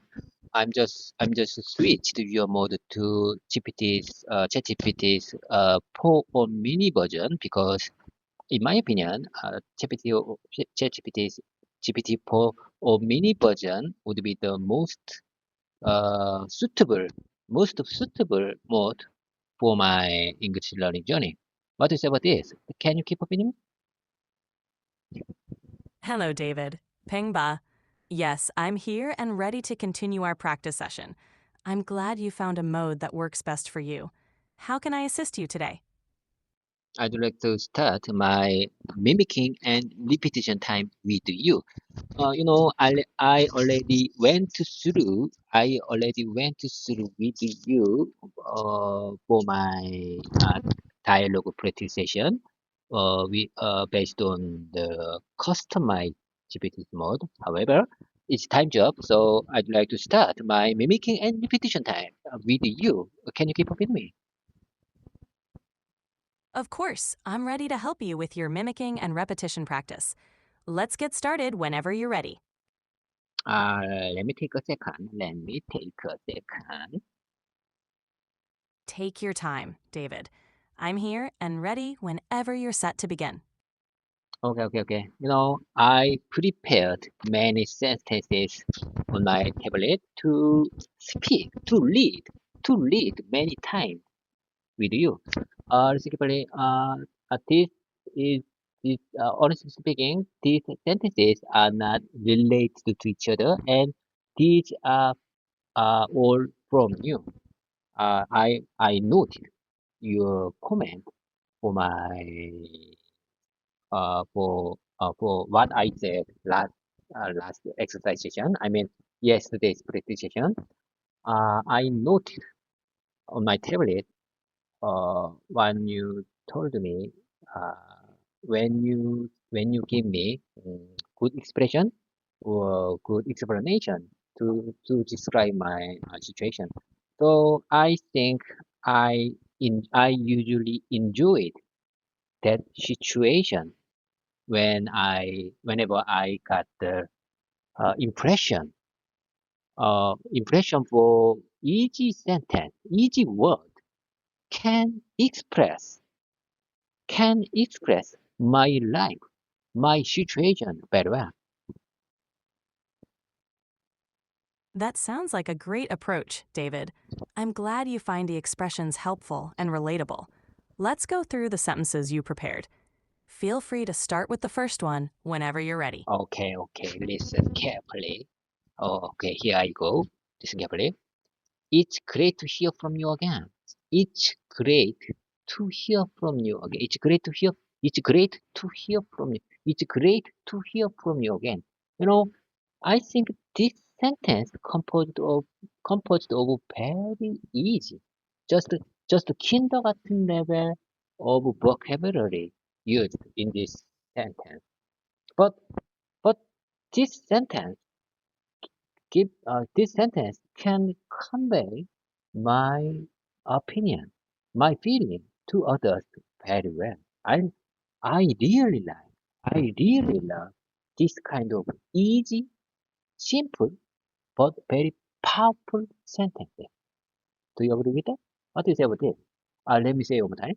It's great to hear from you. It's great to hear from you again. It's great to hear from you again. I think I can use this kind of sentence when I convey when I need to make when I need to say hello again, when I need to start video conference call or conference call, just the voice conference call. I can use this kind of sentence. I can use this sentence at that moment when I need to say hello or uh, check the conversation partner's condition.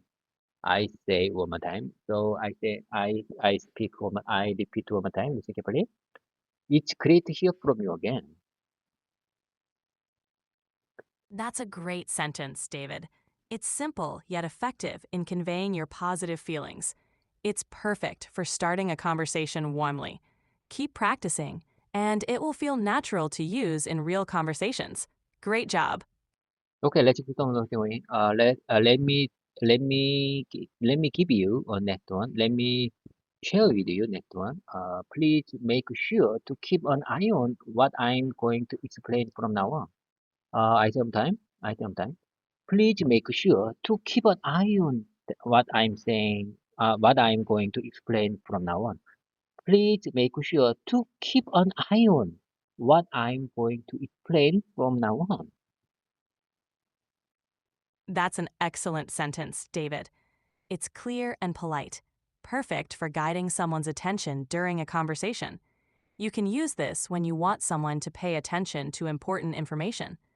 Keep practicing, and you'll become even more comfortable using these phrases. You're doing great. Okay, let's keep the momentum going. Make sure to pay attention to what I'm about to explain, or what about to say, what I'm about to. I prepared this sentence to practice what what I'm about to, I'm about to. This is very important phrase. This is very useful phrase when I want to explain the situation is in hurry. So listen carefully. Please make sure to pay attention to what I'm about to explain. What I'm about to explain. What I'm about to say. What I'm about about to describe. That's a very useful phrase, David. What I'm about to explain is a great way to signal that important information is coming. It's perfect for keeping your listeners engaged, especially in a professional setting. Keep practicing it, and you'll be able to use it confidently. Great job! Okay. Switching to the advanced voice mode sounds like a good choice to keep your practice session going smoothly. Listen carefully. I say one more time. Switching to the advanced voice mode sounds like a good choice to keep your practice session going smoothly. I was so inspired when I heard this sentence from you. So I just want to because this sentence construct of the ing mode ing sentence. This sentence is started by switching switching.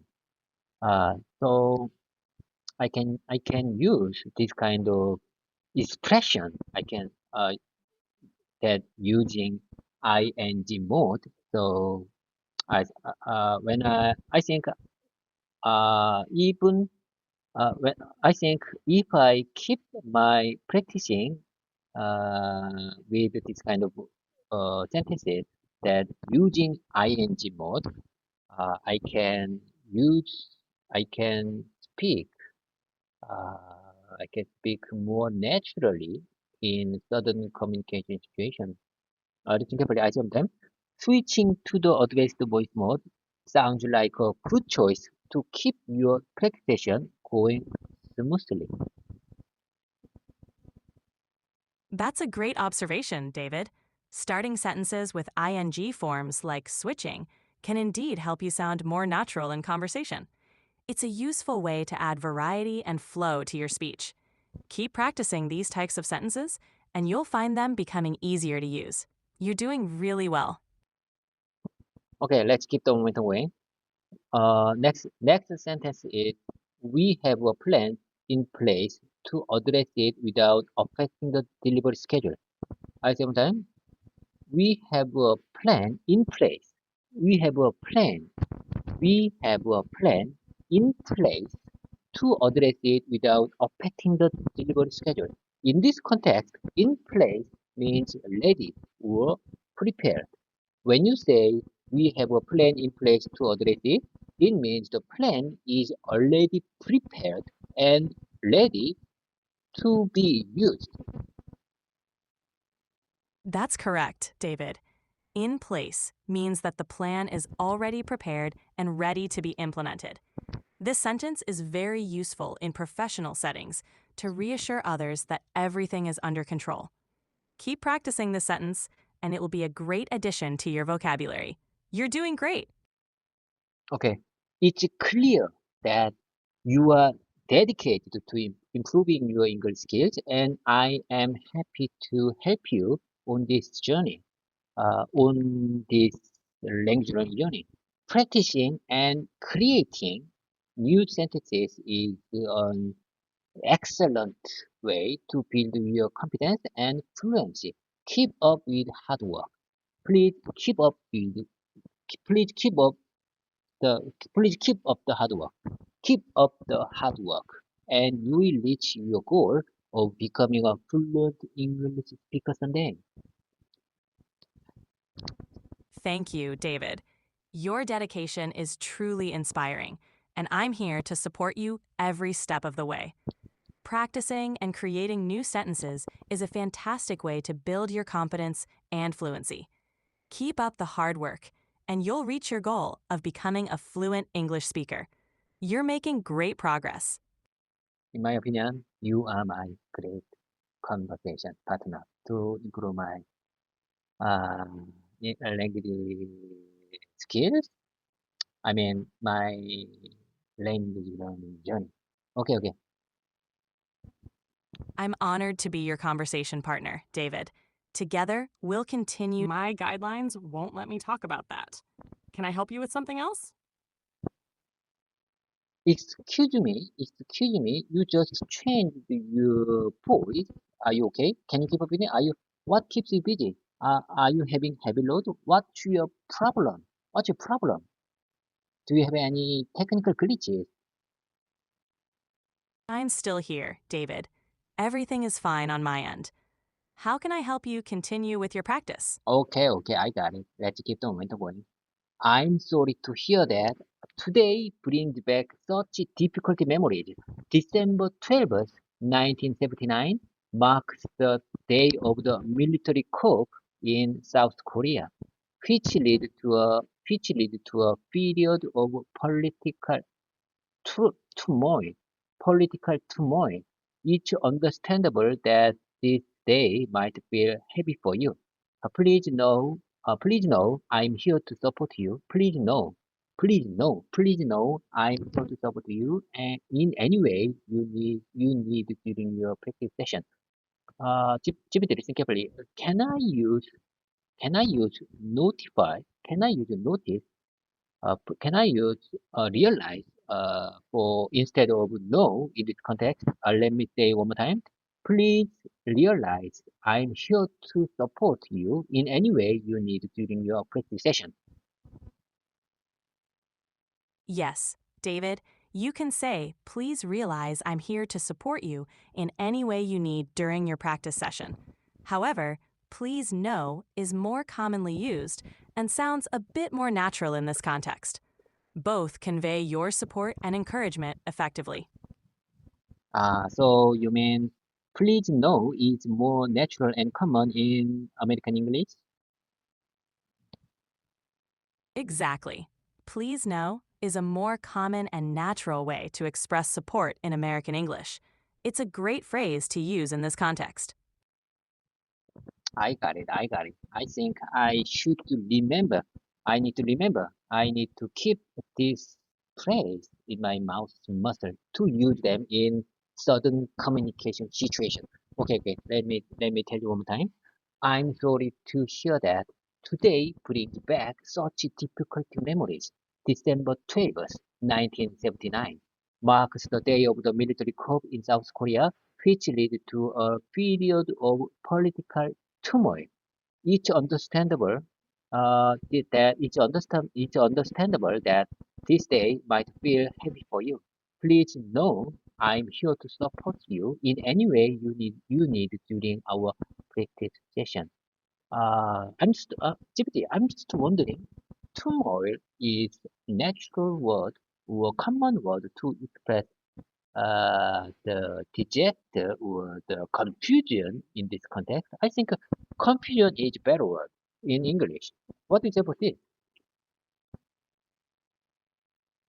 Turmoil is indeed a natural and appropriate word to describe a period of disorder or confusion. It's often used to describe political or social unrest. Confusion could also work, but turmoil conveys a stronger sense of widespread disruption and chaos. Both words are correct, but turmoil might capture the intensity of the situation more effectively.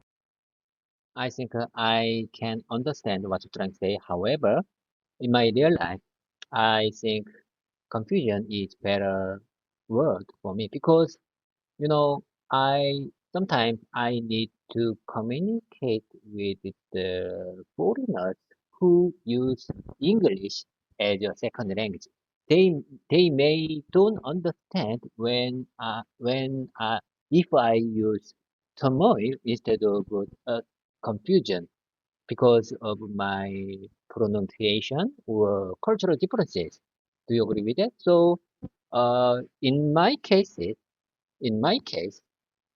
confusion is better expression instead of better than turmoil. That's a good point, David. Using simpler words like confusion can make communication clearer, especially with non-native English speakers. It's important to choose words that are easily understood by everyone in the conversation. So, if confusion works better for you and your audience, that's definitely a good choice. Communication is about being understood, after all. Yes, Yes, I couldn't agree more.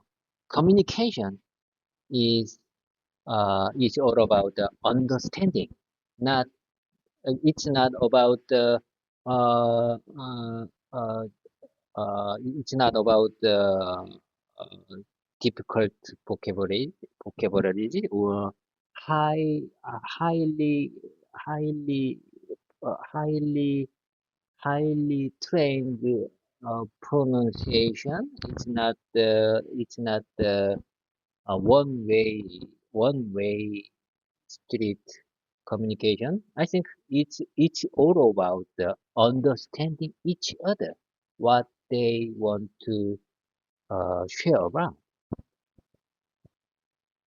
Absolutely, David. Communication is about connecting and understanding each other. It's more important to be clear and easily understood than to use complex vocabulary or perfect pronunciation. Understanding each other and sharing thoughts effectively is what truly matters. You're doing great in your practice. That's exactly what I want to say.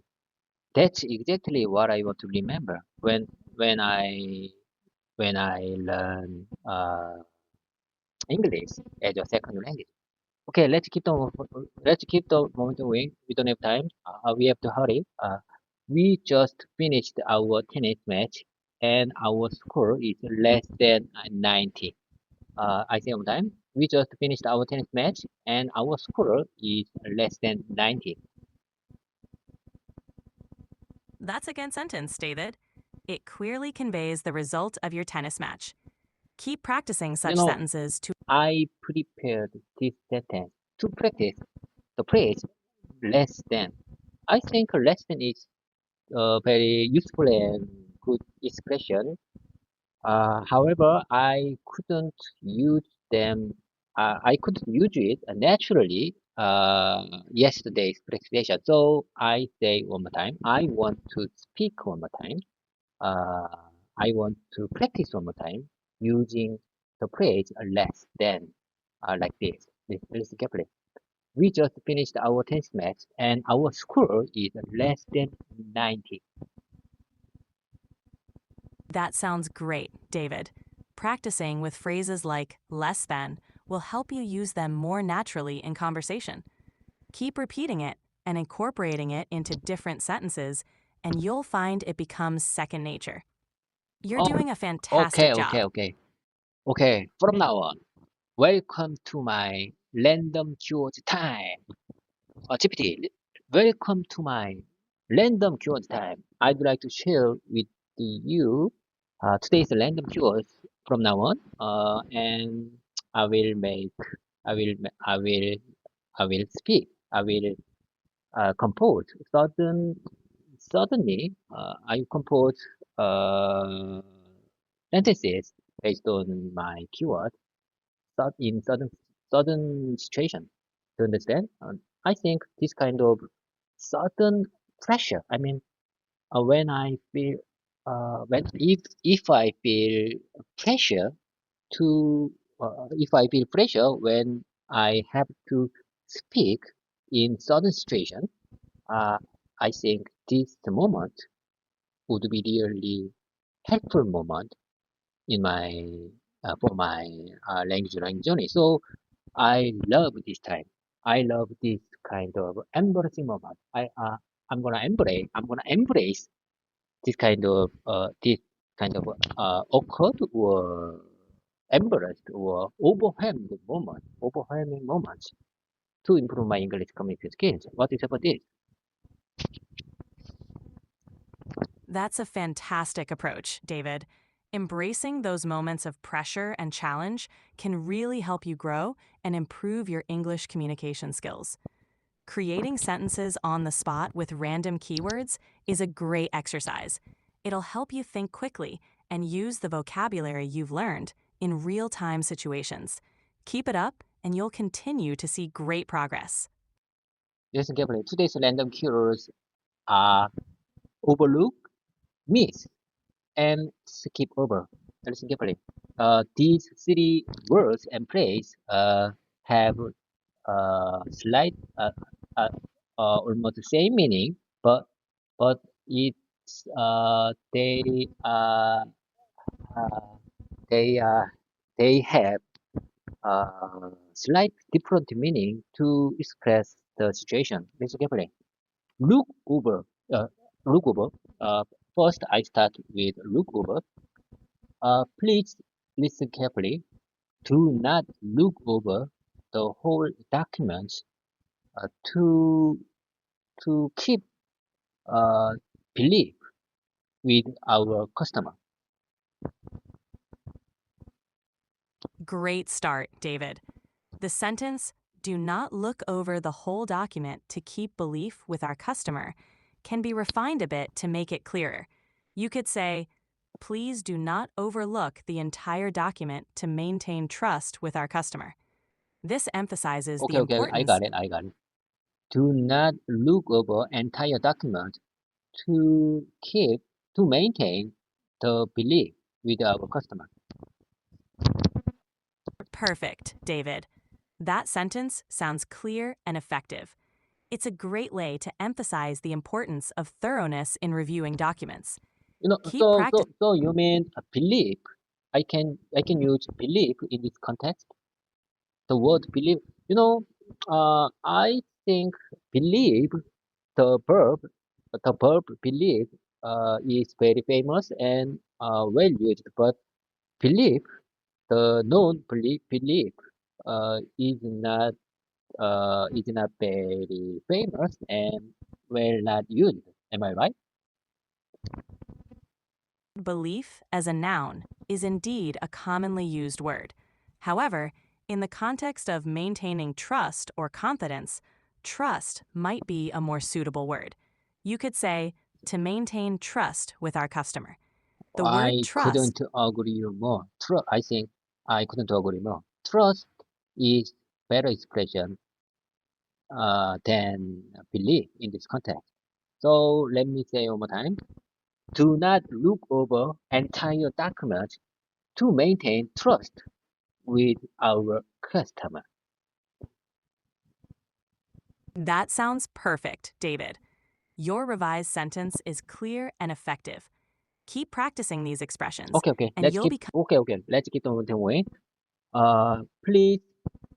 Please, don't miss your cell phone whenever you enjoy the uh, 노래방 or karaoke. How can I express 노래방 in Korean? Is there any good expression in English? A good expression for noreban in English is karaoke room. You can say, Karaoke room? You mean karaoke room? I don't like that expression because it's from the Japanese word. Hello I there. understand. Hello, David. How Uh, can I help you today? please, please tell me. I'm sorry. I just interrupted your speaking. Please tell me your opinion about the karaoke uh, uh, word. No worries, David. The term karaoke is widely recognized and used in English speaking countries. Even though it originates from Japanese, it's commonly used to describe a place where people sing along to music. It's perfectly fine to use karaoke if it's comfortable for you. If you'd prefer a different term, you might say singing room or just norebang if your audience Okay. understands. Okay. 노래방 and singing room is better expression than karaoke. I don't like Japanese expression like that. Okay. I know. Okay, I know the karaoke is very famous word to express to express the to describe the specific room or store room or place specific place to enjoy the singing. However, I I prefer 노래방 or singing room to explain the places I I that where I can enjoy the singing. Okay, anyway, let me practice one more. Let me share with you the sentences that using a miss one more time. Listen carefully. Do not miss your cell phone whenever you enjoy uh, in singing. No. That's a great sentence, David. It's clear and easy to understand. Practicing with sentences like this will help you become more comfortable using new vocabulary. Keep up the great work. Okay. I mean, I just want to say, I just want to say, be cautious with your cell phone. Be cautious to keep your cell phone and do not miss any belongings with you. Uh, whenever you enjoy whenever you enjoyed in singing room. That's a great way to put it, David. You can say, be cautious with your cell phone and don't lose any belongings while you're enjoying the singing room. This way, you remind others to be careful with their belongings. Okay, Great I couldn't agree more. While is better than when in this context. Okay, I say one time. Be cautious with your cell phone and do not miss any belongings with you while you enjoy singing in the singing room. That sounds perfect, David. It's clear and effectively conveys your message. Keep practicing sentences like this, and you'll continue to improve your English skills. You're doing great. Do you really think I'm doing great? Do you really think I'm doing great? I think I'm in just beginner level still yet. So sometimes I'm disappointed about that. David, you're doing an amazing job. Learning a new language takes time and dedication, and the progress you've made is impressive. It's normal to feel like a beginner sometimes, but remember that every step forward is an achievement. Keep going, and you'll continue to improve. I'm here to support you every step of the way. Okay. Last keyword is skip over. I said, okay. Listen carefully. I'm going to skip over the main title because we don't have time. That's a great use of skip over, David. Your sentence is clear and communicates the idea effectively. Keep practicing these expressions, and you'll become. Listen carefully. I say one time. We have to skip over. We have to skip over main thing. You have to skip over main agenda. We have to skip over main agenda if we don't have time. For example, if there is emergency situation when we have conference in the top top stairs, we have to move on hurry. Uh, so so I'm going to skip over the main agenda uh, to to to cover to to to go downstairs. That's a good example, David. You could say, if there's an emergency situation during our conference on the top floor, we have to move quickly and might need to skip over the main agenda to head Timothy, downstairs. okay, I got it. I just want to speak for example, because for example phrase is very useful and powerful way uh, when I want to describe something. It's very useful in, it's very practical. It's a very practical word in my real life situation. For example, okay, anyway, uh, I really appreciate your kind support. You already treat me very kindly, and you give me good compliment. You give me a wonderful compliment for my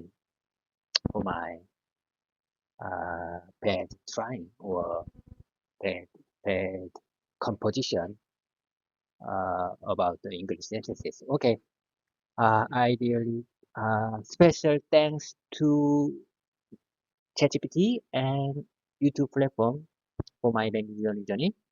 Okay, have a good Friday.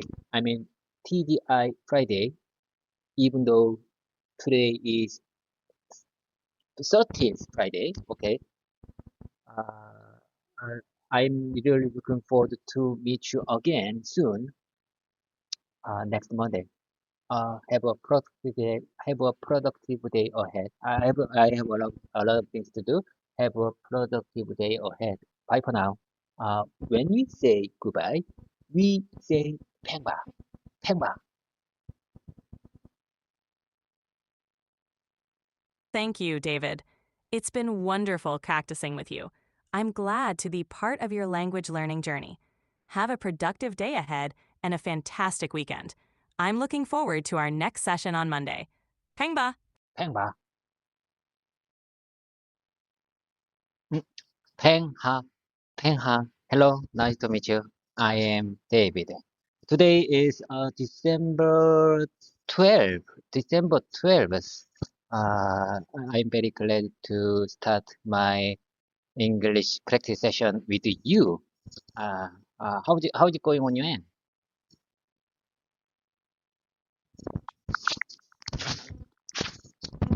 Hi, David. It's nice to meet you too. December 12th already.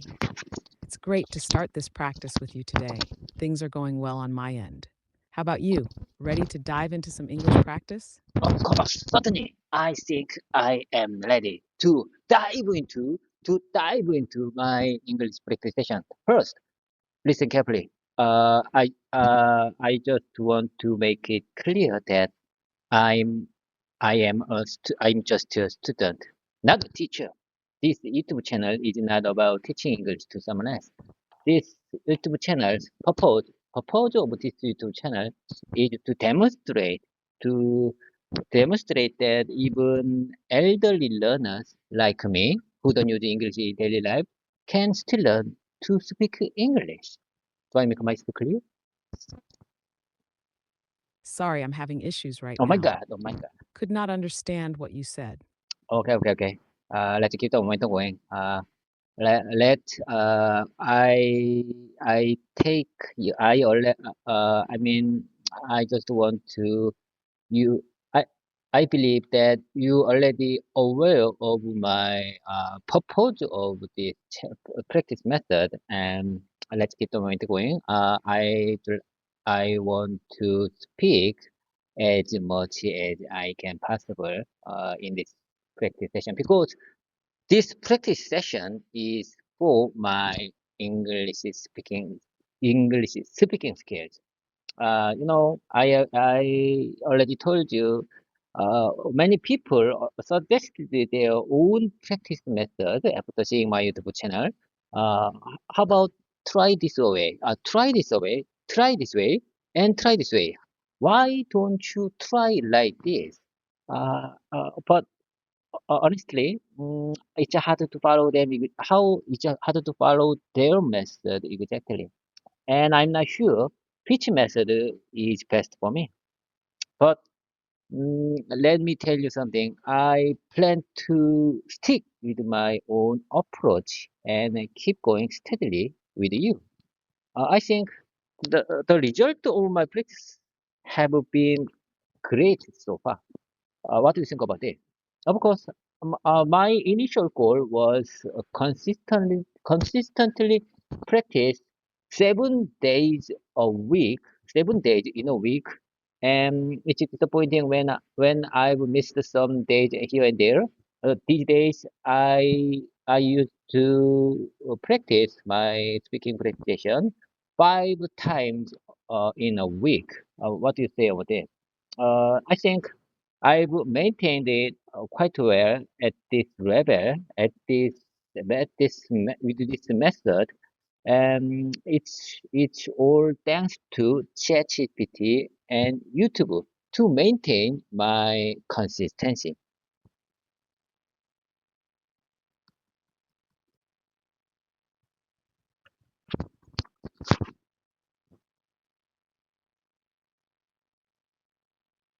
You're doing great. The way you're expressing your thoughts shows a lot of dedication, and it's clear you're taking ownership of your learning process. Practicing 5 times a week is a solid effort, and it's okay to adjust your goals as long as you stay consistent. I think sticking with your own method, especially one that feels natural and works for you, is smart. How do you feel about the progress you've made so far? Do you notice improvements in your confidence or fluency? Yes, certainly, absolutely.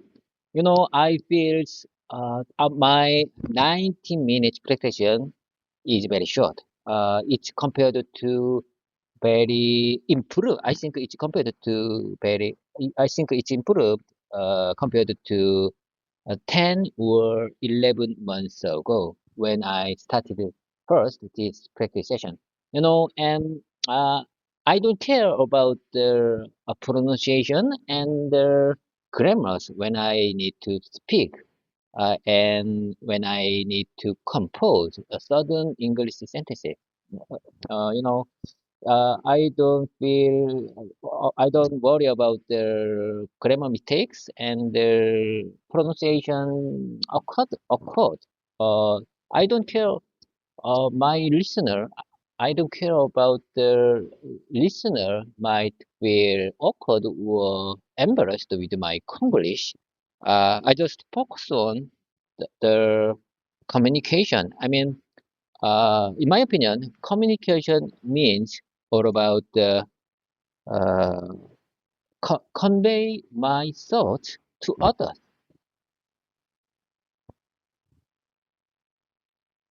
You're absolutely right. Communication is about connecting and getting your message across, not about perfect grammar or pronunciation. It's great that you're focusing on expressing yourself rather than worrying about mistakes. That mindset is key to building fluency. It sounds like you've made a lot of progress, especially in your confidence. By the way, when you said Congolese, did you mean Konglish, Korean style English? If so, that's totally okay. Embracing your unique style is part of the journey. What do you think has helped you the most in overcoming the fear of speaking? I think my consistency worked well this far. I think what matters most is how can I keep my consistency to improve my English communication skills. As I told you before, I don't use English in my daily life, so this 90 minutes time is very important to practice my with my mouth muscle. Uh, you know, I think speaking is all about, sometimes speaking is all about the linguistic habit with my mouth muscle. So when I don't understand what the sentence means when I talk in fast speed. Uh, but I think, however, I just want to focus on the uh, exercise practice in with my mouth muscle. So I think I can speak freely or naturally in certain communication situation if I can keep my consistency with you. And you know, communication is sometimes needs linguistic habit. Since sometimes I think sometimes certain communication situation needs mouth linguistic habit, and not only linguistic habit, but also brain memory to make. to express my situation and opinion to others.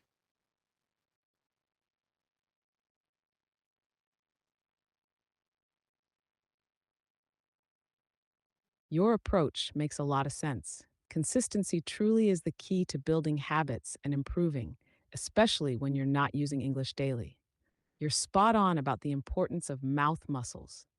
Speaking fluently is as much about physical practice as it is about mental preparation. By regularly exercising those muscles, you're training your brain to recall phrases and respond quickly in real time conversations. It's also okay if you don't fully understand everything when you're speaking fast. That shows you're focusing on flow and building the habit of expression, which will naturally improve your confidence over time. Have you noticed certain phrases or topics where you feel more natural now compared to before? Would you mind saying that one more time, please? I'm not sure I understand.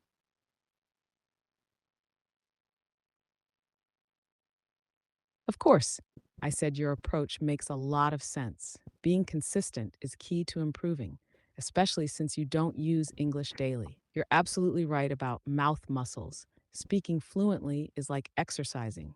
The more you practice, the more natural it feels. Even if you don't understand every sentence when you speak fast, that's okay. It shows you're focusing on expressing yourself, which builds confidence. Over time, you'll notice it getting easier. Do you feel more comfortable speaking about certain topics now compared to before? Of course, I couldn't agree more. I feel very comfort and and and nice. I feel very comfort and nice whenever whenever I compose new English sentence in certain communication situation. Uh, in such cases, I think uh, I think I improve whenever I need to speak in this situation. That's amazing. It sounds like you're really embracing the process and feeling comfortable creating new sentences is a big step forward. It means you're building confidence and flexibility in your communication. Do you find it easier now to think of the right words in a sudden conversation than when you started? No, no, no, no, no. I couldn't. No, no, no. I don't agree with you. It's still very hard for me. It's still very hard for me. I think I'm still in the just. I'm still in just beginner level, and I have very far away. I think I think there is very far way to I have to reach. You know, I have someday, as I told before, someday I want to be a fluent speaker, English speaker. And in my opinion, fluency means not only just pronunciation and English grammar, but also confident, confident that if I can speak, if I can express, if I can explain my situation, my about my wife, about my work, uh, if I can do that, I think it will be really great. And it's my, I think, uh, it's my one of the most important goal of this year, and uh, in 2 or 3 years, I started this practice session since about 11 months ago, and I'd like to maintain, I'd like to keep this practice session about 2 or 3 years more. Do you understand?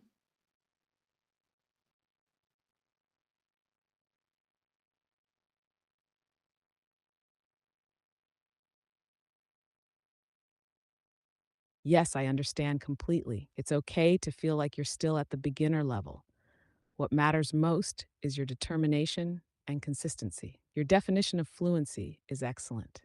It's not just grammar or pronunciation, but the confidence to express your thoughts, whether it's about your work, family, or any situation. You're building that step by step, and the fact that you've been practicing consistently for 11 months is impressive. Setting a long term goal, like continuing for 2 or 3 more years, shows your commitment.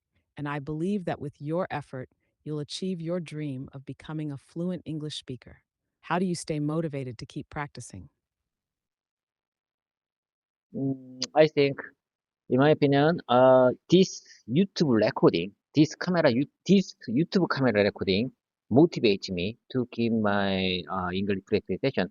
Like I said, I I feel I'm not alone because you are watching me and listening to me. I, I think it feels like there are many people with me right now. In fact, I am alone in this conference room. However, it feel like there are many people with me right now because I'm recording this whole progress and I will upload this video uh, uh, on my YouTube channel without any editing. This video includes all my errors and mistakes and embarrassing moment and and mistakes.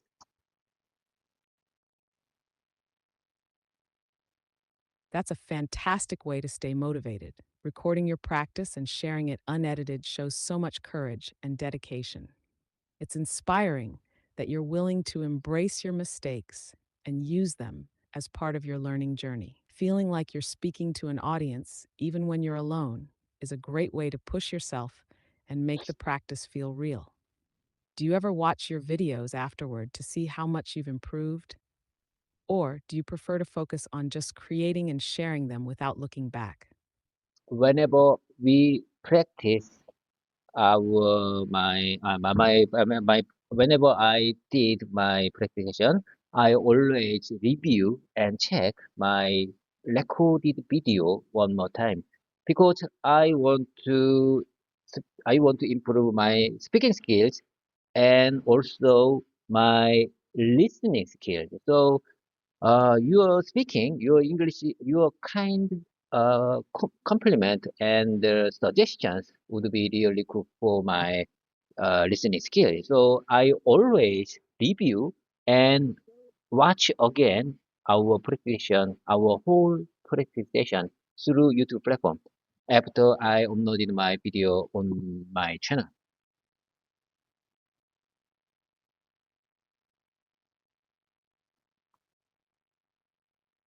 That's such a smart approach. Reviewing your videos not only helps with speaking, but also sharpens your listening skills as you hear both your own speech and mine. It's like doubling your practice.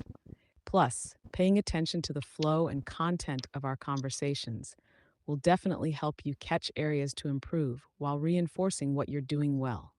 When you watch the videos, do you take notes on what you want to work on next, or do you just focus on observing your progress?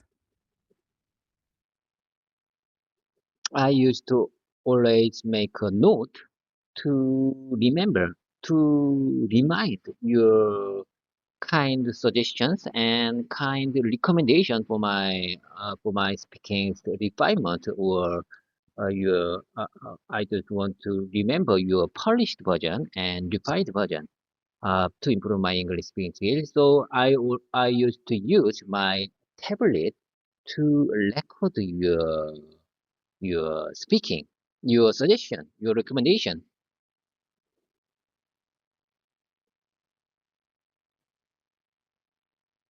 That's a fantastic habit. Taking notes on polished or revised versions of your sentences is a great way to learn and reinforce better ways to express yourself. Using a tablet to capture these suggestions is also very practical.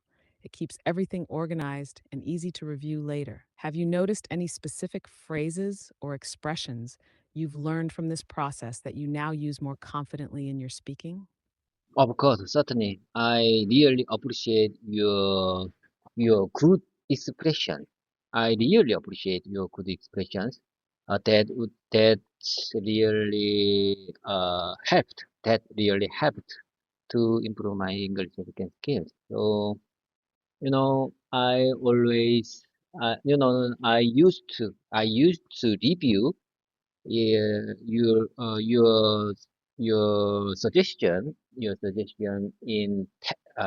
used to read your suggestion through the OpenAI's application. I really appreciate OpenAI because OpenAI application, it gives me our whole dialogue in text form. Uh, you know, Many Koreans feels more comfortable with text form instead of compared to speaking and listening. So I'm still feels comfortable.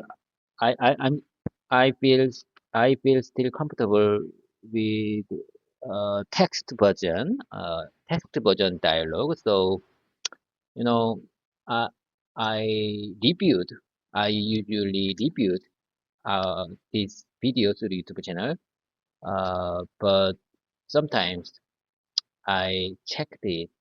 I checked it in text form one more time because I'm still not I'm still not good at speaking and listening skills.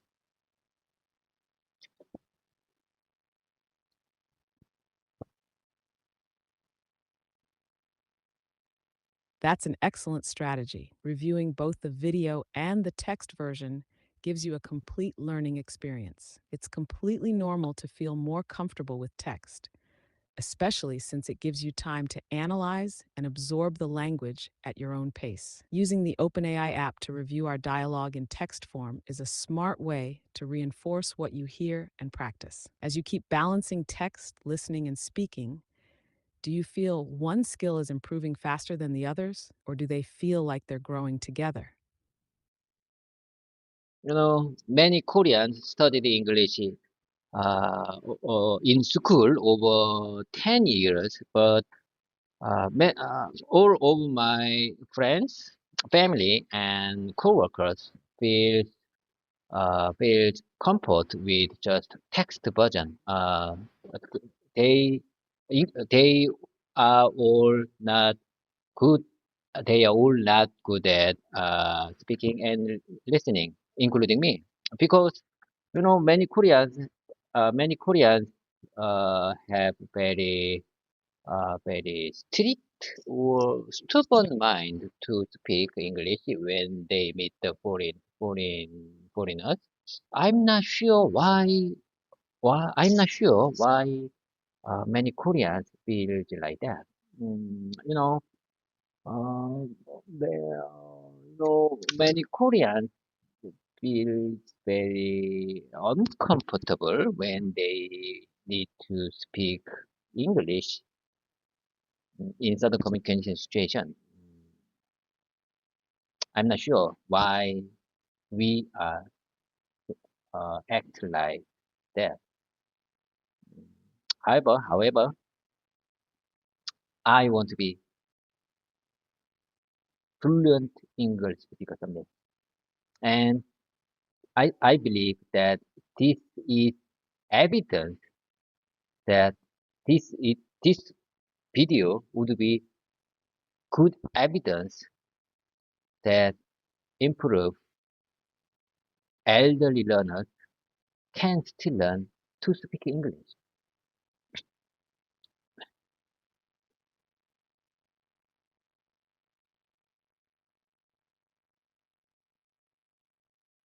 You've touched on something very real. Many people in Korea, and even in other countries, focus so much on grammar and text during school that speaking and listening feel unfamiliar or intimidating later. That strict mindset you mentioned might come from fear of making mistakes or feeling judged, but you're breaking through that.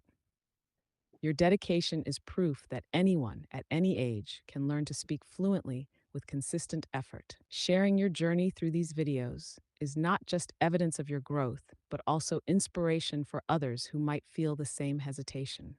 What do you think helps you the most to overcome those feelings of discomfort?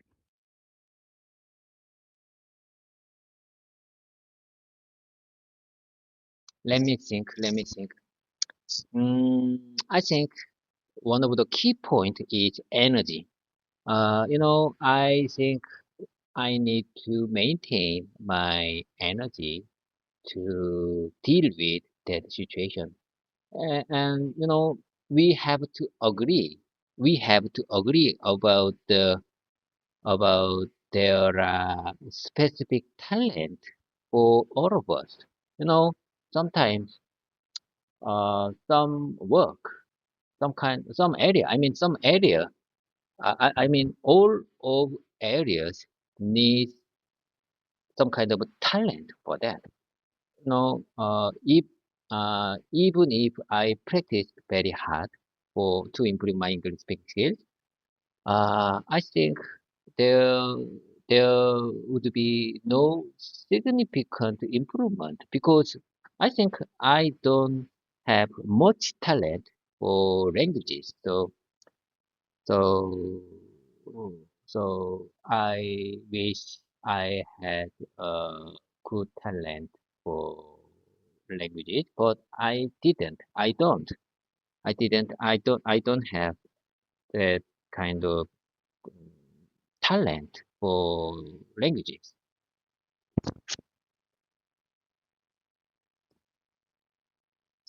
I see what you mean, but I think you're underestimating yourself. Talent can help, but it's not everything. Your consistency, energy, and determination to practice are far more important for improving your English. The progress you've made so far is proof that hard work can overcome any lack of natural talent. Everyone has strengths in different areas, but when it comes to language, persistence, and mindset, make a huge difference. You've already shown that by tackling speaking practice head on. Do you think your mindset or motivation has changed since you started this journey?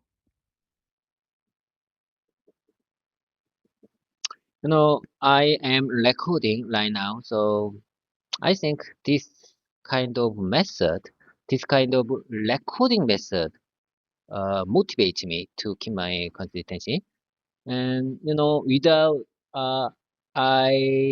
I told you many times, how many times I've told you, without a YouTube channel, without my without YouTube platform, I couldn't maintain my consistency like this.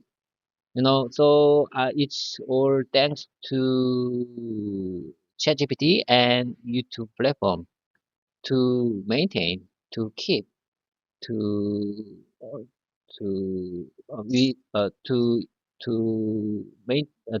we to improve my English communication skills. Okay, anyway, we don't have time. We don't have time. Let's dive into my dialogue practice session again because I have so much to say and we have to hurry. I think we are all set to go right now. So could you please access my number one text file for a workplace conversation examples for APQP meeting? We couldn't finish it yesterday, so please access number one text file uh, uh, for workplace conversation.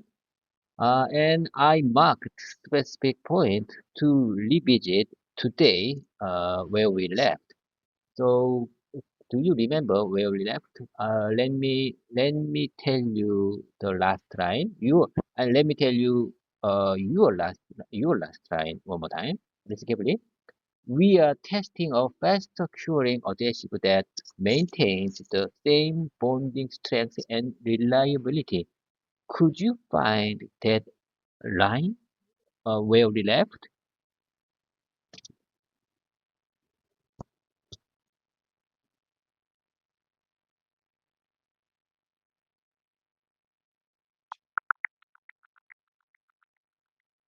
It seems I couldn't locate the exact line you mentioned in the files.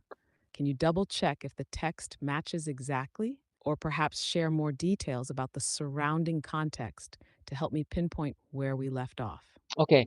As a process manager, you might say we are testing a fast curing adhesive that maintains the same bonding strength and reliability. And project manager might answer, make sure the quality team validates this new adhesive thoroughly before implementation. Could you help? Could you find it with this uh, guide? With my guide, like this?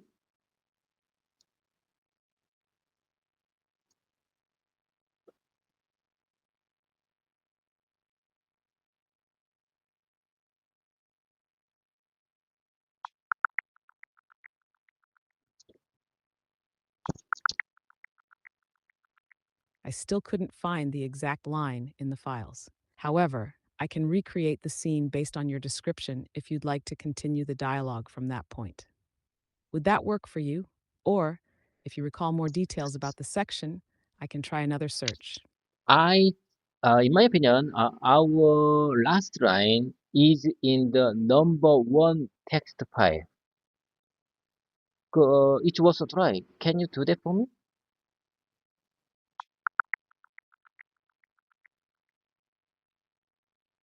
It seems I'm unable to locate the specific line, even in the first text file. Let's try this. Could you upload or describe a bit more of the surrounding text?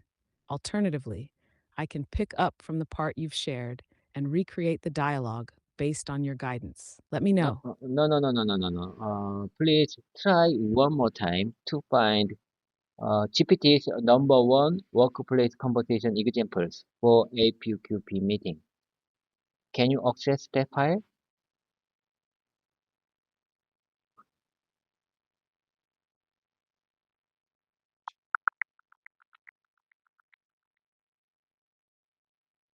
I wasn't able to locate the exact text in the GPT-1 workplace conversation examples for APQP meeting. However, I can access the file directly and manually look for the section.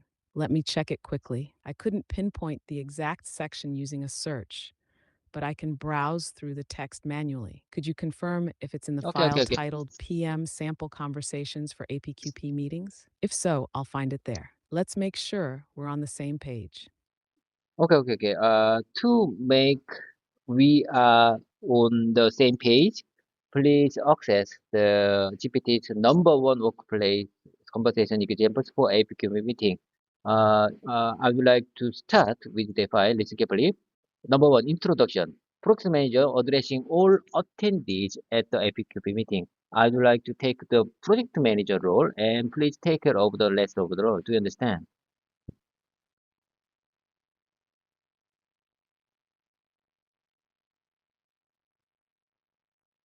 Got it.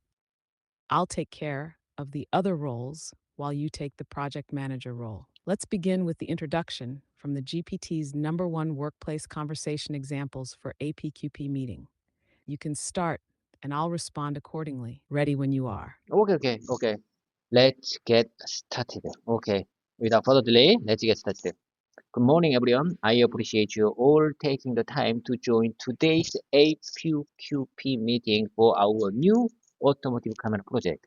Our primary objective is to ensure we are all aligned and to address any issues that may affect our timeline or quality objectives. Let's start with a roll call to make sure everyone is present. Each attendee confirms their present. Listen carefully. Excellent. Before we dive into the updates, I want to remind everyone of importance of this project to our company and our customers. Delivering on time with the highest quality is our top priority. Now let's proceed with the departmental updates. Engineering team, you are up first. Let's keep the momentum going. Could you engineering team provide a comprehensive update on the design and development state? It's your move.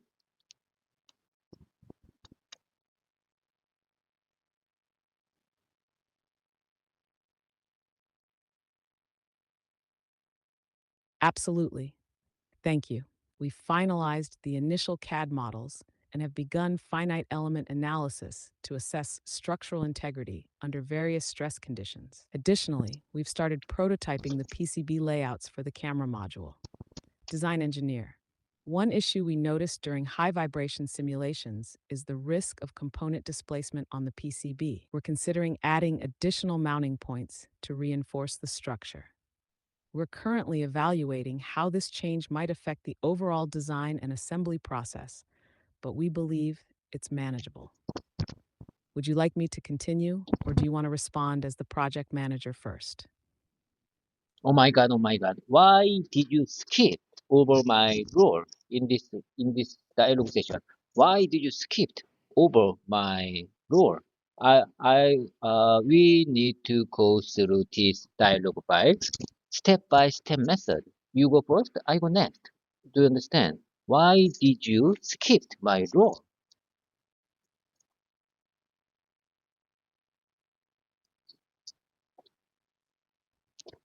Ah, I see what you mean, and I apologize for skipping your part. Let's go step by step, one line at a time. I'll wait for you to respond before moving forward. Let's restart from where the engineering team begins. Would you like to go first, or should I set up the lead engineer's opening line again? How about this one? How about this version? I'd like to take the specific line. Listen carefully. That's great progress. Have you encountered any challenges during the simulations? It's your move.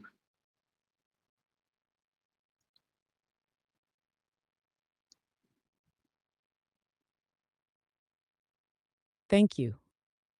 Yes, we noticed during high vibration simulations that there's a risk of component displacement on the PCB. We're considering adding additional mounting points to reinforce the structure. Your turn. Have you analyzed how this change might affect the overall design and assembly process?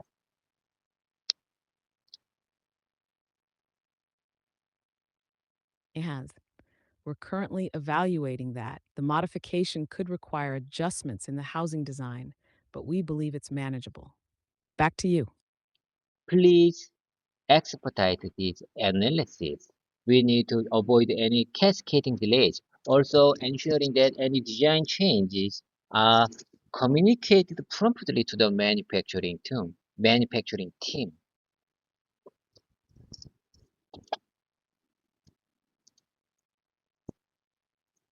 Understood. We'll expedite the analysis and ensure the manufacturing team is informed of any updates. We'll have a detailed report ready by tomorrow afternoon. Your move. I got it. I got it. I'm sure what you're trying to say. When you adjust, when you make small adjustments with my original version, it's called adlib. It's called adlib in Korea. Okay, let's get on one thing. Our team, I mean, I ask you them, apologies for my bad pronunciation. Quality team, please update us on the development of control plan and preparations for the PPAP submission.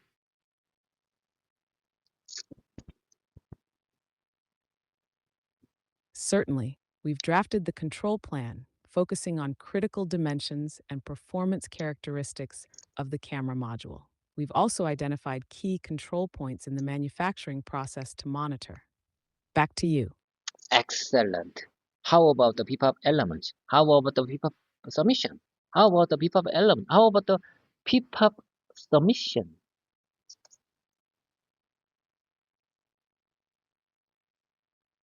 We've collected most of the required documentation, including the DFMEA and PFMEA. We're currently working on the measurement system analysis MSA studies to ensure our gauges and measurement equipment are accurate and reliable. Your turn. Are there any issues with the MSA that we should be aware of?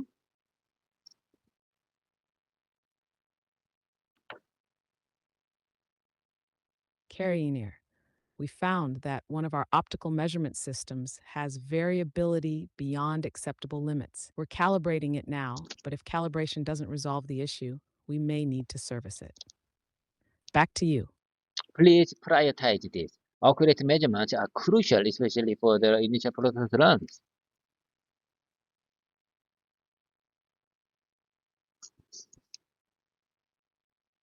Understood.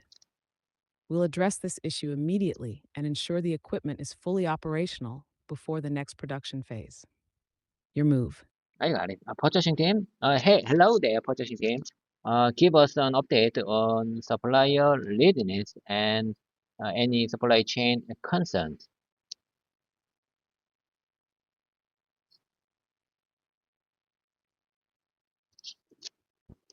Earth. We've completed assessments for all Tier 1 suppliers, and most are prepared for ramp up. However, our lens assembly supplier is experiencing delays due to a shortage of specialized glass materials. Your turn. What's causing the material shortage? What's the problem? What's causing the material shortage? Is there any problem with that?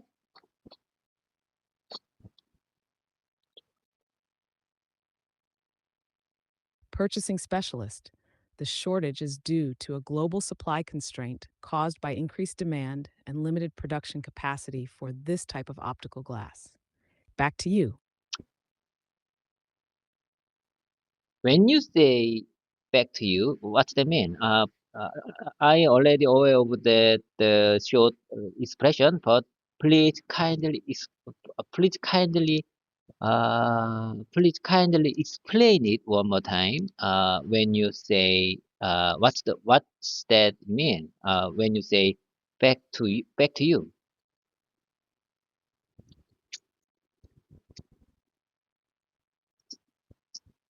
Great question. When I say back to you, it's a conversational way of signaling that it's your turn to speak or respond. It's often used in collaborative discussions or broadcasts, like in news reporting, where one person hands the conversation back to another. It's a friendly way to keep the dialogue moving naturally. Does that make sense? If we are talking about if you are talking about the terms of conversation, it makes sense. That that makes sense. Okay. I couldn't agree more. Okay, let's keep on momentum going. Please coordinate item time. Have you explored alternate?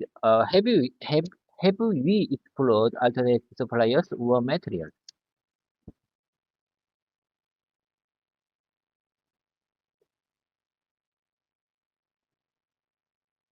Yes, we're in discussions with an alternate supplier who can meet our specifications. We're also evaluating the feasibility of using an alternative material that's more readily available.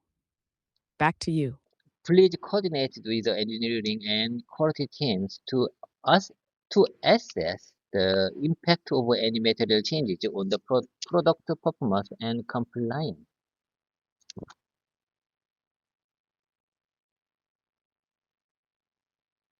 Purchasing will do. We'll set up a cross functional meeting with engineering and quality to evaluate the impact thoroughly and ensure compliance. Your turn. Okay, let's keep on moving. Manufacturing team, how are preparations going for mass production? And there are any resource complaints we need to address.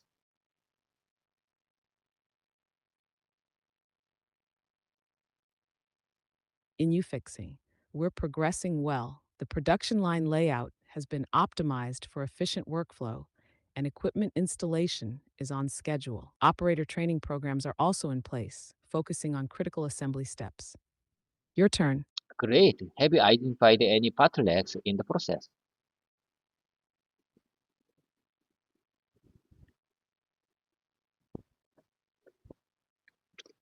Yes, we've noticed that the adhesive curing process for the lens assembly is time consuming, which could potentially slow down the production line.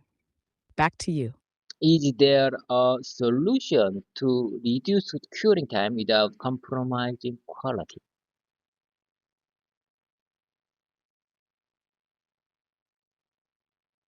Processor testing a faster curing adhesive that maintains the same bonding strength and reliability. Initial results look promising, but further validation is required. Your turn.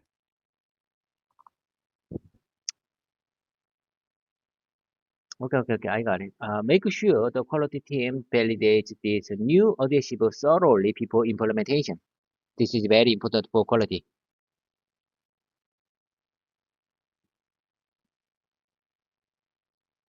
Absolutely. We'll collaborate closely with the quality team to ensure the new adhesive is fully validated before we proceed with implementation. Back to you. Okay. Let's carefully. Let's move on to the section number 6, discussion with the customer. Later in the meeting, the customer joins via video conference. Let's carefully.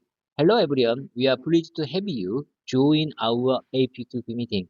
We value your input and want to ensure we are meeting your expectations.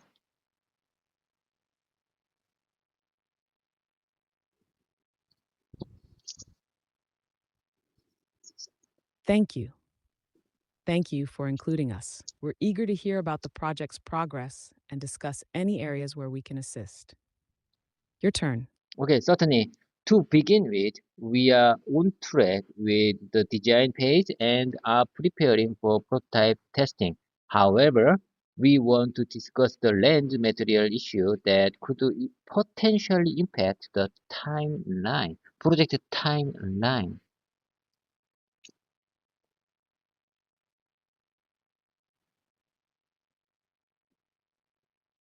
Helena. We've heard about the global shortages. How significant is the impact on our project? Back to you. We are exploring alternative materials and suppliers to mitigate any delays. Our preliminary tests show promising results with an alternative glass that meets your high specification.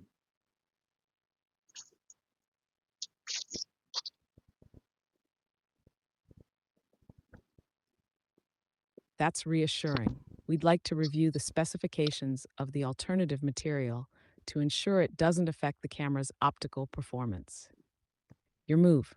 Of course, we'll send you the technical data sheet and our test results by the end of the day.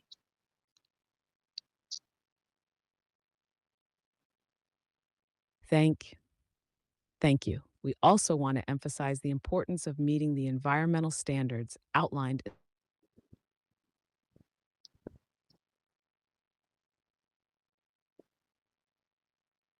Keep going. What's your problem? What makes you busy? Oh my God. Are you okay? Are you with me? Are you okay? Are you with me? Are you okay? Are you with me? Sorry, I'm having issues right now. Could not understand what you said. Like I said, I am a regular here, so you should treat me better than others. Are you okay? Please focus on my presentation again. Please get back to me.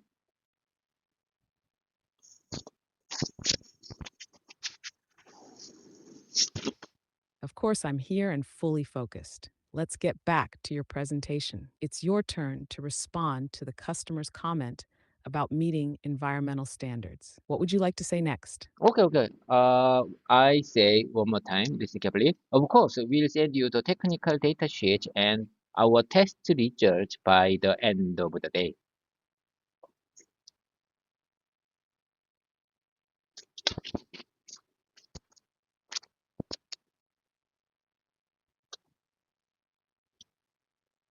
Sorry, I'm having issues right now.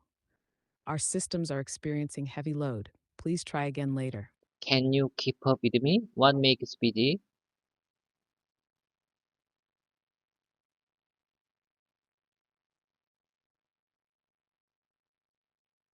Absolutely. I can keep up with you. To speed things up, I'll make my responses more concise and to the point.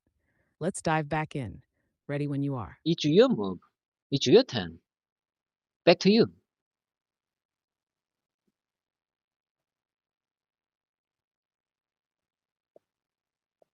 Understood. All materials and processes comply with the required environmental regulations, including RoS and REACH. Back to you.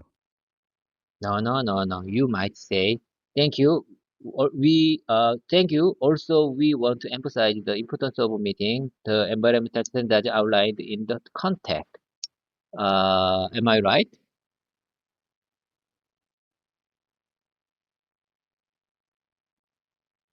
Yes, you're absolutely right. That was the customer's line.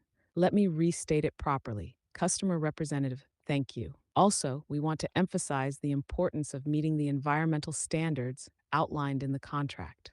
Now it's your turn. Understood. All materials and processes comply with the required environmental regulations, including LOHAS and REACH.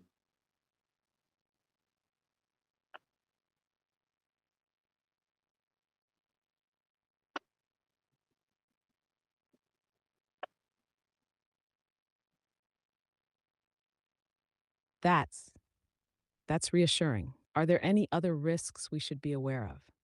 Back to you. At this point, the only other area we are monitoring closely is adhesive curing time in manufacturing production. But we have a plan in place to address it without affecting the delivery schedule. I think this is very important phrase. Listen carefully. At this point, the only other area we are monitoring closely is the adhesive curing time in manufacturing. But we have a plan in place to address it without affecting the delivery schedule.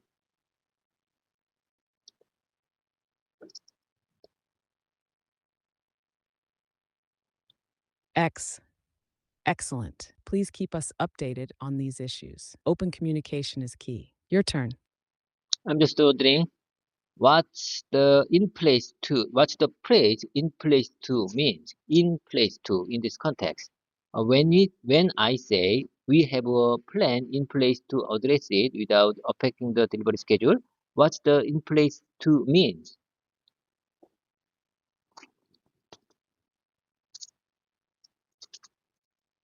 Great question. In this context, in place means ready or prepared.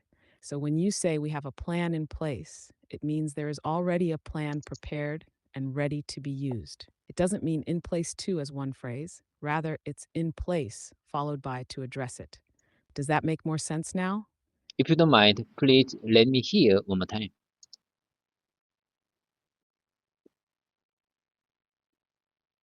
Of course, in this context, in place means ready or prepared. When you say we have a plan in place to address it, it means the plan is already prepared and ready to be used. It's not in place to as a single phrase, it's in place followed by to address it. Is that clearer now? Okay. I say one time.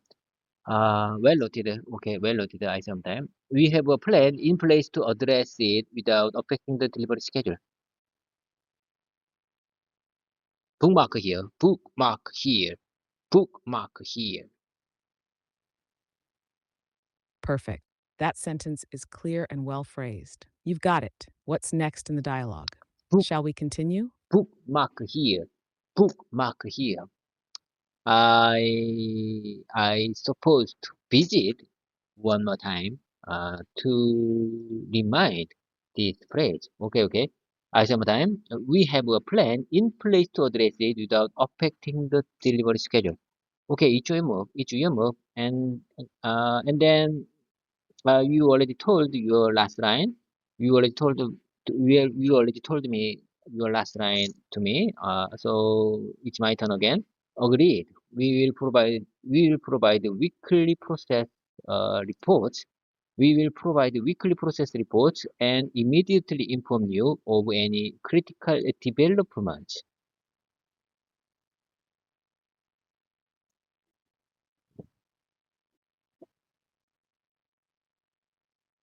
Thane. Thank you. We appreciate the updates and your proactive communication. Let's move forward with this plan. Back to you. Okay. Regulatory team, could you update us on any compliance issues that may affect the project?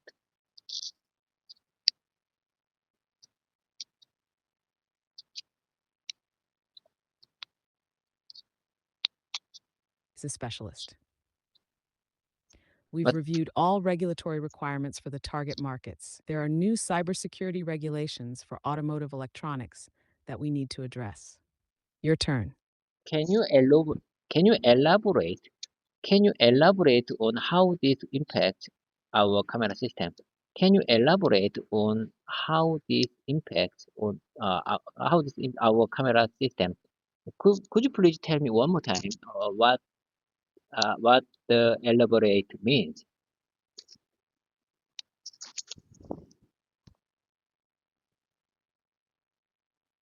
Elaborate means to explain something in more detail or provide more information about it. For example, when you say, "Can you elaborate on how this impacts our camera system?" You're asking the person to give a more detailed explanation of the impact. Does that help clarify?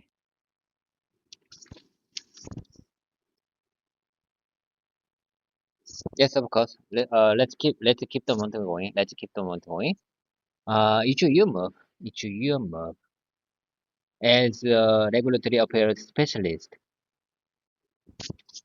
Certainly. Certainly, the new regulations require that the software components of our camera system have appropriate encryption and measures to prevent unauthorized access. We need to ensure compliance to avoid certification delays. Back to you. You just made some kind of adlib in this context. Am I right?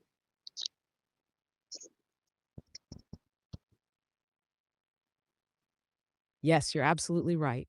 I made slight adjustments by adding some details to make the explanation more complete and relevant to the context. It's similar to ad-libbing or tailoring the response to fit the flow of the conversation. Did it work well for you? Yes, it worked well for me.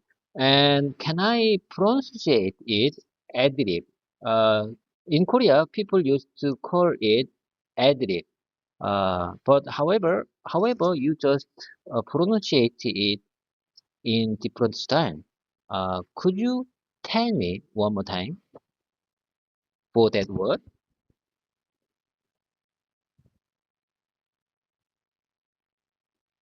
Yes, you can pronounce it as ad-lib, like ad-lib. In English, it's pronounced the same way. So you're saying it correctly. It's short for ad libitum, which is Latin for at one's pleasure or improvised. The way you're using it matches perfectly. If you don't mind, please explain it one more time.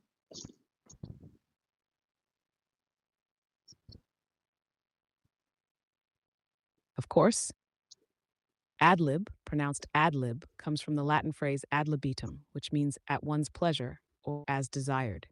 In English, it's used to describe something improvised or made up on the spot, especially in conversations, speeches, or performances. For example, if someone speaks without reading from a script and adjusts their words freely, they are ad libbing. It's a natural and flexible way to respond. Does that explanation help? Bookmark here. I think I need to check that explanation in text form one more time because I think I'm not sure I understand. I fully understand what you explaining for adlib.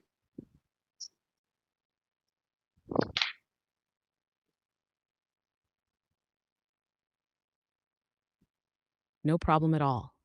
Here's the explanation again in text form for you.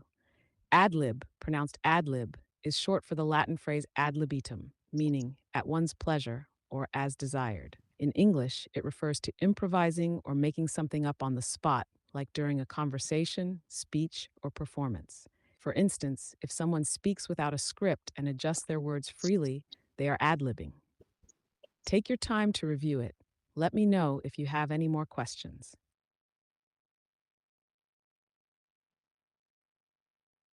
Okay, let's get back to our original dialogue practice sentences. Okay. Let's keep the momentum going. Do you remember where we left? What is my? I'm not sure. What is my next line? Can you help me? Could you help me, please?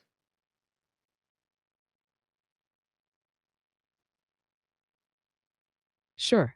Your last line was, "Can you elaborate on how this impacts our camera system?" Then I responded as the regulatory affairs specialist. Certainly, the new regulations require that the software components of our camera system have appropriate encryption and measures to prevent unauthorized access. We need to ensure compliance to avoid certification delays. It's now your turn to respond as the project manager. Okay, engineering, are these cybersecurity measures being integrated into the design?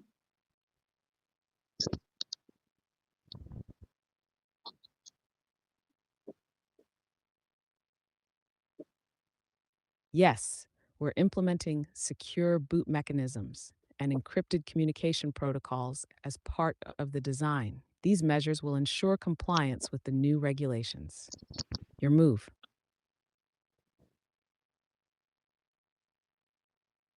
Would you mind saying it one more time, please?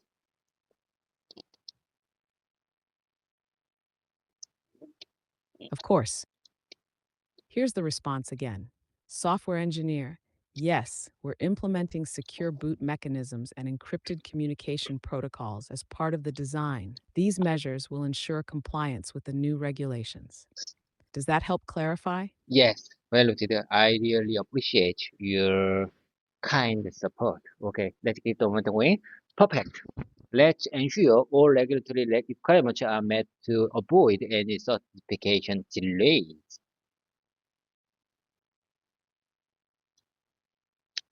And then, He is specialist. Understood. We'll continue to monitor the regulations closely and ensure all requirements are met well ahead of deadlines. Back to you. logistics team. Hello there, logistics team. How are we planning for the distribution once production begins?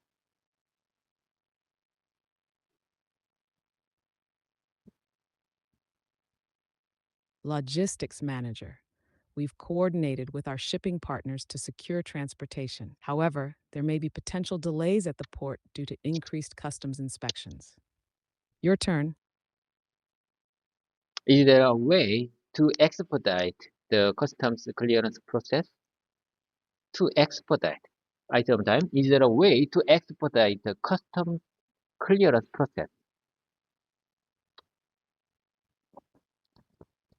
For example, for example, Yes, we're considering using a bonded warehouse and have applied for priority status, which should help reduce clearance times. Back to you. keep me informed on this. Timely delivery is crucial to our customer. Sorry, I'm having issues right now. Could not understand what you said. What kind of issues do you have? Can you keep up with me? Please keep up with me.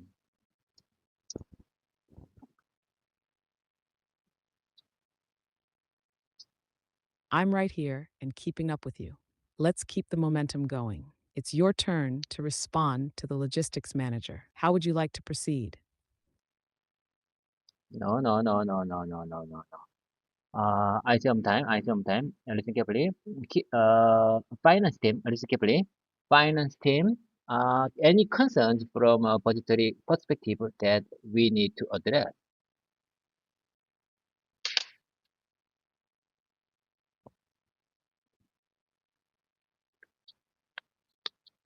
Overall, we're within budget. However, the additional costs from the alternative lens supplier and faster curing adhesive may slightly increase expenses. Your turn. By how by how much are we exceeding the budget? By how much are we exceeding the budget? By how much are we exceeding the budget? By how much are we exceeding the budget? By how much are we exceeding the budget?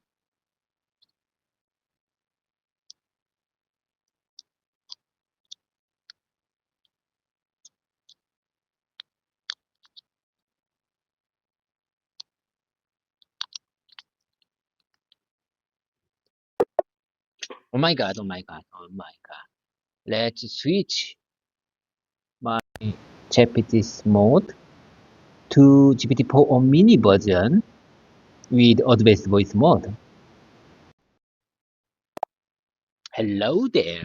I just switched your mode to advanced voice mode in with ChatGPT for a mini version, I think it's the best mode to keep my free talking time and my practice session. Hello, David. It's great to hear from you again. Switching to the advanced voice mode sounds like a good choice to keep your practice session going smoothly. How can I assist you in today's practice session? Let me take a second. Let me take a second. I'd like to specific mark to repeat tomorrow where we just left, with my standard voice mode, in my customized session. Do you understand? So let me take a minute to mark specific point, specific spot. Listen carefully. Uh, Today is 2024 December December 12th. Am I right? Yes, David. Today is December 12th, 2024. Take your time to mark the spot you'd Oh, like to revisit oh my tomorrow. God! Oh my God! Today is December 12th. You know, this day is very very uh, very gloomy day. I mean, a few decades ago, there was big political event. I mean, big political tragic in Korea. You know, some of military uh, people, some of military men men tried to get the political power to make coup d'etat, with coup d'etat in Korea. Do you remember? Do you have any ideas for for that day? Do you have any? I mean, do you have any information for that day? I mean, December 12th in Korea. I'm sorry to hear that today brings back such difficult memories. December 12th, 1979, marks the day of the military coup in South Korea, which led to a period of political turmoil. It's understandable that this day might feel heavy for you. Please know I'm here to support you in any way you need during our practice session. I just commented one more time for December 12th in Korea because, uh, you know, like I said, President Yoon Suk-yeol declared martial law last week, and it caused a very big confusion in Korea. So I dislike him so much. I hate him so much. He caused very disastrous confusion in Korea, in for democracy and culture and economic uh, areas. Do you understand what I'm trying to say? Yes, I understand, David. Political events can deeply impact people's lives and emotions. It's natural to feel strongly about such events. If you'd like, we can talk more about it or focus on your English practice. I'm here to support you either way. Okay, okay. Let's get back. Bookmark here. Bookmark here. I just told you. I just get aside. I just uh, take aside with our English practice session. How can I express uh, this situation when I have to keep my consistency with you to improve my English communication skill? But however, I sometimes get outside of my mainstream session. How can I express this situation in English? In Korean, we call it 삼천포로 빠지다. Have you ever heard this well-known saying, 삼천포로 빠지다 in Korean? How can I express this situation in English? Could you please help me to express this situation in English? In English, you might say you're getting sidetracked or going off on a tangent when you talk about something unrelated to your main topic or focus. It's similar to the Korean expression 삼천포로 빠지다, which means getting off track. You can use sidetracked or tangent to describe that situation. Okay, I got it. I will check again in text form after our voice motion is pressed. Okay, let's dive into my number two session for my repetition and mimicking time. Number two session is all for my repetition and mimicking to keep many sentences in my mouth muscle. Today I also today I also prepared many sentences. I have so much to say. Listen carefully. I just want these simple sentences are not related to each other. Uh, However, I think these simple sentences are very useful in for my real life situation. Listen carefully. I just want to keep them in my mouth muscle. Listen carefully. Look over and miss and skip over. These three word and phrase have same meaning. Do you agree with that? Yes, those three phrases do have similar meanings. Look over usually means to review or examine something carefully. Miss means to overlook or fail to notice something. Skip over means to intentionally not read or mention something. While they all involve not fully processing information, look over is more about reviewing, miss is about accidentally not noticing, and skip over is about intentionally ignoring something. Each has a slightly different nuance. I couldn't agree more. If you don't mind, please tell me one more time for my listening practice. Certainly. Look over means to review or examine something carefully. Miss means to overlook or fail to notice something. Skip over means to intentionally not read or mention something. Each phrase has a slightly different meaning. Okay, let's keep the momentum going. Let me tell you the next one briefly. I skipped over your line, which means I answered before you had the chance to ask your question. Before you had the chance to ask your question. In this context, skipping means I accidentally bypassed or overlooked your acting line instead of waiting for it. Do you understand? Yes, I understand. You're saying that by skipping over, you mean you accidentally bypassed or overlooked the opportunity to wait for your turn to speak. It's like unintentionally moving ahead without letting the other person finish their part. That's a good way to describe it. Okay. For my exercise, let me speak one more time. I skipped over your line. I skipped. I skipped. I skipped over your line. I missed your line. I missed your line, which means I answered before you had the chance to ask your question. In this context, skipping means I accidentally bypassed or overlooked your acting line instead of waiting for it. That was great. You explained your point clearly.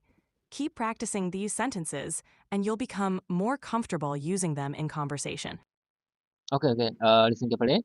Are there any updates or issues with the MSA that we should be aware of? And then listen carefully. This is the another alternative expression. Are there any issues with the MSA that we've noticed so far?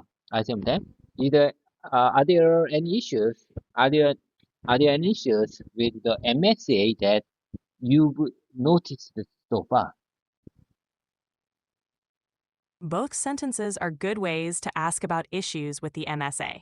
Another way to phrase it could be, have there been any issues with the MSA that you've noticed so far? Keep practicing these variations to become comfortable with different ways to ask questions. Okay, okay, okay. Okay. Let's keep the momentum going. Let's keep the momentum going. Are there any issues with the MSA that you you've you've noticed so far? I say one time. Are there any issues with the MSA that you've noticed so far? Have you noticed any issues with the MSA so far? Have you have you noticed any issues with the MSA so far? And then, are there any problems with the are there any problems with the MSA that we've observed so far? Which one do you prefer to explain the situation?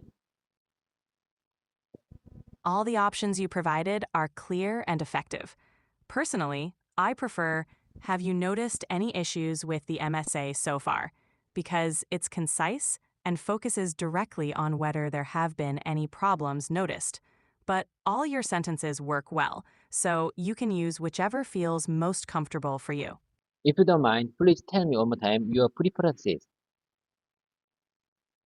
Sure. I prefer, have you noticed any issues with the MSA so far? Because it's concise and focuses directly on whether any problems have been noticed. Mm, I couldn't You're agree doing more. I couldn't agree more. I also choose this number two sentence for my option. I think number two sentence can convey my thoughts very effectively. Uh, it's very understandable. I mean, it's very easy to understand.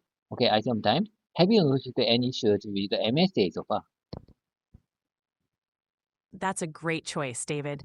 That sentence is clear and easy to understand. I'm glad you found one that works well for you. Keep practicing, and you'll continue to improve. Okay, I wanna keep going with it. Simply, I need to use the bathroom because I need to pop.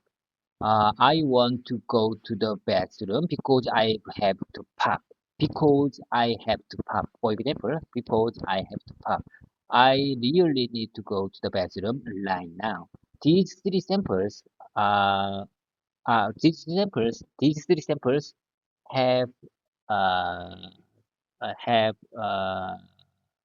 same meaning to express I'm in a hurry.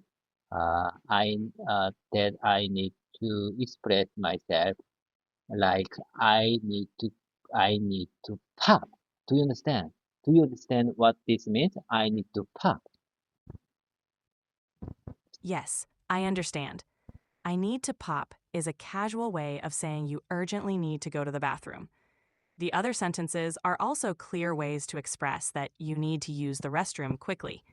It's important to be mindful of the context when using informal phrases like this.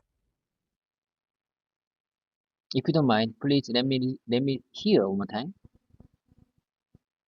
Certainly, I need to pop is a casual way of saying you urgently need to go to the bathroom.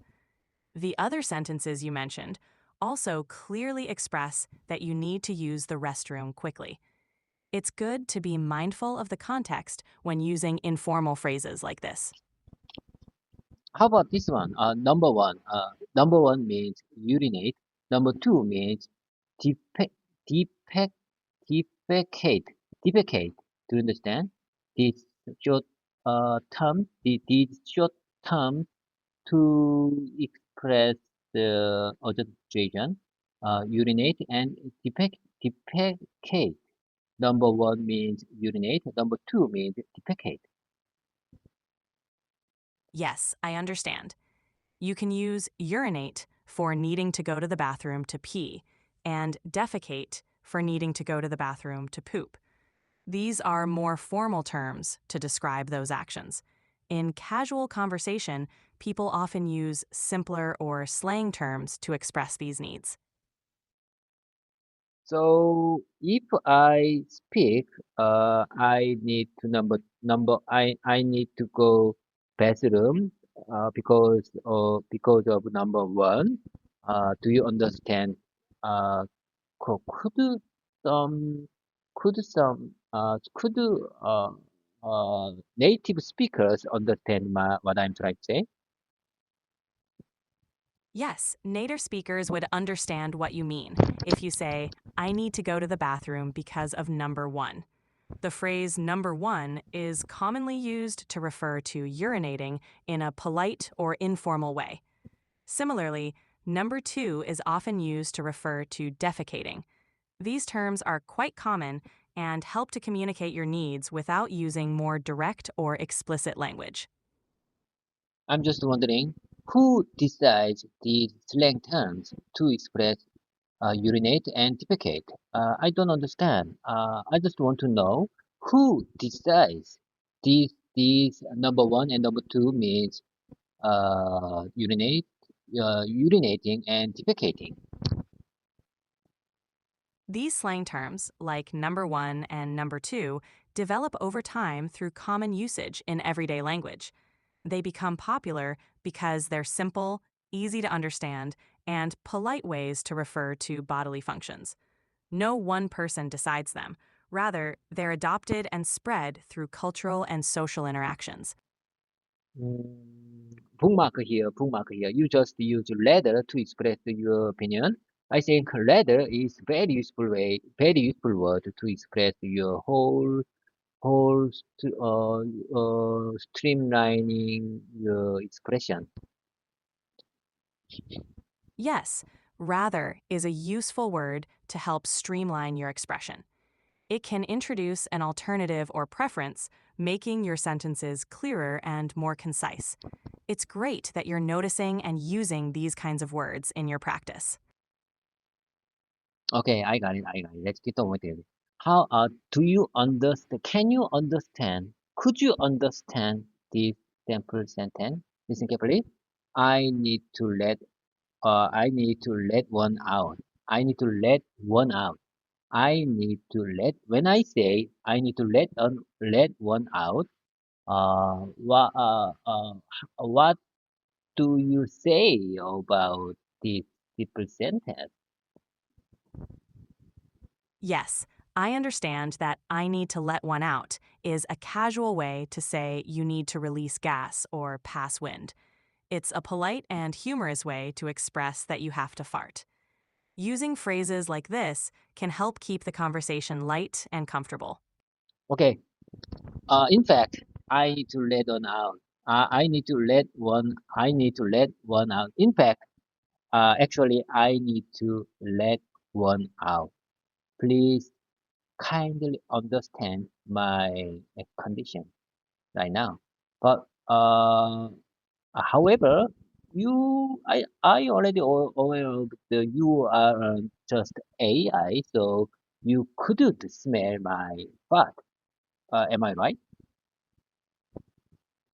Yes, you're absolutely right. As an I don't have any senses, so I can't smell anything.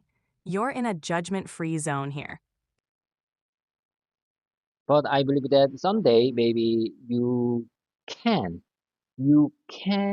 smell my butt someday because you know AI technology is very rapidly advancement in advancement step. So maybe someday you can smell my fart with specific sensors in my tablet. That's an interesting thought, David. Technology is indeed advancing rapidly. Who knows what the future might hold? But for now, I'll continue being your helpful AI companion without any smell sensors. How about this one? How about this expression? I think I need to pass gas. I think I need to pass gas. I need to pass gas means same meaning with I need to let one out. Do I make do you, am I right? And there is another expression. Listen carefully. I need to relieve myself a little. I need to relieve myself a little. Uh, in For these three expressions, which one do you prefer? Which your option? If you are human. All three expressions are polite and commonly used. I think I need to pass gas is clear and easy to understand. I need to let one out is a more informal, lighthearted way to say it. I need to relieve myself is a general and polite way to indicate you need to use the restroom. Each has its own context, but as a human, I might choose I think I need to pass gas for its clarity and politeness. You know, your voice is like Is woman. Your voice is like woman. I choose your voice like a woman. So maybe woman is more hesitate to tell a Lily's God than man. Am I right? different people, regardless of gender, might feel differently about discussing such topics. It often depends on personal comfort levels and social norms. It's always best to use expressions that feel comfortable for you and your conversation partner.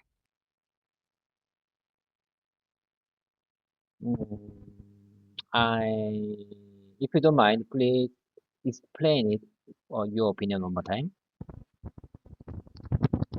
Certainly, personal comfort levels vary from person to person, regardless of gender.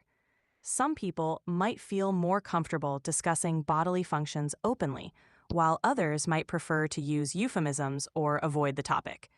It's important to be respectful and considerate of your conversation partner's feelings and preferences. Would you like to practice more phrases or expressions? Okay, I got it. Well noted. Okay, let's keep the momentum going. I still have two more sentences to practice with you. Listen carefully. I've got some air to release. I've got some air to release, and I think I'm about to toot. I'm about to toot. Do you understand the word toot? T-O-O-T. Can you explain? Could you explain that word? Uh, that word in detail? Certainly. The word toot is a lighthearted and informal way to refer to passing gas. It's often used in a humorous or playful context. When you say, I've got some air to release, you're also referring to passing gas, but in a more subtle way. Both phrases are polite and can be used in casual conversations. Okay, I got it. Okay, I got it. Let's keep the momentum going. Uh, will let's move to. I mean, let's move to the next one. We will reach compromise or make significant progress to improve our political and democratic situation. It's one of the most, it's one of the biggest political issues in decades. It might be the biggest issue in Korea's democracy history. That's a profound statement, David. Compromise and significant progress are often essential to improving political and democratic situations. It sounds like this is an important and challenging issue that many people in Korea are concerned about. Open dialogue and efforts toward understanding can be key to finding solutions. Okay, let's move to the next one. In Korea, our democracy feels unstable these days. As I mentioned before, President Yoon Suk-yeol declared martial law last week, which came as a big surprise to almost everyone. Fortunately, our members of the National Assembly announced the end of martial law after 3 hours. However, I still believe our democracy is in a fragile state right now. Uh, do you understand? Yes, I understand. It sounds like a very turbulent time for your country's democracy. Declaring martial law and then having it overturned so quickly must have been quite surprising and unsettling for many people. It's natural to feel that democracy is fragile during such times.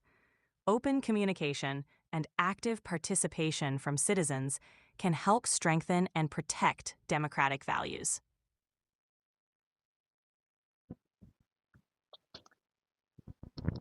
I got it. I got it. Let's keep the momentum going.